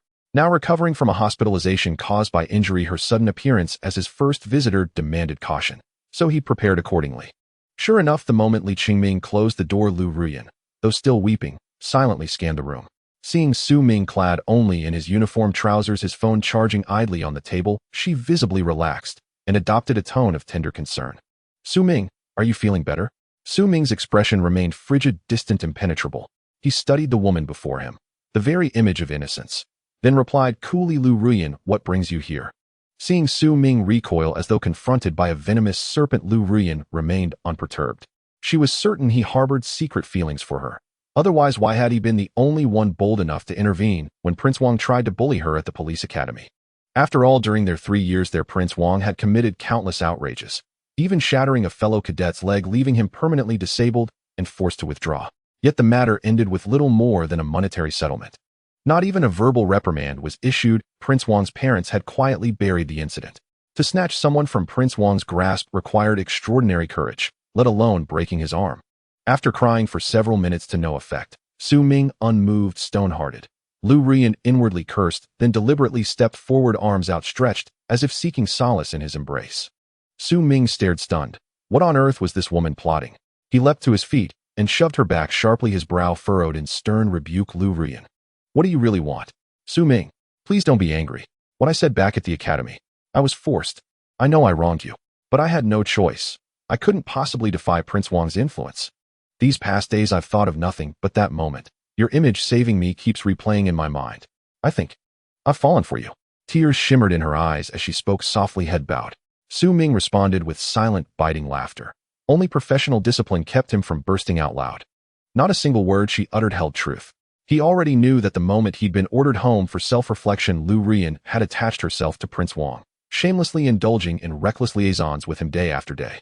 And now she dared declare her love with such conviction. Spare him. It was nauseating. Even had he once harbored feelings for her, such brutal betrayal would have extinguished any lingering warmth, leaving only cold, irreparable distance. Glancing sideways, Su Ming noted the camera still blinking steadily, recording every second. A subtle shift flickered in his thoughts. Rather than exposing her lies outright, he resolved to observe, to uncover precisely what scheme she intended to unfold. With that, he softened his expression, feigning reluctant resignation. As he asked, so, it was truly Prince Wang who coerced you into framing me? Was there really no other way? Why fear him so? It's true. Truly. That day, he tried to assault me, and after you stopped him, Police Academy Principal Wang Jiantao ordered me to say those things. He's Prince Wang's uncle. He warned that if I refused, he'd assign me to a rural police station. Wang Jiantao. Su Ming's eyes narrowed. Lu Ruyan's revelation carried staggering implications. He'd never imagined the esteemed Police Academy principal was Prince Wang's uncle. No wonder Prince Wang had run amok at Jiangbei Police Academy, shielded at every turn by faculty complicity. Even his graduation placement had been fast-tracked to the provincial department's central office, an outrageously unjust privilege. Wang Jiantao. Su Ming murmured, his gaze sharpening with quiet, dangerous intent. Lu Ruyan, fearing Su Ming still disbelieved her, hastily continued. Yes. Wang Jiantao not only coerced me into this, he personally deleted the classroom surveillance footage from that day. Wang Jiantao himself erased it. I swear, on my life.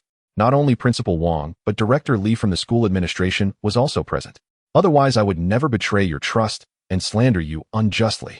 Lu Ruyan spoke with unwavering conviction, even raising her hand in solemn oath, and vividly reenacted the entire sequence of events. Her tone, gestures, and expression mirroring the original moment with uncanny precision, as though seized by sudden remorse. Watching Lu Ruyan repeatedly corroborate every detail on camera, Su Ming felt an immense weight lift from his chest, and at last a deeply satisfied smile spread across his face. That blemish on his official record had long loomed over him like a crushing stone. With such an unfounded disciplinary sanction hanging over him, not only was any future promotion unthinkable, but bearing such a false accusation was in itself a profound humiliation. Such a sanction would bar him from employment entirely. Su Ming well remembered he had merely been assigned to Dongling Police Station by the Police Academy, not formally hired, but only serving as an intern. Zhou Jingye too had merely been drafted ahead of schedule to assist, a far cry from formal enrollment in the judicial or administrative civil service. And before him stood Lu Ruyan, still speaking volubly, relentlessly incriminating herself, all to lull Su Ming into lowering his guard.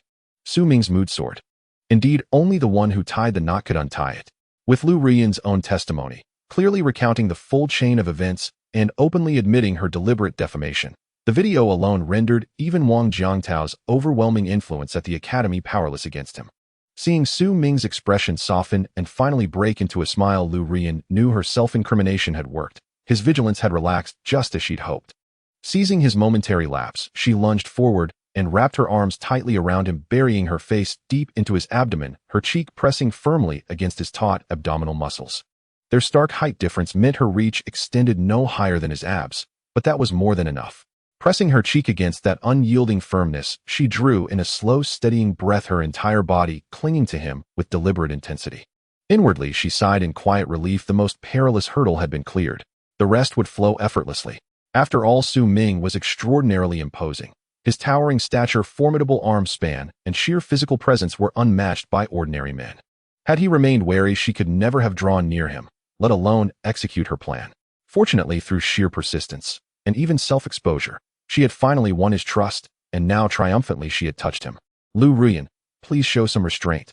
Su Ming frowned, looking down at the woman clinging to him. The instant she embraced him, he raised both hands high, refusing to make physical contact. Though he did not yet grasp her true intent, the Guanxi camera was recording everything, every gesture, every word. He would simply wait, letting her dig her own grave deeper. Lu Rian ignored his rebuke.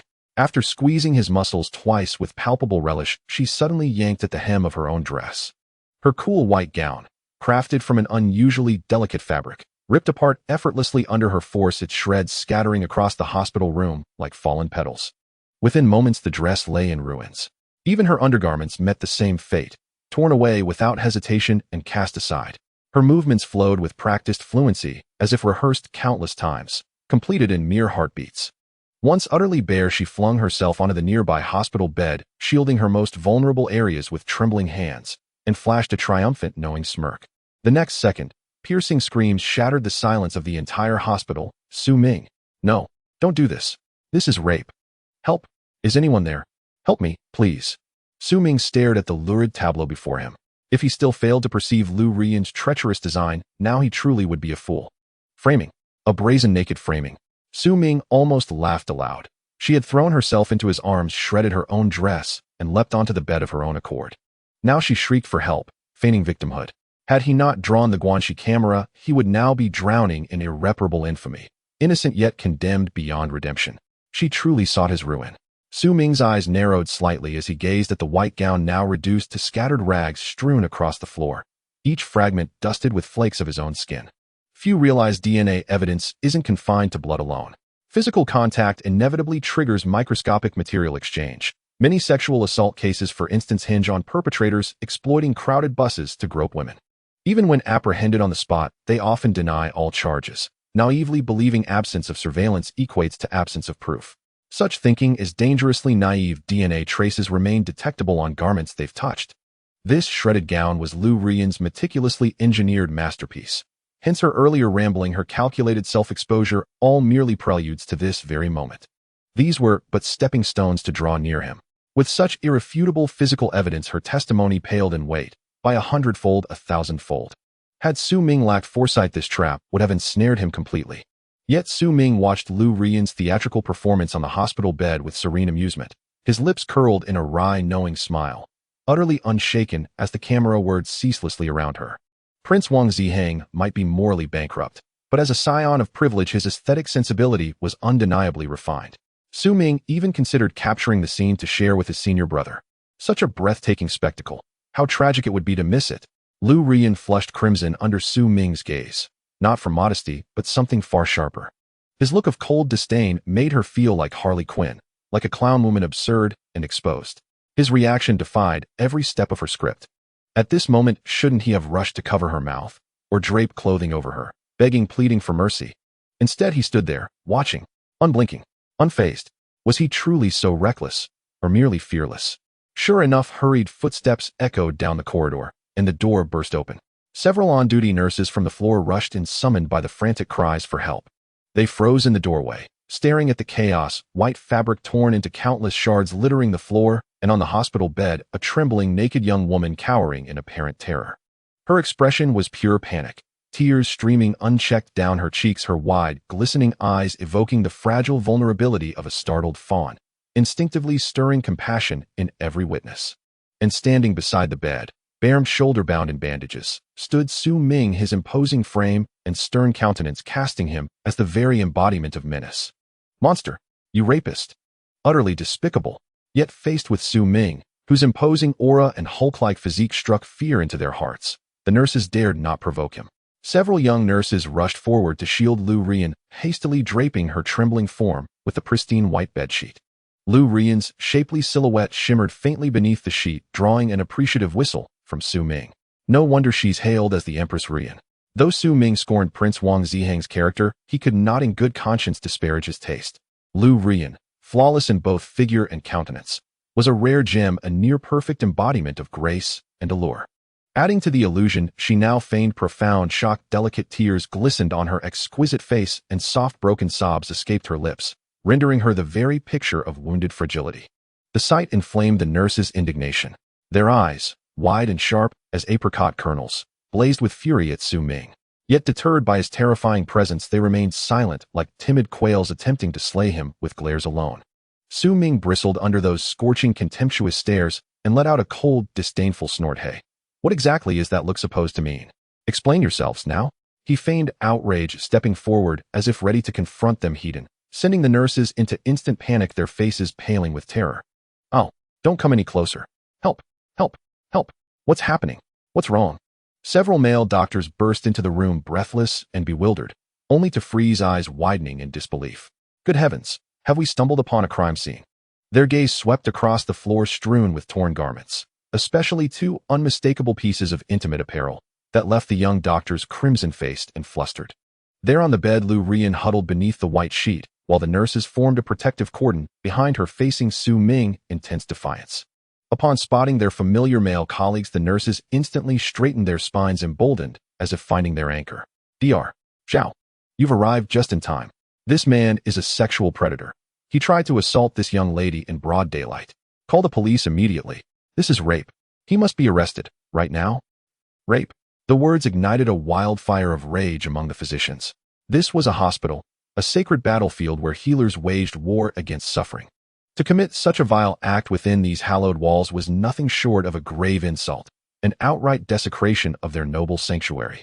Indeed, any crime committed in a place dedicated to healing and mercy constituted a profound affront to every caregiver present, especially one as depraved and universally reviled as rape. Even in prison, rapists were despised above all other criminals, so how much more so in the world beyond? One on-duty physician who had stitched Su Ming's gunshot wound the previous night knew his true identity. At the time, he'd marveled at the paradox. Su Ming, radiating raw outlaw energy, was in fact a sworn officer of the law. Learning that Su Ming had sustained the injury while apprehending suspects only deepened his admiration. He'd hailed him as a hero of the people. Yet now it seemed he hadn't been mistaken after all. Face reveals heart. Those ancient words were no idle proverb. This man truly exuded menace, and indeed had committed an act of unspeakable baseness. A police officer committing such a bestial atrocity inside a hospital. "Arrest him immediately. Justice demands it," cried the righteous physician, voice ringing with moral fury. "Step back now. How dare you, a sworn officer, commit such a heinous act? Utterly monstrous. A police officer.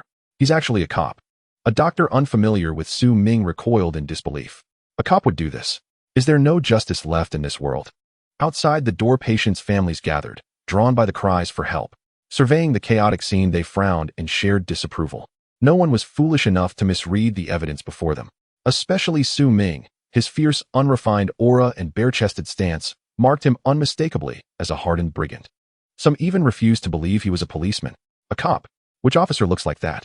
Shouldn't officers embody integrity and righteousness, not radiate such brazen outlaw energy? Su Ming merely cast a cool, appraising glance over the onlookers, saying nothing. He knew well that if Prince Wang Ziheng had orchestrated Lu Rian's frame-up, this was merely the opening gambit. More traps surely lay in wait. For now he would watch and see what move came next. "What's going on here?" A stern, authoritative voice cut through the clamor. All turned to see a squad of uniformed officers emerging from the elevator lobby. Their leader, a man in his 30s, square-jawed and solemn, striding forward with commanding presence. Flanked by 7 or 8 officers, he strode purposefully through the crowd and entered the ward, brow furrowed in grim assessment. Li Chengming led the way, baffled, until he stepped inside and beheld the wreckage, shredded women's clothing scattered across the floor, lampshades torn, even trousers ripped apart. He stood dumbfounded. Are today's youth really this intense? This is one of your department's officers. Is he seriously committing rape in our hospital? An enraged physician confronted the lead officer, voice tight with outrage. Is this how you conduct yourselves as police? What era is this? Still practicing feudal tyranny? A young nurse, unable to contain herself, snapped, so what? Does being a cop make you untouchable? Can you just bully anyone you please? File charges against him. Yes, I'll testify. Don't be afraid, miss. I saw everything. I'll stand as your witness. Me too. I saw it all. Like a stone tossed into still water, the arrival of so many officers ignited a wave of public condemnation. Crowds surged forward, voices rising in unified denunciation of Su Ming. Chaos reigned. Accusations rained down from every side. Clearly the scene had deceived them all, who instinctively they had branded Su Ming a rapist based solely on first impressions. Rape? Even Li Chengming, standing at the forefront, stared at Su Ming in utter disbelief. Behind him, the uniformed officers exchanged stunned, incredulous glances. They had come, after all, representing the Jiangbei Municipal Public Security Bureau, to honor Su Ming. They knew full well the magnitude of his recent achievements. Single-handedly dismantling a vicious criminal syndicate, arresting over 30 suspects barehanded, including 2 Class A fugitives, and capturing Zhang Lili just yesterday morning. 30-some thugs. What a staggering feat. In one day, Su Ming had solved a case surpassing the total output of a fully staffed homicide squad over half a year. Not to mention seizing over 100 million yuan in gambling proceeds, substantial quantities of narcotics, and rescuing civilians tortured and imprisoned by Zhao Diho. And for all this, he'd taken a bullet. Su Ming was no ordinary hero. He was a battle-hardened legend. Upon hearing the report, Director Zhang Xiangxian himself bestowed upon him the title Iron-Blooded Fierce Inspector. Had the syndicate's web not run so deep, Director Zhang would have presided over a party committee meeting this very morning to strategize the next phase of the investigation. He would certainly have visited Su Ming in person, had duty not detained him. Instead, he entrusted the political department with conveying his personal regards. Thus they rushed to the hospital at dawn, only to walk straight into this calamity. The middle-aged officer leading the delegation was Li Bo, director of the political department of the Jiangbei Municipal Public Security Bureau and chief confidant to political commissar Wang Zisher. Unwaveringly loyal to the Wang family, Li Bo needed only a single glance from Wang Zisher to know precisely when to speak or when to remain silent. Now, having heard the physician's accusations, he scanned the ward, his gaze lingering on the female garments strewn chaotically across the floor. A police officer committing rape, caught red-handed with witnesses crowding the doorway. Regardless of Su Ming's fate, if word leaked out, it would become a scandal, not just for the Jiangbei PSB. No, for the entire public security system. How would the people view their protectors? How would they trust the institutions meant to uphold justice? A law enforcer violating the law itself, daring to commit such a crime within a hospital. What an unprecedented, catastrophic disgrace. Li Bo cast a deep, appraising glance at Su Ming, towering and iron-hard before him, then waved dismissively. Though this scene unfolded precisely as planned, as director of the Political Affairs Office, he was duty-bound to uphold procedure. Otherwise, a public outcry might draw scrutiny from provincial authorities, introducing unpredictable complications. At his gesture, 6 or 7 officers behind him instantly grasped his intent and began clearing the area with practiced efficiency. Citing the need to preserve the crime scene, they politely but firmly escorted all onlookers out of the ward, meticulously recorded each person's information, and instructed them not to disseminate any details, especially online, until the official investigation concluded. Anyone fueling negative public sentiment would face strict personal accountability. His tone was unyielding, bordering on intimidation, and most bystanders hastily nodded in assent. This incident was utterly egregious. A decorated hero, on the verge of becoming a municipal police propaganda model, now stood accused of rape, no less, in a public hospital, apprehended red-handed before a crowd. If substantiated, it would trigger a political firestorm, so severe that even Director Zhang of the Municipal Public Security Bureau would be summoned for interrogation by the provincial department. Yet Su Ming remained impassive, uttering not a word of explanation, his expression stony as he surveyed the room. He sensed keenly that Prince Wang Ziheng's machinations had not yet reached their climax. A petite, sharp-featured female officer with a neat shoulder-length bob slipped off her long-sleeved outer jacket and draped it over Lu Ruyan. Modesty demanded it, even beneath the covers. After briefly questioning the first medical staff on scene, Li Bo fixed his gaze on the broad-shouldered Su Ming and thundered, "Su Ming, how dare you?" "Sir, I didn't." Su Ming frowned, attempting to explain, but before he could finish, his voice was cut short by an anguished, furious rebuke. "Su Ming, you're nothing short of a beast. I came here out of genuine concern. And you?" The speaker was, of course, Lu Ruyan, now curled tearfully in the female officer's arms, feigning the shattered composure of a violated woman. The officer, sensing her distress, held her close and murmured soothing words. Li Bo turned to Lu Ruyan, her demeanor evoking a wounded fawn, and urged, "Young lady, tell us what truly happened. Speak boldly, fear nothing." The officer, cradling Lu Ruyan, immediately introduced him. "This is Comrade Li Bo, director of the Political Affairs Office of the Jiangbei Municipal Public Security Bureau. Little sister, rest assured, we will shield no one." Lu Ruyan studied the familiar middle-aged man before her, and a faint, almost imperceptible smirk flickered at the corner of her lips, before she dissolved once more into choked sobs, reciting her rehearsed narrative. "Su Ming and I both graduated from Jiangbei Police Academy. My name is Lu Ruyan.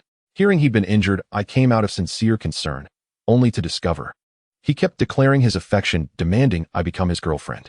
When I refused, he lost all restraint. And this wasn't the first time. At the academy, he'd persistently harassed me, even attempted assault. I'd hoped Master Wang's reprimand had reformed him yet. Her voice broke into ragged sobs. Li Bo furrowed his brow and countered sharply, "Not the first time." She covered her face with both hands, her posture radiating unbearable shame as she whispered, "No. Last time was in a classroom at the academy. He even injured a classmate who tried to intervene. But I forgave him, out of pity for his difficult upbringing, unwilling to ruin his future. This time, hearing he'd been shot, I visited him as a fellow student, only to find..." "Outrageous. Utterly outrageous." Li Bo roared at Su Ming, eyes blazing with incandescent fury. "Is this how Principal Wang of Jiangbei Police Academy runs his institution? Was he unaware of the prior incident? He knew. He spared Su Ming only because he saw promise in him, and issued a formal disciplinary sanction.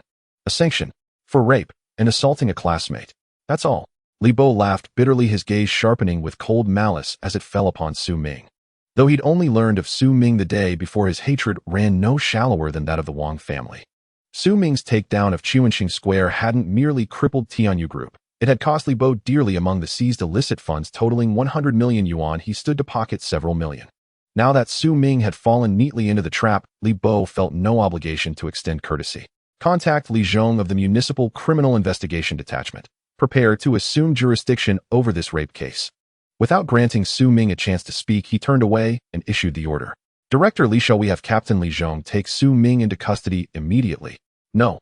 Have the CID await him at headquarters. I'll escort Su Ming personally to the party committee meeting to brief Director Zhang on the scene firsthand." Li Bo sneered at Su Ming, his contemptuous gaze reducing him to insignificance, as if gazing upon an ant. "Remain behind, a few of you, to secure the scene. Hand the victim over to CID and ensure all physical evidence is properly collected." "Understood, Director Li." Throughout, Li Bo treated Su Ming as invisible air. As director of the Municipal Public Security Bureau's Political Affairs Office, he stood one step shy of joining the party committee, a figure of renown across Jiangbei City, not least as a loyal enforcer of the Wang family. How could he possibly deign to regard Su Ming, a mere police academy trainee, not even a sworn officer, as worthy of notice? Had Su Ming not cracked so many major cases within a single day, drawing attention from high-ranking officials, such an insignificant speck would have been erased from existence with a single word from Li Bo. A flimsy pretext would have barred him from ever entering the force. With such a chasm of status, Li Bo felt no curiosity, not even the faintest impulse to question him. His sole aim was procedural expediency, to rush Su Ming to headquarters and deliver a humiliating blow to Director Yin, known as Old Tiger, before the party committee. "Director Li, I'm innocent." Lu Ruyan. Seeing the director's autocratic certainty, accepting Lu Ruyan's accusation at face value as proof of guilt, Su Ming frowned again and tried once more to explain. "Who gave you permission to speak?" Li Bo whirled around, fixing Su Ming with a chilling, venomous stare. Su Ming paused, but then replied steadily, "This is a frame-up." "A frame-up?" Li Bo scoffed. "Why frame you, not someone else? In other words, what makes you worth framing?" His words were brutally candid. As the architect of this scheme, he well knew Su Ming's innocence. Yet what did that matter? Unlike Wang Ziheng, whose plots fizzled mid-course, Li Bo never left loose ends. A trap once sprung must crush its prey utterly. Ruined reputation. No. His objective was Su Ming's total annihilation. Su Ming stared back, his eyes darkening with quiet, simmering fury, again condemned to rape solely on the testimony of one woman. This was no longer mere prejudice. It was naked fabrication. The familiarity of the pattern struck him with uncanny force, and he studied Director Li Bo with renewed, penetrating scrutiny. Indeed, the more he looked, the more Li Bo resembled the arrogant, domineering Wang Ziheng, especially in the way he regarded others, that aloof, condescending gaze. the look of one who viewed ordinary people as insects beneath his notice. It was neither disdain nor contempt, but pure absolute indifference, the hallmark of those born into unassailable privilege. Li Bo's arrival was no coincidence, and his hostility towards Su Ming was unmistakable. Su Ming reached a swift conclusion, and a wry, inscrutable smile touched his lips. He'd originally intended to retrieve his camera and expose the truth on the spot, but Li Bo's intervention changed his mind. He now resolved to play along, to let the Wang family's drama unfold to its fullest. His gaze drifted briefly to the still operational camera, and calm settled over him, deeper and more deliberate. If everyone inside the room had failed to notice the camera, why should he feel urgency? Let the bullet fly a little longer. See what further surprises it might deliver. Su Ming, do you have anything else to say? Li Bo glared at Su Ming and barked. Su Ming gazed down calmly at the man before him, his tone utterly unreserved. No honorifics, no pretense. Having already confirmed that Director Li had come solely to frame him, courtesy was no longer warranted. Su Ming, how dare you address me by name? Do you think my name is yours to utter? Li Bo's eyes flared with fury as he jabbed a finger towards Su Ming's nose. As director of the political department, Li Bo effectively oversaw promotions and commendations for nearly 30,000 officers across the entire bureau, and his authority was further amplified by the formidable reputation of the old Wang family of Jiangbei. Not even municipal leaders dared speak to him without deference. All addressed him respectfully as Director Li. To be called by his given name in such a setting ignited his wrath instantly. Su Ming's gaze remained icy and unwavering. His voice, sharp and unyielding, carried no trace of fear. This entire affair is a setup. If I had ever acted inappropriately toward Lu Rian at the police academy, would she truly have visited me out of goodwill? Is that the logic of a rational person? Even someone with a modicum of intellect would sense something deeply amiss. Li Bo replied with chilling calmness. What could possibly be amiss? Lu Rian is your classmate. What harm is there in her visiting you? You, however, remain incorrigible, attempting to assault her. I didn't touch her, not once. Every article of clothing was removed by her own hands. Very well, Su Ming. Since you claim innocence, I'll grant you that benefit of the doubt. Li Bo sneered coldly regarding Su Ming, the embodiment of a hardened outlaw, with contempt. Dismissing further argument, he didn't even turn his head as he barked, Wang Zhe. Present. A male officer wearing the insignia of a third-rank police inspector stepped forward sharply. Immediately collect on-site evidence and deliver it to the forensic center. Yes, sir. The officer retrieved gloves and evidence bags from his personal kit, and only after activating his body-worn camera did he kneel to gather Lu Rian's garments into sealed bags. Carrying evidence bags and a body camera at all times. Surely this was prearranged. Anything else would defy credulity. Su Ming, since you insist you never touched Lu Rian, her body should bear no trace of your DNA. Rest assured, from collection to analysis, the body camera will record every second. I guarantee your exoneration. But for now, you'll accompany us. Immediately. Handcuff him. Without another word, Li Bo gestured sharply. Two officers behind him drew their cuffs and moved forward without hesitation. Li Chengming, standing silently nearby, could endure no longer. Clenching his teeth, he stepped forward, Director Li. Su Ming still bears a fresh gunshot wound. Handcuffs are inappropriate. Li Bo cast a dismissive glance at Li Chengming and replied coolly, inappropriate. Handcuffing a suspect is inappropriate, but handcuffing me would be appropriate. Li Chengming broke into a cold sweat under Li Bo's gaze. As director of the Municipal Bureau's political department, Li Bo wielded immense authority, far beyond the reach of a mere precinct officer like himself. Yet allowing Su Ming to be taken away like this violated Li Chengming's deepest moral convictions. Su Ming wasn't merely his junior brother from the academy. He was a decorated hero. A battle hero. How could such a man wounded by gunfire possibly attempt rape? Such an accusation defied reason-shattered logic. What has become of this world? Li Chengming felt a profound, suffocating injustice on Su Ming's behalf, a deep, aching sense of wrong. Su Ming watched his newly acquainted senior brother's furious expression and his continued defense on his behalf, warmth rising in his chest. Gently he reassured him, "It's all right, senior brother. I'll go with them. I refuse to believe there's no place left in this world where justice still speaks."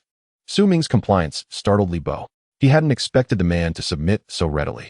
It contradicted everything about his fierce, unruly exterior. Given Su Ming's rugged, almost outlaw-like aura, shouldn't he have erupted instantly, refusing orders outright? To endure such a grotesque inversion, being hailed a hero one moment, then branded a rapist the next, and yet remain utterly composed, not raising his voice, nor making a single reckless gesture. His concealed service pistol, brought expressly for this confrontation, had become utterly superfluous. Li Guodong inwardly marveled at Su Ming's extraordinary composure, a maturity far beyond his years, that stirred in him not admiration but a deep instinctive threat perception, hardening his resolve to eliminate Su Ming without delay. Su Ming fixed Li Bo, a man whose sanctimonious facade barely masked his corruption, with a long cold stare, then let out a mirthless laugh. Director Li, I advise you not to rush. Perhaps ask Lu Rian again, who exactly removed those clothes. Must I ask? I say it was you, so it is you. Li Bo sneered, stepping close to Su Ming and deliberately jabbing his finger into the sutured gunshot wound, pressing deep, twisting cruelly. The wound split open anew, blood welled up, staining the pristine bandage a dark, ominous crimson. Agony flared in Su Ming's eyes, and his massive hand twitched faintly. With a face like yours, how dare you aspire to be a police officer? Your very countenance screams criminal. Your parents must be no better. Li Bo sensed Su Ming's rising fury and deliberately provoked him. He wanted Su Ming to strike first. The moment Su Ming moved, Li Bo would draw his sidearm and shoot him dead on the spot, then fabricate an ironclad case rape attempt followed by violent resistance to lawful arrest. Would anyone truly champion a rapist who broke the law he swore to uphold? And Su Ming's death would serve as a stark warning to rival factions opposed to the old Wang family, silencing them forever. Su Ming looked down at Li Bo's smug, triumphant grin and smiled in return. But the smile vanished before 3 seconds had passed. Achoo! A thunderous, theatrically exaggerated sneeze erupted from him, launching a thick, viscous wad of phlegm nearly 2 liang in weight. It struck Li Bo's face with perfect, grotesque precision, spreading like a cracked egg across his features. Onlookers recoiled in visceral disgust. Even Li Bo's subordinates stood frozen in stunned disbelief. What the hell? The director just got facialized. Li Chengming stared dumbfounded. This was beyond ruthless. Li Bo's laughter died midair. The sudden humiliating assault short-circuited his thoughts. His mind blanked for a full 3 seconds before comprehension crashed over him. Su Ming, I'll kill you. Instinctively, he swiped at his face, only to smear the phlegm more thoroughly across his skin. Oh dear, apologies, Director Li. I've suffered from hypersensitivity to foul odors since childhood, especially the stench of scum. The moment I catch a whiff, I must expel it. My fault entirely. Watching Li Bo's utter humiliation, Su Ming felt a surge of fierce, unadulterated satisfaction. He'd never been one to swallow injustice in silence. If Li Bo resorted to such petty, underhanded tactics, Su Ming cared little for rank or title. Revenge would be exacted immediately and without mercy. A full-face phlegm blast. Was there any move more devastating? And his apology. Pure, unvarnished mockery. Every syllable screaming, I did it on purpose. Go ahead, bite me. The rage coiling within Director Li was so intense his teeth ground together. His magnanimity had long since evaporated. His composure shattered. His hand flew to his holster, drawing his service weapon to execute Su Ming on the spot. In decades navigating the treacherous currents of officialdom, he'd never endured such abasement. That single vile expulsion had shattered his Dao heart. Seeing his superior furiously draw a gun, several subordinates who had accompanied Director Li were instantly frightened out of their wits. If Director Li really shot, it would be a complete disaster. The Dragon Kingdom is not like the United States where gun management is so lax. Director, calm down. Leader, don't be impulsive, don't be impulsive. Let's talk this out. Director Li, the bigger picture. Several subordinates, terrified, clung to Director Li and forcibly snatched the gun from his hands. Li Bo had regained some clarity, but the sticky sensation on his face made him nauseous, and he used up half a pack of tissues handed to him by a subordinate to clean his face. Suppressing his anger, he shouted, "Cuff him! Take him away!" 2 male officers immediately pulled out the handcuffs they had brought and approached Su Ming. Having vented his frustration, Su Ming did not cause any trouble and instead cooperatively extended his hands. However, the 2 male officers struggled for a long time, sweating profusely, yet couldn't manage to cuff Su Ming's wrists. There was no way. Su Ming's wrists were far thicker than the average person's, like 2 barrels, making it impossible to fit the handcuffs. Director, this guy's wrists are too thick, we can't cuff him." The male officer turned back weakly to look at his superior. Frustrated and enraged, Director Li exclaimed, "Then just take him directly. Send him to the city bureau. If he dares to resist, shoot him on the spot. I will personally take him to the party meeting at the bureau. Let Chief Zhang see what this so-called iron-blooded warrior really is." Outside the surgery building, Su Ming sat in the back seat of the police car, flanked by 2 male officers clearly receiving treatment as a criminal. Yet Su Ming was in a remarkably good mood, not only because he had just made Director Li suffer a mouthful of humiliation, but also due to the images appearing in his mind. Just after being escorted out of the hospital bed, Su Ming was astonished to find a screen-like image in his mind. It displayed the scene inside the ward, as if a surveillance camera had been installed with clear visuals and sound. What the heck? It can be used like this. Incredible. Brother Guanxi. Su Ming was shocked, never having expected the system's camera to possess such a function, truly a tool for voyeurism. He never imagined the camera could be used this way. Does this mean he can watch live broadcasts in the future? XING. Meanwhile, in the image, after seeing himself walk away, Li Bo immediately sent all the subordinates in the ward out. With no one in the room, Lu Rian dropped her disguise half-wrapped in the jacket left by the female officer and climbed out of bed, bare feigning concern as she hugged Director Li's arms sweetly, saying, "Director Li, don't be angry. This Su fellow has always been uncouth. Don't take it to heart. I'm furious. I must deal with him." Director Li recalled the feeling of that yellow phlegm splattering on his face and felt nauseous. It wasn't until he felt the delicate touch of her arm that his heart momentarily jolted. Glancing sideways, he discovered Lu Rian's extremely alluring appearance. That enticing little gaze instantly made his lower abdomen feel warm. He naturally knew Lu Rian's identity. Last night, when he was called by Commissioner Wang to discuss the plan, this woman was held in the embrace of Wang's second son, Wang Ziheng, clearly his woman. A peculiar thrill of rebellion surged in his mind. Even a seasoned man like Li Bo felt a stir of emotion, and his gaze towards Lu Rian became somewhat heated. Lu Rian certainly sensed Li Bo's gaze, however she did not withdraw, but instead gave him a flirtatious look. Wang Ziheng had assigned her to the city bureau, while he himself ran off to the provincial office, clearly bored of her. Shouldn't she plan ahead to find a new benefactor? Is she really going to remain loyal to the fickle Wang Ziheng? And the current Li Bo was a very good candidate, the director of the political department at the city bureau, overseeing the promotion and transfer of over 10,000 police officers in Jiangbei. Although not as powerful as the Wang family scion, he was still a great support. Lu Rian was not only a smart and beautiful woman, but also a skilled one, naturally aware of her own advantages. She leaned in close to his ear, exhaling softly and seductively asked, "Director Li, do you think my performance just now was good?" Li Bo was not a good person to begin with, and with just one sentence he was stirred by Lu Rian's allure. He embraced Lu Rian and replied, "It was almost there. You need to practice more. Come find me at the Platinum Han tonight, and I'll give you some pointers." How annoying. "All right, darling, I need to quickly take Su Ming to the party meeting at the bureau. You cooperate well with the criminal investigation work." Li Bo held a beautiful woman in his arms, but at this moment he had to immediately take Su Ming to the city bureau as planned. He must let Su Ming reveal his true self at the party meeting. Cooperate with Commissioner Wang to give a serious slap to the face of the old tiger. Li Bo reluctantly left the ward, savoring the lingering fragrance in his hands. Su Ming opened his eyes, lightly pressing the retract button in the system panel, and the camera that had been wildly snapping in the ward was suddenly summoned back to his hand. Looking at the small camera in his hand, a mocking glint flashed in Su Ming's eyes. Being sent to the party meeting. He was indeed looking forward to it. Meanwhile, as Su Ming was forcibly taken away, Li Chengming was as anxious as an ant on a hot stove, though he did not know exactly what had happened when he left. He was certain this was definitely a frame-up. Su Ming was not that kind of person. Despite knowing Su Ming for a short time, he could tell that with Su Ming's righteous character, he would never commit such a despicable act as rape.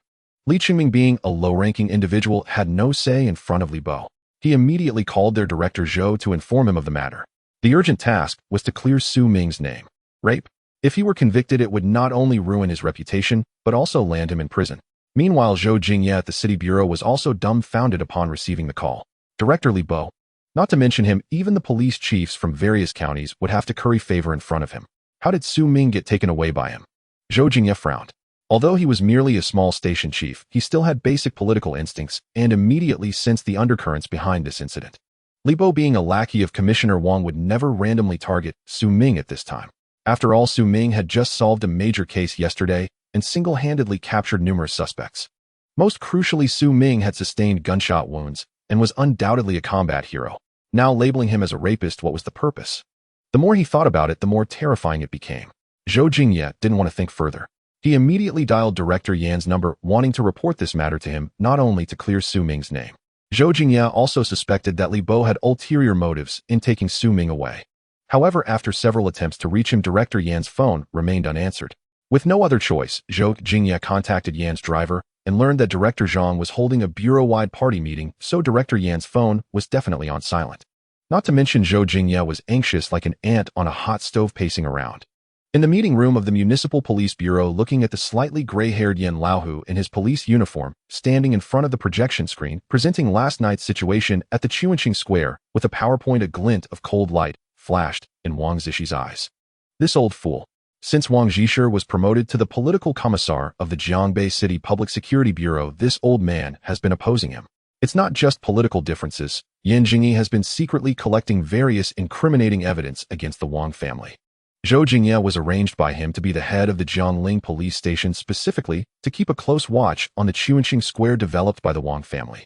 Otherwise, how could Zhou Jingye, the head of the busiest police station in Jiangbei City, have obtained this position? However, Wang Zhishe, being the youngest city police political commissar in the entire provincial department, is extremely sharp in his counterattacks and definitely will not go easy on Zhou Jingye. Not to mention the various little troubles he has been causing for Zhou Jingye, he has also privately contacted various third-hand gangs in the city, designating the jurisdiction of the Jiangling police station as their free activity zone. This is also why the Jiangling police station has consistently ranked at the bottom of the assessments for over a year. It is not without reason. According to the normal elimination system, Zhou Jingye would have been forcibly removed by the end of this month, freeing up the position of head of the Jiangling police station, and Wang Zhishe had already arranged for his successor. Unexpectedly, a variable arose. The unexpected arrival of Su Ming not only caught over 30 thieves in one go, but also he even raided his own vault. Wang Zhishe looked at Yan Laohu on stage, his teeth almost grinding to dust. Director Zhang, this arrest operation owes much to the new officer named Su Ming. He is truly a fierce general, single-handedly taking down the entire gambling den. Director Yan's resolute old face bore a smile as he continued to praise truly courageous and resourceful. How did he think to bring the gamblers along to raid the gambling den? Director Zhang, sitting upright, looked at Yan Jingyi with a smile while sipping his tea. With such a significant blow to a major criminal gang, he would have face in the municipal committee even if he reported to the provincial department. This is indeed a solid achievement. A fierce general. He nodded in approval, having understood the general process, which was indeed breathtaking. Director Yan, there's no need to wait until the case is over to commend Su Ming. After the meeting, you can arrange for someone to prepare the materials. I will sign them and have them sent to the province today. Director Zhang acted decisively, working efficiently and generously rewarding his subordinates. He spoke of personally going to the province to commend Su Ming. As the executive deputy director, Yan naturally understood various systems. Upon hearing that Director Zhang wanted to commend Su Ming in the province, he immediately realized that Su Ming was about to achieve great success. The highest authority in the city is merely a second-class merit, but this is clearly too unfair for Su Ming.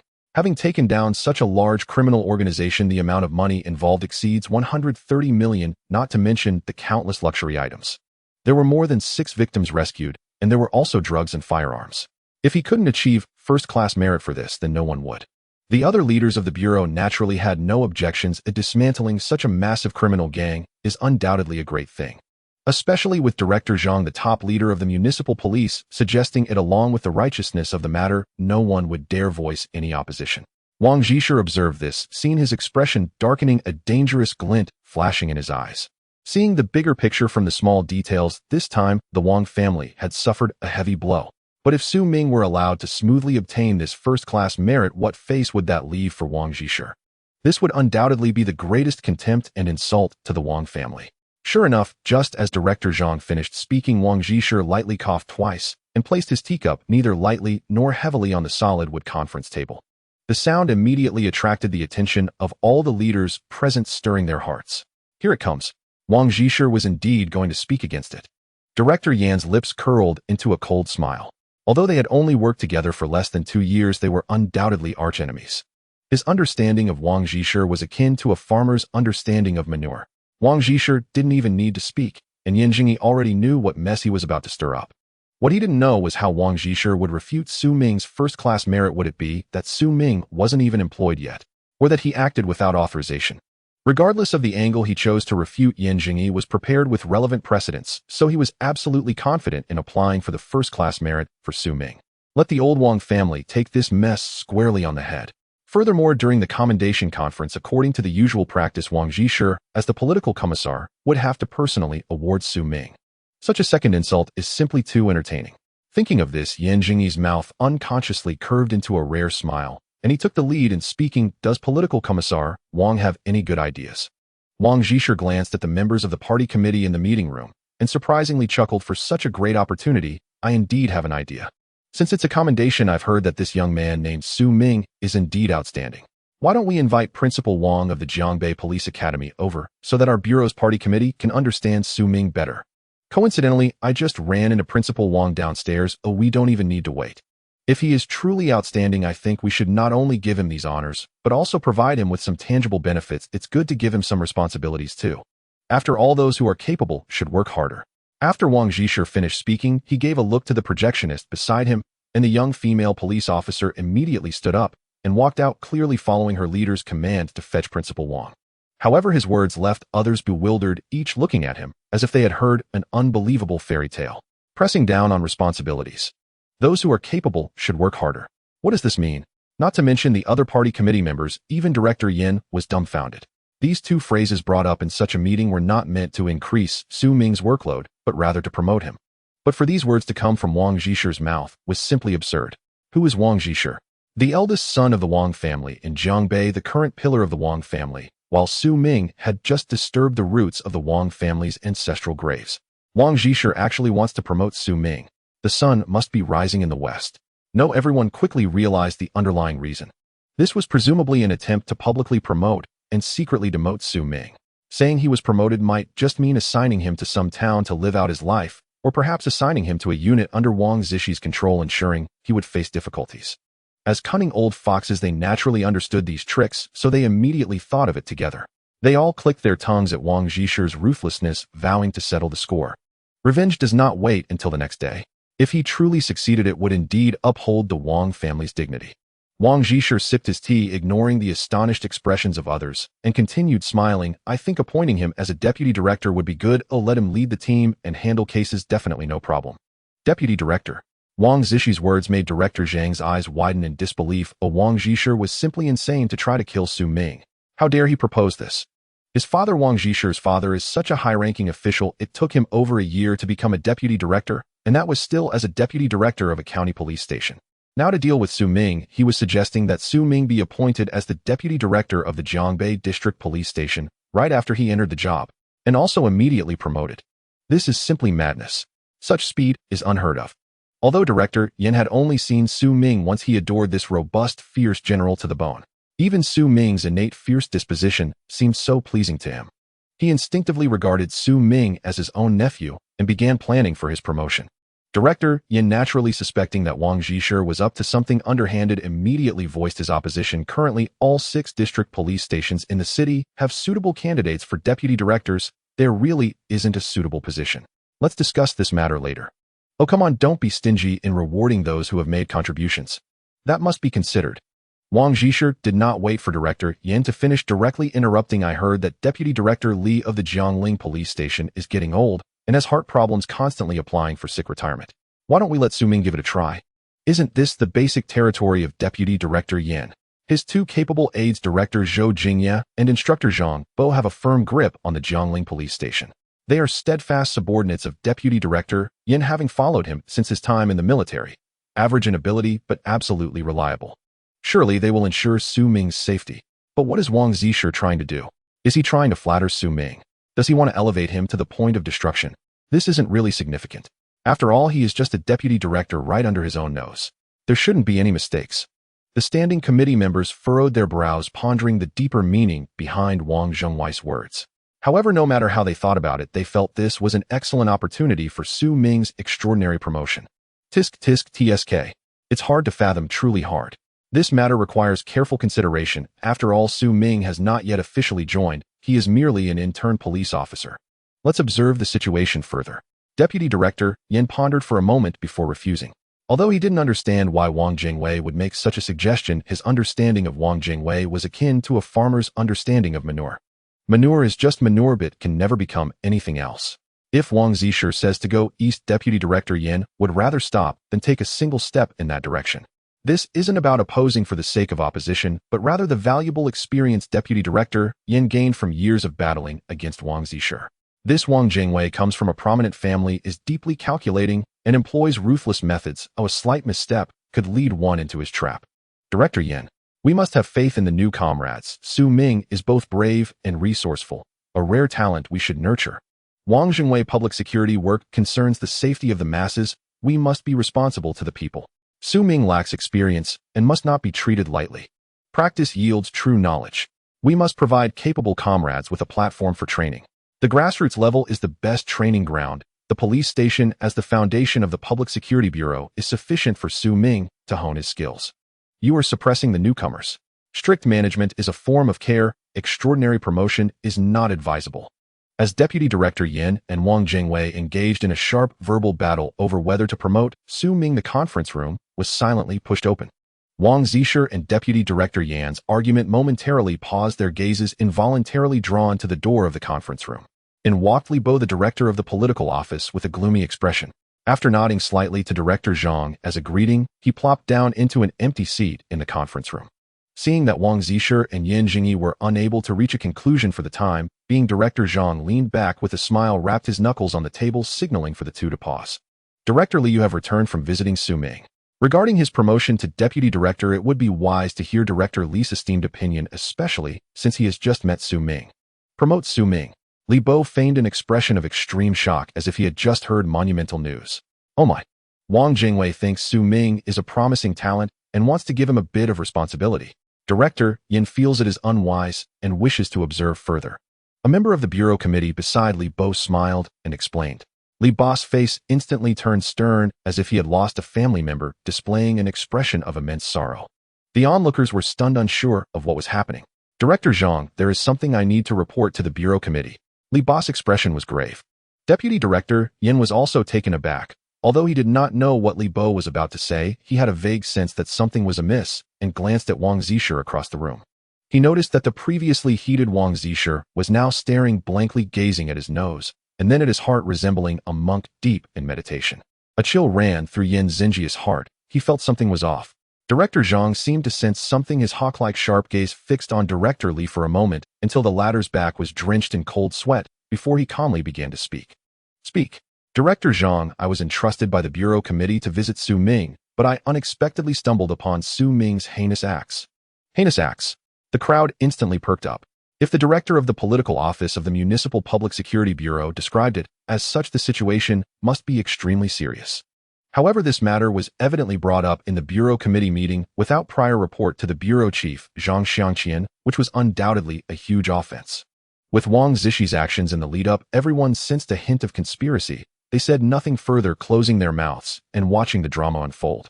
Yet this action was no longer a provocation against Director Zhang. It was a blatant slap to his face and an insult. The Bureau Committee meeting was an extension of the authority of the chief, who any proposal that could not be unanimously approved indicated a lack of control on the chief's part. A lack of control was fatal. Once this assessment took root, it would be challenging to advance further in one's career. Thus, Director Zhang's authority as the chief was undoubtedly facing a significant challenge at this moment. Director Zhang's gaze was piercing, yet his expression remained increasingly calm, even his tone devoid of any fluctuation. However, deep within his unseen depths, anger had quietly ignited.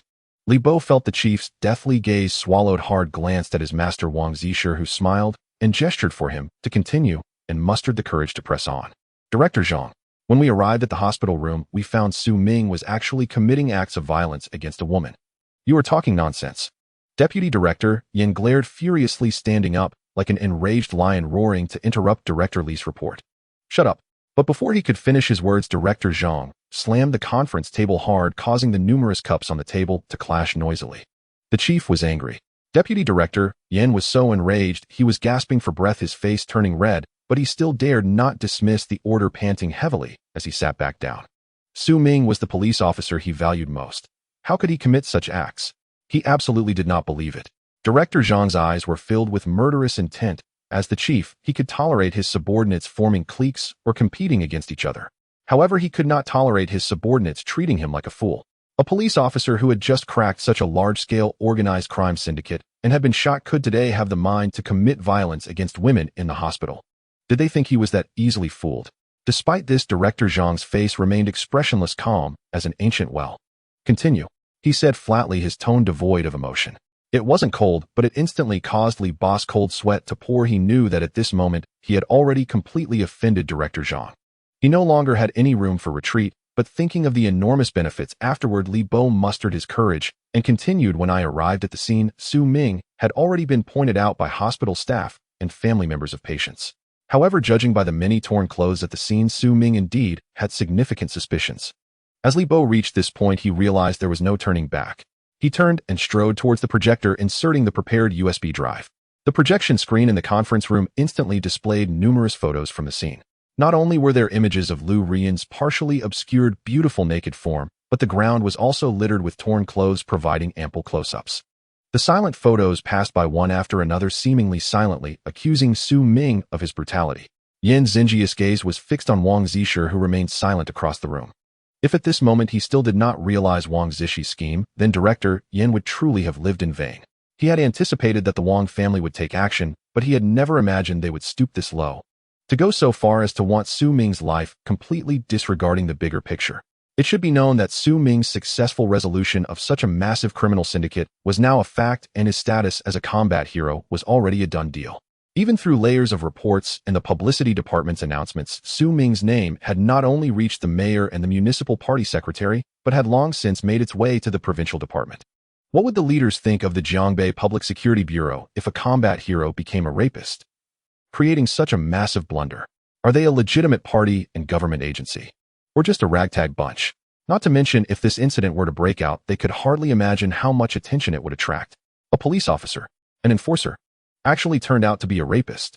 Once this kind of public opinion breaks out, and if verified, it would instantly trigger a political earthquake throughout Jiangbei city government accountability for the bureau chief. At that time, it wouldn't just be Su Ming alone who would bear the responsibility. It would fall on Director Zhang Xiangqian and the entire Jiangbei public security. Wang Zisher, you are incredibly audacious. This cannot prove that Su Ming did it. Director Yan insisted on defending. Director Yan is right, so I've already had the clothes on the floor sent for examination. Su Ming claimed he never touched that woman, so checking for his DNA on the clothes will reveal the truth. Li Bo nodded, no longer nervous, and continued, the entire collection and inspection process was recorded by law enforcement cameras. No one can tamper with it. Hearing Li Bo's impeccably airtight response, Yan Xingji's heart turned to ice in an instant. There was no room for negotiation. It was a vow to put Su Ming to death. Rape is one of the 8 major crimes. Even an attempted one is sure to lead to sentencing. Yet until this moment, Yan Xingji still did not doubt Su Ming's character. His eyes might have misjudged many people, but not Su Ming. He believed he would not be mistaken. Su Ming was a righteous police officer. What has Su Ming done now? At that moment, a voice came from outside the door. Everyone turned to look, and a slightly balding, portly old man with a ruddy nose entered the conference room, followed by a staff member who had been signaled by Commissioner Wang Zisher to call Principal Wang. No need to say more. The one who barged into the conference room was naturally Principal Wang Jiangtao of Jiangbei Police Academy, who was once a long-serving deputy director of Jiangbei City. However, he had stepped down to give way to Wang Zisher and took the position of principal at Jiangbei Police Academy. At this moment, he frowned as if he had heard something distressing and spoke in a very impatient tone. Before anyone could respond, he pointed at the photo on the screen as if he had discovered a new continent and exclaimed, "Isn't this the little brat Su Ming? Wait, is that Lu Ruoyan on the bed? This bastard Su Ming truly never learns." He asked with a heartbroken expression, "What is the meaning of this photo?" Li Bo naturally chimed in, "This is the new officer assigned to our bureau, Su Ming, who achieved some merit last night. When the party from our bureau visited, he allegedly attempted to rape this girl and was trapped inside by the crowd." Director Li, being the head of the political department, spoke with great skill, subtly placing Su Ming in the role of a rapist. Moreover, you couldn't pick out any major faults. However, Li Bo's words seemed to step on Principal Wang's toes, causing him to jump up in agitation. What? Su Ming has schemed again. At this statement, everyone was taken aback. What does that mean? What does the again imply? The deputy director responsible for political work was somewhat baffled. He had previously worked with Principal Wang, so he spoke somewhat casually, saying, "Old Wang. What do you mean by again? Clarify that for me." Principal Wang, appearing regretful, pulled over a chair and sat down, sighing as he said, "Alas, Su Ming was originally our most outstanding student at Jiangbei Police Academy, but his character is flawed. During his time at school, he was obsessed with women and constantly harassed female students, especially this girl named Lu Ruoyan, who was attractive and was persistently harassed by him. I had been trying to counsel him, but he wouldn't listen. Until close to graduation, he actually attempted to rape Lu Ruoyan in the classroom, but fortunately another student from our academy, Wang Ziheng, stopped him." "Then why didn't you report it to the police?" Lu Jianhua, the head of the inspection team sent by the Municipal Commission for Discipline Inspection, slammed the conference table and questioned Principal Wang with great disdain. He was in charge of the disciplinary committee and loathed lawbreakers among law enforcement officers, not allowing even a speck of sand in his eyes. Principal Wang sighed and shook his head repeatedly. "This matter is indeed my fault. Su Ming comes from a humble background and usually works hard. I didn't want to ruin his entire future because of a moment of impulse. I was too lenient. I will submit a written self-reflection to the provincial office later. But who would have thought? Who would have thought he would dare? Moreover, I felt something was amiss last night, so I specifically sent a letter to the bureau informing them of this matter and wrote a statement to revoke Su Ming's assigned position. I came to the city bureau today specifically to clarify this matter, and I brought Wang Ziheng, who stopped Su Ming from scheming against Lu Ren during his time at the academy, as well as other witnesses. In a moment, I will take them to report the case at the municipal criminal police team. Principal Wang innocently shrugged his shoulders, indicating that he had already sent a letter to the municipal bureau yesterday and had personally brought people today to report the case. As for your claim that the report was late, that is understandable. After all, he is the principal and he cares for his students. He deftly shifted the blame. So whose head did this blame fall upon? That's right, it was Deputy Director Yan.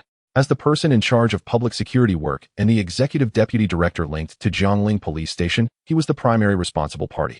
Though Su Ming was allowed to take office early, it was sanctioned by Zhou Jingye, yet after the consequences, Yan Jingyi had to bear the responsibility. If Su Ming was suspected of rape, not only did Yan Jingyi have to bear the blame, but also former director Zhang Xianqian could not escape responsibility. At this moment, looking across the conference table at Wang Zisher, director Zhang Zhangqian's gaze was cold and filled with a sense of foreboding. He finally understood why Commissioner Wang had previously suggested promoting Su Ming. Avoiding suspicion. This was blatant avoidance of suspicion. This incident had too negative an impact and would likely invite an investigation from the provincial office. If Commissioner Wang had opposed Su Ming's promotion in the party meeting earlier combined with the incident at Starry Plaza, it would easily lead people to think it was retaliation from the Wang family. However, with Wang Zisher advocating for Su Ming's promotion, he was still to be appointed as a deputy director, even being promoted to the position of deputy director of the municipal police station upon entry. Who could say that Commissioner Wang intentionally suppressed Su Ming? As for why Su Ming later did not get promoted, it was entirely due to his own reasons. It had nothing to do with Commissioner Wang. The depth of Wang Zishi's political acumen was once again evident to Director Zhang. Indeed, he was from a powerful family mastering the art of power struggles. However, at this moment, everyone's attention was clearly not on this, but on Su Ming. Alas, I never expected this comrade Su Ming with his thick eyebrows and big eyes to truly be an incorrigible bad element. Indeed, one cannot judge a person by their appearance. Who can say otherwise? Now our Jiangbei Public Security Bureau is in trouble. How do we write the action report? The person who solved the case is now a suspect. What has our Jiangbei Public Security Bureau turned into a? For a moment, various voices of discussion filled the air. The once heroic combatant is now a suspect in an attempted rape case. And he even took down such a large criminal organization. What the hell is this? Zhang Zhangqian's expression was also dark. He had personally reported this matter to the provincial office by phone this morning, thinking it would be a matter of pride, but now it seemed they were going to be humiliated. The slap in the face came too quickly. At the conference table, Yan Jingyi glared at Wang Zisher, and even at this point he still refused to believe their nonsense. Seeing Director Zhang's face shift from green to white, Wang Zishi's heart was already filled with delight. Although he was the second in command, one must not forget who held the reins of Jiangbei City. It was his family's, and he was secretly laughing, thinking to himself not to rush, the show is far from over. Indeed, this was all part of his plan. As the great leader once said, you fight your fight, and he'll fight mine. Isn't he a combat hero? He took down Starry Plaza and aimed to target the Tianyu group. Just because of you, old Yin, do you think you can dig up evidence against my Wang family? Then I will pull the beam and remove the pillar, allowing Su Ming to shed this skin from the very beginning. If Su Ming had never had the identity of a police officer from the start, whether leading gamblers against the gambling house or subduing suspects, there would be plenty of material to work with. Su Ming indeed participated in gambling to stir the emotions of the gamblers. Furthermore, just in gambling alone, the total amount exceeded 10 million. Such a huge sum undoubtedly violated gambling laws, which is a criminal offense. As for the later subduing of the casino staff, wasn't that fighting?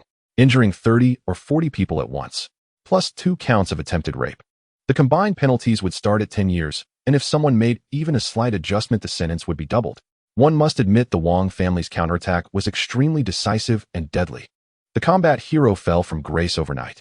Confident of victory, Commissioner Wang coughed lightly and said calmly, we should also give Su Ming a chance. If he admits his mistakes and has a good attitude, we can ask the victim's opinion. There is still an opportunity. This sounded nice, but no one in the room believed it. Everyone knew the next part of the confession would lead to leniency, especially after offending your Wang family.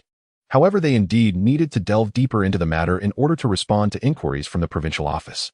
Go call Su Ming over, we will conduct a personal review. Group leader Lu Jianhua of the disciplinary inspection had a face that changed unpredictably and coldly instructed the staff beside him. Although Su Ming had not officially taken office yet, since he had already participated in work as the person in charge of the disciplinary committee, he must grasp the first-hand information. Otherwise, if municipal leaders inquired about the matter and he stuttered and could not report the results, that would not do. Director Zhang smiled and waved his hand, indicating that the staff should proceed, as group leader Lu suggested. Seeing the top leader agree, the small police officer, who had been frightened into silence by the power struggle among the leaders, hurriedly went out to arrange for Su Ming to come in. Commissioner Wang Zisher narrowed his eyes, slightly smiling as he gestured for his subordinates to bring in others as well. Since they were going to nail Su Ming, they could not miss the first-hand testimonies of Wang Ziheng and Lu Ruan. Jiangbei City Public Security Bureau. Su Ming stood bare-chested with a pair of black iron shackles the width of a finger around his wrists. The solid shackles were made from a single pour of metal and were much thicker than ordinary handcuffs primarily used to restrain violent criminals. Moreover, they were not meant for handcuffing but for shackling the ankles, yet at this moment they were used to bind Su Ming's hands. After all, he had spat contempt at Director Li, so he would naturally face dire consequences. There are no handcuffs you can take in, right? Then let's put on the leg irons. Let's shackle you with iron cuffs. This is to temper Su Ming's temperament. They thoroughly humiliated Su Ming. It would be best if he erupted in fury during the meeting, completely offending the entire committee. To disgust Su Ming, Director Li's subordinates didn't even let him wear a shirt, treating him like a genuine suspect. There was not an ounce of dignity left. So when Su Ming slowly walked into the conference room apart from Director Yin, who had seen him once everyone else in the room was wide-eyed, gasping in shock. Where did this absolute fiend come from? His exaggerated muscles, towering height akin to an iron tower, and that aura of a lawless outlaw.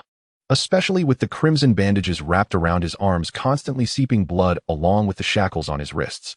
This appearance is simply extraordinary. This is undoubtedly a bandit chief from ancient times, meant to be escorted to the execution ground for beheading. All right, no need for interrogation. He looks so rugged that we might as well sentence him to death. Many leaders in the bureau instinctively thought of this phrase. Most in the room were seasoned police officers who typically wouldn't judge a person by their appearance, unless they couldn't help themselves. Is this Su Ming? The one with the most reaction was undoubtedly Director Zhang, as besides Director Yin, he was the only one who held any expectations for Su Ming. However, he never expected Su Ming to look this fierce. Su Ming, on the other hand, did not share their many thoughts. He had long been accustomed to the exaggerated reactions of people upon seeing him for the first time, so he felt no tension at all despite facing numerous leaders, his heart remaining calm. Greetings, leaders, Su Ming said, straightening his legs. Although his hands were shackled, he still offered a somewhat improper salute.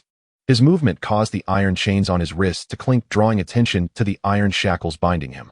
Although they knew Su Ming was indeed suspected of rape, they were also aware of the numerous contributions he had made just yesterday. He had arrested the A-grade-wanted criminal Zhang Lili, which brought shame to Jiangbei Public Security. He had apprehended over 30 thieves in one go. That night, he rescued many victims, dismantling a large criminal gang, while also arresting 2 A-grade and 7 or 8-grade criminals. For this, Su Ming had even taken a bullet. Such hard-earned achievements were being so brutally insulted. Director Yin looked at the shackles on Su Ming's hands, instantly enraged. Who put the shackles on Su Ming? Unlock them. Director Yin. Su Ming was caught on the spot for suspected rape. As a criminal, is there anything wrong with putting handcuffs on him? Li Ba's tone was icy, though his voice was not loud. It did not show weakness. Did you see it with your own eyes, or what? How could you treat a war hero like this? Director Yin was thoroughly enraged by the lawless behavior of Wang and the others, sternly questioning them. His furious voice echoed throughout the conference room. The name Old Tiger Yin was not given lightly. His piercing aura was intimidating, his anger soaring to the heavens. In his view, Su Ming was a war hero. To be shackled with the cuffs meant for serious criminals before his injuries had even healed was not only an insult to Su Ming, but also to him. It was an insult to the entire Public Security Bureau. A good officer like Su Ming, who devoted himself to the public good, was being slandered by these bad characters. Yet he could do nothing about it for now. This filled him with immense anger. Those capable of serving the public good were reduced to prisoners, while those with ill intentions held positions of power, harming society. If he couldn't even clear the name of a hero, how could he restore justice to the common people? Seeing Director Yin truly enraged, Commissioner Wang felt a tightening in his heart. Though he was Yang Xinjia's sworn enemy, he did not want to face a genuinely furious Old Tiger Yin. He moved his eyes and quickly signaled Director Lu to step back for a moment, instructing the staff to immediately release Su Ming from the shackles. Director Lu clearly saw Commissioner Wang's gesture. The momentum he had to oppose Director Yin immediately weakened. He pouted and leaned heavily against the chair's back, casually waving his hand, signaling the staff to unlock Su Ming's shackles. Since his superiors spoke, he naturally complied. However, he would not personally unlock Su Ming's handcuffs. Otherwise, would he still have the face of a political department director? Behind Su Ming, a police officer in uniform stepped forward to unlock the shackles with a special key. Wait, there's no need to trouble yourselves. It can wait until this matter is entirely clarified to unlock them. Su Ming did not cooperate with the officer to unlock the iron cuffs binding him, and instead directly rejected the freedom that Director Yin had fought for him. Although he disliked the feeling of being a prisoner, he would not accept being unlocked just like that. If he was innocent, he sought justice. Upon hearing this, not only Commissioner Wang, even Director Liu wore a mocking expression. Commissioner Wang, with a smile that did not reach his eyes, looked at Su Ming and said, "It seems Su Ming still believes he is wronged. I just wonder if he will still have such a temper when the witnesses arrive later." Su Ming. Director Yin looked at Su Ming, who was shackled and lacked even a shirt, feeling an immense pain in his heart. However, he also understood that even if he forcibly unlocked Su Ming's cuffs at this moment without absolute evidence to turn the situation around, the meeting would still end with Su Ming being shackled again. It seems Su Ming also did not want to experience such humiliation again, which is why he rejected the offer. Displaying sadness, his anger towards the group of scoundrels from the Wang family reached its peak at this moment, and he said nothing further. But he secretly resolved that he would never let Su Ming be wronged like this. After the meeting, an investigation would be initiated. He wouldn't rest until the truth was uncovered. Director Yin was a law-abiding old policeman, let alone Su Ming. He would not allow any common citizen to be so wronged. Seeing Director Yin not speak any further, naturally no one dared to bring up the matter of unlocking Su Ming's cuffs again. This was a power struggle between the commissioner and the leader. No one would rashly express their stance before the situation was clarified. Noticing that Director Zhang had fallen silent, clearly stung by the blow from the Wang family, he had previously praised the war hero who now stood before him bare-chested and shackled. Isn't this blatant humiliation? Su Ming coldly stared at Wang Zisher, sneering softly. He had already guessed his identity from the facial resemblance to Wang Ziheng. City Bureau Commissioner Wang, the older brother of Wang Ziheng and the youngest city public security commissioner in the entire provincial police system. Su Ming scanned the conference room. At the head of the table sat a man in a white shirt, his shoulder insignia prominently displaying an olive branch and 2 stars. This was a secondary police supervisor, a cadre from the department. Su Ming's expression shifted slightly as he recognized this was Zhang Xiangqian, the head of the Jiangbei Municipal Public Security Bureau, who also served as the deputy secretary of the Jiangbei Political and Legal Committee. To Zhang's left was a stern-looking man with graying hair and a square face who was earnestly supporting Director Yin. The gaze of Director Yin toward him was filled with concern. Opposite Director Yin sat a man in his 30s, his demeanor friendly and a smile gracing his lips. He was Wang Zisher. While many other leaders were momentarily overlooked, the sudden appearance of a portly man with a ruddy nose caused Su Ming's expression to darken instantly. Wang Jiantao, the principal of the Jiangbei Police Academy. He was the one who conspired with Wang Ziheng and Lu Ruyan to frame him.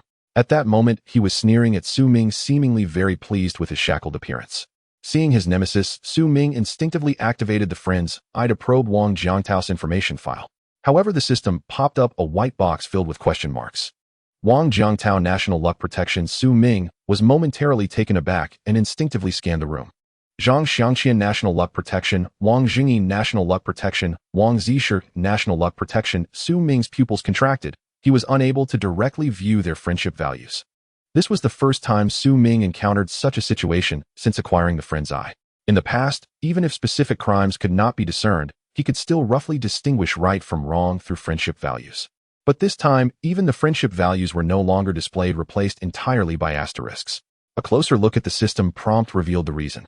The basic friends I was unable to directly probe the information of those protected by national luck. In other words, it could not investigate public officials' information. This predicament would only change once the friends I was upgraded to intermediate level. Upgrading the friends I required 500 sin points, but Su Ming currently had a pitiful 100 points. He had no idea when he would accumulate the necessary sin points. This made Su Ming feel an unprecedented desire for sin points if only he could directly see everyone's information files. TSK. How exhilarating would that be? However, before he could continue his daydreaming, the conference room door was pushed open again and several familiar figures entered. At the forefront, one hand in a sling, was Wang Ziheng, the one Su Ming could not forget. Behind him, besides Lu Rian, were several young men and women dressed in police academy uniforms, their gazes rather shifty. The appearance of this group instantly made Su Ming aware of the Wang family's next plan. They intended to crush him completely. Su Ming's face darkened, but a cold smile crept into his heart. Framing and scheming. He was truly disgusted and amused by such a lowly trick. He had no intention of being enemies with them, but clearly the winds were not in his favor. Then let it come. Seeing who would end up unlucky, Su Ming cast a deep glance at everyone in the room, not believing that with a video in hand, where Lu Rian confessed to framing him, he could not clear his name. You are Su Ming. A steady male voice broke the silence of the conference room. It was none other than the head director Zhang. Upon hearing the leader speak, although Su Ming was unclear about his attitude toward him, he immediately nodded and replied, reporting to the leader, I am Su Ming. Well done. You took down such a large criminal gang on your first day yesterday. You have great courage, young man. Director Zhang smiled. Although he was surprised by Su Ming's physique and temperament, his face revealed no hint of it, appearing quite satisfied. Hearing the high-ranking leader praise Su Ming, the classmates summoned by the Wang family to slander him displayed envious expressions. All of them came from the Jiangbei Police Academy, naturally aware of the Jiangbei Public Security Bureau, and recognized Director Zhang. The Jiangbei Municipal Public Security Bureau had tens of thousands of police officers, but aside from the bureau leaders, how many officers could truly have their names remembered by those in charge? The young people cast jealous glances at Su Ming. Thank you for the praise, Director Zhang. Hearing Director Zhang's praise and seeing no obvious hostility from him, Su Ming's heart eased slightly as he quickly nodded in response. However, due to his straightforward nature, he did not humble himself, but instead accepted Director Zhang's compliments openly. After all, he had put in a great deal of effort to take down Zhao Diho and his gang last night, even getting shot in the end. He believed he deserved a few words of praise from Director Zhang. Seeing Su Ming so calm and unreservedly confident, Director Zhang was momentarily taken aback and then burst into hearty laughter, clapping his hands and continuing to laugh. Not bad. Really not bad. Director Yin, look at Su Ming. Doesn't he resemble the legendary warrior from ancient times? Ancient warrior from times past. This was a compliment, likening Su Ming to Dian Wei from the Three Kingdoms period. Indeed, Su Ming is meticulous and brave. He certainly deserves your praise, Director Zhang. Director Wang, seeing that Director Zhang was slow to get to the point, interjected with a forced smile before Director Yin could respond. However, Director Zhang, it is essential that we clarify the misunderstanding regarding Su Ming as soon as possible. I am looking forward to promoting Su Ming to the position of Deputy Director. Deputy Director. Principal Wang frowned in response, his expression grave as he furrowed his sparse eyebrows. Director Lu Bo quickly interjected to explain. Director Wang Jingyi has great confidence in Su Ming and wishes to promote him. No way. How could a rapist become a deputy director? What do you think our public security bureau has become? Principal Wang interrupted Lu Bo decisively before he could finish. At this moment, Wang Jiantao clearly forgot that he had already retired from his position and was now working at the police academy. After all, back in this familiar conference room, he felt as if he had returned to wielding the power of life and death as the head of the Public Security Bureau. Everyone was too tired to care about Wang Jiantao's overstepping comments, but undoubtedly following his words, the atmosphere in the conference room, which had softened slightly, became tense once more. Not only the many bigwigs at the conference table, but even the recently entered Wang Ziheng and Lu Rian and their group felt a jolt in their hearts. Knowing that the main act was about to begin, the battle between the Wang family and Director Zhang was about to commence. Indeed, upon hearing this, Director Zhang's expression subtly changed, a glint of sternness flashing in his eyes, evidently angered by Wang Jiantao's pretentiousness. His smile faded, and he disregarded Principal Wang's words, too lazy to respond to Wang Jiantao, directly stating, Director Wang is correct. All related personnel are present, so let us officially begin the topic added to this Bureau's party committee meeting. Su Ming's alleged involvement in the rape case. Is it true? Su Ming's alleged involvement in the rape case. Is it true? Su Ming's alleged involvement in the rape case. Is it true? Director Zhang raised his teacup and surveyed the people in the room, saying without revealing his emotions, Director Li Bo, since you are in charge of the political department's work, you will preside over this topic. Li Bo felt a stir in his heart, unable to fathom Director Zhang's thoughts for a moment, but having the power to lead the meeting was evidently a good thing, so he immediately nodded in agreement. Good. Li Bo placed his hands crossed on the conference table, looking at the few people standing not far from the table. He cleared his throat slightly and calmly spoke. I believe you all have been called here and already know the reason. Please answer the organization's questions seriously. Yes means yes, no means no. Any dishonest behavior towards the organization, any lies will lead to serious consequences for you. Did you all hear that? Li Bo asked, coldly, filled with authority. As the director of the political department, his words made everyone but Su Ming feel a tightening in their hearts. Without waiting for a response, Li Bo continued, Lu Yin, could you please tell me if Su Ming acted inappropriately towards you in the classroom of Jiangbei Police Academy a week ago? As soon as this question was asked, everyone in the conference room frowned slightly. The phrasing was too leading and was not a normal inquiry. However, since Li Bo was representing the organization and questioning it was different from police interrogation, so this line of questioning was not considered a violation. Yet this bias still made Director Yan's face look quite grim. Sure enough, upon hearing Li Bo's question, Lu Yin immediately felt a sense of relief. Unlike Su Ming, she did not feel any pressure in front of the many leaders, and coupled with her own ulterior motives, she was initially very nervous. At this moment, Lu Yin had already changed into her police uniform with a crutch on her shoulder, showing no hint of her usual seductive demeanor. Facing Li Bo's inquiry, her charming face revealed an expression of unbearable recollection, standing next to the burly Su Ming, completely looking like a victim. Yes, Su Ming tried to rape me in the classroom. As she spoke, her large, charming eyes filled with tears as she began recounting the alleged crimes of Su Ming. Later, after Wang Ziheng stopped Su Ming, Principal Wang arrived, and Su Ming wept bitterly, expressing his remorse. I thought Su Ming might have acted out of a moment of confusion and did not pursue the matter, but unexpectedly. Lu Yin became increasingly sorrowful as two streams of tears flowed down her cheeks, causing many powerful figures in the room to feel a twinge of sympathy. After all, the tears of a delicate beauty always carry a certain impact. Lu Yin, are you sure it was I who took off your clothes? Su Ming, with a cold smile on his lips, fixed his gaze directly on Lu Yin, his fierce eyes piercing through her spirit like two steel blades. This made Lu Yin momentarily panic. Every woman is a born actress, especially a beautiful woman like Lu Yin, whose acting skills were exceptional. However, under Su Ming's questioning, she was so frightened that she momentarily forgot her lines. No. Lu Yin instinctively started to speak the truth, but quickly realized, not you, could it be me? The first time at the police academy, if it weren't for Wang Ziheng saving me, I would have been sullied by you. Today, when I heard you were injured on duty, I visited you out of concern for a classmate. Su Ming, you are not a human. Lu Yan's accusations were like a cuckoo crying blood, each word filled with grief, and coupled with her innocent appearance, it made people unconsciously believe her lies. The many big shots in the room also had serious expressions. Their initial belief that the Wang family was forcibly slandering Su Ming began to waver. After all, this woman's acting was truly remarkable. Of course, part of the reason was also Su Ming's unique aura of being utterly wicked. Su Ming, shut up. Director Li, seeing Su Ming's sudden outburst that almost exposed Lu Yin, gritted his teeth in anger. If you speak again, get out. Su Ming scoffed at Director Li's reprimand, completely unafraid. If it were any other new officer being scolded like this by the director of the political department, they would probably not sleep well for at least half a month. However, Li Bo had no leverage against Su Ming. If he angered Su Ming, he still dared to be a scum. Even if he spat a mouthful of thick phlegm at him, what could he do?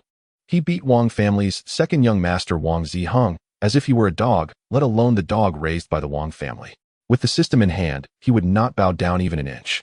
Su Ming's cold smile undoubtedly angered Li Bo, but at this moment Director Zhang was right behind him, so he had to suppress his anger and coldly continued. Wang Ziheng, you narrate the events from a week ago. Naturally, Wang Ziheng knew him, but at this moment he pretended as if it was their first meeting, completely devoid of the flattery shown in private. Wang Ziheng certainly did not care about these trivial matters. Facing Li Bo's stern face of lawful enforcement, he showed utmost respect. Leader, that night after I came out of the library, I heard cries for help from the classroom, so I went to check. To my surprise, as soon as I opened the door, I saw Su Ming violating Lu Yin. Wang Ziheng's face showed hatred as if he recalled something extremely heinous, and he continued indignantly. I wanted to stop Su Ming, but unexpectedly not only did he not listen, he also broke my arm. Your arm was injured by Su Ming? Li Bo asked grimly in response. Yes. This incident was not just between Lu Yin and me. These people around were also present at the scene. Wang Ziheng pointed at several classmates from the police academy nearby.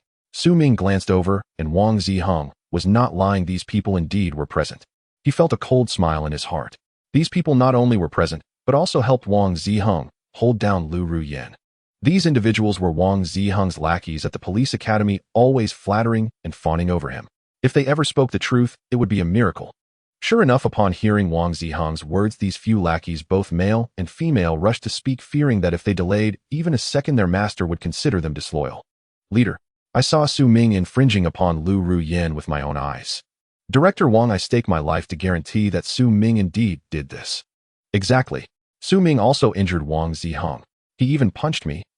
In an instant, these people were like a pack of dogs that had seen feces, all angrily denouncing Su Ming with some even swearing on their lives. Hearing this, Su Ming's face turned icy. This kind of role reversal was intolerable. If they truly became police officers, how could that be acceptable? They had no principles, reversed right and wrong, and aided the wicked. It is said that one rotten mouse can spoil a pot of porridge. If this group of rotten mice really entered the Public Security Bureau, what hope would the common people have? The conference room was bustling, and amidst the noise of several people it felt like a market. Bang! Li Bo slammed the table heavily, sternly shouting, "Quiet! Is there no sense of discipline left? How can you still call yourselves graduates of the police academy? How can you become police officers like this?" "Leader, we were wrong. We were also pained by Lu Ruyan's experience. We heard that she was once again violated by Su Ming this morning, and we were too furious. We are sorry, leader. Lu Ruyan is our classmate, and will also be our colleague in the future. We were simply too angry." A few police academy students truly lived up to their years as sycophants, smoothly wrapping themselves in the guise of caring classmates. Their words were truly beautiful. Not to mention Principal Wang, even Political Commissar Wang applauded these outstanding actors in his heart.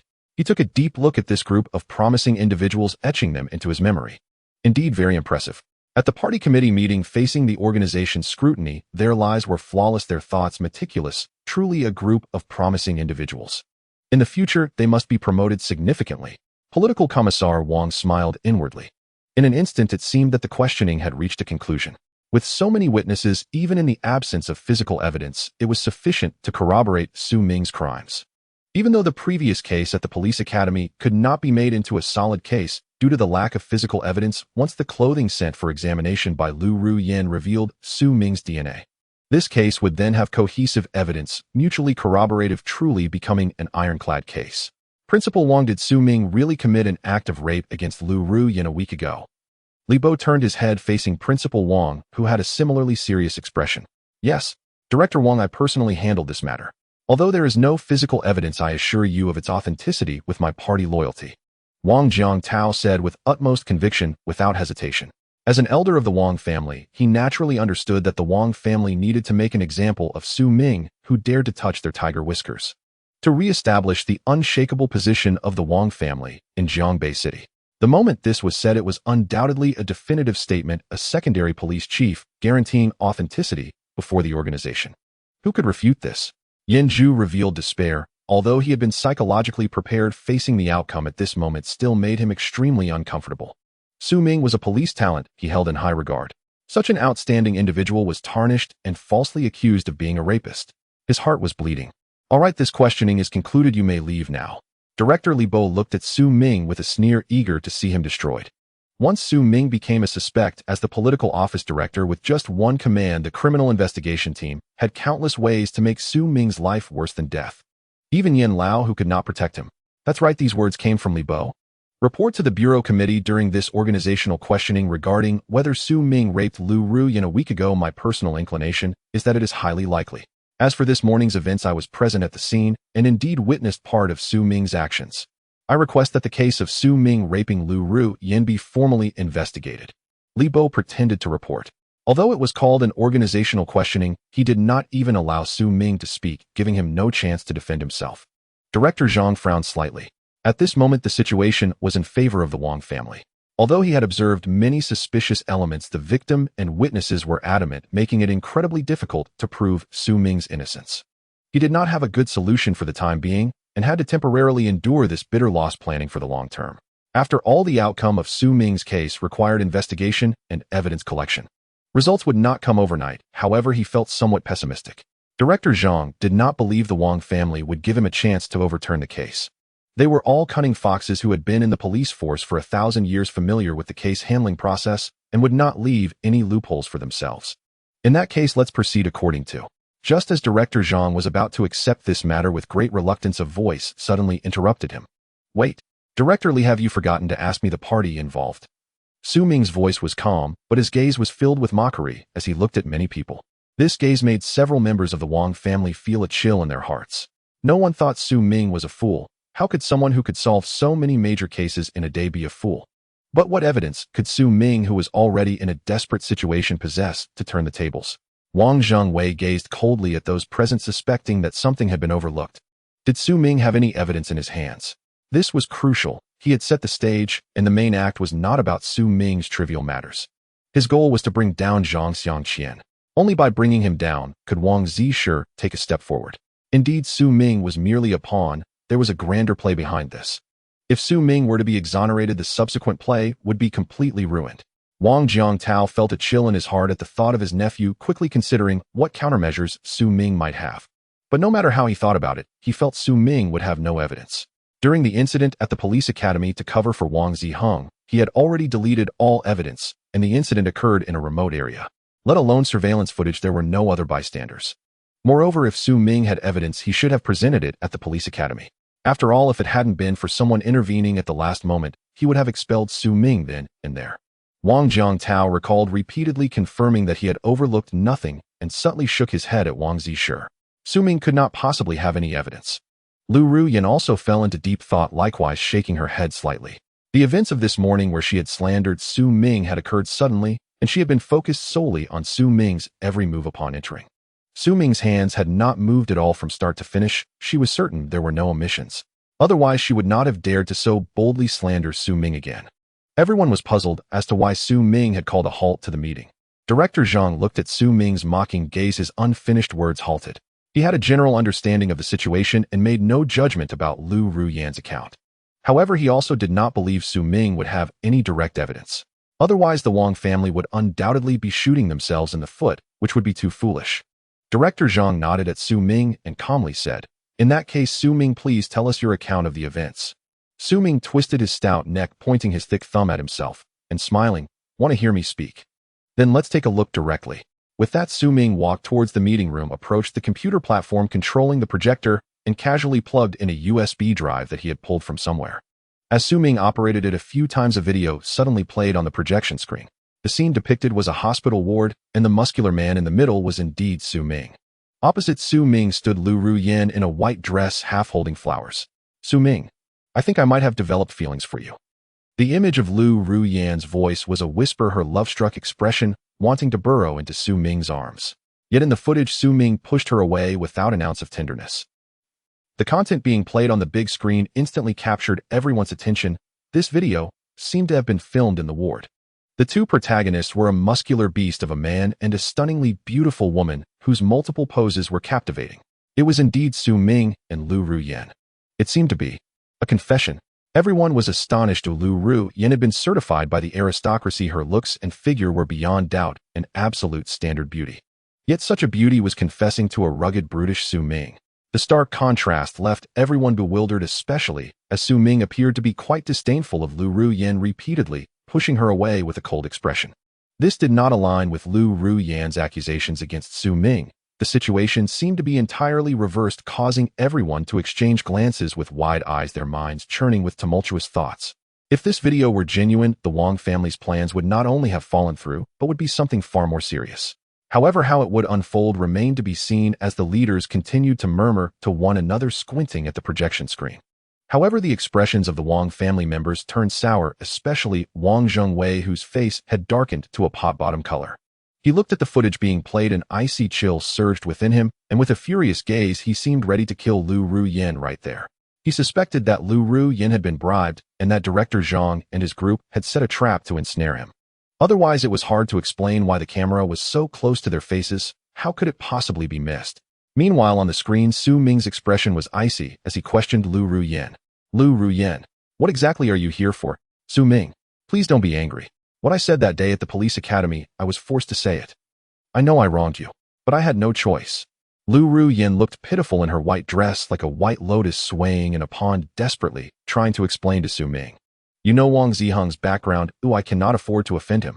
For the past few days I have been thinking about these matters, and your figure saving me has been replaying in my mind. I think I might have developed feelings for you. Really, they truly forced me. That day Wang Ziheng tried to rape me. After you stopped him, the police academy principal Wang Jiangtao ordered me to say that he is Wang Ziheng's uncle. He said if I didn't say this, I would be assigned to a small-town police station." The subsequent footage was something Lu Ruyan did not want to watch, because next it would show her own public humiliation. Although she lacked modesty, she still wanted to maintain some semblance of dignity and did not wish to be displayed for the audience's entertainment. Lu Ruyan felt she was going insane. "Su Ming, this is slander. Stop this." Lu Ruyan screamed hysterically as she rushed toward the computer platform, trying to pull out the USB drive to completely destroy the evidence. At this moment, not only was Lu Ruyan panicking, but Wang Ziheng and his sycophants were also dumbfounded. Although they were not at the scene upon seeing the plot unfold, they quickly realized this was Lu Ruyan's setup to frame Su Ming in the hospital.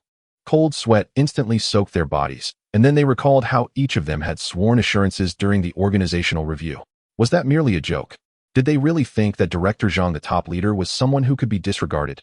Once the iron rod of resisting the organization being untruthful to the organization was brought down, they were truly facing a dire consequence, their lives ruined. How had Su Ming managed to film this video? And how was it so well framed?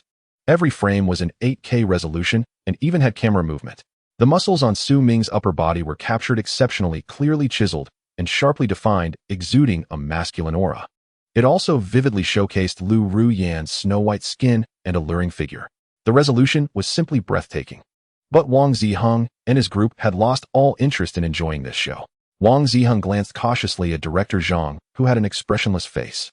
He naturally understood his elder brother Wang Zishi's intentions. If this plan succeeded, Wang Zishi would undoubtedly become the head of the city police department with their father's backing. Wang Ziheng clenched his teeth and exchanged glances with a nearby lackey. There was no time to waste. They had to destroy the USB drive in Su Ming's hands. Su Ming, where did you film this video? It's too fake. Wang Ziheng shouted angrily, pointing at Su Ming as he and Lu Ruyan rushed towards him. Several lackeys exchanged glances, their arrows drawn, and they all gritted their teeth as they surged forward. This aggressive stance clearly stunned everyone. This was during a bureau committee meeting. Was the Wang family really going to forcibly destroy evidence like this? This was during a bureau committee meeting. Was the Wang family really going to forcibly destroy evidence like this? However, before the crowd could speak up to stop it, loud thuds echoed, and several perfect curves appeared in the conference room. The first to hit the ground was naturally Lu Ruyan, who was in the lead, followed closely by Wang Ziheng, and the others, all of whom were kicked away by Su Ming and landed heavily on the ground. Though Su Ming's hands were cuffed, his long legs were not restricted. With one kick for each, he sent them rolling like tumbling gourds, unable to get back up. It should be noted that Su Ming was merely afraid of kicking them to death and had only exerted a fraction of his strength, otherwise one kick would have shattered their ribs. Su Ming let out a cold laugh. Wang Ziheng, Lu Ruyan, do you really think you can take me on? If I had to bother with you, how would I have subdued the 30 or so thugs from last night? This was indeed no exaggeration, not to mention Lu Ruyan being a woman. Even Wang Ziheng and his gang of police officers, drained by wine and women, couldn't have dealt with the thug from last night, let alone Su Ming, who could single-handedly overpower them like dead dogs. They were simply not on the same level. Su Ming, you dare to hit someone in front of your superiors. Do you have no respect for the law? I command you to hand over the USB drive immediately. Principal Wang shouted angrily, his nose red with rage. I can overlook your past as a student of Jiangbei Police Academy, but if you don't comply, I will definitely expel you and ensure you spend your next life in prison. Wang Jiangtao watched the projection screen where Lu Ruyan was vividly recounting how he had threatened and coerced her, his heart racing with anxiety. He glared viciously at Lu Ruyan, cursing her in his heart for being a foolish bimbo. She was nothing but a pretty face, and this close-up shot did not even capture anything. She was simply more trouble than she was worth. Su Ming looked at Principal Wang, now in a defensive position with a big grin on his face. Principal Wang, I know you're anxious, but please don't be. Have you forgotten what you just said? I guarantee it with my party loyalty. What? Is that how you guarantee it? Su Ming's words turned Wang Jiangtao's face ashen with anger. He was doing it on purpose. Su Ming was absolutely doing it on purpose. If Su Ming had revealed this video right off the bat, who would dare still claim he wanted to assault Lu Ruyan? An investigation. What kind of investigation? But Su Ming deliberately waited until the Wang family finished their act before showing it, slapping them in the face. Cunning. Too cunning. The leaders' faces turned grim. They had all been deceived by Lu Ruyan's superb acting, especially Director Yen, who was extraordinarily furious. He couldn't understand why such an outstanding police officer would be so painstakingly framed.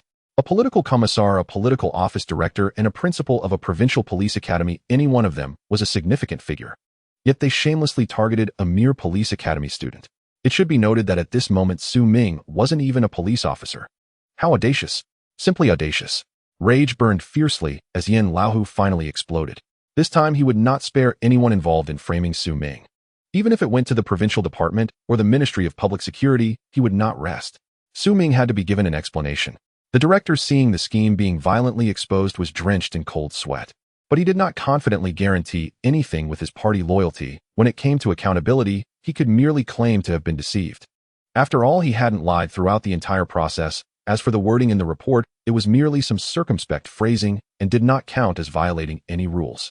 He now wore a smiling face, trying to smooth things over and deflect blame, saying, "It seems we truly wronged Su Ming. Since there is direct evidence, it will be much easier to handle this matter objectively within our party committee." He changed his expression, speaking kindly. "Su Ming, perhaps this is indeed a misunderstanding. After all, we were also deceived by Lu Ruyan. That scene left us no room for further thought." Su Ming coldly laughed. "Misunderstanding. Director Li, you should take a good look at what you said back then." With that, he clicked the mouse and chose to fast forward. In just a few breaths, Li Bo was stunned to see himself on the screen. He was instantly dumbfounded. What the hell? How did this get filmed? How could I be on the tape? He hadn't seen any filming equipment in the room. Under the camera, all beings are equal. No one escapes the fate of being secretly filmed. In the footage, Director Li first inverted right and wrong, then to provoke Su Ming, he viciously jabbed at Su Ming's wound, pressing mercilessly, causing his previously stitched gunshot injury to burst open again. The blood gushing from Su Ming at that moment was far more than what Li Bo currently had on his forehead. Simultaneously, his own voice echoed through the conference room speakers. "Is there any need to ask? If I say it's you, then it's you. With a face like yours, do you still want to be a police officer? Looking like a criminal, your parents must not be good people either." Followed by a mouthful of spit smeared on his face. One cannot deny that this spit indeed relieved Director Yan's pent-up rage. He was a person of integrity, watching Li Bo, the political office director, fawn over Wang, all for the sake of promotion. He had long wished to do this to Su Ming. However, as the deputy chief, he could never truly act this way. Thus, Su Ming's actions in his eyes were immensely gratifying. He wished he could reward Su Ming with 10 rockets right there on the spot as encouragement. The camera even zoomed in on Director Li's petty face, now covered in a large mess, as if someone had smashed him with rotten eggs, making him look extremely disheveled. It seems that regardless of the outcome, the infamous reputation of a spittoon director would follow him for a lifetime. Even Wang Ziheng, lying on the ground with a groan, couldn't help but laugh. The scene was just too amusing. However, as the footage fast-forwarded, he could no longer laugh, because Lu Ruyan had now slipped into Director Li's embrace. "Lu Ruyan, Li Bo, did you really think you could direct a scene with me? What the hell?" Wang Ziheng felt green above his head. He was filled with rage and despair, feeling a murderous intent rise within him. This was not to say he had any feelings for Lu Ruyan. In Wang Ziheng's eyes, she was merely a plaything, not someone he would take to heart. Just something to summon at will. But that did not mean a plaything could put a green hat on him. That filthy bimbo dared to betray him. "And Li Bo, how dare you steal my woman?" At this moment, Li Bo looked at the big screen, where he was passionately kissing Lu Ruyan, feeling Wang Ziheng's resentful gaze and Wang's cold stare. His mind went blank. What the hell? This isn't my first time directing a married woman, but never before has it exploded so violently. This was truly the first time. He weakly glanced at Director Zhang, knowing full well he had thoroughly offended both sides. After backstabbing Director Zhang madly, he was caught by the Wang family for stealing their woman. His behavior on both ends had completely led him to a dead end. "I really messed up this time." And the root cause of all this was the burly man at the front of the conference room. Li Bo glared at Su Ming with resentment, his heart roaring endlessly. "Su Ming, what have I done?" Su Ming naturally paid no mind to whether Director Li arrived for the early meeting. He was genuinely enjoying himself, particularly as he watched the expressions of the Wang family, which resembled that of someone who had just eaten excrement. Ahem. At that moment, Director Zhang, sitting in the main seat, finally cleared his throat. The video evidence presented by Su Ming was undoubtedly real and valid beyond any doubt. With Lu Ruyan's direct evidence of framing him on the spot, the accusations of Su Ming's alleged rape were unequivocally cleared. Moreover, Lu Ruyan actively confessed in the video that the last incident was also a case of upside-down black and white framing, and Su Ming was similarly a victim of deceit. The meticulously prepared plan of the Wang family was completely shattered with the emergence of this video. Moreover, they ended up losing more than they gained. After all, the balance of power had shifted, and the prevailing momentum was now in favor of Director Zhang. Director Zhang would naturally not miss this opportunity. He glanced at the crowd, pausing briefly on Li Bo and Wang Jiantao before casually stating, "Since Su Ming's suspicion has been cleared, our Bureau's party committee must naturally exonerate Su Ming from any injustice. Regarding the accusation of Su Ming's alleged rape, I declare this matter to be unfounded and will not be filed." However, during the investigation, the party committee has also discovered some bad elements deeply hidden within the organization. As Director Zhang spoke, a meaningful smirk appeared on his face, and it was undoubtedly the Wang family's faction that would face dire consequences. Wang Jiantao and Li Bo were drenched in cold sweat. Indeed, Director Zhang paused slightly and spoke in a stern tone. For instance, Principal Wang Jiangtao of the Jiangbei Police Academy and Li Bo, the director of our bureau's political department. As the names Wang Jiangtao and Li Bo were mentioned, all the leaders turned their gazes toward the two, filled with pity, disdain, and sighs. A variety of emotions were in play. This was the consequence of a failed struggle. In the political arena, there has never been a win-win situation, only a complete victory for the winner. The two stared intently at Commissioner Wang, their eyes filled with urgent, pleading, waiting for Wang Zisher to speak up on their behalf. Li Bo was still in his prime years with countless bright prospects ahead of him. Although he had merely entangled himself with Lu Ruoyan this time, once an internal investigation was initiated against him, innumerable scandals would be unearthed. He could not withstand such an investigation. Wang Jiantao was nearing retirement and would definitely not end well if investigated, especially since his past was even murkier than Li Bo's. Wang Zisher was naturally aware of this. One of these two was his trusted aide, and the other was his uncle. If these two fell, they would inevitably implicate him to some degree. Moreover, he had already sensed the chilling, killing intent from Director Zhang, clearly indicating that his reckless actions to eliminate Su Ming had firmly resolved Zhang's determination. Director Zhang had completely made up his mind to confront him. At this moment, a chill surged in Wang Zishi's heart, and he unconsciously felt cold sweat soaking the sides of his head. As an old cadre, Principal Wang actually reversed right and wrong to protect his relatives, slandering police academy students. I will immediately communicate the details of the case to the Provincial Department and the Discipline Inspection Commission. What is most lamentable is that in the face of organizational scrutiny, he brazenly lied using party principles, which is undoubtedly disloyal to the party. Director Li Bo, on the other hand, is even more lamentable as he got entangled with a female police academy student also participating in this case. Director Zhang clasped his hands on the table and turned to Li Jianhua, who was in charge of the Discipline Inspection Commission. Li Jianhua's expression was serious. He knew it was time for him to step in now that the dust had settled, and he quickly responded in a stern voice, "Director Zhang, you may proceed. Take Wang Jiangtao and Li Bo down. After the meeting, I will report this matter to Secretary Chun of the Discipline Inspection Commission and ensure a thorough investigation." Yes.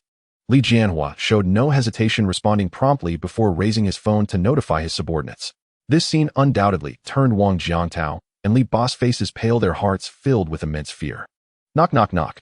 With a series of knocks at the door, a group of people stormed in decisively. They were all personnel from the Bureau's Discipline Inspection Commission.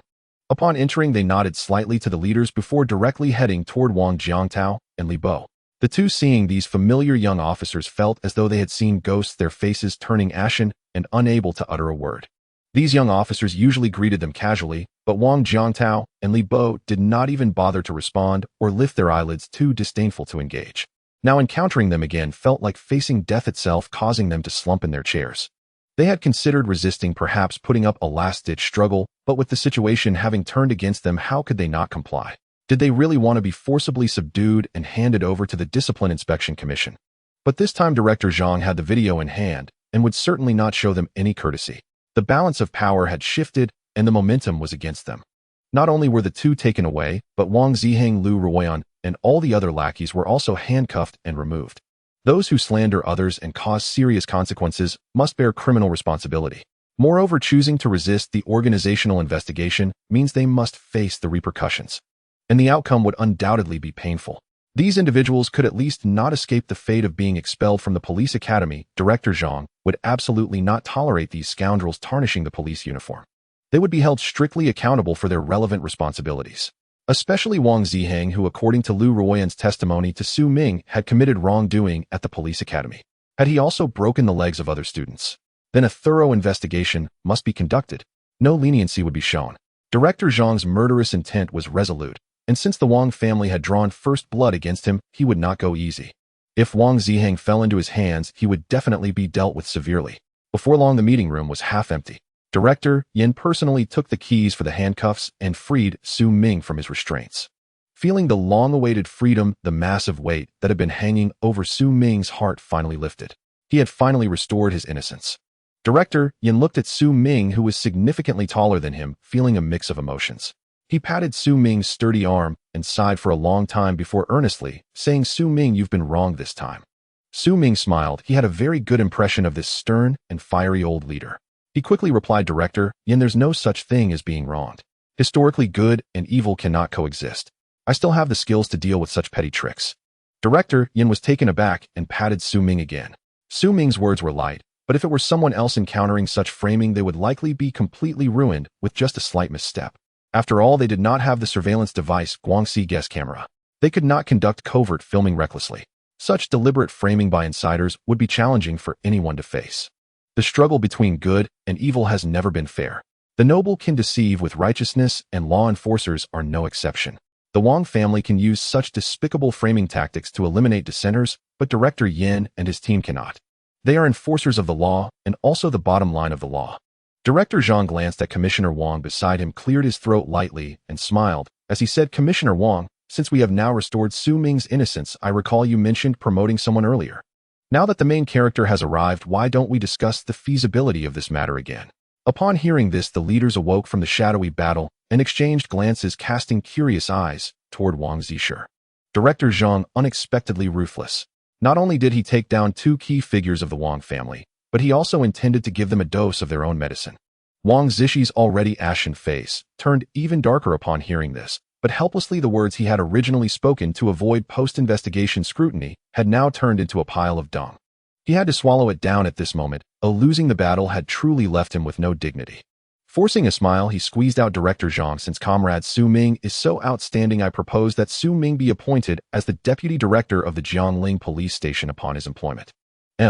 Commissioner Wang, you make a compelling point. In that case, after the meeting you can draft the personnel appointment. After all, it is someone Commissioner Wang favors. We should trust your judgment. Director Zhang smiled, mercilessly twisting the knife in the wound. The leaders present struggled to suppress their laughter upon witnessing this scene. Meanwhile, Su Ming on the spot was utterly shocked and looked at himself in bewilderment. Deputy Director? Me? If he heard correctly, Wang Zisher had proposed that he serve as the Deputy Director of the Jiangling Police Station. He had yet to even be confirmed in his position, and the appointment was already settled. He had indeed accomplished a lot yesterday, but promotions were not so simple. Not only did one need to prove themselves, but there also had to be a position available. He thought it would be quite good to receive an award for his contributions, but unexpectedly, he was directly considered for the Deputy Director position at the District Police Station. Upon his confirmation, he would be in a position of authority. Wow. Just then Yin Xinjia's phone rang, and he answered the call with a cheerful mood. On the other end of the line, several words were relayed, and Yin Xinjia's previously cheerful face instantly turned as dark as iron. Director Zhang, seeing Yin Xinjia's face more unpleasant than Commissioner Wang's, felt a sense of foreboding creeping into his heart. What's going on? Director Yin hung up the phone, staring intently at Commissioner Wang across from him, enunciating each word clearly. The #1 criminal leader caught at Xingxing Square last night, Zhao Diho, committed suicide out of fear of punishment. The #2 leader Zhu Ergu succumbed to his injuries and died. They died. They all died. Upon hearing this, Director Zhang felt darkness descending over his eyes. Damn. This time it was coming for me. What? Su Ming paid no mind to whether Zhao Dihu committed suicide or not. In his eyes, the man was a despicable scoundrel whose heinous crimes long warranted death. He was no moral crusader. Whether Zhao Dihu perished by judicial verdict or self-inflicted hand meant nothing to him. But what did Zhu Ergu's injuries were so severe that he succumbed, even mean? He hadn't exerted any real force at all. His elation over the recent promotion vanished in an instant. The next moment his gaze locked unflinchingly onto Commissar Wang, whose expression remained eerily calm. The Wang family again. He suspected their hand was behind this. Though he knew nothing of the tangled web of affiliations shielding Zhao Dihu's group at Chuanxing Plaza, he refused to believe it was mere coincidence. With Zhao Dihu and Zhu Ergu both dead, the investigative trail had snapped clean. The deeper probe into the Chuanxing Plaza incident ground to an abrupt halt. At that very moment, Director Yan's furious glare also bore down upon Commissar Wang. An instinct honed by decades as a rural cadre irrationally, but unshakably, fixed blame on Defun despite the total absence of evidence. Where there was stench, there must be excrement. Just moments earlier, he'd assumed Commissar Wang was merely staging a performance. Locking Su Ming in place would hardly threaten either himself or Director Zhang. He had no idea the preceding act was merely an appetizer. The true killing blow had just landed. The principal suspect, already in custody, had taken his own life out of guilt. The second-in-command lay dead, untreatable. Ruthless, utterly ruthless. Should Su Ming fail to clear his name, and should Wang Jiangtao succeed in stripping him of his police academy cadet status, a single charge of assault resulting in death would likely carry a sentence of life imprisonment, or worse. Director Zhang Xianqian would likewise face repercussions. This incident could easily cost him his post, while Director Yin, as the supervising authority, might well be forced into early retirement. Fortunately, Su Ming produced the video, shattering the Wang family's opening gambit and preserving just enough room for maneuver. Yet Director Yin shuddered inwardly. How precisely had the Wangs accomplished this? The officers assigned to guard Zhao Dehe were his most carefully vetted subordinates, selected expressly to prevent any such contingency. He knew full well the deep entanglement between Chuanqing Plaza and the Wang family, a golden opportunity perhaps the best yet to bring them down. Yan Jingyi had prioritized this above all else, issuing repeated unequivocal orders for maximum vigilance over every suspect tied to Chuanqing Plaza. Yet despite such ironclad precautions, Zhao Dehe was dead, and he had died by his own hand. A profound dread washed over Yan, a chilling sense of helplessness. After all, those guarding Zhao Dehe were his loyalists, men who had served him faithfully for over a decade. Yet even among them a traitor had emerged. The Wang family's corrosion of Jiangbei City ran terrifyingly deep. He could no longer tell who held which post in Jiangbei, and whom, if anyone, he could still trust. Director Zhang's expression turned equally grim. He cast a long, penetrating glance at Commissar Wang. The struggle had escalated beyond rivalry. It was now a battle to the death. And around this party committee conference table, besides political department director Li Bo, openly aligned with the Wangs, who else might secretly have pledged allegiance to them? No one could say for certain. Then let it begin. Zhang Xianqian had risen to become the undisputed head of Jiangbei Municipal Public Security Bureau, not by being a passive, inert clay statue.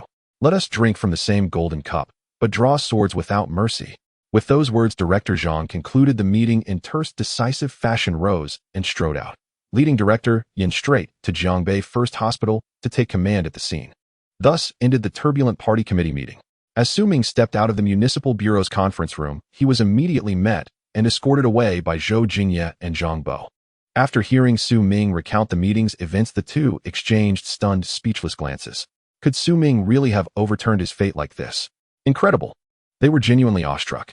Not only was Su Ming audaciously bold, but beneath his seemingly reckless exterior beat the heart of a meticulous strategist, truly born for the badge. They asked themselves, had they been similarly ensnared, they'd never have extricated themselves so effortlessly, nor maintained such icy composure.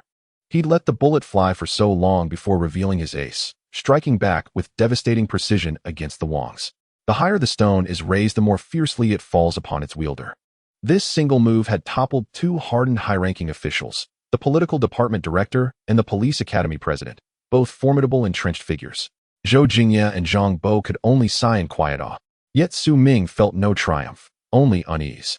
Though Zhao Dehe's suicide reeked of suspicion, it clearly bore no connection to him. His arrest duties had concluded, and the case had already been handed over to the Criminal Investigation Detachment for follow-up when the death occurred. Zhao Dehe's death would undoubtedly ruin the guards' careers, but it couldn't implicate Su Ming. Zhu Erge, however, was different. At the meeting, Director Yan had declared his cause of death as critical injuries. Su Ming replayed the scene in his mind like a flickering montage. He was certain Zhu Erge's wounds, though serious, were superficial, nowhere near fatal. Even as Su Ming bound him, Zhu Erge had cursed him loudly and vigorously. How could he possibly have died so suddenly? Moreover, Su Ming possessed one irrefutable private piece of evidence confirming Zhu Erge's death bore no relation to him. The system had issued no alert, no reward whatsoever. Su Ming possessed the Bandit King system. If he had truly killed someone, even unintentionally, the system would have rewarded him instantly. After all, the system had dangled rewards for stealing nothing more than a lighter, eagerly propelling him ever deeper down the path of outlawry. A human death would never go unacknowledged by the system. This meant Zhu Erge's demise was utterly, incontrovertibly unconnected to Su Ming. Su Ming increasingly perceived the Wang family as an intractable parasitic affliction, like an invisible, omnipresent hand hovering over Jiangbei City, remotely manipulating events and sowing chaos. And he in turn felt like a grasshopper trapped upon a spider's web, left with no choice but to fight desperately, reacting to each move as it came. All he wished was to serve as a policeman, to protect the people, uphold justice, and crush evil. Yet before even entering the public security system, he'd already weathered a storm of conspiracies and treacherous ambushes, not only confronting criminals, but constantly watching his back. Su Ming sighed softly, weariness settling deep within his bones. Yet this very exhaustion ignited a fierce, defiant spark in his blood. No, I will eradicate the Wang family of Jiangbei root and branch.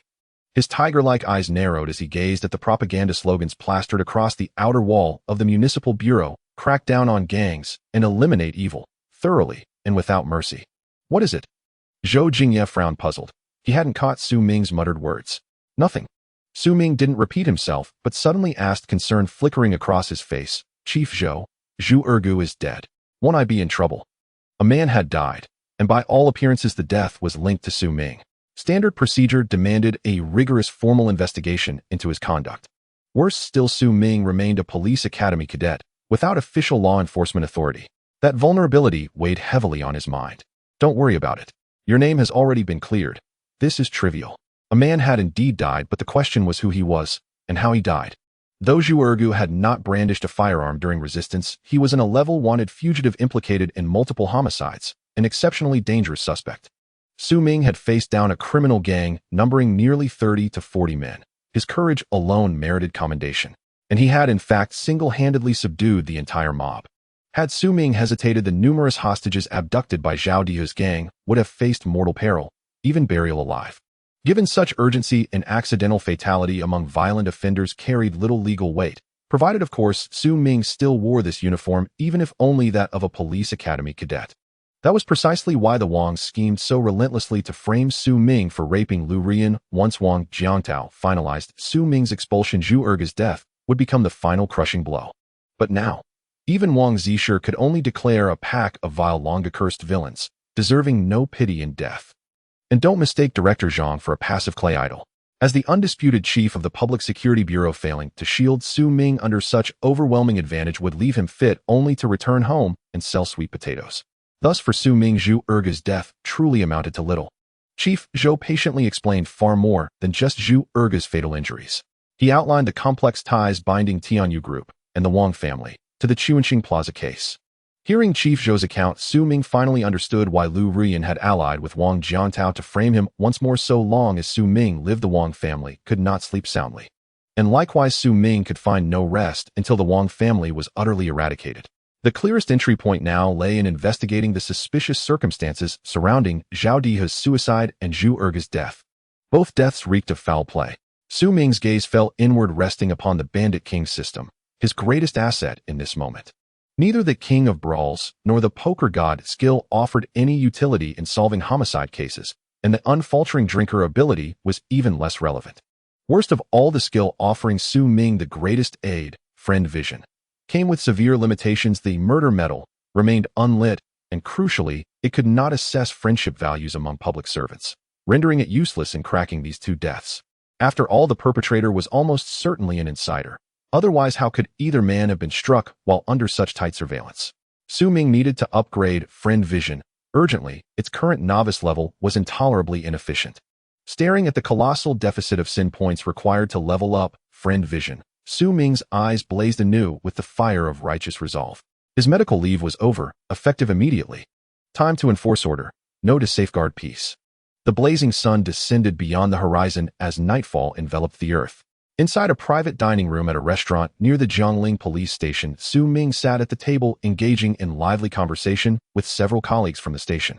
Among those present were not only the experienced Zhou Jingye and instructor Zhang Bo, but also 3 deputy directors, Zhao Yifan, Su Jianhua, and Li Honghua, along with several female police officers from the community and household registration departments. This was a welcome banquet for Su Ming. The dishes were already served, yet everyone refrained from eating, waiting for someone. With a creak, the gray-haired and solemn director Yin entered the private room accompanied by a group of people. Following Director Wang was a younger man, elegantly dressed, appearing to be in his 30s. He wore a watch worth over $1 million, and his attire, clearly expensive, was strikingly flamboyant. Su Ming did not recognize anyone besides Director Yin, but instinctively glanced at the ostentatiously dressed man, aware that such flashy attire was rare in public service. Everyone stood to greet Director Yin, expressing their greetings. Director Yin, team leader Li Chengming, who fancied himself an expert on Jiangbei, noticed Su Ming's curiosity and leaned in to whisper, "That man is the captain of our city's criminal police team, Li Zhong. He was responsible for the case involving Zhang Lili. The people following him are all from the criminal police team. Captain Li's father is a well-known tycoon in our province with a fortune in the billions. Team leader Li is well connected because of this."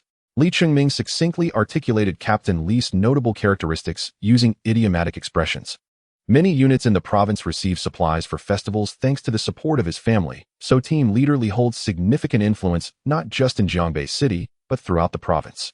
Of course, Li Zhong's personal abilities are commendable, but in the shadow of his exceptional family background, he seems rather unremarkable. Su Ming couldn't help but feel a twinge of envy as he glanced at Li Zhong, clicking his tongue in admiration. Some people are truly born lucky. Director Yin raised a hand to indicate that everyone should not stand on ceremony, then took a seat at the head of the table. Zhou Jingye sat beside him, while Li Zhong and his subordinates occupied the other side. Director Yin, would you like a drink? Zhou Jingye inquired, shaking a bottle of liquor next to him. No more drinking for me. I have matters to attend to after this meal. I'm just here to enjoy a meal with you. Feel free to drink. Those on duty should refrain, but those off duty should indulge a bit more. Director Yin smiled and waved his hand in refusal. Having come from a military background, he naturally enjoyed alcoholic beverages, but at this moment, it was not appropriate to drink, especially after an unsatisfactory investigation at the hospital with Director Zhang. This weighed heavily on his mood. Although he initially hesitated to attend Zhou Jingye's invitation for dinner, hearing it was a welcoming event for Su Ming made him reconsider. His gaze swept over the crowd and landed on Su Ming's robust figure, prompting a sense of admiration within Director Yin. Thanks to Su Ming, if he hadn't disrupted half of Old Wang's setup in advance, we would have been caught off guard this time. Su Ming, you did exceptionally well this time. Director Zhang has a very favorable impression of you. Be sure to report to me about work matters moving forward. Director Yin praised Su Ming with a smile, marking the third time he had complimented him in less than a day. In just 2 days since joining, he had achieved remarkable feats, not only apprehending numerous suspects, but also helping the city bureau restore its reputation by capturing Zhang Lili and significantly boosting Director Zhang's authority over Wang Zisher. For these reasons, Su Ming had garnered substantial favor from the bureau's committee, especially with Director Zhang offering high praise. As for various accolades, they would undoubtedly come once the dust settled. Young man, you're paving a broad path for yourself. Although Director Yin did not explicitly mention Su Ming's possible promotion to deputy director, there were no secrets in the police station, especially regarding amusing gossip about how Commissioner Wang had been forced to eat his own words. Once the meeting dispersed, the news spread quickly, and it was clear that everyone present was aware. Hearing Director Yan's praise of Su Ming, they all cast envious glances his way. All those present were ordinary police officers, and with Director Yin serving as the executive deputy director, while Director Zhang was the head of the city bureau, who among them did not see them as significant figures. For Su Ming to gain such favor from Director Yin in just 2 days on the job, being recognized by these two prominent figures and being considered for the deputy director position, left them all green with envy. Su Ming, on the other hand, scratched his head and smiled sheepishly, aware that he was the youngest in the room and still a police academy student. Saying too much would only provoke jealousy. The subsequent main event inevitably revolved around the drinking culture of the banquet. As the protagonist, Su Ming warmly welcomed all toasts, raising glass after glass, exuding a bold demeanor. He was already known for his drinking ability, and with the passive skill drunk no more, he had no knowledge of what it meant to get drunk. In no time, he had downed 2 bottles without a hint of redness in his face, a steady heartbeat, clear eyes, and remained humble and composed, showing no signs of intoxication. It was as if he were drinking plain water rather than strong liquor. Not only the numerous police officers, but even the experienced Director Yin couldn't help but marvel quietly.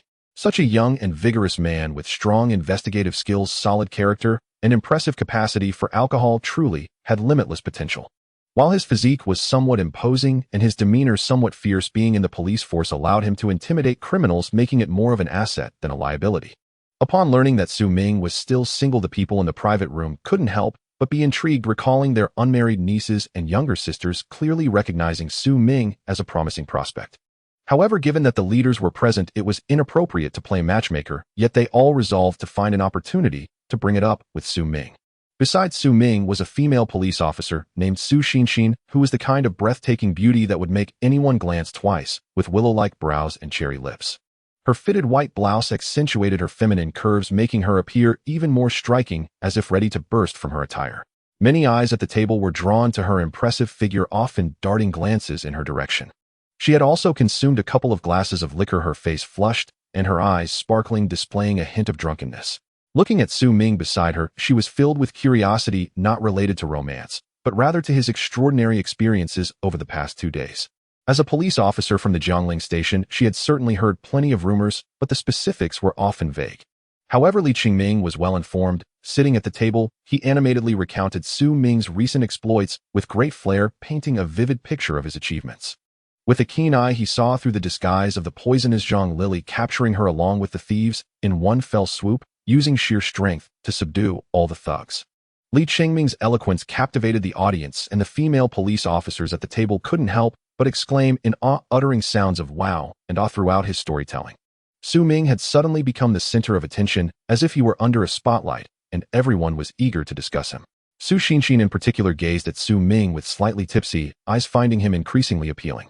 Though she was a few years older than Su Ming and both were police officers, Su Xinxin worked in household registration, which meant she rarely participated in arrest operations aside from some guarding tasks.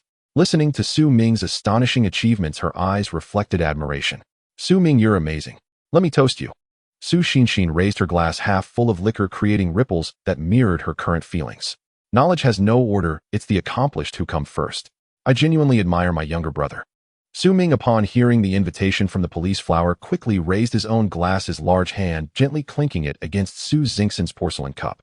In Su Ming's grip, the thick glass appeared as a toy, leading to an amusing sight. Seeing this, Su Xinxin couldn't help but smile, finding it quite amusing. Su Ming sat down at the table like a fierce beast, towering over them, his commanding presence intimidating to those who were unfamiliar. However, at this moment he nodded and bowed to drink with her, even calling her sister Su. The stark contrast made him appear endearingly silly. The two sat not far from each other, toasting together. Su Ming's cup was still full, while Su Xinxin took a large sip, her cheeks flushed, enhancing her stunning beauty. Yet she was not concerned about getting drunk and losing her composure. Her drinking capacity was quite impressive. Apart from the hulking figure beside her, she truly did not regard the others at the table. Seeing Su Ming downing his drink in one go made Su Xinxin smile with satisfaction. But to the rest it was quite a bitter sight. For men, regardless of their marital status, they are often inclined to steal glances at beautiful women. This doesn't imply they would act on it, merely a natural inclination.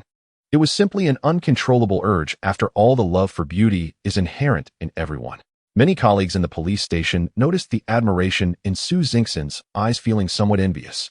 However, most of them did not express it on their faces, as Su Ming was a newcomer who had solved several cases consecutively, and coupled with his low-key nature, they held a genuine respect for him. In contrast, the expressions of the criminal police team were less than pleasant, especially that of Captain Li Zhong. After all, he was one of Su Xingxin's many admirers, yet sadly unrequited love was painful.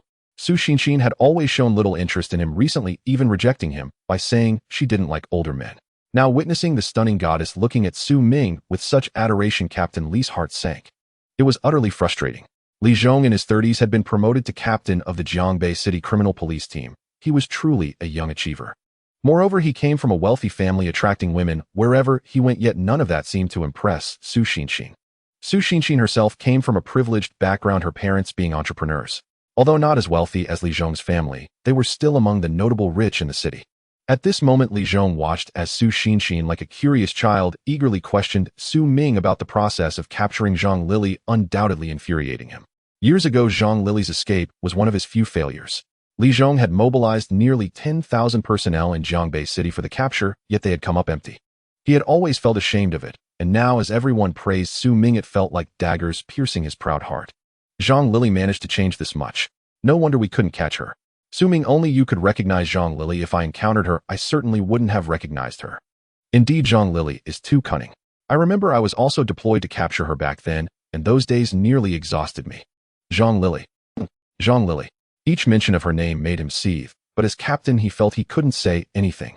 A slightly plump captain named Wu Wenguang noticed the sour expression on his captain's face and instantly guessed the reason.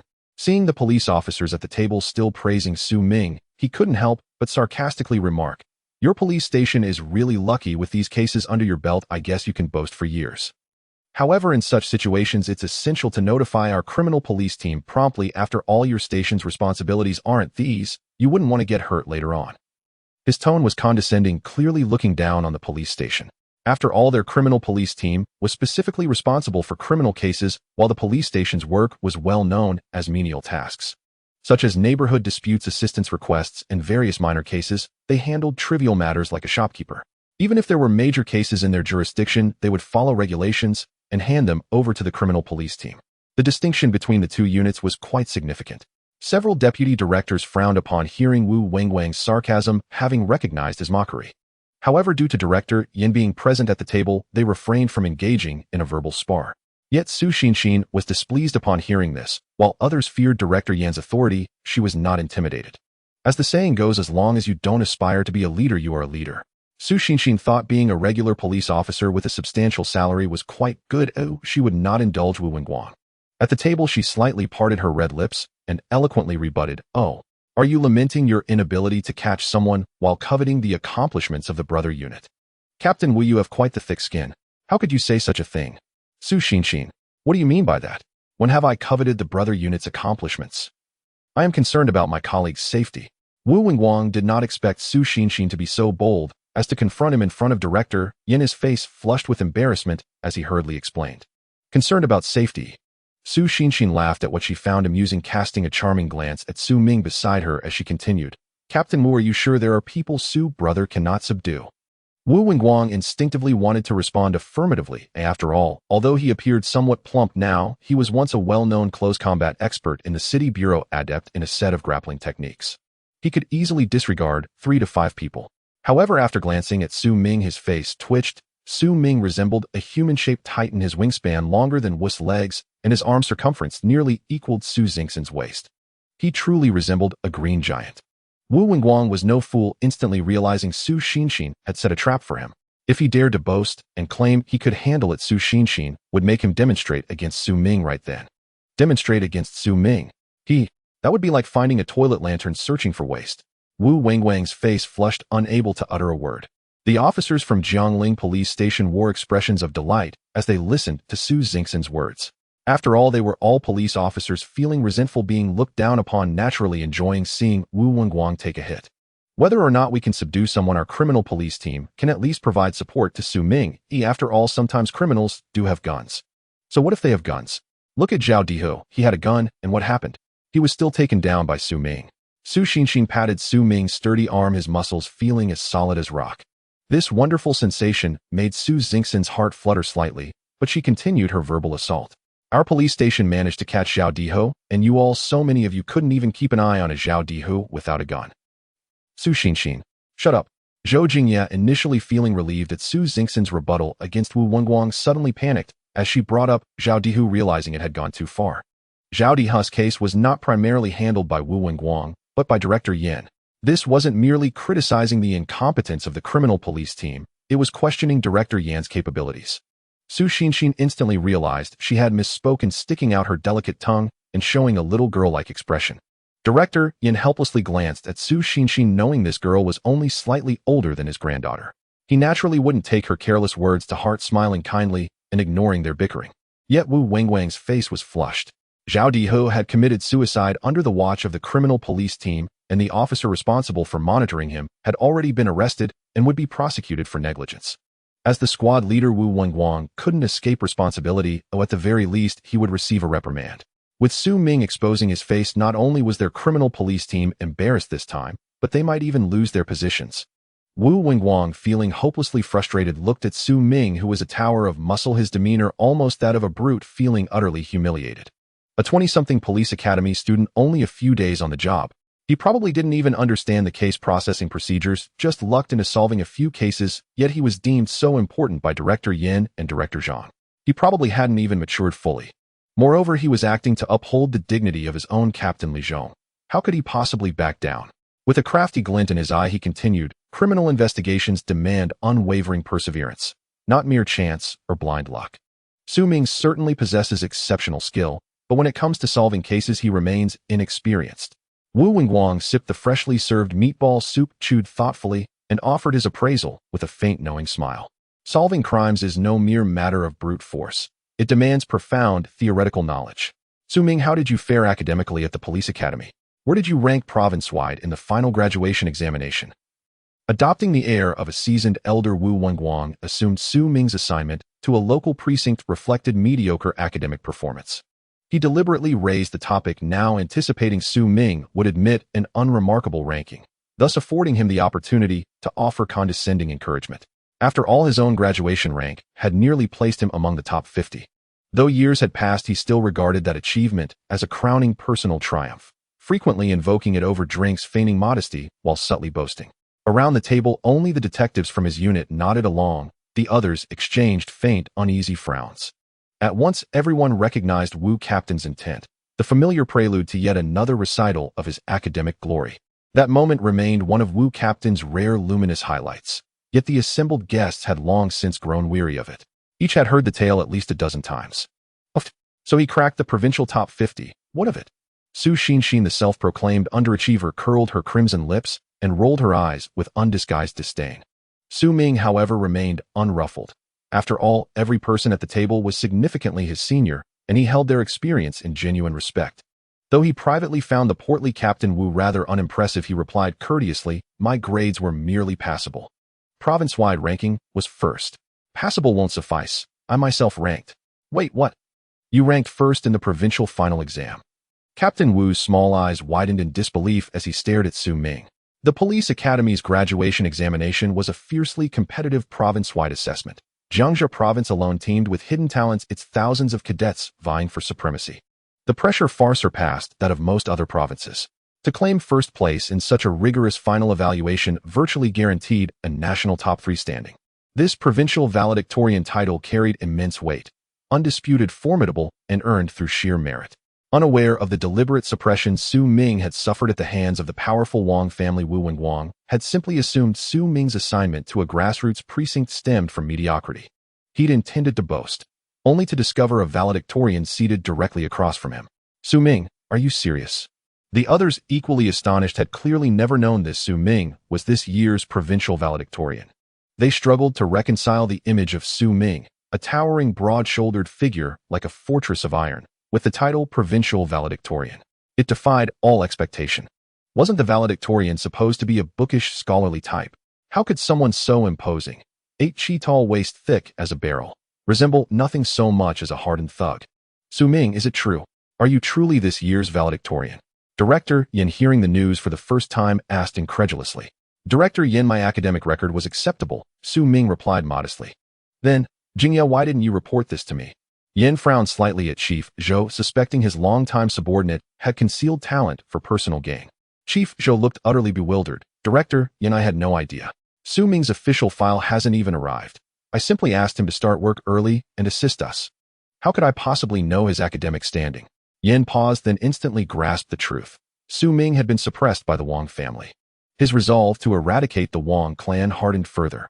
To suppress such outstanding talent out of petty familial ambition was nothing short of lawless arrogance. But hearing Su Ming, valedictorian himself, describe his results as merely passable, Wu Wangwang's face flushed crimson. "Captain Wu, do tell us, how did you rank back then?" Su Ming grinned like a sly fox who'd just snatched a chicken, deliberately stirring the very pot he'd hoped to keep sealed. Impressed on Captain Wu, "Why have you gone silent?" "Oh dear, look at these meatballs. Melt in your mouth, delicious. Everyone please try some." Xin quickly served Su Ming a bowl of soup. Seeing his subordinate's attempt at grandstanding crash headlong into an immovable object, Captain Li Zhong swiftly intervened to smooth things over. Several veteran detectives likewise chimed in tactfully, shifting the conversation. None dared mention Wu's earlier remarks. Su Ming cast a mischievous glance at the flustered group, her expression that of a fox triumphant after a flawless hunt. She lifted her delicate chin and gave a cool, haughty sniff. Only then did she cease her teasing. With graceful poise, she picked up the pristine ladle and rose to serve bowls of meatball soup to each guest, one by one. Naturally, the first bowl went to Su Ming beside her. "Little junior brother, eat up." She beamed warmly at the burly man before her. Having sat beside him all evening, being addressed as senior sister Xin repeatedly, she suddenly found herself struck by a quiet, unexpected notion. Having a younger brother like him wouldn't be half bad, capable, amiable, physically exceptional, and destined for extraordinary success. Yes, truly excellent. In her mind, she unilaterally declared Su Ming was now her adopted younger brother, effective immediately.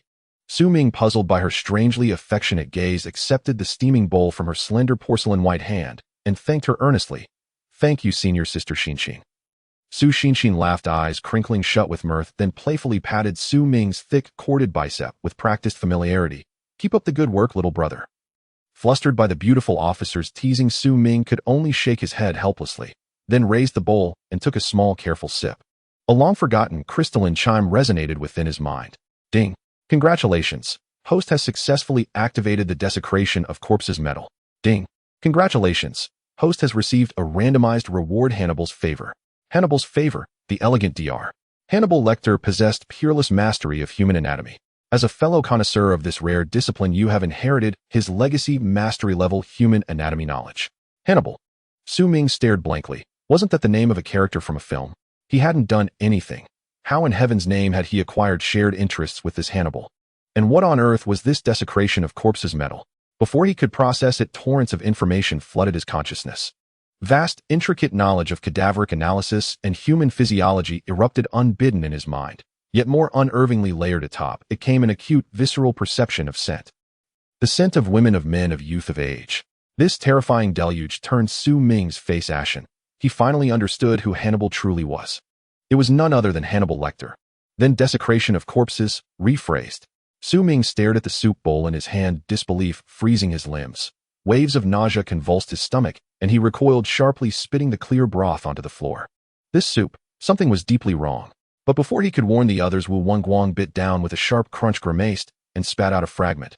Why is there bone in this meatball? The bone fragment was tiny.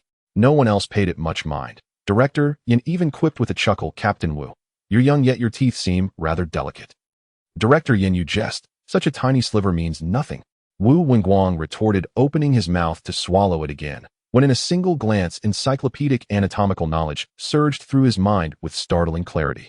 Su Ming instantly identified the bone. Wait, Captain Wu, Su Ming exclaimed anxiously, quickly trying to stop him from putting the bone back into his mouth. Su Ming's urgent shout was like thunder on a dry land, startling not only Wu Wangguang, but everyone at the table. At that moment, most people had picked up the soup bowls filled with Su Xingxin's offerings, but Su Ming's thunderous voice startled them so much that they trembled, spilling soup all over themselves. Su Xingxin was so frightened that her delicate body shook, her heart raced, and the spoon fell from her hand onto the table, presenting a cute image as if she had dropped a little dried fish. However, Su Ming had no time to admire this scene, as Wu Wangguang, startled by him, instinctively threw the bone into his mouth. A crisp crunch echoed as it was clear that Captain Wu had a strong bite, crushing the bone in one go. What's wrong, Su Ming? Captain Wu, his face displaying confusion, mumbled through the difficult task of chewing the bone. Captain Wu, what you're chewing is human bone. As soon as Su Ming spoke, not only Wu Wangguang, but everyone at the table was left in shock. Human bone. Wu Wangguang's brain momentarily malfunctioned as he instinctively spat out the chewed bone fragments onto the table. Human bone. How is that possible? How could there be human bones in a restaurant? In an instant, many colleagues at the table, whether from the police station or the criminal investigation team, showed expressions of shock, leaning in to look at the few bone pieces that Wu Wangguang had spit out. Everyone present had graduated from the police academy and had taken anatomy classes, so they all had an impression of basic human bones and were not novices. Director Yin, who had come from the front lines of law enforcement, was also extremely familiar with anatomy comparable to a half-corner. However, no matter how they looked at the bone fragments spat out by Captain Wu, they all felt it was quite ordinary, seeming like regular animal bones. Although they couldn't tell if it was chicken, duck, or pig, it was certainly not related to human bones. For a moment, dissatisfaction flickered in everyone's eyes. Although Su Ming was indeed the main character of this dinner, making such a joke was still too cruel. Su Ming, stop making such jokes. Yeah, you scared us to death. Exactly, we were eating. If there really were human bones in this meatball, wouldn't this soup be human meat soup? Everyone chimed in. While it couldn't be called reprimanding, it was evident that they were very displeased with Su Ming's previous behavior, as everyone was eating, and suddenly someone shouted such a thing would not be pleasant. Su Ming did not explain, but instead looked at Director Yin with urgency, saying, Director Yin, the piece of bone in Captain Wu's mouth is really not right. I'm certain this is human bone. Director Yin, there must be something wrong in the restaurant's kitchen. Let's quickly seal off the scene. Su Ming's expression was extremely grim, as this could very likely involve murder and dismemberment, and even turning human remains into a dish.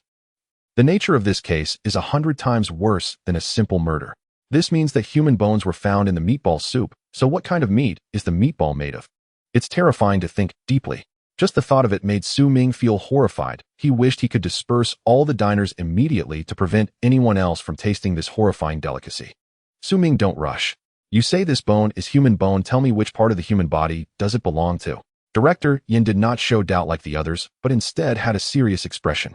Although he had only known Su Ming for less than a day, Director Yin did not believe that Su Ming was someone who would exaggerate for attention. Despite Su Ming being young, if one thought about it, all his actions were full of wisdom and courage. Even when faced with the joint accusations from Principal Wang Jiangtao, Director Li Bo, and numerous classmates from the police academy, Su Ming maintained a composed demeanor, looking like he held all the cards. Yet now, upon seeing a small bone, he lost his composure, and his face was filled with anxiety.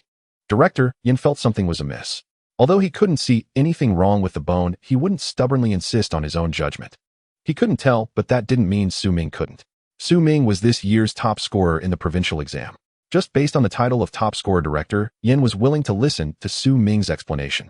Su Ming did not hesitate, immediately standing up and moving to Wu Wangwang's seat, where Wu Wangwang, whose face was not looking good, stood up to give him room. After all, being slapped in the face repeatedly by such a little comrade made him feel a bit emotional. Human bones. Do I look like human bones to you? This meatball tastes so good, how could it possibly be human bones? Su Ming picked up a glass of liquor nearby and rinsed the bone that Wu Wangwang had bitten into, treating it as a disinfection with alcohol, since it had been in Captain Wu's mouth twice and had picked up a lot of his saliva. Only after the bone was thoroughly rinsed did Su Ming cautiously start to piece the bone fragments together. The bone fragments were less than a centimeter long, almost chewed into dust by him, but Su Ming relied on the knowledge of the human anatomy he had gained from Uncle Bai's favor, struggling to piece together the shape of the bone. Su Ming was already tall and robust, and his large hands resembled bear paws. The small bone in his hands was not much larger than his fingernail. Every move he made revealed a contrast and a sense of disharmony, strength and delicacy, robustness and precision. It was as if everyone was witnessing Zhang Fei embroidering, and he even showcased double-sided printed Su embroidery. It was simply absurd. In less than a few breaths, the bone fragments that Wu Wangwang had chewed into a mess were actually restored by Su Ming to a considerable resemblance of the original shape. Su Ming shook his head in regret. The bone had been chewed too finely, and there wasn't even a pair of tweezers on site. Despite being enhanced by the system, his best effort could only restore it to about 70% of its original form. However, 70% of its form should be enough to identify which piece of human bone it was. With this in mind, Su Ming no longer tried to make further improvements, lifting his head and seriously saying, "Director, Yin, take a look. This piece of bone is part of the skull called the malleus, located in the cochlea of the inner ear." Malleus. Upon hearing this somewhat familiar name, everyone instantly recalled related knowledge. This is the smallest bone among the over 200 bones in the human body, and they had all learned about it in their textbooks. Su Ming's words at this point made everyone feel as if they had traveled through time, finding it somewhat unrealistic. How could a normal gathering actually lead to the discovery of human bones? Moreover, this kind of thing was too horrifying. For a moment, everyone's faces looked very grim. Captain Wu leaned over the bone and stared at it for a while, unable to connect the pile of chewed bone fragments to the malleus. He stood up chuckling and patted Su Ming on the arm, saying, "Ha ha, Su Ming, you really know how to joke. This is probably just a similar piece of bone. No need to make such a big fuss and disturb everyone's enjoyment." "Captain Wu, this is really human bone. I can guarantee it." "What human bone? This is just an ordinary chicken bone, isn't it? It looks like it should be from the chicken breast." Captain Wu picked up a piece of chicken bone from the plate, saying it with great seriousness. The chicken bone placed next to the bone Su Ming pieced together indeed didn't seem to differ much. Everyone looked at the two pieces of bone on the plate with some confusion. To be fair, they seemed to have little difference, especially since the piece of bone that Su Ming pointed out as human bone had already been chewed into fragments by Captain Wu. It was even harder to tell. Seeing Su Ming still looking serious, Captain Wu threw the chicken piece into his mouth, chewed a few times casually, and then spat it out. "See, aren't they identical? Captain Wu, I can guarantee you, this is definitely human bone." "Su Ming, don't go too far. Captain Wu has been in the criminal investigation team for many years, solving countless major cases. Doesn't he have more experience than you?" Li Zhong frowned and questioned as he saw Su Ming still stubbornly insisting it was human bone. In his view, Su Ming was just intentionally showing off, talking about malleus and stapes. Li Zhong didn't believe this at all. Captain Wu observed Director Yan's serious expression at the table. He thought of a way to save face. Pausing for a moment, he forced a smile and said, "Director Yan, since Su Ming is so insistent, why don't I make a video call to our forensic Dr. Li for consultation? Let's consult a professional." "Crazy Li." Upon hearing Li Zhong mention the forensic doctor, Zhou Jingya instantly grimaced, frowning as he shouted "Crazy Li" as if his butt had been burned by a cigarette butt. Everyone also frowned upon hearing this name, their faces showing fear. Li Jiui, a national-level forensic expert. He is the top forensic expert in the entire Jiangxia province, not only excelling in fingerprint and footprint analysis, but also possessing top-notch expertise in human anatomy. Basically, with just a glance at any corpse, Li Jiui can roughly determine how the person died and how long they had been dead. How high is Li Jiui's status in law enforcement? How can it be described? Even Director Zhang Shanqian would have to jog a few steps forward to bow and shake hands upon meeting Li Jiui. There's no way around it. Once there is a current case, the assistance of a top forensic expert is unimaginable for ordinary people. Under the immense pressure to solve homicide cases, law enforcement leaders cannot afford to neglect such a top forensic expert. However, Li Jiui's temper is as famous as his expertise. He is exceptionally formidable. A few years ago, during a case investigation, he blasted the leaders of the entire Jiangbei City Bureau with a barrage of insults. He doesn't care about your status or rank, showing no mercy. He curses however he pleases. Such arrogance is unparalleled. At this moment, Captain Wu's mention of Li Jiui clearly had ill intentions. If that call was made, Su Ming would definitely be scolded like a grandson. Chicken bones being said to be human bones. TSK, tisk. Li Zhong also smiled instantly upon hearing this. Human bones are great. Flirting with my goddess, I want scold you, ill let crazily scold you. Su Ming, are you absolutely certain you didn't misidentify it? Director Yin scrutinized the hulking, almost inhuman figure before him, frowning with grave seriousness. Su Ming replied without hesitation, voice solemn. The system's selfless gift now flashed vividly in his mind, reminding him precisely what abominable concoction he had just swallowed. It was this very bowl of meatball soup that had granted Su Ming the rare boon of Uncle Ba favor, bestowing upon him mastery of elite forensic knowledge. Not only had he identified the fragment as human bone, but he had also discerned, through taste alone, that it belonged to an East Asian woman in her early 40s. Those floating meatballs in the soup bowl were in fact indescribable. Yet Su Ming could not speak the truth aloud, not unless he wished to incite far more than mere horror. Human broth was already grotesque enough. Confessing had tasted it, as such would be absurdity incarnate. It would be absurdity flinging open the door for absurdity, absurdity arriving home. Fortunately, Officer Wu had bitten into a bone, providing Su Ming with tangible, irrefutable evidence. Otherwise, Su Ming truly would have been left with a splitting headache. Recalling how Officer Wu had relished the meatball soup from the very first sip, chewing incessantly, Su Ming cast a pitying glance at the stout man, silently hoping the revelation wouldn't leave him scarred by psychological trauma. Seeing Su Ming's unwavering conviction, Director Yin wasted no time. He gestured sharply for Li Zhong to initiate a video call with forensic expert Li Jiui. Everyone seated at the table belonged to the Public Security Bureau, and all were well acquainted with the notorious temper of Madman Li, the legendary forensic expert. They fell instantly silent, holding their breath. Beep, beep, beep. As the call connected, a diminutive figure appeared on screen. Clad head-to-toe in pale disposable coveralls, wearing a thick 3M respirator mask and specialized rubber gloves, the figure was entirely obscured, except for a pair of aged eyes crinkled deeply at the corners. This so-called Madman Li, hailed as China's foremost forensic expert, turned out to be an unassuming, frail, elderly man, currently conducting an autopsy in what appeared to be a morgue. Dr. Li, still wearing his heavy filtration mask, continued working intently, without lifting his gaze, though the camera angle concealed precisely what he was doing. Yet no one cared to know. With that attire alone, curiosity evaporated. Li Jiui glanced briefly at the lens, his sharp hawk-like gaze pierced through the screen as he snapped irritably, "What the hell do you want?" Li Zhong glanced awkwardly around the table and stammered, "Professor Li, we have a small matter we'd like to consult you about." "Speak." Li Jiui's tone remained icy, terse, economical with words. Li Zhong swallowed hard and angled the phone toward the bone fragments on the plate. "Professor Li, please take a look. Our junior colleague believes this may be human bone. Could you verify it for us?" Upon hearing this, Li Jiui rose abruptly, glancing once at the screen, only to freeze at the sight of the mangled, chewed-up bone fragments. His expression darkened instantly. "What the hell is this? A pile of rubble? Who the hell can tell what this is supposed to be? Shally, did a donkey eat your brain? I'm a forensic pathologist, not Doraemon's wish-granting machine. You expect me to identify bone from this? Looks more like the cheap, worthless bone in your own body." Already irritated by being summoned in the dead of night to perform an autopsy, Li Jiui now faced someone who had brazenly disturbed his peace.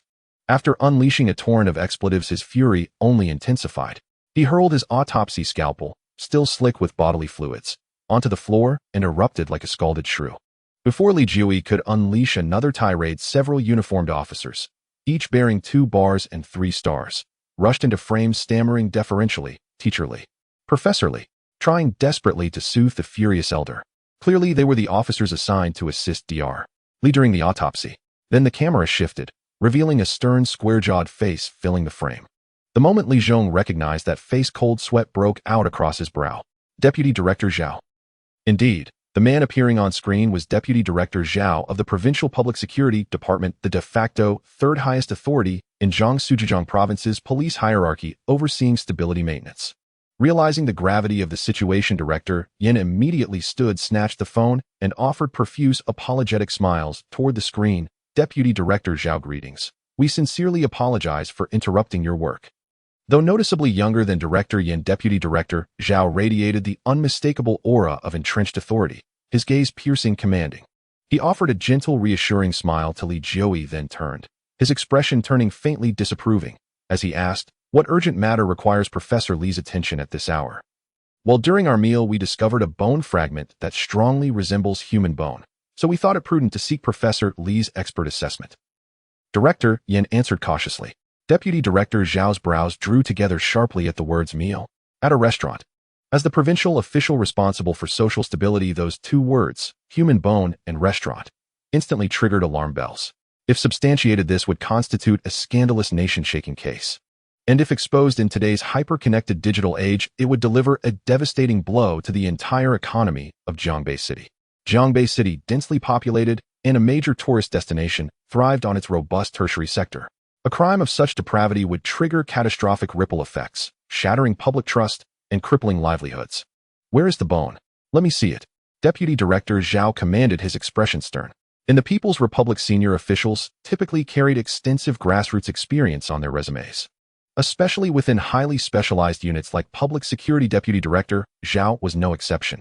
In fact, he possessed even greater familiarity with human cadavers than most frontline officers, since cases at his level invariably involved homicide investigations. Yet when he laid eyes on the fragmented bone, painstakingly reassembled by Su Ming, he nearly blacked out. Especially when he saw it placed beside an ordinary chicken bone, his head began to throb violently. Deputy Director Zhao recalled Lu Sun's famous passage, "Outside my window stand two trees. One is a locust tree, the other is also a locust tree."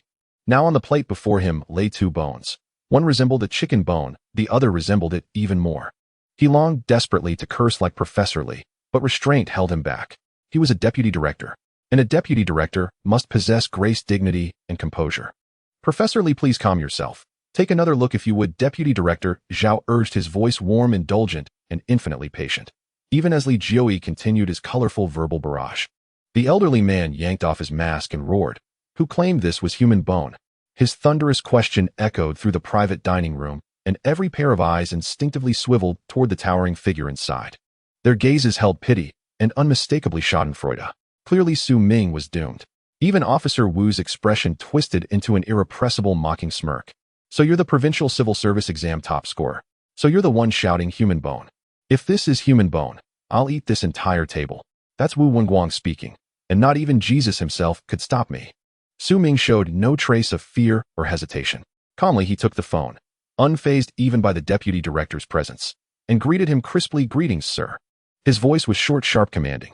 Deputy Director Zhao's eyes flickered with sudden intensity. Even across the screen, Su Ming's unique aura struck him like a physical blow, momentarily stealing his breath. That powerfully built frame, those chiseled, battle-scarred muscles, that indomitable, almost criminal charisma, like a Gestapo enforcer reborn in the Jianghu underworld. Deputy Director Zhao narrowed his eyes, studying Su Ming intently. "And who might you be?" Director Yin, noticing the Deputy Director's wary scrutiny, nodded inwardly, pleased, and stepped forward to introduce Su Ming. "This is Su Ming, our newest recruit from Jiangbei Municipal Police Academy. He topped this year's Provincial Joint Police Academy entrance examination." He added with quiet satisfaction, "Let him stun everyone, not just me."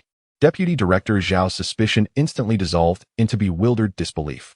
How on earth did a man like this become a police officer? And, of all things, a top-ranking graduate this year? Could such a stark contrast truly be pulled off? Zhao Ting's lips involuntarily twitched as he gazed upon Su Ming, a hulking figure exuding the raw, unyielding aura of a hardened bandit capable of balancing a man on his fist or racing horses across his shoulders. Yet Zhao Ting, long accustomed to tempests, swiftly regained composure. His voice turned icy as he commanded, "Su Ming, explain to Professor Li why you suspect this fragment is bone." Professor Li Jioi glanced dismissively at the screen. When it came to forensic anatomy, he boasted, without exaggeration, that no one in Jiangxi province could rival his mastery. Though absent from the scene, he was certain if even he, Li Jioi, could not identify these pulverized bone fragments, then no one could. Only scientific DNA analysis could confirm whether the substance was truly human. Su Ming did not protest Zhao Ting's order. He understood the gravity of the case. Hammerbone was part of the skull. Its discovery inevitably signaled a human life extinguished. Worse still, it had been cooked into soup and served to ordinary patrons at a restaurant, an act of utter depravity.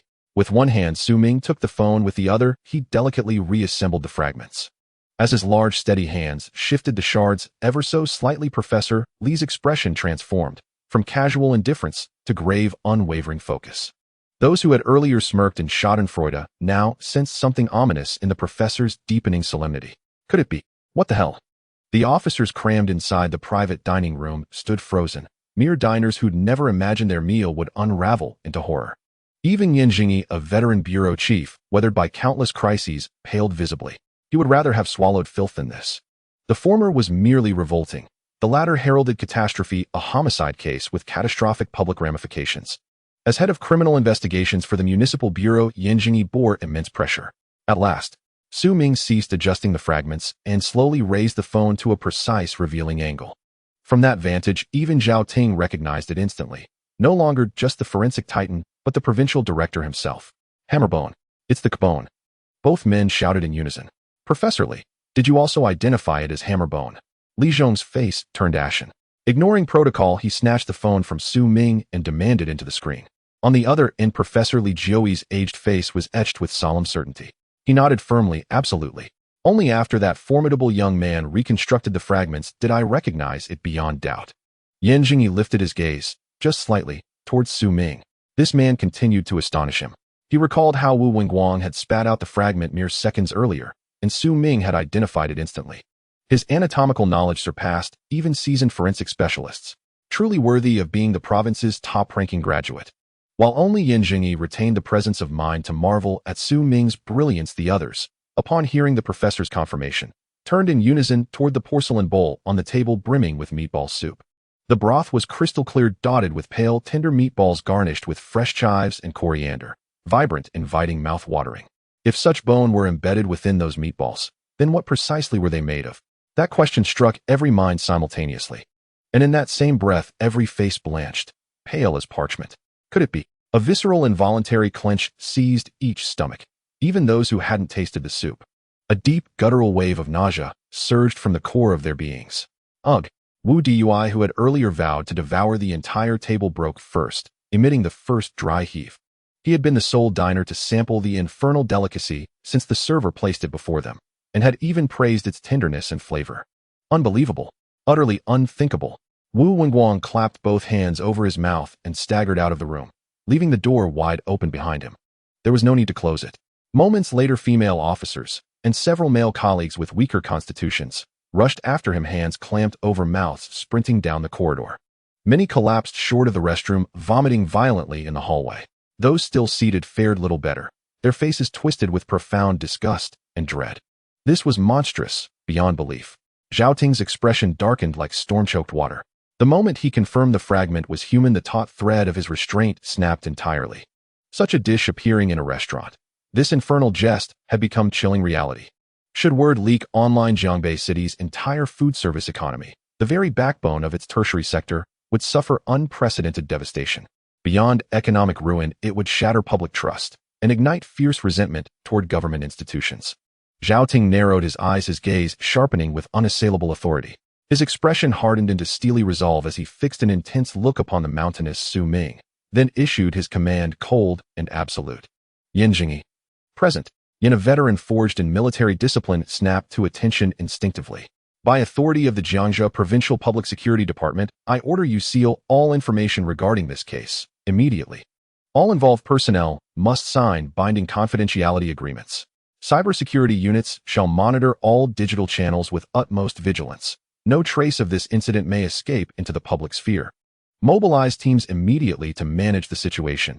Disperse on-site civilians under plausible pretexts. Ensure above all else the physical safety and well-being of Jiangbei citizens. Investigate the crime. Apprehend the perpetrator swiftly. You will deliver me a preliminary briefing within 2 hours. Should you fail to deliver answers by then, I will personally lead a task force to Jiangbei tonight. Zhao Ting spoke with decisive, uncompromising clarity, issuing provincial directives with razor-sharp precision. Clearly, this incident had breached his red line. The very stability of society hung in the balance. This he would never tolerate. Yan Jingyi stood ramrod straight, his silver hair gleaming under the lights. Yes, Director Zhao. I will brief you on initial findings within 2 hours. If I cannot deliver the truth you demand, I resign on the spot. Without hesitation, he pledged his career on the line. He declared outright, should he draw no conclusions within 2 hours, he would step down immediately. Though the case seemed grotesque, its greatest obstacle had already fallen. The key breakthrough lay in identification itself. Most homicides stall due to missing clues, but here the evidence had surfaced. This meatball case was different once discovered. Tracing its origin became a matter of methodical deduction, not insurmountable mystery. Thus, Yin dared stake his reputation on a 2-hour deadline. Though tight, rigorous investigation would yield at least a clear investigative trajectory, enough to report to Director Zhao. Zhao Ting nodded in quiet approval. He'd long heard of Jiangbei's Tiger Yin, fierce against evil, swift in action. Now in crisis, true mettle revealed itself. Impressive. Should this case be resolved successfully, Zhao Ting resolved to recommend Yin Jingyi for advancement, perhaps even a final promotion before retirement.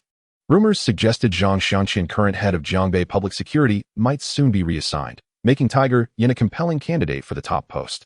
Also, this new officer Su Ming. No wonder he topped this year's entrance exam. Remarkable, Zhao Ting said, studying Su Ming's unflinching, broad-featured face. To identify human bone amid such chaos, his observational acuity and encyclopedic knowledge defied belief. Undoubtedly, Zhao Ting had etched the Hulk-like valedictorian deeply into his memory. Even praised Su Ming remained impassive, his rugged visage betraying neither pride nor agitation. That imperturbable composure, unshaken even as heaven fell, earned Zhao Ting's genuine respect. A thought struck him and he turned directly to Su Ming. "You didn't drink the soup." "I did." "How did it taste?" "Passable," Su Ming replied, flashing a cold, razor-edged smile, utterly sincere. Zhao Ting watched the grimace flicker across Su Ming's face, and his own lips twitched. Passable? What kind of police academy graduate was this? He called that soup passable. In the restaurant's private room, the expressions of everyone were quite grim, especially the several female police officers who were in the restroom, throwing up to the point of nearly expelling their bile. After a long while, everyone finally returned to the private room, their hands and feet weak. Director Yin, after hanging up on Director Zhao's video call, promptly reported the incident to the head of the Municipal Bureau, Zhang Xianqian, and informed him of Director Zhao's instructions from the provincial department regarding the matter. Without any hesitation, Zhang Xianqian expressed his intent to heed the provincial department's advice and immediately establish a special task force, appointing Yin Jingyi to personally lead the team and devote all efforts to solving the case. After hanging up the phone, Director Yin saw that everyone had returned to the private room. He scanned the room and with a solemn expression said, "You all heard the importance Director Zhao places on this case. The provincial department has insisted on a swift resolution, and confidentiality throughout the investigation process is paramount. I have already reported this case to Director Zhang. Comrades, I want to elaborate on the significance of this case. Treat it as a political event. Any leaks, and the Municipal Bureau will investigate thoroughly. There will be no leniency."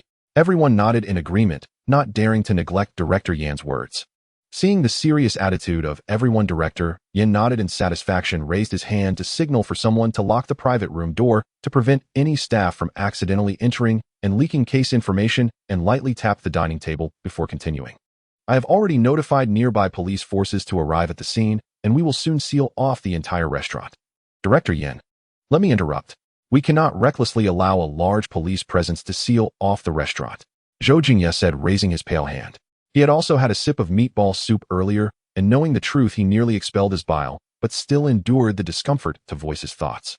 The Jintai Grand Hotel is located in a bustling downtown area, and it is currently peak dining time. If a large police presence arrives, it will undoubtedly attract a crowd of onlookers, which could easily lead to a leak of sensitive information. Furthermore, for the diners in the restaurant, what reason can we give to disperse them? Director Yan's face darkened, but he did not interrupt Director Li's analysis. As the head of the Jiangling police station, he naturally understood the situation at the scene best. Zhou Jingye's arguments were indeed quite reasonable. If they recklessly used a large police force to drive people away, it could lead to significant public backlash, something he absolutely did not want to see. Then what should we do? Director Yin closed his eyes and rubbed his temples. They couldn't let the dining public continue to consume the restaurant's ghastly dishes, could they? The white meatballs on the table looked so shocking, as if covered in sharp spikes, and just a glance made people's eyes hurt. No one dared to look directly. Su Ming looked seriously at the heated discussion around the table. He wanted to volunteer to go directly to the kitchen to apprehend suspects. With the eye of a friend active, Su Ming could easily pinpoint the suspects without much thought. Murder and dismemberment, and turned into meatballs. This connection to his friend was undeniably valuable. However, it was clear that no one would agree to Su Ming's impulsive action that might alert the suspects. "How about we shut down the restaurant under the pretext of food safety?" Zhou Jingye suggested, stroking his chin. "It's also an idea. We could claim it was due to gutter oil or something similar after the fact." Li Zhong nodded, knowing that this case had already escalated significantly. Director Yan's expression was stern, and after pondering for a moment, he said, "Then let the main forces wait nearby for now. Li Zhong, communicate with your team. We will disperse the crowd under the pretext of a report of food safety issues." Director Yan intended to appoint the criminal police team leader Li Zhong as the deputy leader of the special task force out of habit. However, recalling that Li Zhong had failed to prevent Zhao Deho from dying despite his repeated warnings, he felt displeased and abruptly changed his tune. "The deputy leader of the special task force will be Su Ming, responsible for the case investigation. We will report the case details to Director Zhao in 2 hours." Huh. Su Ming was instantly dumbfounded. "What the hell? Director Yan, are you serious? I haven't even become a police officer yet. I'm still a police academy student just called in by Director Zhou to help. How can you make me the deputy leader of the special task force? Is this even compliant?" Su Ming felt a wave of anxiety, not due to a lack of confidence in solving the case, but purely concerning his identity. How could a police academy student serve as a deputy leader? Where would that leave the experienced detectives at the table? Su Ming didn't need to look up to sense the growing hostility from across the table. Led by team leader Li Zhong, Wu Wenguang, and several squad leaders were turning pale with anger. Just a moment ago, Wu Wenguang had mocked the police station for handling trivial matters, only to find Director Yan bypassing him, the team leader of the criminal police, to appoint Su Ming a police academy student assigned to the station. This was a blatant reprimand from Director Yan against their criminal police team. Yet they couldn't say anything. On one hand, their team had indeed made a significant blunder, so they deserved to be reprimanded. On the other hand, the deputy leader was assigned to Su Ming, leaving them speechless. If it were any other police academy student, regardless of background or identity, if Director Yan had recklessly said to appoint a police academy student as deputy leader of the special task force, they would have caused an uproar at the Bureau's party committee meeting. A student who isn't even a police officer wants to be the deputy leader of a special task force. That would be impossible in a lifetime. But Su Ming was different. Although he had only been working for 2 days, the number of cases he had solved was more than their entire criminal police team had in a quarter. He had already apprehended 3 suspects from the A group, and whether it was Zhang Lili Li Jianba the massacre or Zhao Dihus gang, each was a significant case with solid accomplishments to back them. There was simply no room for doubt. Not to mention that Su Ming had just gained significant recognition from Director Zhao, making it impossible for them to voice any dissent. "What do you mean, Su Ming, just tell me if you can do this. Be straightforward." Director Yan asked sharply, his arms crossed. "Reporting to the leader, no problem." Su Ming, with an air of bravado, shouted. He dared to commit to a 2-hour military order, so why wouldn't he? Even without the system of a criminal mastermind, Su Ming was still the top scorer in the provincial joint examination, fully capable of handling such investigative work. The top of 3,000 people easily stepping into the heavens. This phrase perfectly described Su Ming at that moment. Did they really think he had grown up doing nothing? In Su Ming's view, this was an opportunity for merit, and who would refuse such an opportunity? "All right, Su Ming, next I want to see if you are the real deal, or just a pretender. From now on, all investigative work will be under your command. You can mobilize the entire Jiangbei police force, including me, including Zhang Ju. Anyone related to the case will follow your orders and obey your commands. Let me ask you one question. How many days will it take to solve the case?" Despite having the courage to take on the challenge, Su Ming was still somewhat shaken by Director Yan's words and paused slightly. "Are you really giving me full authority? Then let's do it." Su Ming's eyes gleamed as he stood up, towering at nearly 2 meters and 3 centimeters like a giant, imposing a tremendous pressure on everyone present. He glared at Director Yan and shouted, "Lock on to the target in 2 hours. By dawn, we must ensure the murderer is brought to justice." 2 hours to lock onto the murderer. They had to capture the murderer before dawn. Everyone at the table was stunned by Su Ming's words, which sounded to their ears like boasting, completely unaware of the reality. Right now, they only knew that there were human bones in the meatball soup. They had no other information about the case. To say something like that now was simply bragging. Yet while Su Ming's remark seemed reckless, he actually knew far more than anyone else in the room. After acquiring the skill winning Uncle's favor, aside from a wealth of forensic knowledge, he also gained insights from Uncle Ba's years of culinary experience. Though it was just a superficial taste, Su Ming still gleaned a significant amount of information. The meatball soup tasted exceptionally fresh, with the meat likely sourced from an Asian woman between 35 and 40 years old. Moreover, the meat had been professionally bled and was still relatively fresh. Su Ming contemplated for a moment using the experience provided by Uncle Ba to make a judgment no more than 5 days. The murderer went to such lengths to prepare the body in this manner, evidently to conceal the crime, so the likelihood of them still being in Jiangbei City was quite high. As long as they followed the clues and investigated further, combined with Su Ming's eye of a friend, capturing the murderer before dawn was definitely not just empty boasting. As long as they followed the clues and investigated further, combined with Su Ming's eye of a friend capturing the murderer before dawn, was definitely not just empty boasting. However, Director Yin was unaware of these things. When he heard that Su Ming dared to boast so boldly, he was momentarily taken aback, but he did not give Su Ming a chance to retract his words and immediately slammed the table, laughing. All right, Su Ming, those are your words. Once we catch the person, I will personally accompany Secretary Ma and Director Zhang to the province to commend you. Upon hearing Secretary Ma, Su Ming immediately associated the name with a face. Director Yin was referring to the Secretary of the Political and Legal Committee of Zhangbei City. But if we fail to apprehend them? Director Yan's face turned serious as a fierce glint flashed in his eyes. Yan Jingyi was known as the Old Tiger of Zhangbei because he would not tolerate even a hint of disrespect and was ruthless. Although Su Ming was a police officer, he had high hopes, for he would not show any mercy. But what kind of punishment would be appropriate for him? Director Yin narrowed his eyes as he stared at the big man in front of him. If we don't catch them, I will resign on the spot. Su Ming fired up, emulated Director Yin, and declared. However, as soon as these words left his mouth, not only Director Yin and the station chief, but even Su Xinxin beside them burst into laughter. In an instant, the tense and solemn atmosphere in the private room was completely shattered. Ha ha ha, you want to resign? You haven't even received your police uniform yet. Su Xinxin laughed like a flower, lightly punching Su Ming's arm. This younger brother actually said he would resign if he couldn't complete the task. Did he even understand what it meant to resign? When Director Yin mentioned resignation, he was referring to stepping down from his position, but you, a mere junior officer, are not even an intern. What do you have to resign from? Could it be that he would resign? Su Ming's face turned red from laughter, and he stammered, Anyway, I will definitely solve this case on time. Otherwise, he thought for a long time, but did not know how to continue. Director Yin looked at Su Ming with admiration and said, Su Ming, if you don't catch them, I will revoke all the merits you earned yesterday. Let me remind you, the case you solved yesterday should have at least 1 first-class merit and 2 second-class merits. You better think carefully. These merits would be enough to elevate you to great heights. If you fail to accomplish this. Haha. Director Yin snorted coldly twice, and his meaning was clear. Hearing this punishment, everyone furrowed their brows. 1 first-class merit and 2 second-class merits. If he fails to complete it, everything will be nullified. Such a severe punishment can be said to be extremely heavy. Not to mention personal second-class merits, there were quite a few people in the room who had that, like Wu Wenguang and Li Zhong, but personal first-class merits are far too rare. It's not something that can be easily obtained. Even Director Yin had only one after many years in the force. That single first-class merit elevated Yan Jingyi to the position of Deputy Director of the Municipal Bureau. This demonstrates just how precious first-class merits are. However, upon hearing this, Su Ming showed no hesitation and immediately replied, Then it's settled, Director Yin. I look forward to you personally granting me commendations. My police uniform is grand, and 3 to 5 merit medals are simply insufficient to hang on it. I will certainly need to trouble you to make a few trips to the provincial department in the future. After saying this, Su Ming grinned, exuding confidence which impressed everyone. Wow.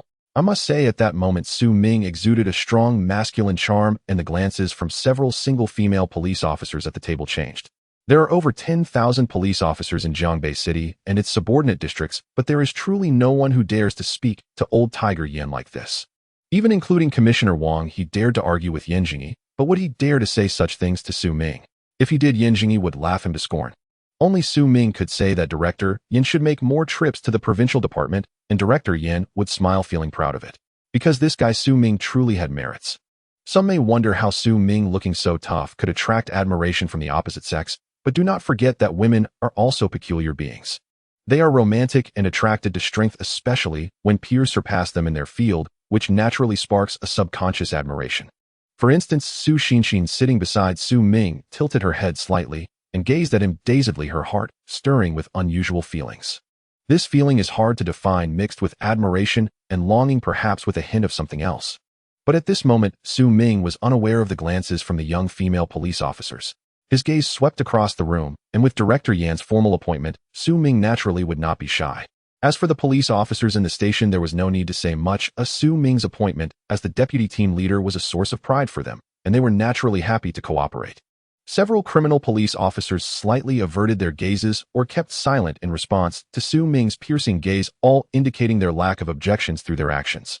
Although they still felt discontent in their hearts, no one dared to express it openly. Despite his young age, Su Ming was not inferior to older detectives, especially with his ability to recognize human bones at a glance, which had indeed impressed everyone. Seeing this, Director Yin nodded in satisfaction. Good. Then let the investigation begin. Su Ming nodded. Zhou Yu and the brothers from the station should go disperse the diners at the restaurant right now. Remember to register everyone's information claiming it's due to suspicions of the restaurant using gutter oil. Afterward, the government will arrange for a hospital to organize a unified health check for all diners. Be very careful not to leak any case details. Understood. Zhou nodded seriously, knowing the gravity of the situation. Director Yin, Su Ming turned to Yan Jingyi and said, let's go directly to the kitchen and control all the personnel there. All right, Yan Jingyi nodded. This time he handed over the command to Su Ming. Besides reprimanding Li Zhong and the criminal police team, he also wanted to see if Su Ming could truly handle great responsibilities. This time the confrontation with the Wang family had completely broken down, and he and Director Zhang would not sit idly by. They would soon seek an opportunity to strike at the Wang family. As for Su Ming, this unexpectedly discovered steel knife, he also wanted to see how sharp it was. Seeing Director Yin nod, Su Ming turned to Li Daqing with a faint smile and said, then I will trouble you to cooperate, Li Daqing. At this moment, no matter how unwilling Li Zhong was in his heart, he could only respond cheerfully. After the meeting at the Municipal Bureau, Wang Zisher went directly to the Platinum Han in Jiangbei. As the most luxurious five-star hotel in Jiangbei City, its opulence and privacy go without saying. It is located in the most prosperous area of the city in a 30-story building. This is also an asset of the Wang family. Not to mention the value of the building itself, the hotel decor alone cost nearly 100 million, with various entertainment facilities available, making it a well-known money-spending paradise in Zhejiang province. Currently, the Tianyu Group, held by Wang Lin, is also located on the top floor of the Platinum Han, designed in accordance with Wang Zishi's preferences, featuring a classical garden with pleasant views of lush water and unique rock formations. This is Wang Zishi's #1 residence in Jiangbei City. Upon ascending to the top floor via a private elevator, Wang Lin, as the head eunuch, was already waiting. Elder brother, you have returned. Wang Zishi's expression was sullen, and he remained silent as he casually removed his shirt's tie and draped it over Wang Lin's hand, striding towards the reception room. In the reception room, several prominent figures who had appeared at the villa last night were either standing or sitting waiting for him. Without waiting for Wang Zisher to speak, one of the prominent figures said coldly, Zisher, it seems we underestimated Zhang Xianqian this time. He actually anticipated that we would target that guy Su Ming. What a clever countermeasure. They were evidently aware of Wang Zishi's defeat at the party committee meeting. Not only did he lose his wife, but he also lost men. His brother Wang Ziheng was captured, and his trusted aide Li Bo, the director of the political office, and his uncle Wang Jiangtao, the principal of Jiangbei Police Academy, were all defeated by Director Zhang. The losses were indeed extremely severe. Everything stemmed from that mysteriously appearing video. Although it was produced by Su Ming, they all believed it to be the work of Zhang Xianqian. They suspected that Zhang Xianqian had anticipated their point of attack, sent someone to install a hidden camera in the hospital room in advance, and then used the small officer Su Ming to deliver a crushing blow to their plot. To them, this clever countermeasure was executed to perfection. It was simply terrifying. Xiao Wang, don't be discouraged. We haven't completely failed this time. At the very least, we have silenced Zhao Diho. The matter at Xingxing Square will come to an end. We can take our time with the rest. I don't believe Director Zhang can always guess our moves. The speaker was a middle-aged man with slick black hair, a well-built physique, dressed in a tailored suit, with a rosy complexion that exuded a sense of righteousness. Director Zhang, don't just stand by while I am working hard. It's time for you to exert some effort too. Wang Zishi's expression was quite unpleasant. He had suffered significant losses this time, losing both his prestige and his face, which naturally led to a hint of anger in his tone. That is only natural. You all put in the effort, and I don't want to stand idly by. However, this time it is fundamentally an internal struggle within your police force. It is not a unified system, so I cannot assist you. Brother Zhang spread his hands, indicating that he was willing but unable to help, which made Wang Zisher even more furious, unable to help but coldly sneer. This time I have completely torn my face with Zhang Xianqian. He is not an easy opponent. If I can't hold on and I get arrested, none of us will be able to escape unscathed. Although the people in the room belonged to the Wang family camp, Wang Zisher clearly could not hold his ground against these old foxes without his father. This time the Wang family suffered the greatest losses, and Wang Zisher naturally would not let them sit back and profit without contributing, implying a hint of threat in his words. Both Director Zhang and Old Tiger Yin are old foxes. Oh, after this time, they will not give such a good opportunity again, said an old man with graying hair. Why not start with that police academy student? If he doesn't die, our gang will really lose face. Someone suggested. Wang Lin looked at everyone with a sinister expression and said, why don't I find someone to directly eliminate that police officer, making him physically disappear? He gestured to his own neck, making his meaning clear. Bang! The table was slammed as Wang Zisher glanced at Wang Lin with annoyance and scolded, "Kill, kill, kill. Are you out of your mind? What use is it to kill a small police officer? All it will do is give Zhang Xianqian more leverage." Wang Lin awkwardly smiled and bowed slightly, not daring to say more. The others also looked at Wang Lin with disdain, as his crude thinking did not merit any explanation. Is political struggle the same as gang fights? This is a life-or-death struggle, not just a matter of fighting. After further sinister discussions among themselves, although no detailed plan was established, a general direction had been determined. That is to start with this police academy student. He must pay a heavy price. Wang Zisher would not allow Su Ming to slap the Wang family's face and truly be promoted. Su Ming was protected by Zhang Xianqian and the police, but what about outside the police? He glanced at Su Ming's profile, contemplated for a moment, and smiled coldly. After a long while, everyone dispersed.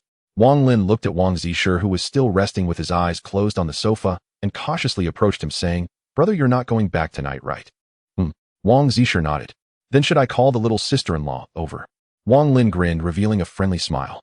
Wang Zisher naturally knew who the little sister-in-law he referred to was. She was a female subordinate he had just bedded not long ago, tall, sexy, and recently engaged, but he had forcibly taken her. Wang Zisher did not even open his eyes, merely frowning slightly. Wang Lin's ability to read the room was quite extraordinary. He immediately understood what the leader meant. As a small-time thug, being able to climb up the Wang family tree and become the chairman of Tianyu Group depended on his ability to gauge the leader's intentions like a eunuch. If Wang Zisher frowned, and he did not understand, then he would truly be done for. Then arrange for someone younger. Wang Lin seemed to be talking to himself.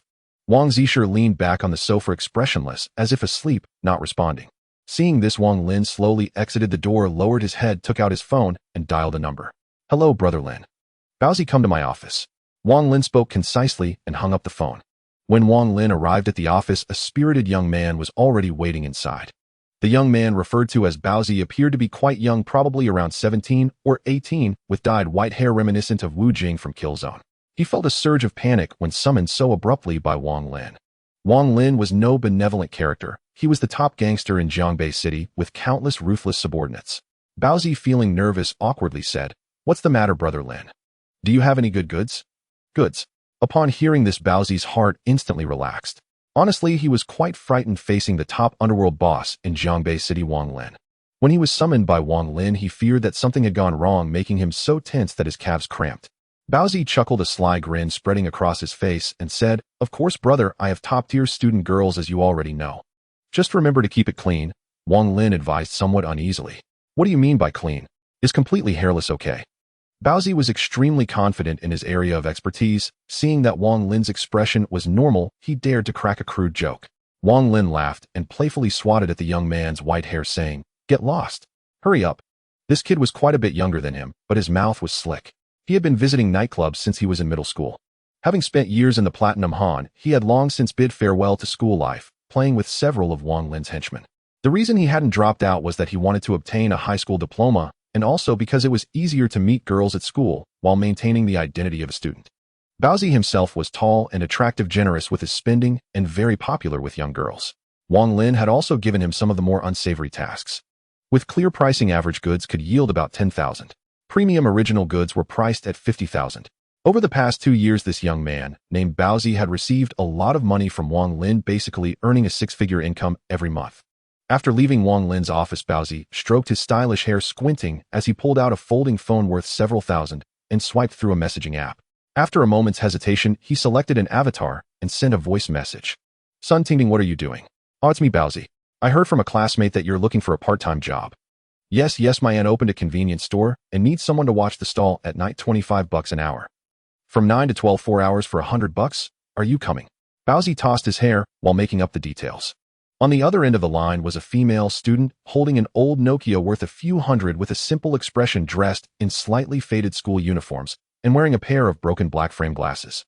Upon hearing that she could earn $100 for just 4 hours of work, her face immediately lit up with joy. Clearly, this $100 was a significant amount for her, coming from a poor family. Although she knew Baozi was not a good person at school, she still wanted to give it a try for the lucrative part-time job. Inside the Jingdao restaurant, Zhou Jingye had already set up a cordon at the entrance, while the police cars of the criminal investigation team flashed their red and blue lights, parked at the door.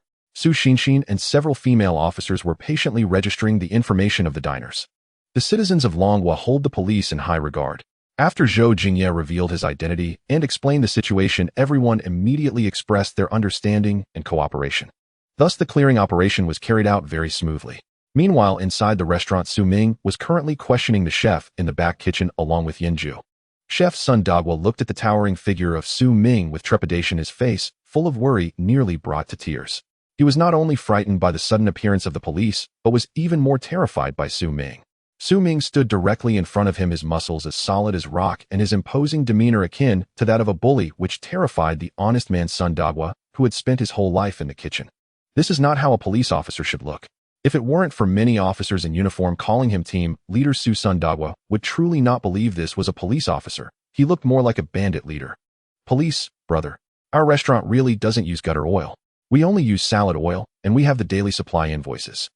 I am truly wrong. Sun Dagua weakly defended himself, a statement he had made from the beginning. However, these police officers ignored him and dispersed the customers. Wu Wenguang, squinting while standing next to Su Ming, saw there were no other people in the restaurant and slammed his chubby little hand on the table. Smack. Sun Dagua, you still want honestly confess. Something happened. This slap not only startled Sun Dagua, but caused the other staff in the restaurant to shudder in fear. Something happened. What did Sun Dagua do? Countless astonished gazes turned towards the chef. With such a commotion, what exactly had Chef Sun done? What's wrong with me? I haven't done anything. Sun Dagua shouted with a flushed face, pulling at his neck. You haven't done anything. You say you haven't done anything. Wu Wenguang, wanting to showcase his authority in front of Yin Ju, directly suppressed Sun Daguo's defense with a loud inquiry. I admit I did peek at the boss wife while she was bathing, but I just glanced. I didn't mean to. Who told her to bathe with the door open? Sun Dagua, you bastard, I'll kill you. How dare you peek at my wife bathing? The owner, who had initially been too frightened to speak, was almost enraged to the point of exploding. How could he endure his wife being spied on while bathing? Several restaurant staff members immediately held back the furious owner. However, the boss wife squeezed out Sun Dagua. I'll scratch you to death. You peeked at me bathing. The 200-pound boss wife looked like a sumo wrestler. No one could stop her as she clawed at Sun Daguo's face, leaving him bloodied. Boss wife, it's really not my fault. I didn't mean to. Sun Dagua begged for mercy as he was scratched. A question from Wu Wenguang stirred up chaos, turning the entire scene into pandemonium. This made Wu Wenguang furious, exclaiming loudly, "Everyone stop! Sun Dagua, I was talking about meatball soup." Ahem. Su Ming lightly coughed, interrupting Wu Wenguang's words, signaling him with a glance. Why did you reveal such a big clue with a simple attack? Is this how your criminal investigation team does their work? Su Ming was also speechless. If Wu Wenguang had finished speaking, the details of the case would have been completely leaked. By then, it would not take until the next day for the whole Jiangxi province to know about the human meatballs in Jiangbei City. That would be a complete failure of confidentiality. Moreover, Su Ming had already activated the Eye of Friends to scan the surroundings, and among the restaurant staff and diners, the one with the highest level of evil was the chef in the back kitchen. But the level of evil was only around 10, indicating minor misconduct like stealing a bottle of soy sauce or vinegar, which didn't even meet the criteria for administrative punishment. As for the chef Sun Dagua, who was listed as the prime suspect by Wu Wenguang, his friend value was only in single digits. He was a thoroughly honest man. Su Ming frowned and slammed his bear-like hand on the dining table. A loud bang echoed as the solid wood table 10 centimeters thick was smashed to pieces by a single slap.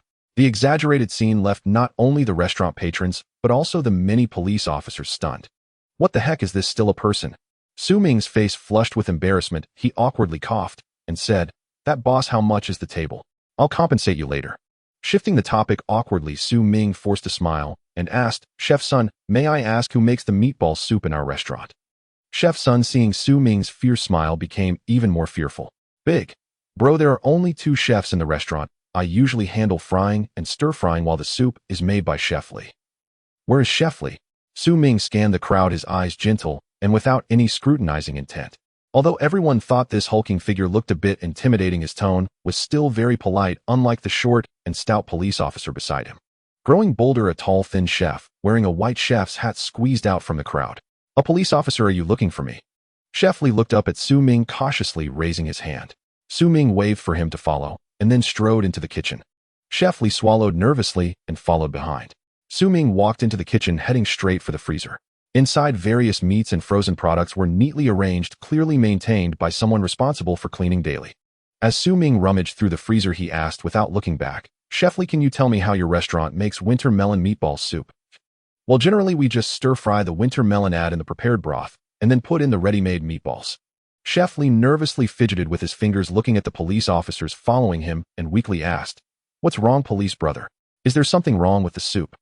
Li Zhong watched as more and more meat chunks were pulled out of the freezer by Su Ming, his pupils narrowing. Could these be from the victims? Alarm bells rang in his mind as he turned and shouted, "Has medical examiner Li arrived? Get him to collect the evidence."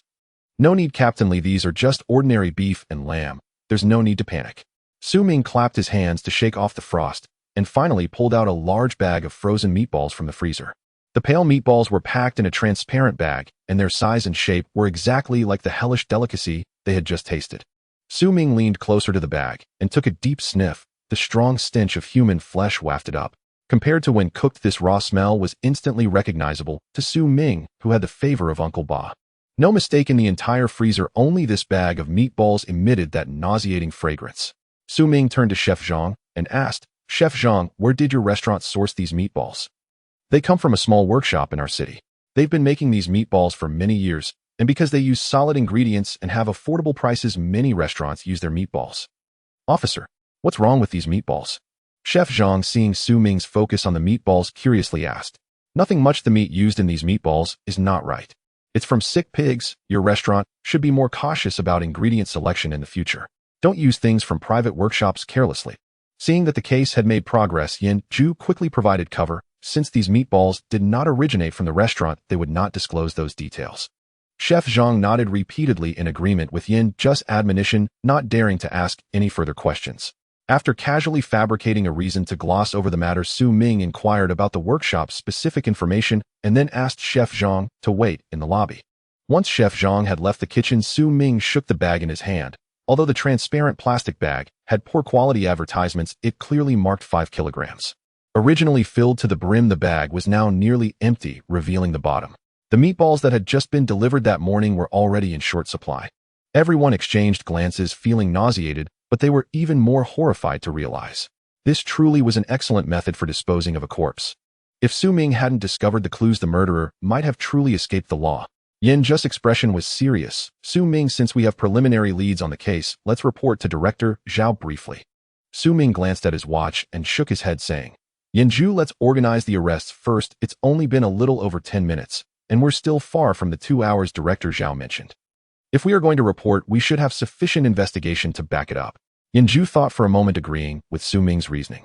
He increasingly admired this sturdy young man who could remain so composed. No wonder he had caused the Wang family such great losses.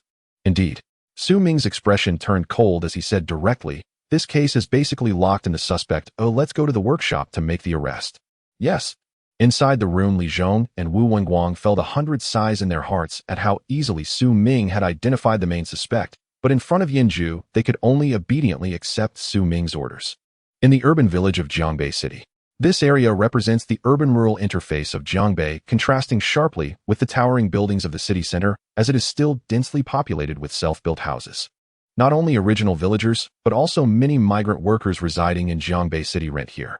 Su Ming sat in the passenger seat of a Land Cruiser, which naturally belonged to Li Zhong from the Jiangbei Public Security Criminal Investigation Team.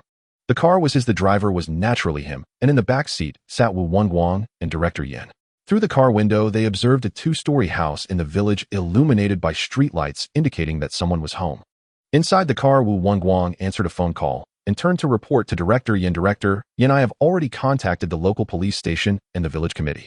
The suspect is named Li Jia, a local villager who makes a living selling homemade meat products.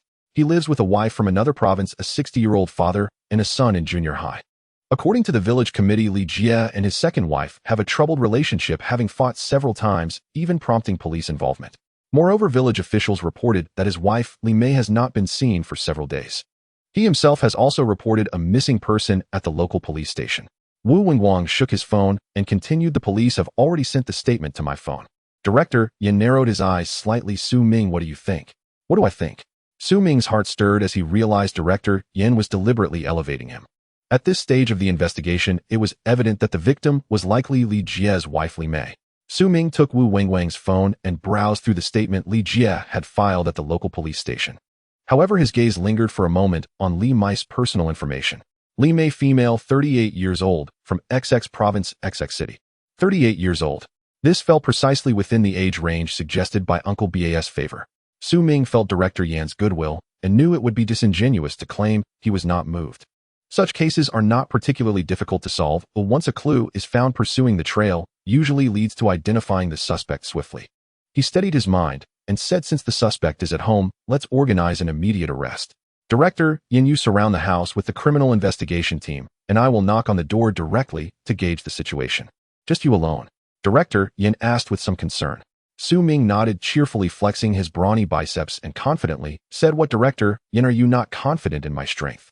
As he flexed his arm, comparable in thickness to an average person's thigh, visibly swelled muscles bulging and veins resembling worms were clearly visible.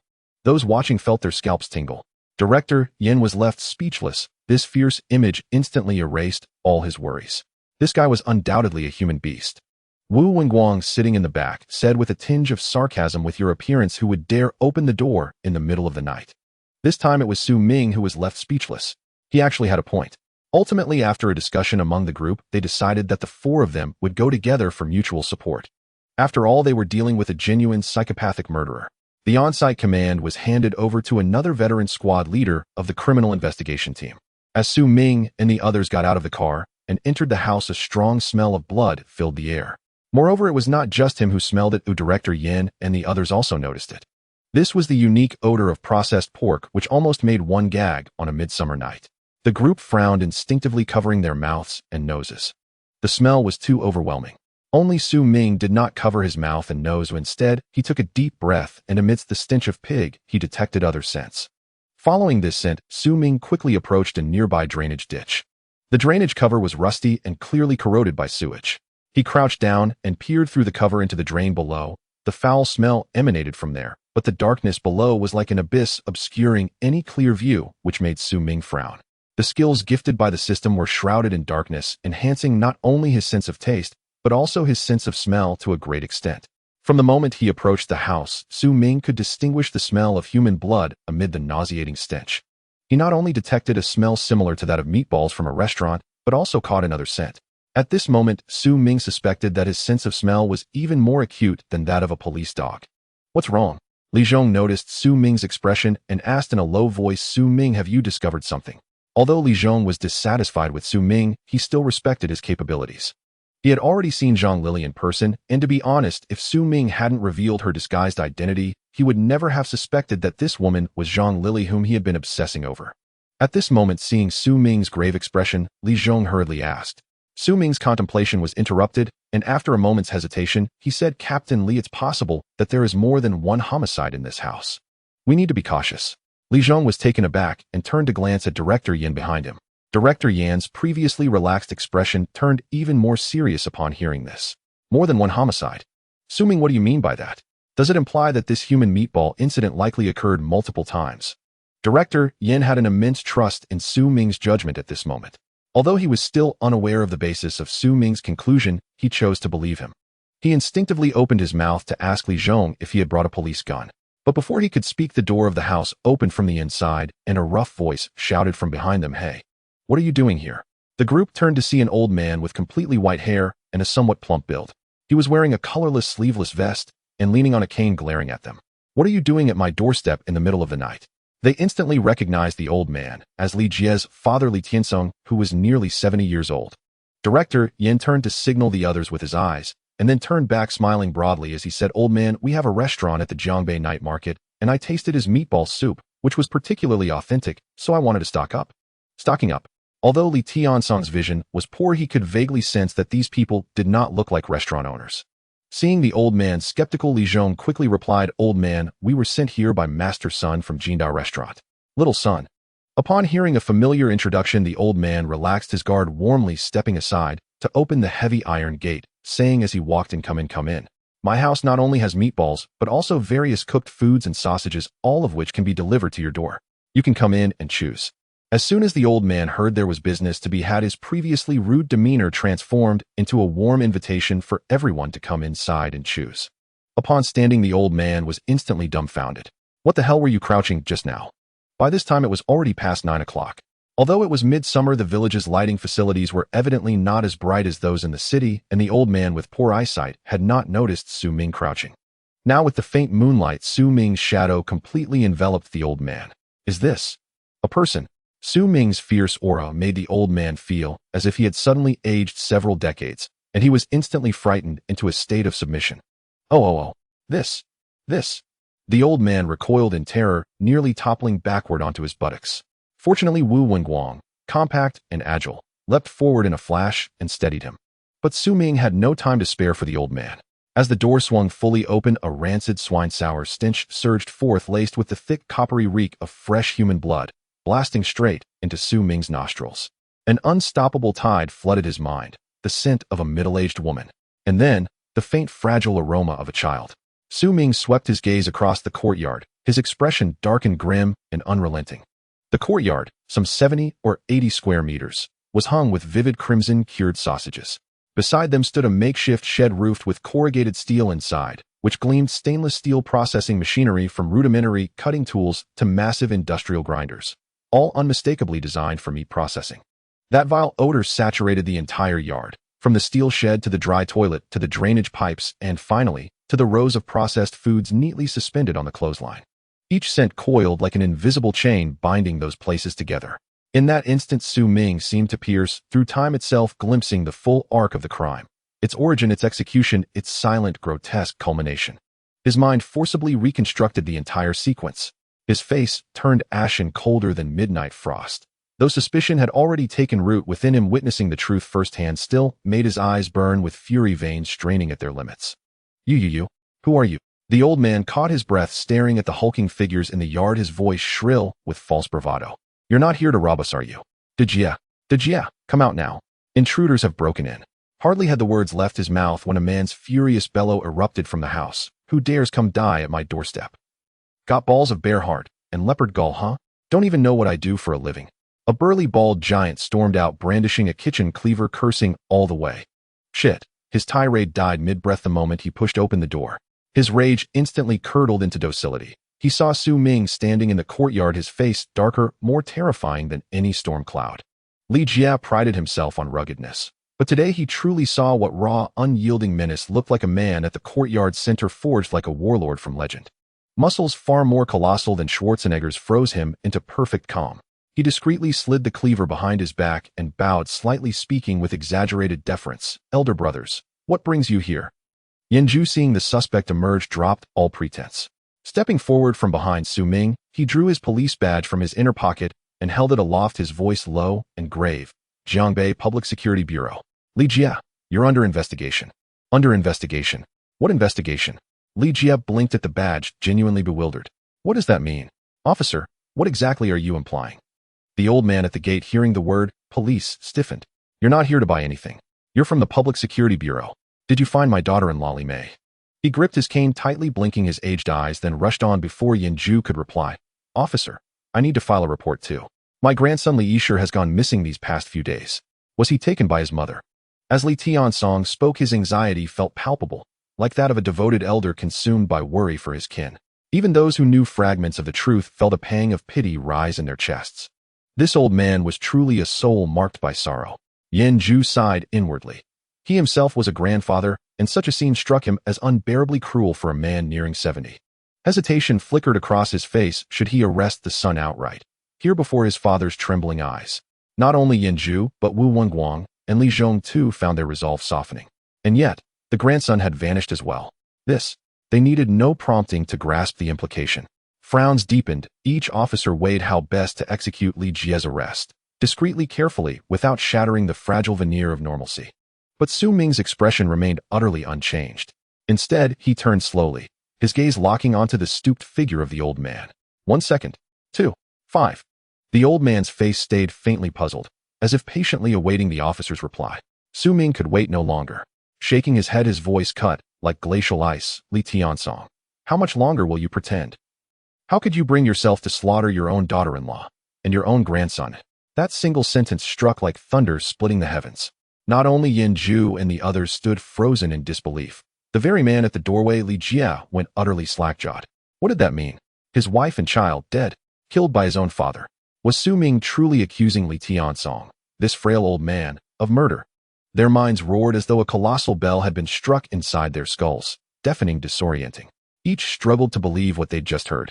Li Tiansong stared incredulous, one trembling finger pointing dumbly at himself. Me. Then, like a spring released, he shot upright. What nonsense are you spouting? How could I possibly kill my daughter-in-law? Or my grandson? In that instant, all traces of frailty vanished. His face contorted in furious, near-mad rage. You great oaf, what madness is this? He shrieked, spittle flying. Look at me, a decrepit old man. I can barely slaughter a chicken. How could I commit murder? You haven't found my daughter-in-law, so you claim she's dead, and try to smear me with filth. Li Tiansong raged like a feral cat whose tail had been stepped on, hurling curses at Su Ming, so violently one feared he might collapse from sheer apoplexy. Yet Su Ming's face remained impassive, his cold, detached gaze fixed upon the old man, as though observing a grotesque, absurd farce. Li Zhong, noticing Wu Wangguang struggling to support the agitated elder alone, stepped forward to help, when a massive black shadow flashed past him. Su Ming had moved. Fury long-banked now erupted. In one fluid stride, he seized the septuagenarian Li Tiansong, lifting him clean off the ground with a single hand. Su Ming, what are you doing? Have you lost your mind? Wait, calm down. Don't lay a hand on him. Yen Zhu recoiled in alarm, shouting in unison with the others. After all, Su Ming held not some hardened criminal like Zhao Dihu, but a brittle, elderly man whose bones seemed ready to snap beneath the slightest pressure. Su Ming held Li Tiansong as effortlessly as one might lift a slender dry twig, so lightly it seemed a mere twitch of his wrist would snap him in two. Pallor drained from every face. Even Yen Zhu's voice cracked in panic. As for Li Tiansong, hoisted high in that iron grip, he trembled violently, limbs shaking uncontrollably. Is this brute even a real cop? Li Tiansong thought, baffled. Why would Su Ming suspect him? Why seize his throat without hesitation, without fear of killing him outright? Do today's youth possess such audacity?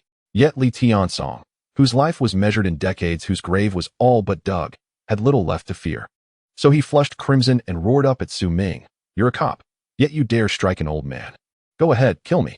Drop me, do it now. He knew the truth of his own crimes better than anyone. 2 murders meticulously concealed. If exposed, the consequences would be catastrophic.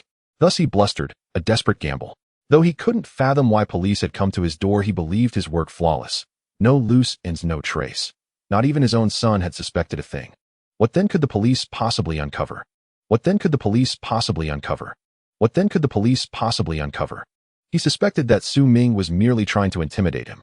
Even when Su Ming lifted Li Tiansong by the neck with one hand, he still stubbornly held his ground. This was a psychological game unique to the realm of criminals and police.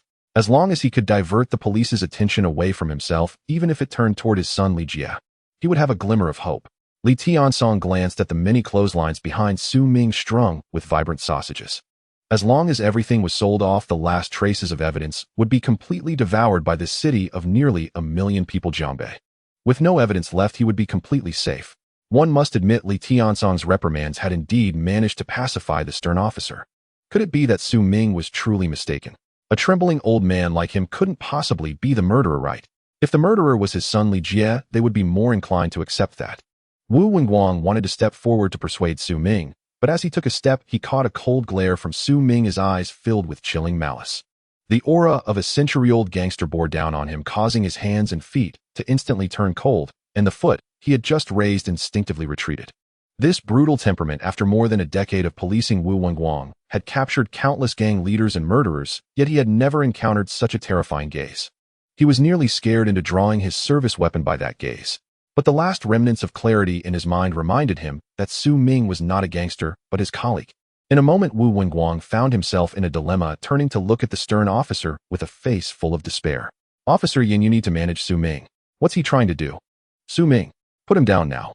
Officer Yin frowned at Su Ming. He still had great trust in Su Ming's judgment. However, that did not mean he could stand by and watch Su Ming treat an elderly man like this. Since Su Ming dared to claim the murderer was him, there must be a reason, but without concrete evidence, injuring this old man would lead to great trouble. The case had been personally overseen by Director Zhao, and it was soon approaching the 2-hour reporting time frame that Zhao had mentioned. He was unwilling to complicate matters as long as he could detain both Li Jie and Li Tiansong and interrogate them thoroughly. The truth would surely come to light. There was no need to rush. Su Ming, I know you're anxious, but don't rush. The investigation has come this far, that's enough. We can interrogate slowly from here. In a murder case, the interrogation period leading up to a court verdict could easily take 1 or 2 years. This was not something to be hurried. Upon hearing Officer Yan's comforting words, Su Ming's rage eased slightly as he glanced around. Seeing Wu Wenguang, a captain of the city police criminal team, looking pale, with fear, Li Zhong also appeared, as if facing a formidable enemy. He felt a wave of speechlessness. This damned aura of his seemed to have become increasingly pronounced since he acquired the gangster system. But at this moment, he was too lazy to care about such trivial matters. He did not heed Officer Yan's words, but instead tightened his grip on Li Tiansong's neck, pulling the loose, aged skin tightly against the flesh. The moment Su Ming laid eyes on Li Tiansong, he sensed a strong scent of human blood. The information box from his friend popped up deep red, as blood stabbing into Su Ming's eyes. Li Tiansong, age 62, friendship value 152, underworld achievements 1. 2. Crime of corpse desecration 3. System evaluation, beastly heart more venomous than a snake or scorpion. With a friendship value reaching 3 digits, it was comparable to the notorious criminal Li Jianba, he had captured yesterday. Li Jianba had wreaked havoc across multiple provinces, involved in many massacres with dozens of lives on his hands. To say he was a killer would not be an exaggeration, yet this elderly man, Li Tiansong, leaning on a cane, had a crime value that was not much lower than Li Jianba. The system had labeled him with the description, beastly heart more venomous than a snake or scorpion.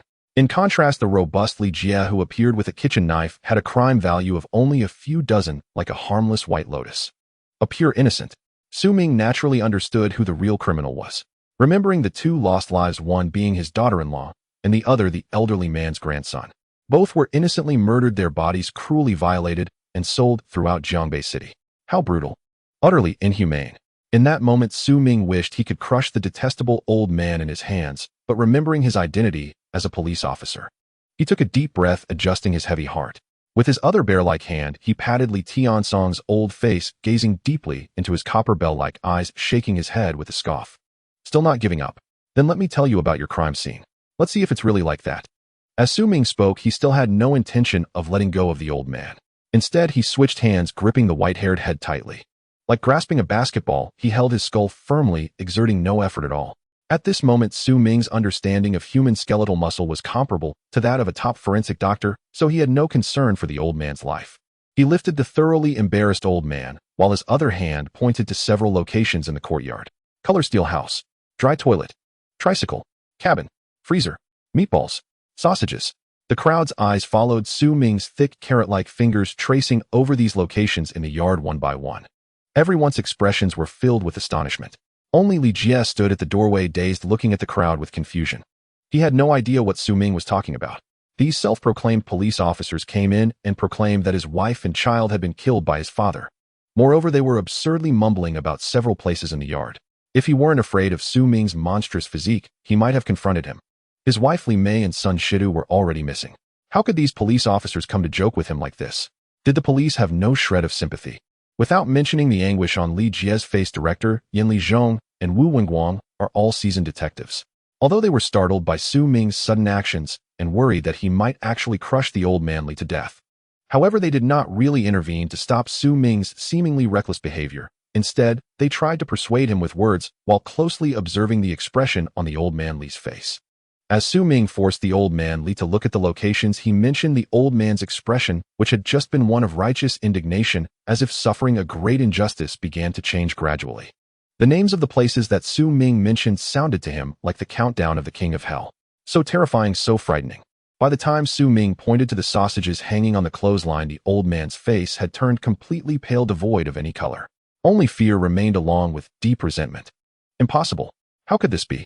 After all the effort he put in, how could it be so easily exposed? The drastic change in the old man's expression made even the ordinary Li Jia notice something.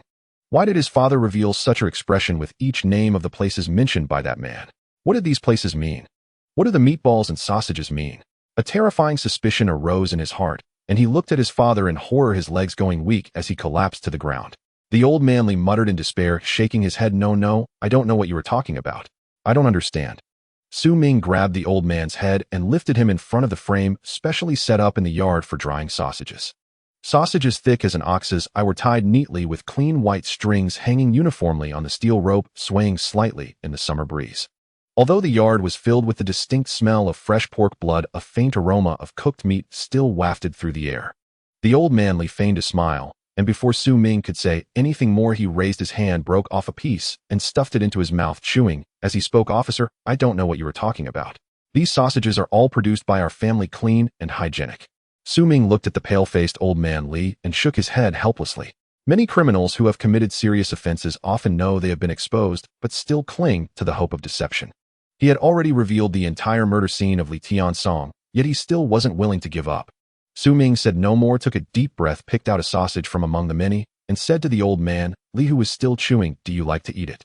This is the taste of your grandson. You should try it for yourself." Indeed, the sausage in Su Ming's hand was filled with the aroma of child. It seemed to have been dried for several days, slightly dried out, indistinguishable from the other 100 or so sausages hanging on the rack. But to Su Ming, whose senses had been enhanced by Uncle Bo's special skill, the difference between human flesh and pork was clear at a glance.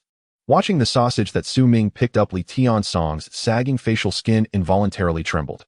His teeth trembled in fear, making a clattering sound. After death, you were skinned, dismembered, and ground into minced meat, stuffed into sausage casings, steamed, and sold throughout the land. This is the fate of your grandson. Su Ming spoke, coldly emphasizing each word, while forcing the old man Li to look at the numerous refrigerated cabinets in the side room. As for your daughter-in-law, Li Mei, Su Ming paused, and said she was also made into meatballs by you and sold while still alive. At this, the yard fell silent, and the old man Li seemed to have lost his soul, his eyes devoid of life, until a loud wail erupted, and the burly Li Jia broke down in tears. Dad, tell me this isn't true. This can't be true." The old man Li trembled violently, barely shaking his head, and saying, Officer, you must be joking. How could I kill anyone?" Su Ming said nothing more, extending the sausage in his hand towards the old man's mouth, his expression icy, as he said, "Eat it. If you eat it, I will believe you." The old man Li was startled by this, trembling hands accepting the sausage from Su Ming. The sausage, thick as an ox's, I felt, smooth to the touch, full of unique meat oil, looking very appetizing. The rich meaty aroma filled the casing, seeming to overflow with delicate minced meat with just a slight bite. It must be said that although the old Li family was a private workshop, they really used ample ingredients. The old man Li looked at the sausage in his hand, feeling Su Ming's scrutinizing gaze, and with a determined heart, he opened his mouth to bite into the yellowish-white sausage. But the next second, a dry heave echoed in this small courtyard, which had witnessed countless evils. The old man Li ultimately did not dare to take a bite. Having made sausages for a lifetime, he could tell at a glance that this batch of sausage was made from special fillings. No matter how deranged he was still far from Uncle Ba level. He did not dare to really take a bite. Li Chengming, at this point, do you still not admit it? Su Ming's whisper came like the judgment of the king of hell. But it doesn't matter. With today's detection technology, whether you admit it or not, your crimes can be easily verified. You cannot escape the judgment of the law. Su Ming declared with conviction, each word ringing out powerfully like the clash of axe and hammer. Hearing this, Li Chengming was filled with terror, almost losing his mind. He didn't want to die. He truly did not want to die. At this moment, Director Yin and the others finally connected the various links. It turned out that the places Su Ming had mentioned earlier were not only the locations of the heinous crimes, but also the sites where the bodies were processed. Moreover, what Su Ming implied was that the victims were not only Li Jia's wife, who had been reported missing, but also Li Jia's son, who was in middle school, had also been killed by Li Chengming. But unlike Li Mei's grandson, Li Yishur had been turned into sausages. Truly deranged. The pupils of everyone present instantly narrowed to pinpoints, especially Director Yin, who was now in a daze. One meatball case was already enough to leave him stunned, and how could they uncover another sausage case? It was simply spine-chilling, making anyone who heard it shudder. Everyone present was pale and horrified by the progression of the case. Even Director Yin couldn't maintain his authoritative demeanor, his eyes filled with shock. He seemed to envision the old man Li hunched over, processing the bodies of his daughter-in-law Li Mei and grandson Li Yishur under the cover of night. Killing, bleeding, gutting, skinning, dismembering, and processing one by one. Looking at the old man's deeply lined face, the fire of anger began to burn in his eyes. Su Ming's large hand was also slowly tightening, squeezing harder and harder, as if he wanted to crush the old man's skull. Until Li Jia's shout broke the silence, Su Ming subconsciously relaxed his grip. He hated this cruel old man deeply. Even a tiger wouldn't eat its cubs, yet this man was even worse than a beast. Listening to the heart-wrenching cries of a parent, feeling the rage in Su Ming's eyes that was almost murderous. The old man Li's mental defenses finally collapsed completely, no longer able to hold on. He now realized that what Su Ming had said earlier was true. Whether he admitted it or not would not affect the progress of the case. His son Li Jia was out of town at the time of the incident. Only he, Li Mei, and his grandson Li Yishur were at home. He originally thought his plan could fool everyone, but he never expected it would be seen through so quickly. Now faced with the towering figure holding him, it was as if he saw his own beastly deeds being exposed one by one. Even the special sausages he hid in the drying rack were picked out by Su Ming at a glance. And now he was being forced to eat it. How could he dare? The red was lean meat, the yellow was fat, and even the thin, translucent casing was made from. He recalled his frenzied actions to evade legal punishment and retched again. I confess. The old man could no longer bear it. His face, whether from vomiting or regret, was streaked with tears and snot. Gulp. Su Ming disdainfully tossed him in front of the drying rack, and the old man fell onto the greasy ground of the yard, hunched over, as if he was kneeling before the many sausages above him. He had exhausted all his courage and strength and no longer had the power to rise. In his withered hands, he clutched the yellow and white sausage tightly, closing his eyes to avoid everyone's gaze. It's my fault. But I had no choice. The face of Li Chengming was filled with struggle and madness, pain and regret, and his tone was one of despair and unwillingness. I didn't mean to kill Li Mei, but I had no choice. I just wanted her to get along with my son. She insisted on getting a divorce. And she wanted to take my grandson. I just wanted to teach her a lesson. I didn't mean to kill her. Li Chengming opened his eyes, his gaze aimlessly wandering around the yard. Later, my grandson came back and happened to see Li Mei's body, shouting to call the police. I was scared in a moment of impulse. Things shouldn't have turned out this way. It shouldn't have been like this. The old man could no longer hold onto the sausage in his hand, desperately covering his old face, unable to face the astonished gaze of his son Li Jia. He buried his face deep into the greasy black ground, as if this could help him escape everything. Within the courtyard, Li Chengming, the hunched old man, had already been taken away by plainclothes detectives. Li Jia, broad-shouldered and imposing, stood frozen in despair, his face drained of all color. The moment he heard Su Ming expose his father's crimes. In just a few days, his world had shattered beyond ruin, worse than utter familial collapse. He had no idea where to turn. His own wife and child had been murdered by his father. His father was now in police custody. Overwhelmed by crushing grief and hopelessness, the burly middle-aged man crumbled entirely, letting out a roar of anguish before collapsing unconscious on the spot. Wu Wingguang and Li Zhong, terrified, immediately dialed 120. As the ambulance receded into the distance, its siren piercing the air, the forensic examiner arrived with his case and began the long, meticulous process of evidence collection. With each careful sweep of the scene, more damning evidence emerged: unwashed bloodstains, a meat grinder used for dismemberment, silent, irrefutable testimony to the horror that had unfolded. The officers' faces grew increasingly grim, brutal, grotesque. They could scarcely fathom the deranged frenzy that must have consumed the elderly man that night, as he schemed, desperate to evade justice. Yet what baffled them most was how Su Ming could know so much, so precisely that he could effortlessly guide the forensic examiner toward which sausages were made from pork, and which meatballs held direct relevance to the case. These, Su Ming said coldly, pointing one by one. To confuse investigators, Li Chengming had deliberately intermixed these tainted sausages among ordinary ones. He'd even enlisted his son Li Jia's help during processing. Little did the son know that the wife and child he'd desperately searched for met such a fate. Even seasoned forensic examiners, accustomed to the bizarre and macabre, had steeled themselves for the worst. Yet this case still sickened them, not merely for its violence, but for the profound moral darkness it revealed: a grandfather who slaughtered his own grandson to escape the law. Worse still, he had processed the corpse into food. Such warped ethics, such monstrous selfishness, it sent chills down the spine. Su Ming. Yanju leaned halfway out of the civilian house and beckoned sharply, urging him to hurry over. Su Ming blinked in surprise, scanning the rows of sausages before him. Satisfied none held hidden significance, he clapped the impeccably dressed forensic examiner on the shoulder and said, "Brother, sure, we're done with the sausages. The bureau chief is calling me. I'll head over now." Sure, still clutching armfuls of sausages, stood dazed, only snapping back to reality once Su Ming had already vanished into the house. "Mate, just who's the forensic examiner here?" he muttered under his breath. Su Ming moved like a man with cheat codes, pointing decisively, "This one, not that one," as if directing a novice.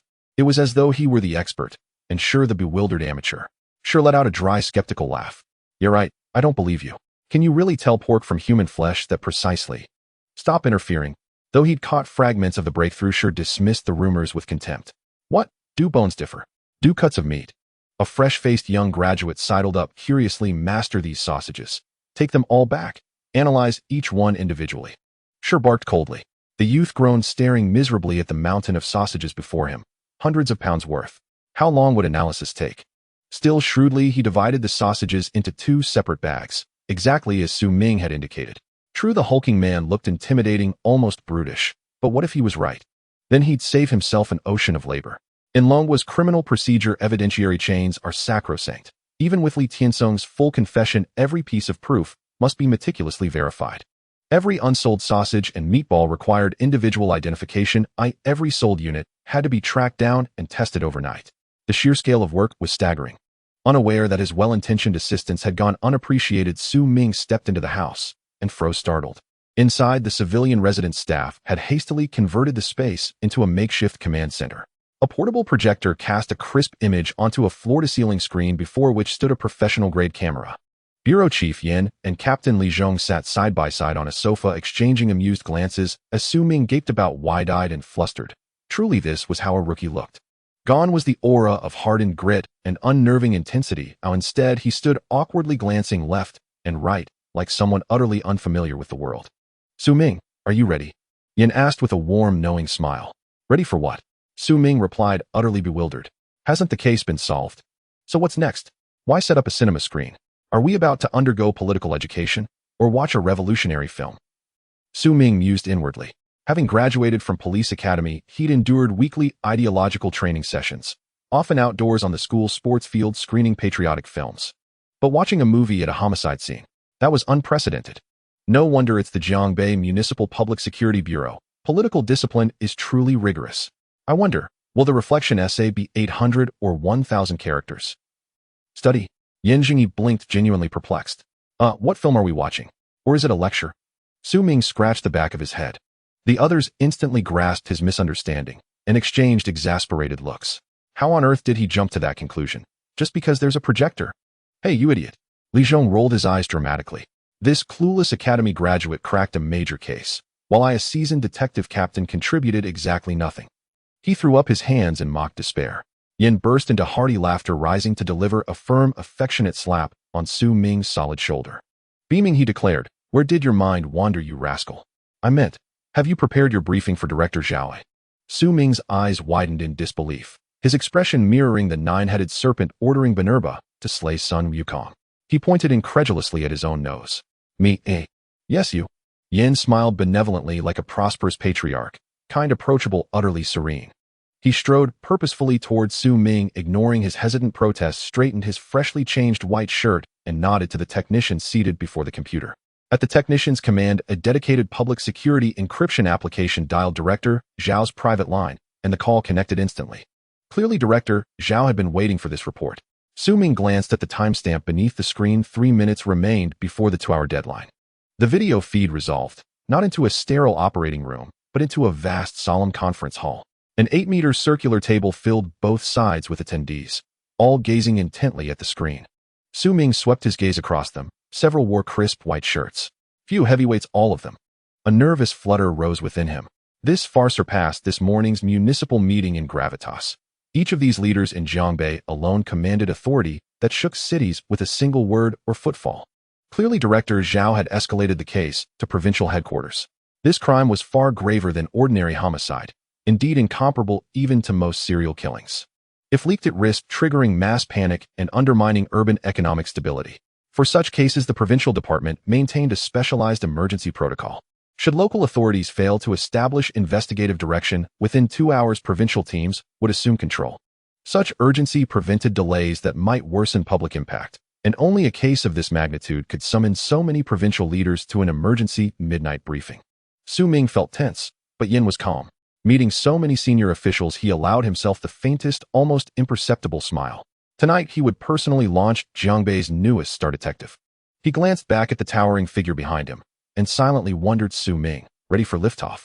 The time rewound 1 hour ago. Wang Lin stood in the underground parking lot of Bai Jinhin, squinting at his phone with impatience, having waited for about half a minute. With the sound of a car approaching, Baozi's black BMW Series 3 squeaked to a stop in front of him, its pristine paint almost reflecting Wang Lin's shape. Baozi pushed open the car door with a grin and jumped out, simultaneously opening the rear door. A little girl with a ponytail was fast asleep in the back seat. She wore a simple white t-shirt and slightly faded blue school pants, complemented by white socks and sneakers. Her simple attire even made Wang Lin feel a little excited. His, what a fine piece. Wang Lin appraised her, licking his lips in genuine admiration. Lin Gu, you said you were in a hurry, so I brought my little sister along. Yes, any girl is your sister.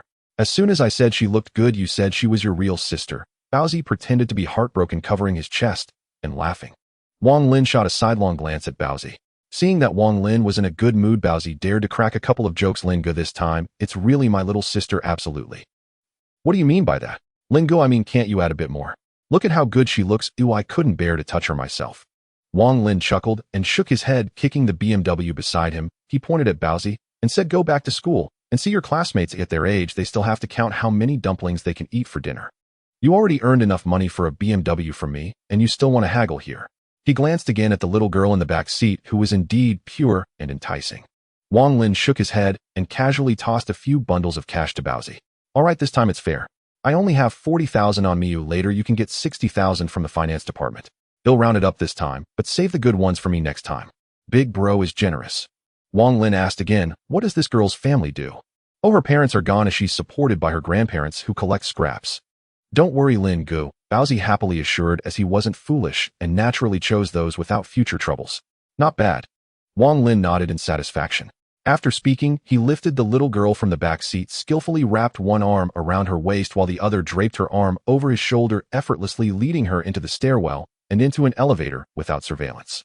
Baozi, meanwhile, happily parked his beloved car, brushed his head of white hair, wet his thumb with saliva, and began counting the money with satisfaction.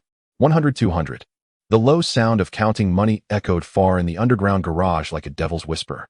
On the top floor of Baijinin, a man sitting on the sofa with his eyes closed heard some noise coming from the bedroom and slowly opened his eyes. He casually took off his glasses, unfastened the buttons of his shirt, and walked toward the bedroom.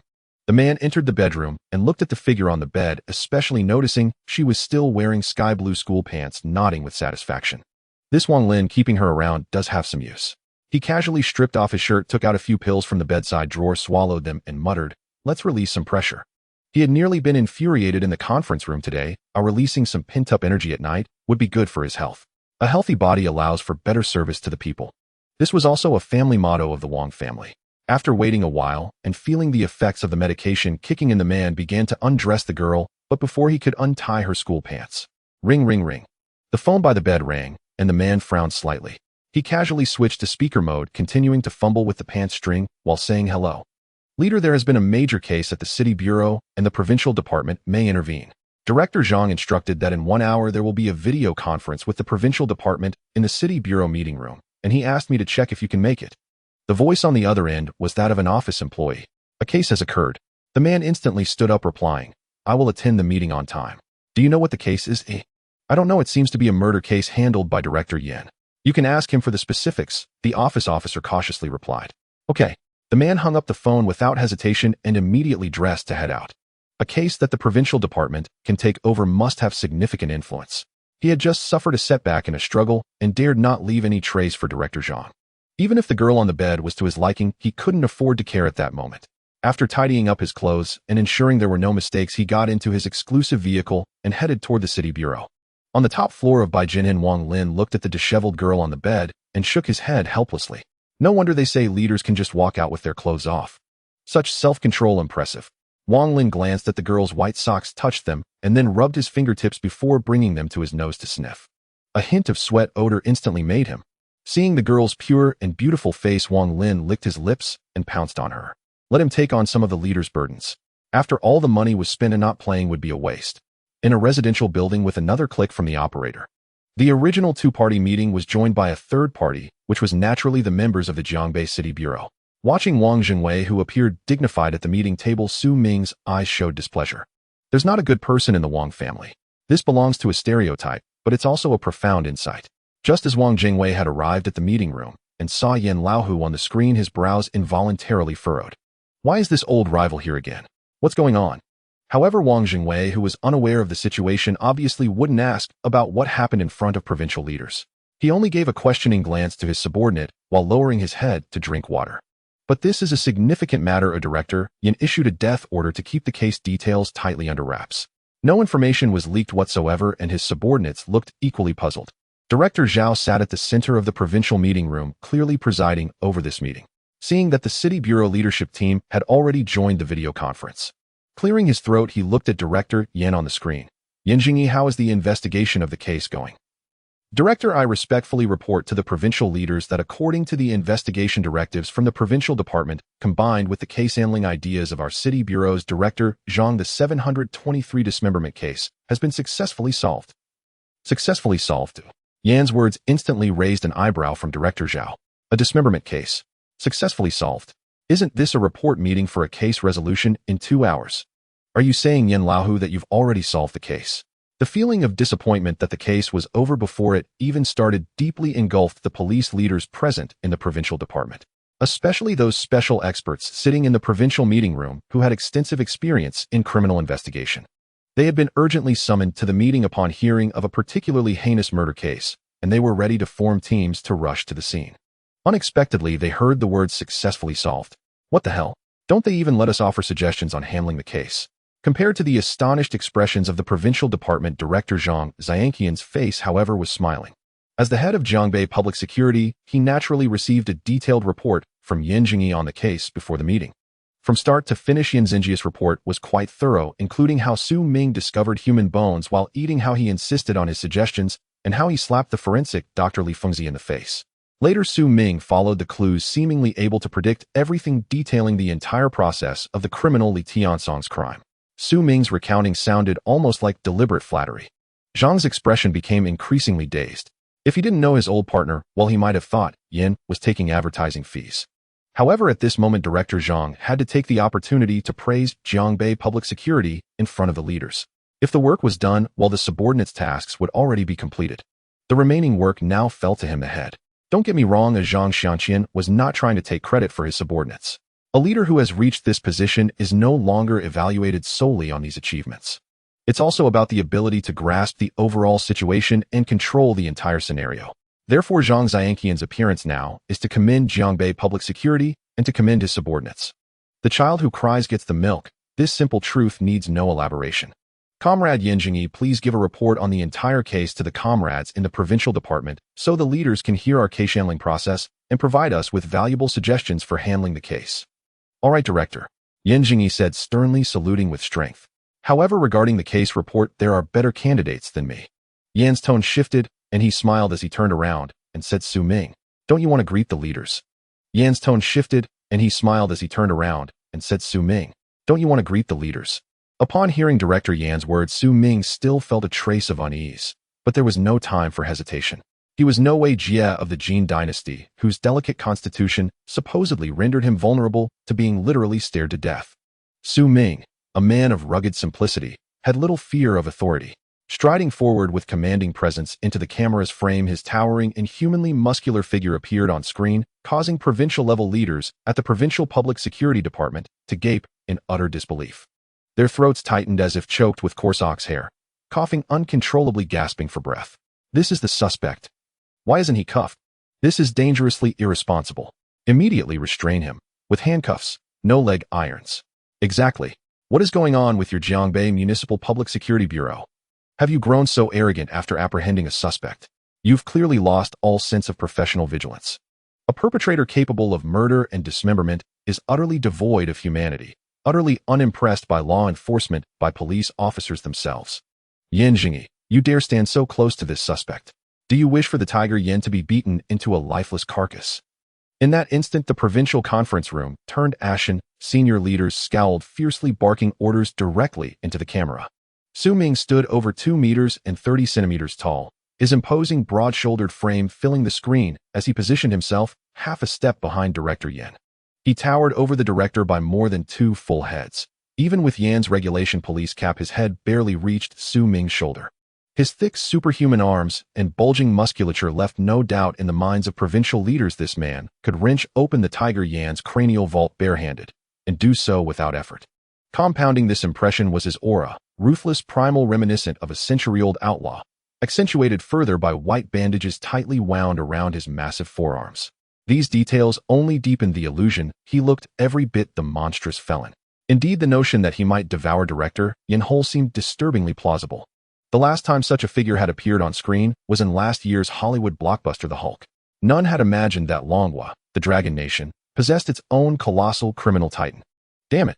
While provincial leaders continued their tirades, Su Ming's face darkened with exasperation.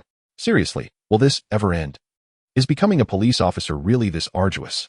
First guns pointed at me, now restraints demanded. Is everyone's path to becoming an officer equally tortuous? Before this accursed system appeared, he merely looked untrustworthy, not actually guilty. Now he'd somehow been upgraded straight to prime suspect, to criminal. He wanted nothing more than to discard this wretched system, immediately. Utterly overwhelmed, he glanced sideways, only to find Director Zhao seated calmly at the center, casting a look of disdain upon his subordinates, having long forgotten his own stunned expression upon first meeting Su Ming. Knock, knock, knock. With 3 sharp raps on the table, Director Zhao slapped it approvingly and commanded, silence, silence. This is Jiangbei Municipal Public Security Bureau's newly appointed officer, not a suspect. What sort of eyes do you people have? Can't even distinguish between a police officer and a criminal. Handcuffs, leg irons. Have years of sipping tea in your offices addled your wits?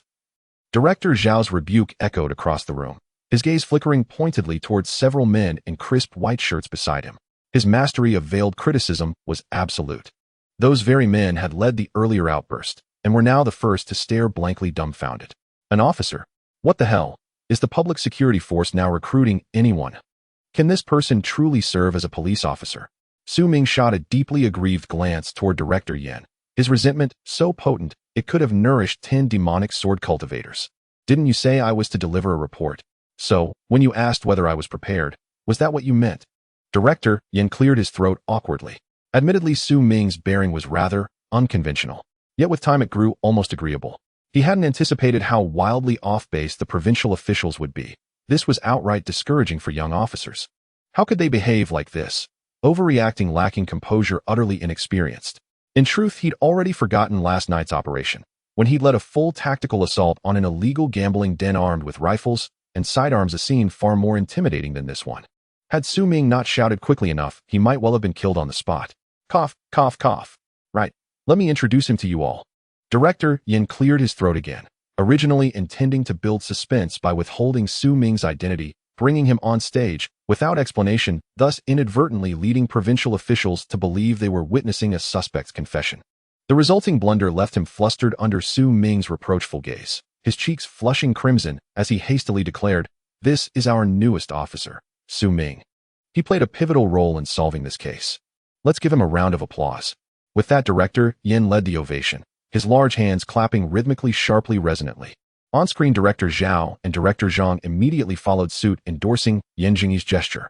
The other leaders, unwilling to undermine their superior, joined in without hesitation. Instantly, thunderous applause washed away the earlier embarrassment entirely. It was Su Ming's first such experience. Had his face not been unusually thick-skinned, he might well have betrayed a blush. Director Yan abandoned any thought of asking Su Ming to present the report himself. As the applause faded, he lowered his voice and began recounting the case's full chronology. It is widely acknowledged that eloquence alone does not guarantee leadership, but every leader must possess formidable oratory skill. As Jiangbei's third-ranking public security official director, Yan spoke with compelling cadence and rhetorical precision, narrating the case's inception, progression, and resolution with crystalline clarity, emphasizing key developments while omitting trivialities. He highlighted Jiangbei Municipal Public Security Bureau's acuity, vigilance, and unwavering commitment to serving the people, while simultaneously underscoring Su Ming's indispensable contribution, his suspicion that the evidence consisted of human bone, his persuasive confrontation with the province's most renowned forensic expert, Madman Li, and his decisive exposure of the elderly examiner's guilt, thereby securing critical time to recover the tainted meat products. Had standard investigative procedure prevailed, relying solely on psychological pressure over time, those contaminated foods would inevitably have caused far graver harm.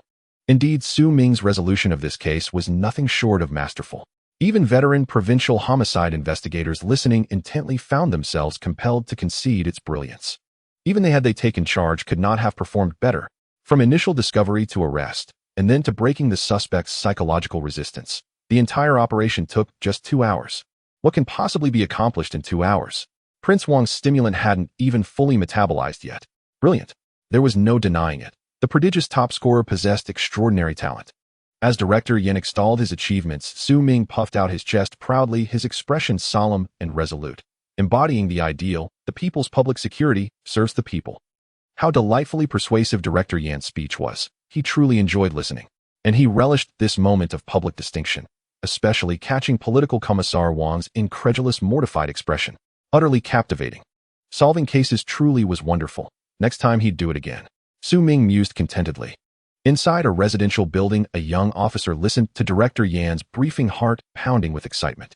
Gazing reverently at Su Ming's broad, upright back, he turned to Captain Li Zhong and asked, "Captain Li, since Director Yan mentioned those sausage samples, should we package them for presentation to the provincial leaders?"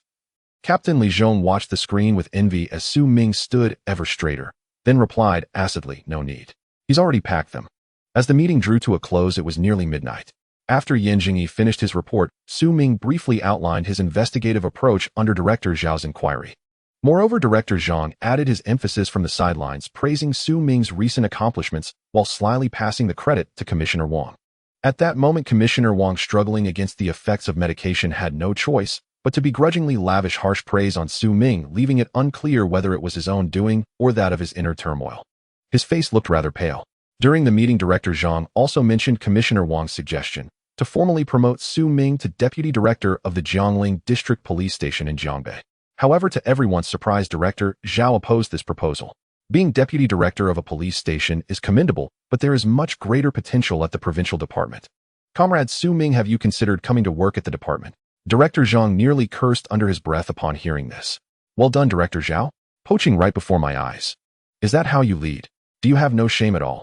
Director Zhang was at once smug, confused, and even cracked his voice in frustration. Before Director Zhao could finish speaking, Zhang Xianqian and Yan Jingyi exchanged a knowing glance through the screen and simultaneously interrupted Zhao's recruitment attempt. "Oh dear, why is the signal suddenly so poor? The video is lagging badly. You all go ahead and discuss. I have to attend to things on site." "What did you say?" "Director Zhao, my signal is bad too. Let's talk after I come down." The operator at the computer, noticing their hands moving as if casting shadows, understood the cue and promptly disconnected the call. As soon as the video ended, despite being miles apart, Zhang Xianqian and Yin Laohu shouted in unison, "Shameless wretch." Inside a residential room, Yin Laohu smiled like a well-fed crocodile, his eyes curving upward as he looked at Su Ming. "Little Su. Su Ming."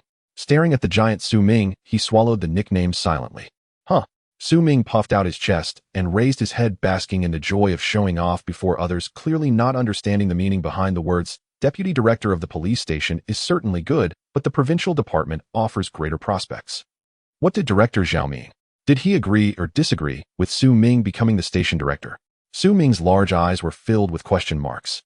Director Yan, with his kind and gentle appearance, felt that he smiled less kindly before Su Ming than he did in front of his own grandson.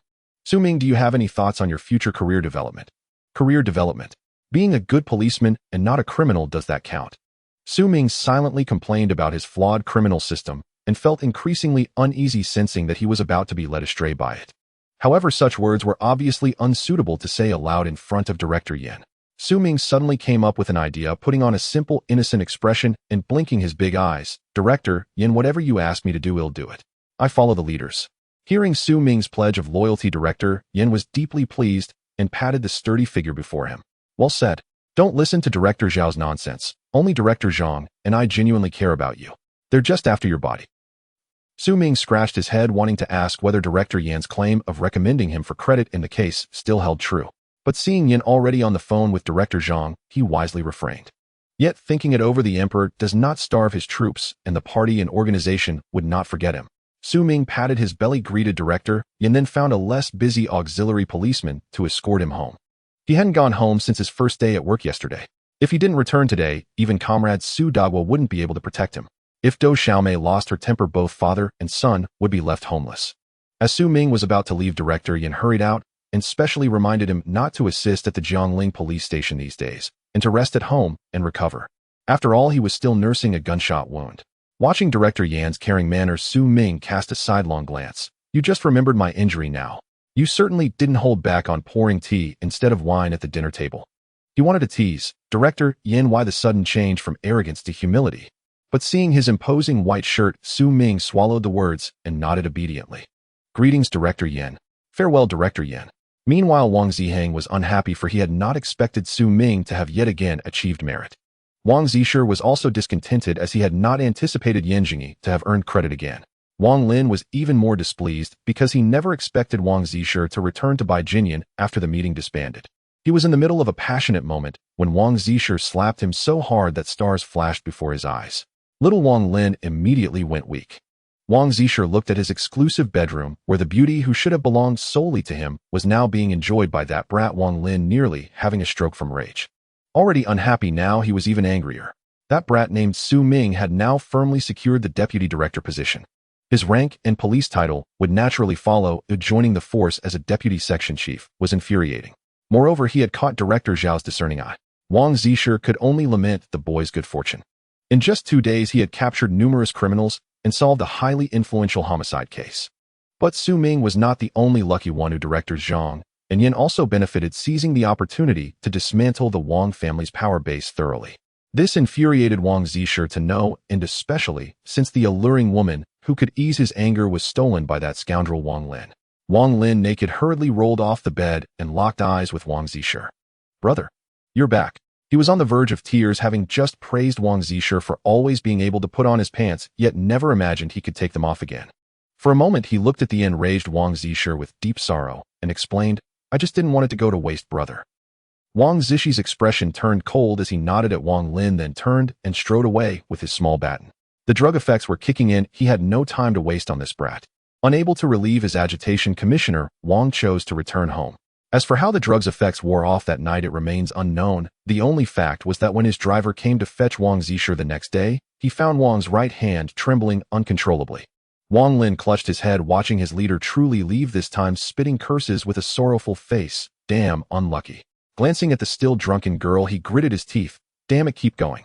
Money spent, pain endured. This time he was determined to break even. He climbed back onto the bed. Su Daiwo was very happy because he was Su Ming's father. Do Xiaomei was also joyful as Su Ming's mother.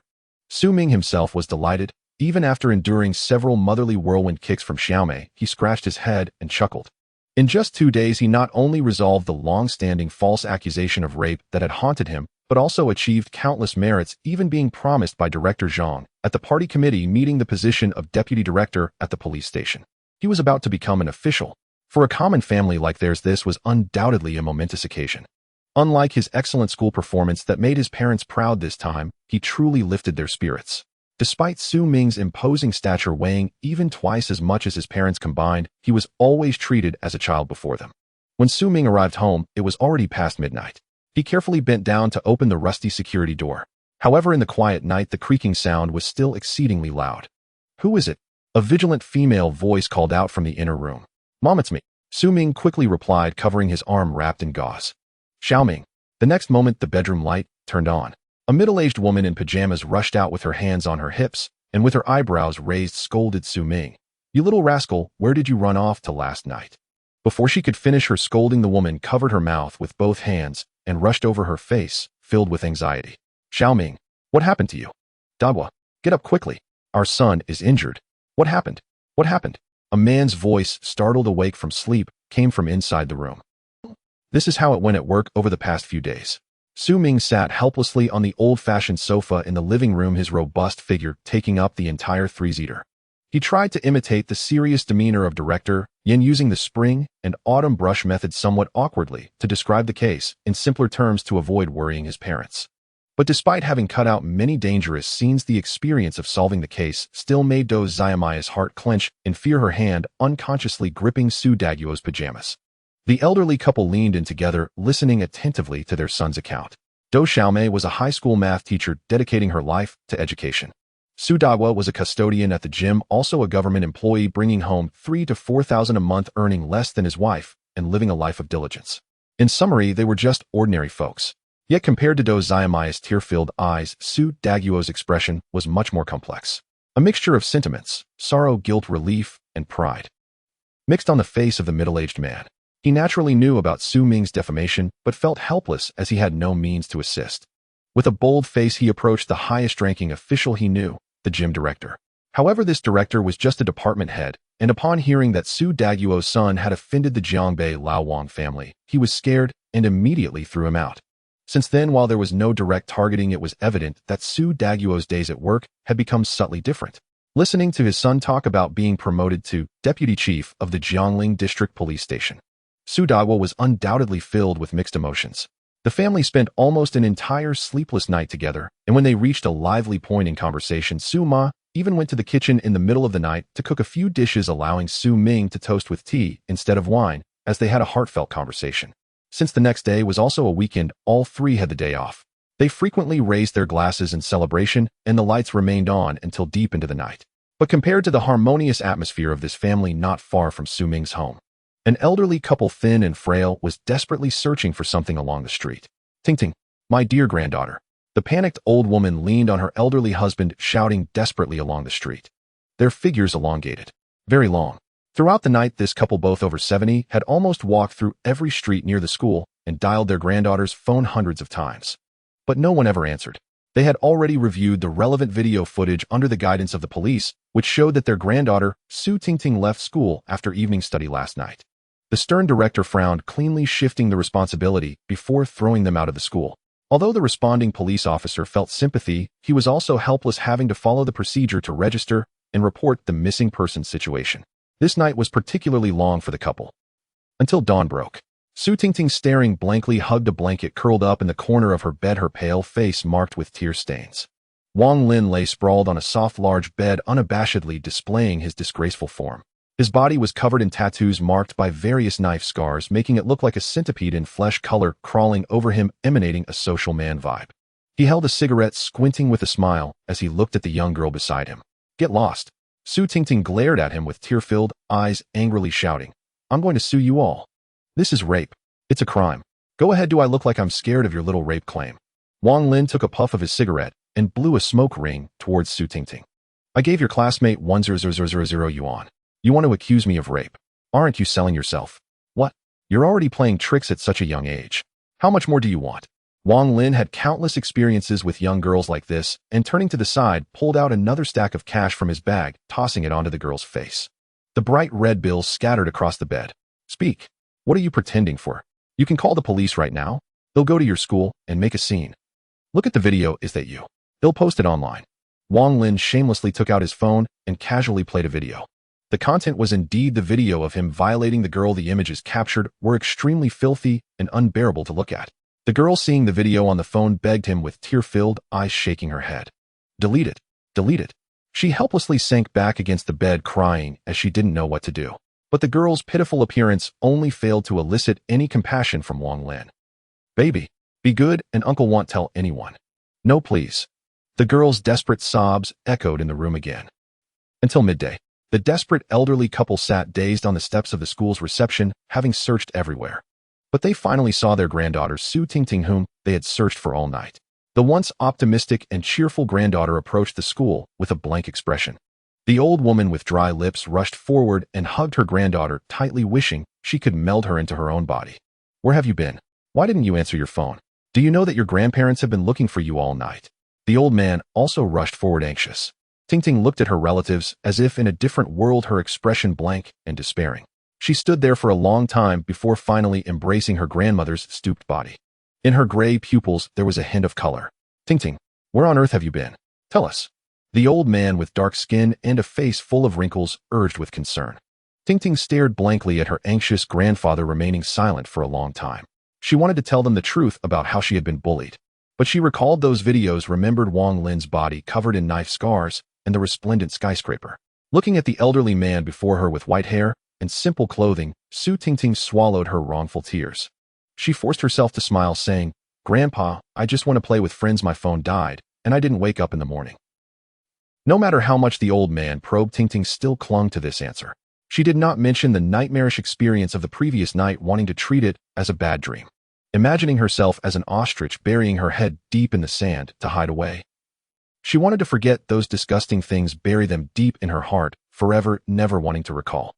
But would things really develop in the way she imagined? Not far from Tingting's family, a disheveled Baozi hid in his own 3 series. One hand holding a pancake while the other held a phone, he opened a WeChat group named Family Happiness. There weren't many people in the group, just 7 or 8. A user with the name Lin Gu sent a series of videos in the group, adding an animated character with the word pleasant. Before long, it attracted many comments. Baozi opened the video, and the screen displayed what had happened to the girl while she was unconscious. Seeing the girl's beautiful face and tender figure on the screen, He glanced at the stacks of cash thrown on the passenger seat, squinted his eyes, touched his nose, and greedily licked his lips. He glanced at the stacks of cash thrown on the passenger seat, squinted his eyes, touched his nose, and greedily licked his lips. When Su Ming woke up from his bed, it was already noon. After groping around in bed for a while, he finally found his phone next to the pillow.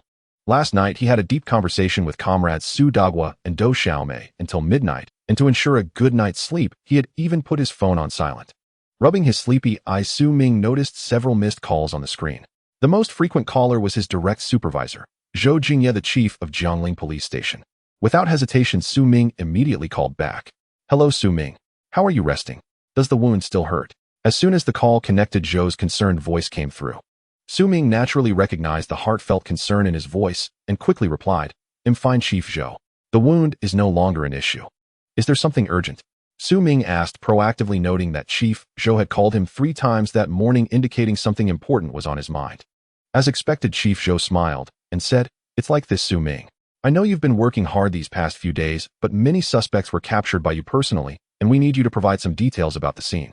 Otherwise, it will be quite troublesome to handle the commendation materials later." Su Ming understood what Chief Zhou meant. It was for his own benefit. The petty thieves could be considered insignificant, but cases like Zhang Lili, the gambling case, and the capture of Li Tiansong last night were indeed substantial achievements. These required his personal cooperation to complete the materials. Su Ming jumped out of bed in a hurry. Knowing that this was related to his future, he dared not delay. He quickly put on his clothes, grabbed a few buns from the table, and strode out the door. On the bus, Su Ming, as usual, kept his distance from strangers. Fortunately, it was Saturday, and the bus wasn't too crowded. He had become accustomed to this treatment. He enjoyed 2 seats to himself, relishing the spaciousness. He casually took out his phone and scrolled through his social media feed. After graduating from the police academy, his classmates scattered across the country, each taking advantage of the last holiday to exuberantly enjoy their youth. His social media feed had become an album showcasing groups of friends gathering for graduation trips. Su Ming smiled as he liked the posts of his police academy friends, particularly one with a backdrop of majestic snow-capped peaks featuring a figure in a black jacket and a black sports cap. Half of his face was obscured by black sunglasses, confidently sitting in front of the Everest monument, his handsome figure exuding an irresistible charm. The person in the photo with only half of his face visible radiated a devilishly handsome aura, mesmerizing a few girls who accidentally stumbled into the frame. Scrolling through these posts left Su Ming feeling a bit overwhelmed. Damn, Tao Ge was getting more handsome, almost catching up to him. This made Su Ming feel a lot of pressure. Tao Ge, whose full name was Che Baitao, had taken it upon himself to call Su Ming his elder brother since he was 2 days older. He was one of the few friends from the police academy who got along well, with Su Ming possessing an unparalleled handsome face that had made him the undisputed campus prince of Jiangbei School since enrollment. Wherever he went, he drew everyone's attention, effortlessly charming both men and women. Su Ming had been slandered by the Wang family in the police academy and had not been directly sent to the Public Security Bureau, thanks to Tao Ge asking his family elder to intervene on Su Ming's behalf. Otherwise, he would have long been stuck in a detention center, gnawing on buns. Looking at the radiant smile of his friend in the photo, Su Ming felt a warmth spread across his face, and on an impulse, he directly called Tao Ge. "What's up, little Mingming?"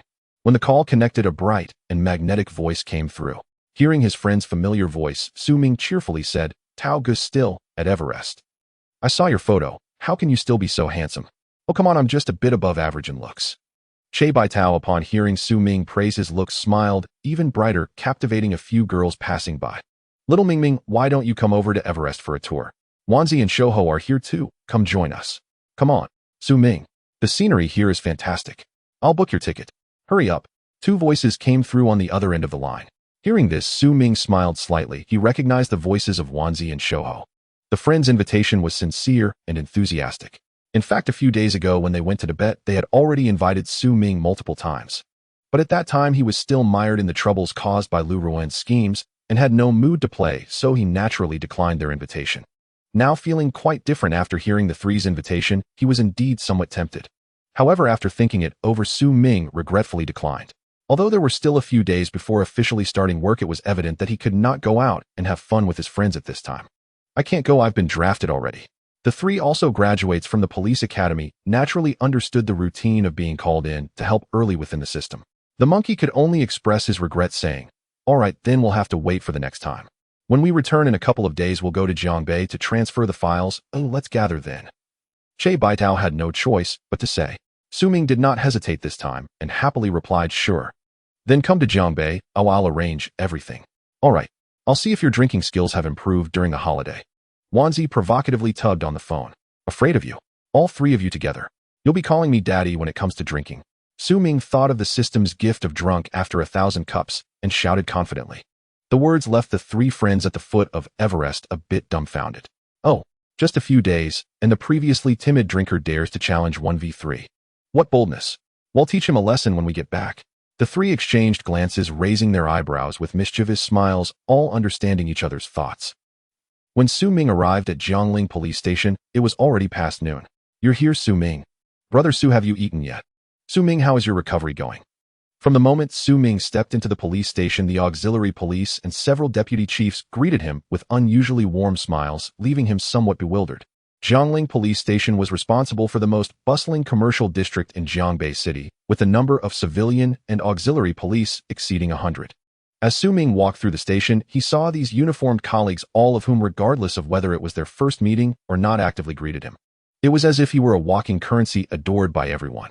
Heaven knows how bewildering this was for him. Su Ming had never seen so many smiling faces combined in his life as today. "Wait, aren't you supposed to be scared? How can you all be smiling?" Su Ming stared at his reflection in the glass of the police station lobby, perplexed. Standing at 2 meters 3, he hadn't shrunk. The exaggerated muscles had not diminished. The aura of a century's fierce bandit. It had even grown more pronounced. However, why did these colleagues who clearly saw him for the first time look at him differently?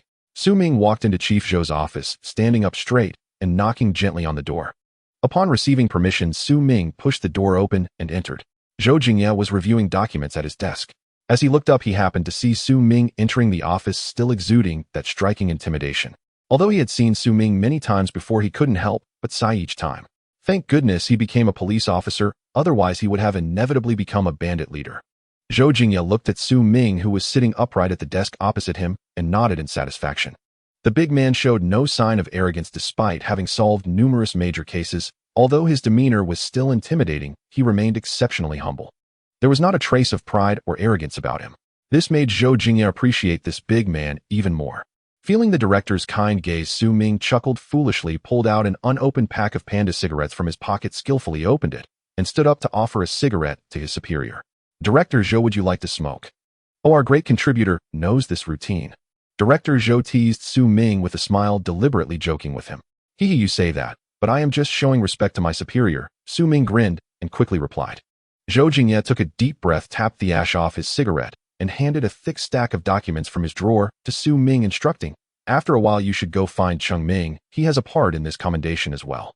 If you don't understand how to fill out the forms, you can ask him. Once it's done, I will submit it all to the bureau together with you." Su Ming grinned as he looked at the stack of documents, which was as thick as a high school textbook, realizing he had to fill out one for each case. He calculated the various cases he had apprehended since the day before, feeling overwhelmed. All of this combined must be as thick as a whole pack of A4 paper, right? Su Ming wore a bitter expression as he began to worry. Ding, ding, ding. At that moment, there was a knock on the office door. Before Director Zhou could speak, the door was pushed open and a clear voice rang out. "Director Zhou, this document." A graceful figure walked in from outside, wearing a short-sleeved police uniform with long hair neatly tied back. Her unadorned face with willow leaf-shaped eyebrows and a cherry-like mouth belonged to Jiangbei's police flower Su Xinxin. Upon entering and catching sight of Su Ming sitting in the chair, her small face immediately showed a look of surprise, but the next second a broad smile appeared. "Oh, isn't this our Su?" She was the first to speak, smiling brightly. Su, is she calling me?" Su Ming looked at Director Zhou with surprise. He indeed knew that he was likely to be promoted to deputy director. However, this formal appointment had not yet been finalized. Was it inappropriate for Su Xinxin to joke like this in front of Zhou? Su Ming felt a bit uneasy, but seeing the smile on Zhou Jingye's face, he realized that this news was likely leaked by Zhou. As the head of the department, Zhou Jingye had to let out some hints about such a certain personnel appointment to avoid any misunderstandings among those less sensitive to the news. This way, those who were not attuned to the situation would not misinterpret things, and there would be no unpleasant incidents with Su Ming. Letting out some hints was also a way to promote overall unity. As Su Ming recalled the warmth and smiles he had received since joining the department, he suddenly understood the reason. "Sister Xian." "Not yet a confirmed fact, so I shouldn't speak carelessly." Su Ming greeted the charming police flower with a smile. "What brings you here?" Su Xinxin asked, placing the document in her hand on Director Zhou's desk. Director Zhou asked me to fill out some information. Fill things out. Su Xinxin glanced at the thick stack of forms in Su Ming's hand, and upon seeing the header, she instantly understood why Su Ming was called over. Is it the commendation form? Call me Big Sister, and I'll help you fill it out. Su Xinxin had a very good impression of this junior disciple. Having witnessed Su Ming solve a significant murder case just last night, her fondness for him grew even more. She squinted her beautiful eyes and said cheerfully. Before she finished speaking, Su Ming obediently called out, Big Sister.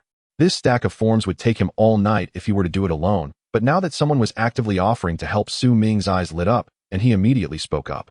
After all, he was younger than Su Xinxin, so calling her Big Sister wouldn't be a loss. Zhou Jingya looked at Su Ming, who was like a lively treasure, shaking his head helplessly. However, his earlier concerns about Su Ming's relations with his colleagues had completely vanished. This big man, although he looked fierce, was actually quite easy to get along with. After leaving Director Zhou's office, Su Ming followed Su Xinxin to find an office where they filled out the thick stack of forms together. Su Ming, 22 years old, height, weight, alma mater, home address, father, mother. In one afternoon, Su Xinxin not only learned all the details of the various cases Su Ming had solved, but also became well acquainted with his personal and family information. By the time they reached the last few forms before Su Ming could say anything, Su Xinxin quickly noted down all the information about Su Ming, Su Dagua, and Dou Xiaomei, including their ID numbers and phone numbers. Su Ming was left astonished, marveling at Su Xingxin's remarkable memory. By the time the last word was filled out by Su Xingxin's small hand, it was already time to get off work. From start to finish, it took a full 5 hours. This was with Su Xingxin's help, who was familiar with the rules for filling out forms. Otherwise, with so many forms, Su Ming wouldn't have finished even if he stayed up all night. After leaving Director Zhou's office, Su Ming realized just how valuable his big sister call was. He hunched his robust body, awkwardly rubbing his hands together like a fly, and said to the charming police flower in front of him, Sister Xian, you helped me so much, how about I treat you to a meal? Su Xingxin's face turned pale upon hearing Su Ming's invitation, as she instantly recalled the meal from last night when Su Ming confidently asserted that the food contained. Her expression became extremely unpleasant because the psychological shadow was too great. Although she had also graduated from a formal police academy, it did not mean she had the same bold heart as Su Ming. After solving such a case, being able to go out for a meal the next day, as if nothing had happened, while everyone who attended the dinner last night, including Director Zhou, did not even enter the canteen today. This made the kitchen staff at noon grumble about so much wasted food. Seeing Su Ming's sincere invitation at this moment, Su Xinxin did not want to hurt Su Ming's feelings, but just thinking about the word food made her stomach churn with acid. She awkwardly laughed and politely declined. I'm on a diet lately, so let's skip the meal. Next time, definitely. Su Ming looked at Su Xinxin, puzzled by the drastic change in her expression, scratched his head thinking she was just shy, and wanted to persuade her a few more times. Su Xinxin noticed Su Ming was about to speak again and hurriedly changed the subject. Su Ming, how did you get here? I took the bus. Su Ming answered honestly. Coming from an average family, both of his parents worked regular jobs, and the only car they owned was a stripped-down version of the La Vida, which Su Ming couldn't fit into after high school. So Su Ming mainly relied on buses and subways for transportation. Where are you going after work? I'll give you a ride. Su Xinxin got into a black G-Class parked in the police station compound. She opened the door, climbed onto the welcoming step with some effort, and turned to look at Su Ming, who was still standing still. Get in the car. The crisp urging made Su Ming snap out of his daze. Oh wow, a G-Class. There are so many wealthy guys and gals in this world. What's wrong with adding one more to the mix? Su Ming grumbled as he got into the passenger seat, glancing at the petite Su Xinxin beside him. Sister Xian, why do you like the G-Class? Don't you think it's a bit too big? Su Xinxin put on her sunglasses, confidently pressed down on the accelerator, and calmly said amidst the roar of the engine, I like big things. Su Xinxin put on her sunglasses, confidently pressed down on the accelerator, and calmly said amidst the roar of the engine, I like big things. On the highway, Su Xinxin drove the luxury car, worth millions, effortlessly navigating towards Su Ming's home without needing his directions. After spending an entire afternoon filling out forms for Su Ming, she had memorized his address. The two chatted casually in the car, just as they were nearing Su Ming's home. His phone rang, and as Su Ming pulled it out to check, he noticed it was a landline number, surprisingly from the Jiangbei Public Security Bureau, evidently a call from an office at the Municipal Police Department. Su Ming frowned slightly. A call from the Municipal Bureau. As he pressed the answer button, Su Xinxin perked up her ears, demonstrating her skills as an experienced driver while also being highly observant. She too noticed Su Ming's incoming call display. What could the Municipal Bureau want with Su Ming? Could it be another shocking case? The curious and inexperienced rich girl Su Ming instinctively listened more closely. Hello, is this Su Ming? A cautious young voice came from the other end of the line. Yes, who is this? Hello, I am Sun Binbin from the Municipal Bureau. Sun Binbin. Su Ming looked puzzled, clearly not recognizing the name. He had seen too many colleagues in the past few days and couldn't recall who Sun Binbin was. On the other end of the line, a young man wearing black-rimmed glasses noticed Su Ming's hesitation and his expression turned awkward. He helplessly glanced at his superior forensic expert, Sure, seeing the look in his assistant's eyes shot him a glare and whispered, "What are you looking at me for? Is this a matter I need to handle?" Sun Binbin shrank his neck, looking somewhat aggrieved at the numerous specimens laid out in the laboratory for examination collected from old Li's house last night. These were just a portion of the specimens that needed to be identified. More materials that required identification had been sent to the mortuary due to lack of space in the forensic lab. Meanwhile, in the lab, a senior forensic expert, seeing Sun Binbin's hesitation, abruptly snatched the phone from his hand. After glaring at Sun Binbin and his mentor Sure, he politely and humbly said, "Su Ming, it's me, your brother Lu. We met last night. You helped us identify the remains, remember?" "Oh, now I remember." The middle-aged man chuckled, awkwardly bending over slightly, while repeatedly apologizing. Forensic expert Lu, over 40, was the head of the Criminal Identification Department and one of the top forensic doctors in Jiangbei City, with a rank of third-level police supervisor, a true authority figure. Having a technical background, he was known for his high standards, and due to the nature of his job, he had a notorious temper much like the provincial department's madman Li. But at that moment he smiled with unusual warmth. His entire department, including Director Lu himself, had been working overtime since last night. To quickly classify the relevant meat products related to the victims, they had been working non-stop since last night. However, despite their efforts, they had only managed to identify less than 1/5 of the total materials. As the results came in, the entire department was increasingly astonished. They were shocked to discover that the results matched perfectly with Su Ming's on-site identifications. Not a single mistake in the numerous sausages and meatballs identified. The accuracy rate reached an astonishing 100%. This was simply unbelievable. They couldn't comprehend how Su Ming was able to achieve such accuracy with just a casual glance. As the overworked staff thought about it, they coincidentally came up with the same idea. Let's ask Su Ming for help. If this continues, we might just collapse. Thus this phone call was made. Everyone watched as Director Lu jovially chatted with Su Ming, thick-skinnedly acting like they were close friends with admiration in their eyes. The older the ginger, the spicier it is. The esteemed forensic director was asking a police academy student for advice, holding the phone while stooping his body, addressing him with utmost humility. It was impossible to refuse or decline. No wonder he was the leader. Even Sun Binbin, the newly hired assistant, felt embarrassed when he had to ask. "What? You're coming in person? Great. Sorry for the trouble. Let's meet directly at the mortuary. Most of the materials that need identification are there." "Thank you so much. We'll be there shortly." Director Liu's tone noticeably perked up, and he nodded repeatedly, while everyone felt a wave of joy at the news. Finally, they wouldn't have to deal with those sausages and meatballs anymore. The forensic experts in the office felt they never wanted to see those two items again in their lifetime. After hanging up, Director Liu's expression returned to normal, chin slightly raised. "Sure, son, you both come with me. We're working overtime today. With Su Ming's help, we should be able to identify all the materials tonight." The two named immediately replied, "Yes, Director Liu. The rest can take a break tonight and perfect the report materials tomorrow. Let's finish this case as soon as possible and make sure there are no mistakes. This is a homicide personally monitored by Director Zhao. We must not have any errors." "Understood." The others, relieved at the prospect of leaving work early, immediately began to pack up. Meanwhile, Su Ming sat in the passenger seat of the luxury G-Class, grinning at Su Ming beside him. "Sister, that I heard. You're going to the mortuary, right?" Su, the beautiful lady, looked at Su Ming with amusement. Even though Su Ming hadn't put the call on speaker, the soundproofing of the million-dollar luxury car was impressive, making Su Ming hear every word of Director Liu's humble request. As Su Ming expertly controlled the car to turn towards the mortuary, she couldn't help but marvel at Su Ming's vast knowledge. After spending the day organizing forms for him, she was already shocked by Su Ming's almost supernatural investigative logic and sensitivity to cases. However, hearing the request from the Criminal Identification Department's director, Lu still felt surreal to her. Who was Lu Tao? He was a top figure in forensic identification across Jiangbei City, a unique authority in the entire Jiangsu and Zhejiang provinces. He was also a professor-level figure at the police academy. Yet he was calling Su Ming for advice on professional knowledge, even deciding to come in person, expressing immense joy.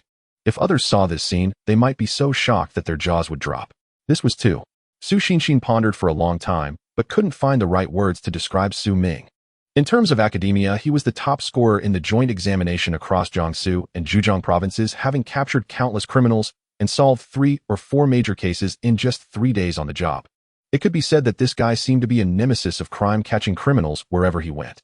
And as for combat prowess, there was no need to say much. Recalling Su Ming's impressive record of defeating 30 opponents alone left her silently in awe. Su Xinxin discreetly cast a sidelong glance at Su Ming, noting that his muscular arms were almost thicker than her thighs. She estimated that his thighs were even thicker than her slender waist. Was he still human? She couldn't help but wonder about Su Ming.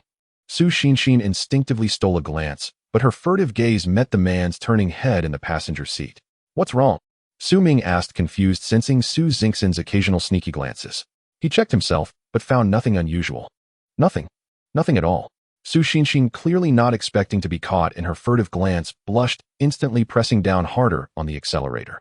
The roar of the engine echoed throughout the street, attracting countless glances. Before the funeral home, Su Ming stepped out of the passenger seat, just as the black G-Class roared away like a beast with its tail ablaze. Its exhaust fumes blasted him full in the face. Su Ming scratched his head, bewildered, and murmured, "She's undeniably beautiful. But what on earth is wrong with her?" Yet recalling the eccentric habits of his wealthy friends, he found it perfectly understandable. Take his good friend Tao Ge, for instance. Smacking his lips, Su Ming strode toward a group awaiting him at the funeral home entrance. Beside Emerald Pines, Lu Tao, wearing golden-rimmed glasses, beamed broadly and clasped Su Ming's large hand firmly. Night had fallen as street lamps glowed softly. Lu Tao looked up at Su Ming's face. Just then a bright lamp behind Su Ming's head cast an eerie halo, deepening the uncanny pallor of his features. A cold sweat broke across Lu Director's back. What the hell? How does this man exude more dread than a cadaver on the autopsy table? Su Ming, of course, remained blissfully unaware of Lu Director's inner turmoil. He was wholly absorbed in listening to forensic Dr. Shi's briefing on developments in the case since the previous night, after Su Ming had left. The entire forensic department had been urgently summoned to the scene to collect evidence, every mechanical device, every suspected weapon gathered and transferred to specialized units for secure custody, pending prosecution. The Food, Drug, and Environmental Crime Investigation Unit immediately joined forces with the Criminal Investigation Division to conduct urgent interrogations of father and son Li Tiansong and Li Jie, focusing on where the implicated sausages and meatballs had been distributed. Overnight, authorities launched a swift recall operation to retrieve these adulterated products before they could poison yet more unsuspecting diners. The Public Security Bureau also reported the matter to the municipal government. How to manage the aftermath now rested squarely with city leadership. Yet among the recovered semi-finished goods, identifying which fragments belonged to the victims fell squarely and solely to the Forensic Identification Division. Several forensic doctors were clearly regulars at the funeral home. Exchanging a casual greeting with the gatekeeper, they walked confidently into the main hall. Su Ming followed closely behind like a grim harbinger of fate, gazing about with quiet curiosity. Though it was high summer, an unnatural chill permeated the funeral home. A place of passage into the afterlife, shrouded in spectral stillness. Inside the office building, they passed through a central hall lined on both sides with display cabinets. Su Ming's tiger-like gaze swept over the solid wood cabinets, revealing intricately carved wooden caskets, each bearing a central photo slot. Some slots already held black and white photographs, men, women, elders, children, clearly claimed by the departed, lending the entire exhibition hall an unmistakable aura of solemn dread. In the hall's center, a staff member clad entirely in black, face grave and movements reverent, carefully handed a cremation urn to a grieving young couple. "This is the ashes of your mother, Xiong, Suitsue. Please hold them safely," the attendant murmured gently. The couple wept uncontrollably. The woman cradled the urn with trembling hands, her eyes fixed on her mother's photograph affixed to its lid. Her fingers trembled as she lifted the lid. Inside lay the ashen remains of her beloved mother. Tears fell silently, splashing into the urn, stirring waves of sorrow. Her knees buckled. Only her husband's swift grasp kept her from collapsing to the floor. Su Ming paused, watching the woman's silhouette. His heart stirred, faint but undeniable. "What is it, Su Ming?" Lu Director, leading the way toward the office, turned back, puzzled to find Su Ming lingering behind. Su Ming snapped back to himself and shook his head. "Nothing. I'm simply visiting a funeral home for the first time. It moved me, that's all." Lu Director smiled warmly. After decades as a forensic doctor, death had long ceased to unsettle him. He imagined he understood Su Ming's sentiment.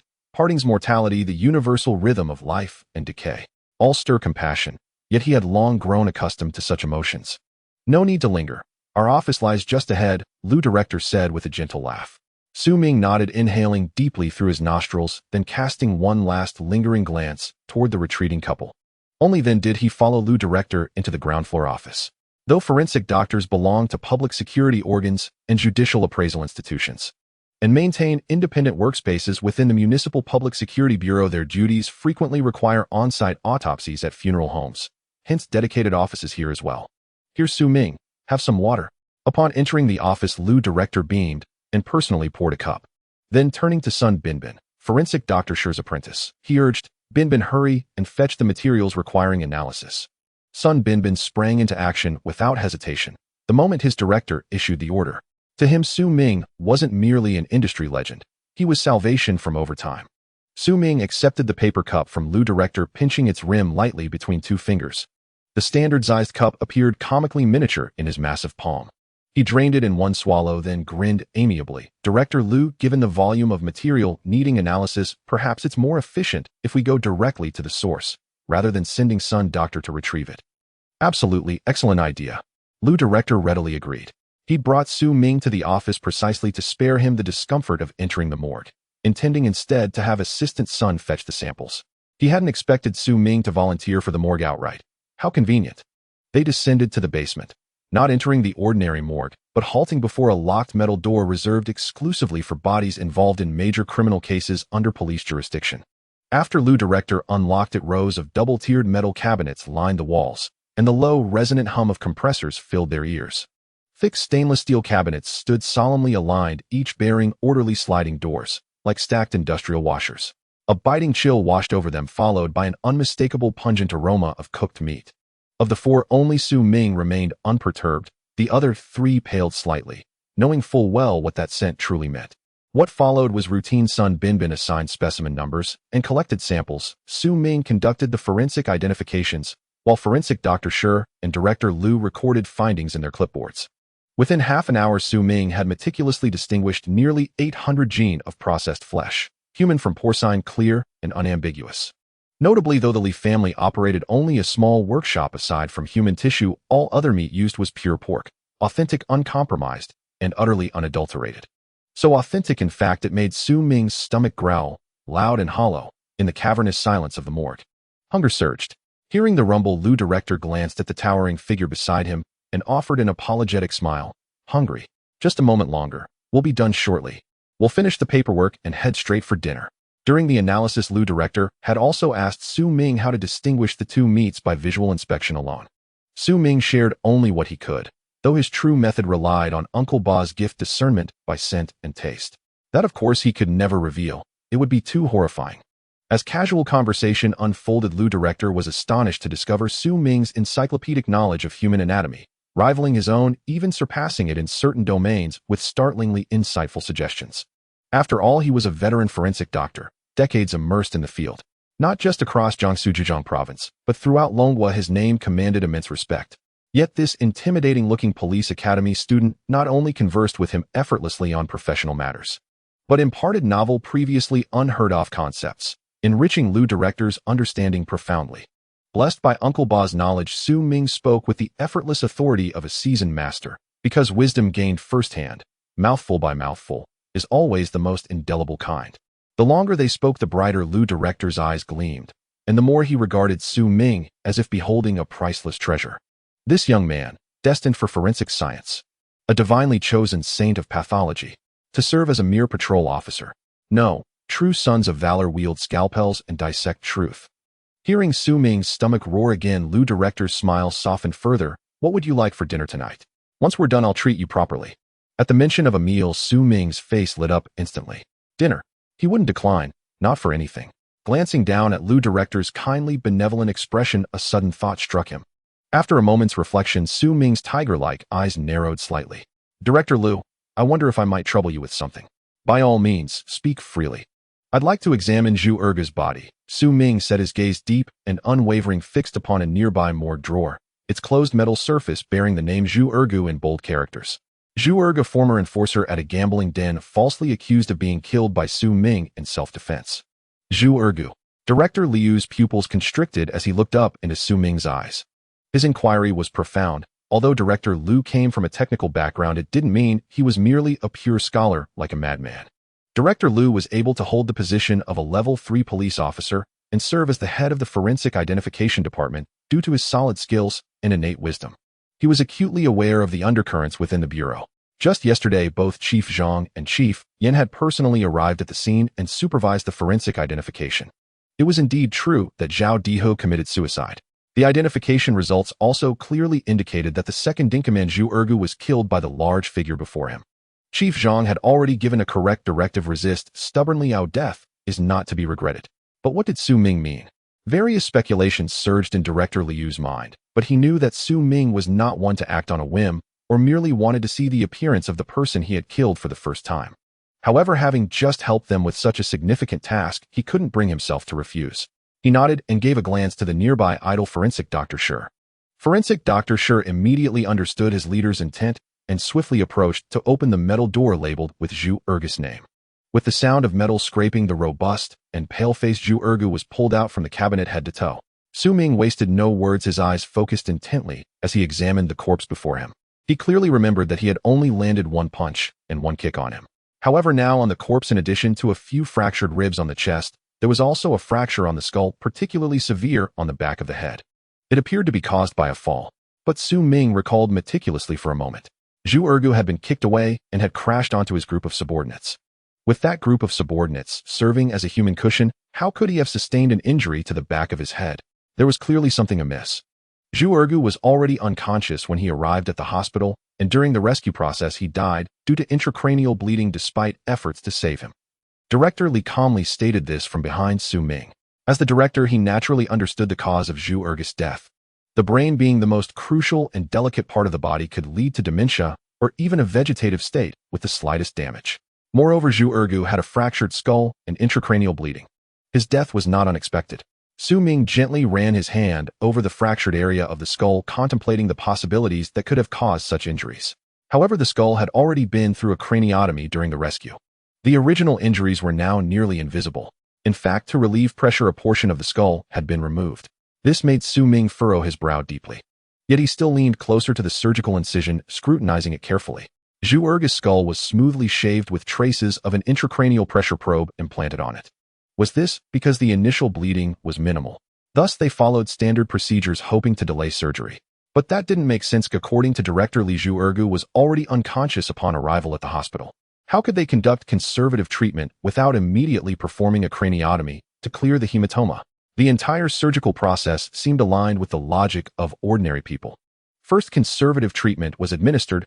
Only when the intracranial bleeding became more severe did they perform an emergency procedure. Yet to Su Ming this seemed utterly illogical, because there was an additional factor involved. The designated hospital for the Jiangbei City Police was Jiangbei's top hospital, boasting premier medical resources. The doctors on duty were all seasoned professionals. Upon seeing Zhu Ergu's injuries, they should have exerted all efforts to save him. Particularly in cases involving criminals, priority would generally be given to life-saving measures, including immediate craniotomy to relieve pressure. They wouldn't hesitate about potential complications following a craniotomy. In such situations, it was different from ordinary citizens being hospitalized. There was no need to wait for family members to sign any consent forms. All attending physicians would proceed according to protocol, and all consequences and responsibilities would rest with the state government. Could it be a misjudgment by the attending physician? Yes, and the probability of that was not small.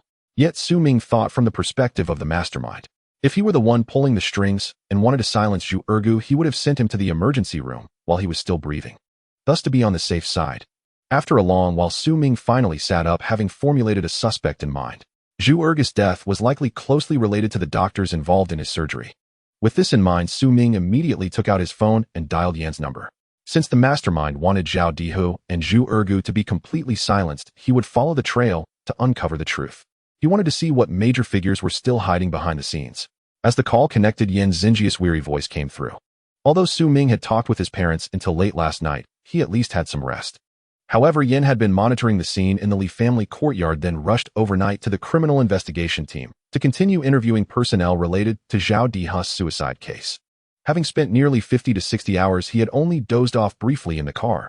Now his heart was racing, and his brain felt like it was on fire. What's wrong, Su Ming? Yan, I think I've discovered some clues regarding Zhu Ergu's death. Su Ming's voice was sharp with no pleasantries. He stated directly. Clues. Yan's tired eyes widened instantly, and his weary spirit was immediately invigorated. He asked eagerly, wasn't Zhu Ergu killed by you? What have you found? Yan Zhu Ergu's death is absolutely unrelated to me. He was murdered, Su Ming firmly clarified for himself. He didn't care whether Zhu Ergu was dead or alive. He truly wouldn't mind having personally killed such a criminal. But he couldn't tolerate becoming a scapegoat. Nor could he allow himself to be used as a tool for those behind the scenes to escape justice. Yan on the other end of the line clearly sensed Su Ming's seriousness, and his expression instantly became grave. He exchanged glances with Li Zhong beside him. They now had a new direction. Not only were they entangled in Zhao Diha's suicide, but they could also investigate the cause of Zhu Ergu's death. After 2 days of continuous investigation, the team had thoroughly examined all possible leads. They were aware of the peculiarities surrounding Zhao Diha's suicide, yet they couldn't find a shred of evidence. The hunt for the culprit seemed to have reached a dead end. At this moment, Su Ming's call undoubtedly provided Yan with a glimmer of hope amidst despair. Yan's voice turned cold. Su Ming, you say Zhu Ergu was murdered. What evidence do you have? Su Ming immediately recounted the sequence of events, including how he was brought in by Director Liu to assist the forensic team and witnessed Zhu Ergu's corpse. He also mentioned the oddities concerning the head injury and the surgical sequence. Hearing this, Yan's expression changed rapidly, and his previous feeling of defeat was swept away. At that moment, he realized that Su Ming was indeed like a lucky star.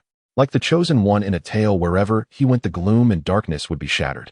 The medical staff involved in Zhu Ergu's surgical treatment had now become the prime suspects. Indeed, Su Ming, if your deductions are correct, you've accomplished something again in this case. Let's proceed with an immediate investigation. After saying this, Yan was about to hang up the phone. Su Ming immediately interjected, Yan, bring me along. The murderer wants to pin the blame on me. How could I be absent from the follow-up investigation? I've never carried such a burden. All right, then let's meet directly at the hospital. Yan responded with a smile. He felt his fighting spirit rekindle even if the odds were still slim. However, his instinct as an investigator had already informed him that Su Ming's speculation was highly likely true, so he felt completely at ease. Now that there was a breakthrough, they would follow the clues one by one. There is no perfect crime in this world. There will always be traces left behind. Yan, how about you personally come to the morgue to pick me up? Su Ming's voice caused Yan to pause briefly, but he quickly agreed. Okay, then wait for me at the morgue. Picking up Su Ming from the city bureau would require a significant detour. However, with a Lucky Star's request, he could never refuse. Let alone making a detour as long as it could solve the case, Yan would willingly carry him around the world provided he could manage it. Su Ming hesitated with the phone in hand for a moment until Yan hung up. He still hadn't mentioned another possible case he had stumbled upon. This case might be even more explosive than the human trafficking case discovered last night. He would wait to discuss it with Yan, especially since Yan was getting older. Su Ming sighed and casually pushed Zhu Ergu's corpse back into the cabinet. In front of the funeral home, Su Ming and a group of forensic experts were waiting for Director Yan's arrival. Director Liu was smiling broadly, engaging in casual conversation with Su Ming, originally planning to invite him for a meal. He intended to discuss the many advantages of being a forensic expert over dinner. However, after overhearing Su Ming's phone conversation with Director Yan in the morgue, Director Liu realized that there would be no time to win over this heavyweight today. Refusing to give up, he continued to chatter and lure Su Ming while waiting for Director Yan's arrival. Being a forensic expert is great. Su Ming, you have no idea how prestigious I am. Figures like Director Zhang and Director Yan are nothing but juniors in my eyes, and they usually run to me for a cigarette. Especially at your age, and with your skills, your future is absolutely limitless. They'll put it this way: in 5 years. Just 5 years. I guarantee you'll be promoted to Chief Forensic Officer. By then, with this uniform, you'll be treated like a VIP at any police station in the long country. Director Liu looked at Su Ming, who remained unmoved, gritting his teeth, and continued, I promise to have you follow me for 5 years, and it'll help you attain a professorship as well. Blah, blah, blah. Director Liu was enamored with Su Ming, even though they had only met for less than an hour. Yet he had already deeply sensed the terrifying depth of knowledge that Su Ming possessed in the forensic field. Director Liu's intentions were clear. He was determined to bring Su Ming under his wing. However, Su Ming obviously had no interest in forensics. He was still more intrigued by the police profession.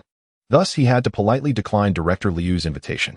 Director Liu, I appreciate your kindness, but I still prefer to become a police officer, which has been my dream since childhood. Su Ming had always been viewed with wary eyes due to his unique demeanor. Therefore, wearing a police uniform and becoming an officer was his dream. Now that he was finally about to start working, how could he choose another path? However, Su Ming's rejection did not deter Director Liu's determination. Refusing me. Even more appealing. Director Liu looked at the large figure before him with appreciation, patiently explaining, Su Ming, I think you might have misunderstood something. Forensic experts also contribute to punishing evil and promoting good. In the process of criminal investigation, they do not contribute any less than frontline police officers. In fact, many times forensic experts rely on their solid professional knowledge to solve cases from miles away right in the laboratory. Every breakthrough in forensic science not only aids in solving current cases, but also helps countless people around the world uphold justice and fairness. Director Liu, being the head of the department, was exceptionally eloquent. His persuasive power was quite strong. If Su Ming did not yearn for that dark blue uniform so much, he might have really been swayed by him. So until Director Liu was parched and out of breath, Su Ming remained indifferent. Just as Director Liu was still trying to win him over, a convoy of cars rushed towards them, led by a Land Cruiser. Screech. As the Land Cruiser stopped in front of Su Ming, the window rolled down. It revealed the face of Captain Li, who wore an expensive pair of sunglasses despite it being dark. Captain Li's expression was stern, but before he could speak, the rear door of the Land Cruiser had already opened and Director Yin stepped out of the car. Old Liu, you're here too. Director Yin. Upon seeing Yin Jingyi, Director Liu immediately shed the flattering demeanor he had towards Su Ming and stood up straight. With a reserved smile typical of a scholar, he slightly nodded as a greeting to Director Yin. Director Yin turned around and sized up Su Ming. It's been a night, but you still have that fierce aura. Su Ming, this lead has gone cold again. Director Yin pursed his lips, revealing a troubled expression. Gone cold. Su Ming furrowed his brows, slightly feeling puzzled. What did Director Yin mean? Could it be that the masterminds behind this could silence the attending physician? Wasn't that a joke? Director Yin hesitated, glancing at Director Liu. Director Liu, being from a technical background, focused solely on technical matters and never got involved in the messy stuff. Thus, after pondering for a moment, Director Yin felt there was nothing to hide and succinctly explained the reason. Earlier on the way here, he had conducted an investigation into the medical team that operated on Zhu Ergu. It was then discovered that the surgeon for Zhu Ergu was none other than the director of Jiangbei First Hospital Zhongxin. He was not just any senior official. With an extremely rich experience in clinical practice, he was an expert in many fields. Not only in Jiangbei City, but also many high-ranking officials' families in Jiangsu and Zhejiang provinces had been treated by Director Zhong. Such unparalleled political resources unique to the hospital system were not possessed by other units. Therefore, relying solely on guesses, Director Yin thought he could summon Director Zhong for questioning and uncover the truth. That was simply a dream. It's highly likely that by the time Director Zhong stepped out of his office, leaders from the city and province would have already made calls holding him accountable. With evidence, Director Yin could certainly withstand the pressure, but the problem was he only had a case direction at this point. How could he handle that?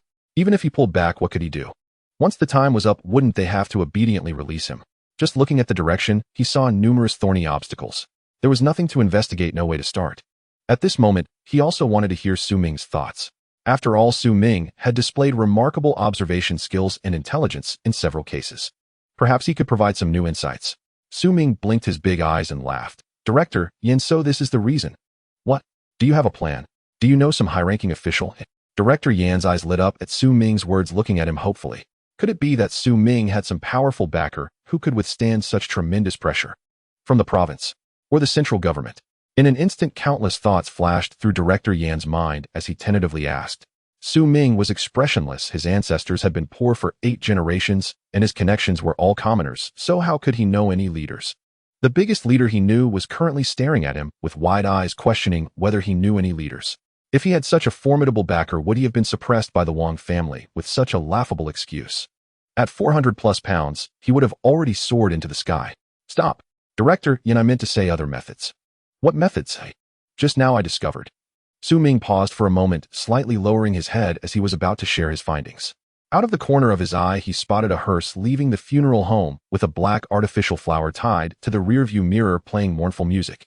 Director Yin was still waiting for Su Ming's next words, but suddenly he saw Su Ming vanish before his eyes. Turning around, Su Ming had already shot off like a cannonball towards the speeding hearse. What Su Ming pursued was a Jiangling minibus, its black body emblazoned with the words mortuary, its windows sealed tight by pitch-black tinted film. It appeared solemn and austere, a vehicle unmistakably designed for transporting human remains. As it had just pulled out of the mortuary, the driver's face briefly appeared through the half-open window, instantly catching Su Ming's attention. The driver was none other than the mortuary staff member in black uniform, whom Su Ming had briefly encountered earlier in the lobby. A crimson notification flashed before Su Ming's eyes. G. Ziefing friendship, value 96, notorious achievements I. Desecration of corpses, 2. Theft. Moreover, Su Ming caught the faint, unmistakable scent of decay. Though no corpse was visible, he was certain the hearse carried at least one body. And not just one, multiple. Was that unusual? Indeed it was. For it was already 8 o'clock in the evening and night had fully descended. At this hour, transporting bodies outward from a mortuary defied all protocol. Bodies entered mortuaries for cremation, not for removal. Such an act was profoundly aberrant. The implications were chilling. Coupled with the criminal dossier flashing across his vision, the breakthrough point was clear. Director Yen, you asked where the key to unraveling this case lies. It lies here. Su Ming wasted no further words. He broke into a sprint toward the hearse. Halt! Police! A thunderous command shattered the stillness of the deserted street. The cry startled countless birds roosting in the secluded mortuary grounds. With a colossal frame towering over 2 meters 3 and weighing well over 400 Jin, Su Ming resembled an unstoppable tank rolling across a battlefield. Yet there was nothing cumbersome about him. Each breath propelled him forward with astonishing speed, covering vast distances in mere instants. His velocity rivaled that of a leopard. His natural physical prowess had always been extraordinary, augmented repeatedly by his system. He now transcended the very limits of human physiology. He moved like a prehistoric beast, ferocious, terrifying. The driver glanced sideways and instantly spotted Su Ming charging behind him, a hulking figure akin to an African rhinoceros in relentless pursuit. His brow furrowed instantly. He recognized Su Ming. Earlier inside the mortuary, he'd seen this giant accompany forensic Dr. Liu into the pathology office. Though he didn't know Su Ming's identity, forensic Dr. Liu's deferential demeanor left little doubt this man was likely affiliated with law enforcement.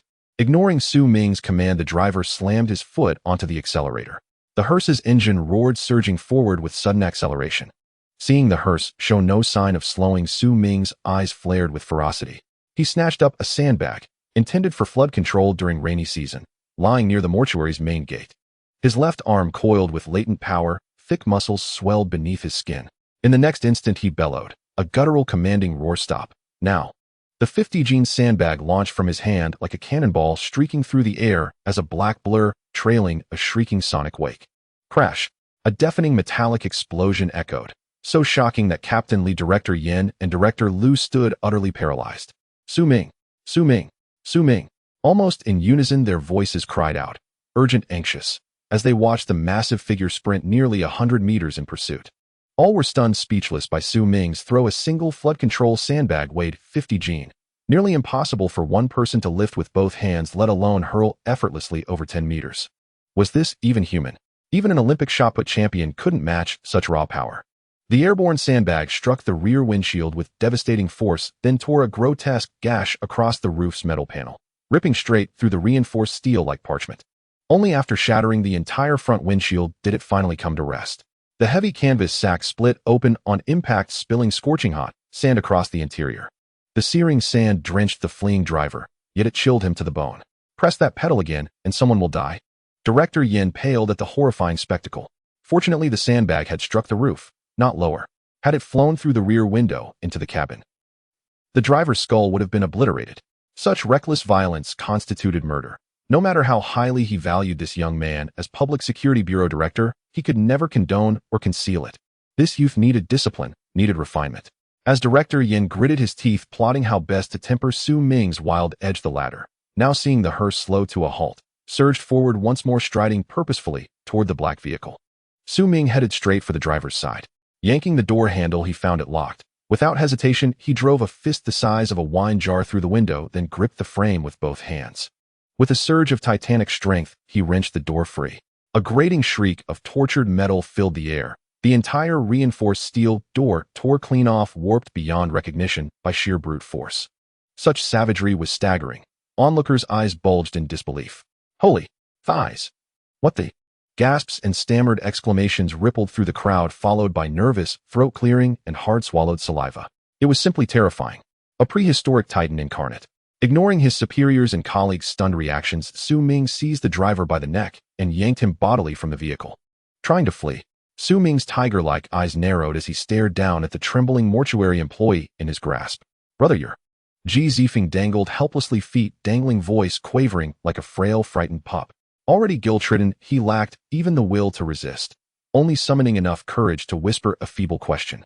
"I'm with the Jiangbei Public Security Bureau. I'm conducting a routine inspection of your vehicle," Su Ming replied, a cruel, unhurried smile, twisting his lips. A police officer. Conducting a routine inspection? The words sounded plausible, until one looked in the mirror, then at the hearse beside him. "Brother, what police officer looks like you? What police officer inspects a hearse?" Though still skeptical of Su Ming's credentials, Ji Zifeng now spotted Director Yan and the others rushing toward them. Uniformed, unmistakable. His suspended dread eased, his color returned. He feared criminals, but not the police. This was the People's Republic of China. "Inspect away. Do it thoroughly. If you find nothing, I'll file a formal complaint against you for excessive force." The mortuary employee seated in the passenger seat glared at Su Ming, gesturing indignantly toward the mangled door lying discarded nearby. By then, Director Yan and the others had finally arrived at the vehicle. "Su Ming, what in the world are you doing?" he demanded. Face, stern brows knotted in disapproval. "Director Yan, you asked me moments ago if I had any leads," Su Ming replied, turning to look down upon the elderly man before him, his silver-streaked hair catching the dim light. He smiled faintly. "This is my lead." With that, he casually tossed the man aside and strode toward the hearse's rear compartment. He offered no further explanation. Truth resided within the vehicle itself, and words would serve no purpose. He wrenched open the locked trunk, revealing the hearse's cargo bay. Inside, the specially modified cabin had been stripped of its rear seats. Instead, dual-tiered body cabinets lined both sides, each connected to the vehicle's power supply, their compressors humming steadily, clearly operational. Director Yan ducked under Su Ming's arm, eager to uncover whatever anomaly lay hidden. Yet upon close inspection, the vehicle appeared entirely ordinary. An unremarkable hearse purpose-built for transporting remains with no obvious irregularities.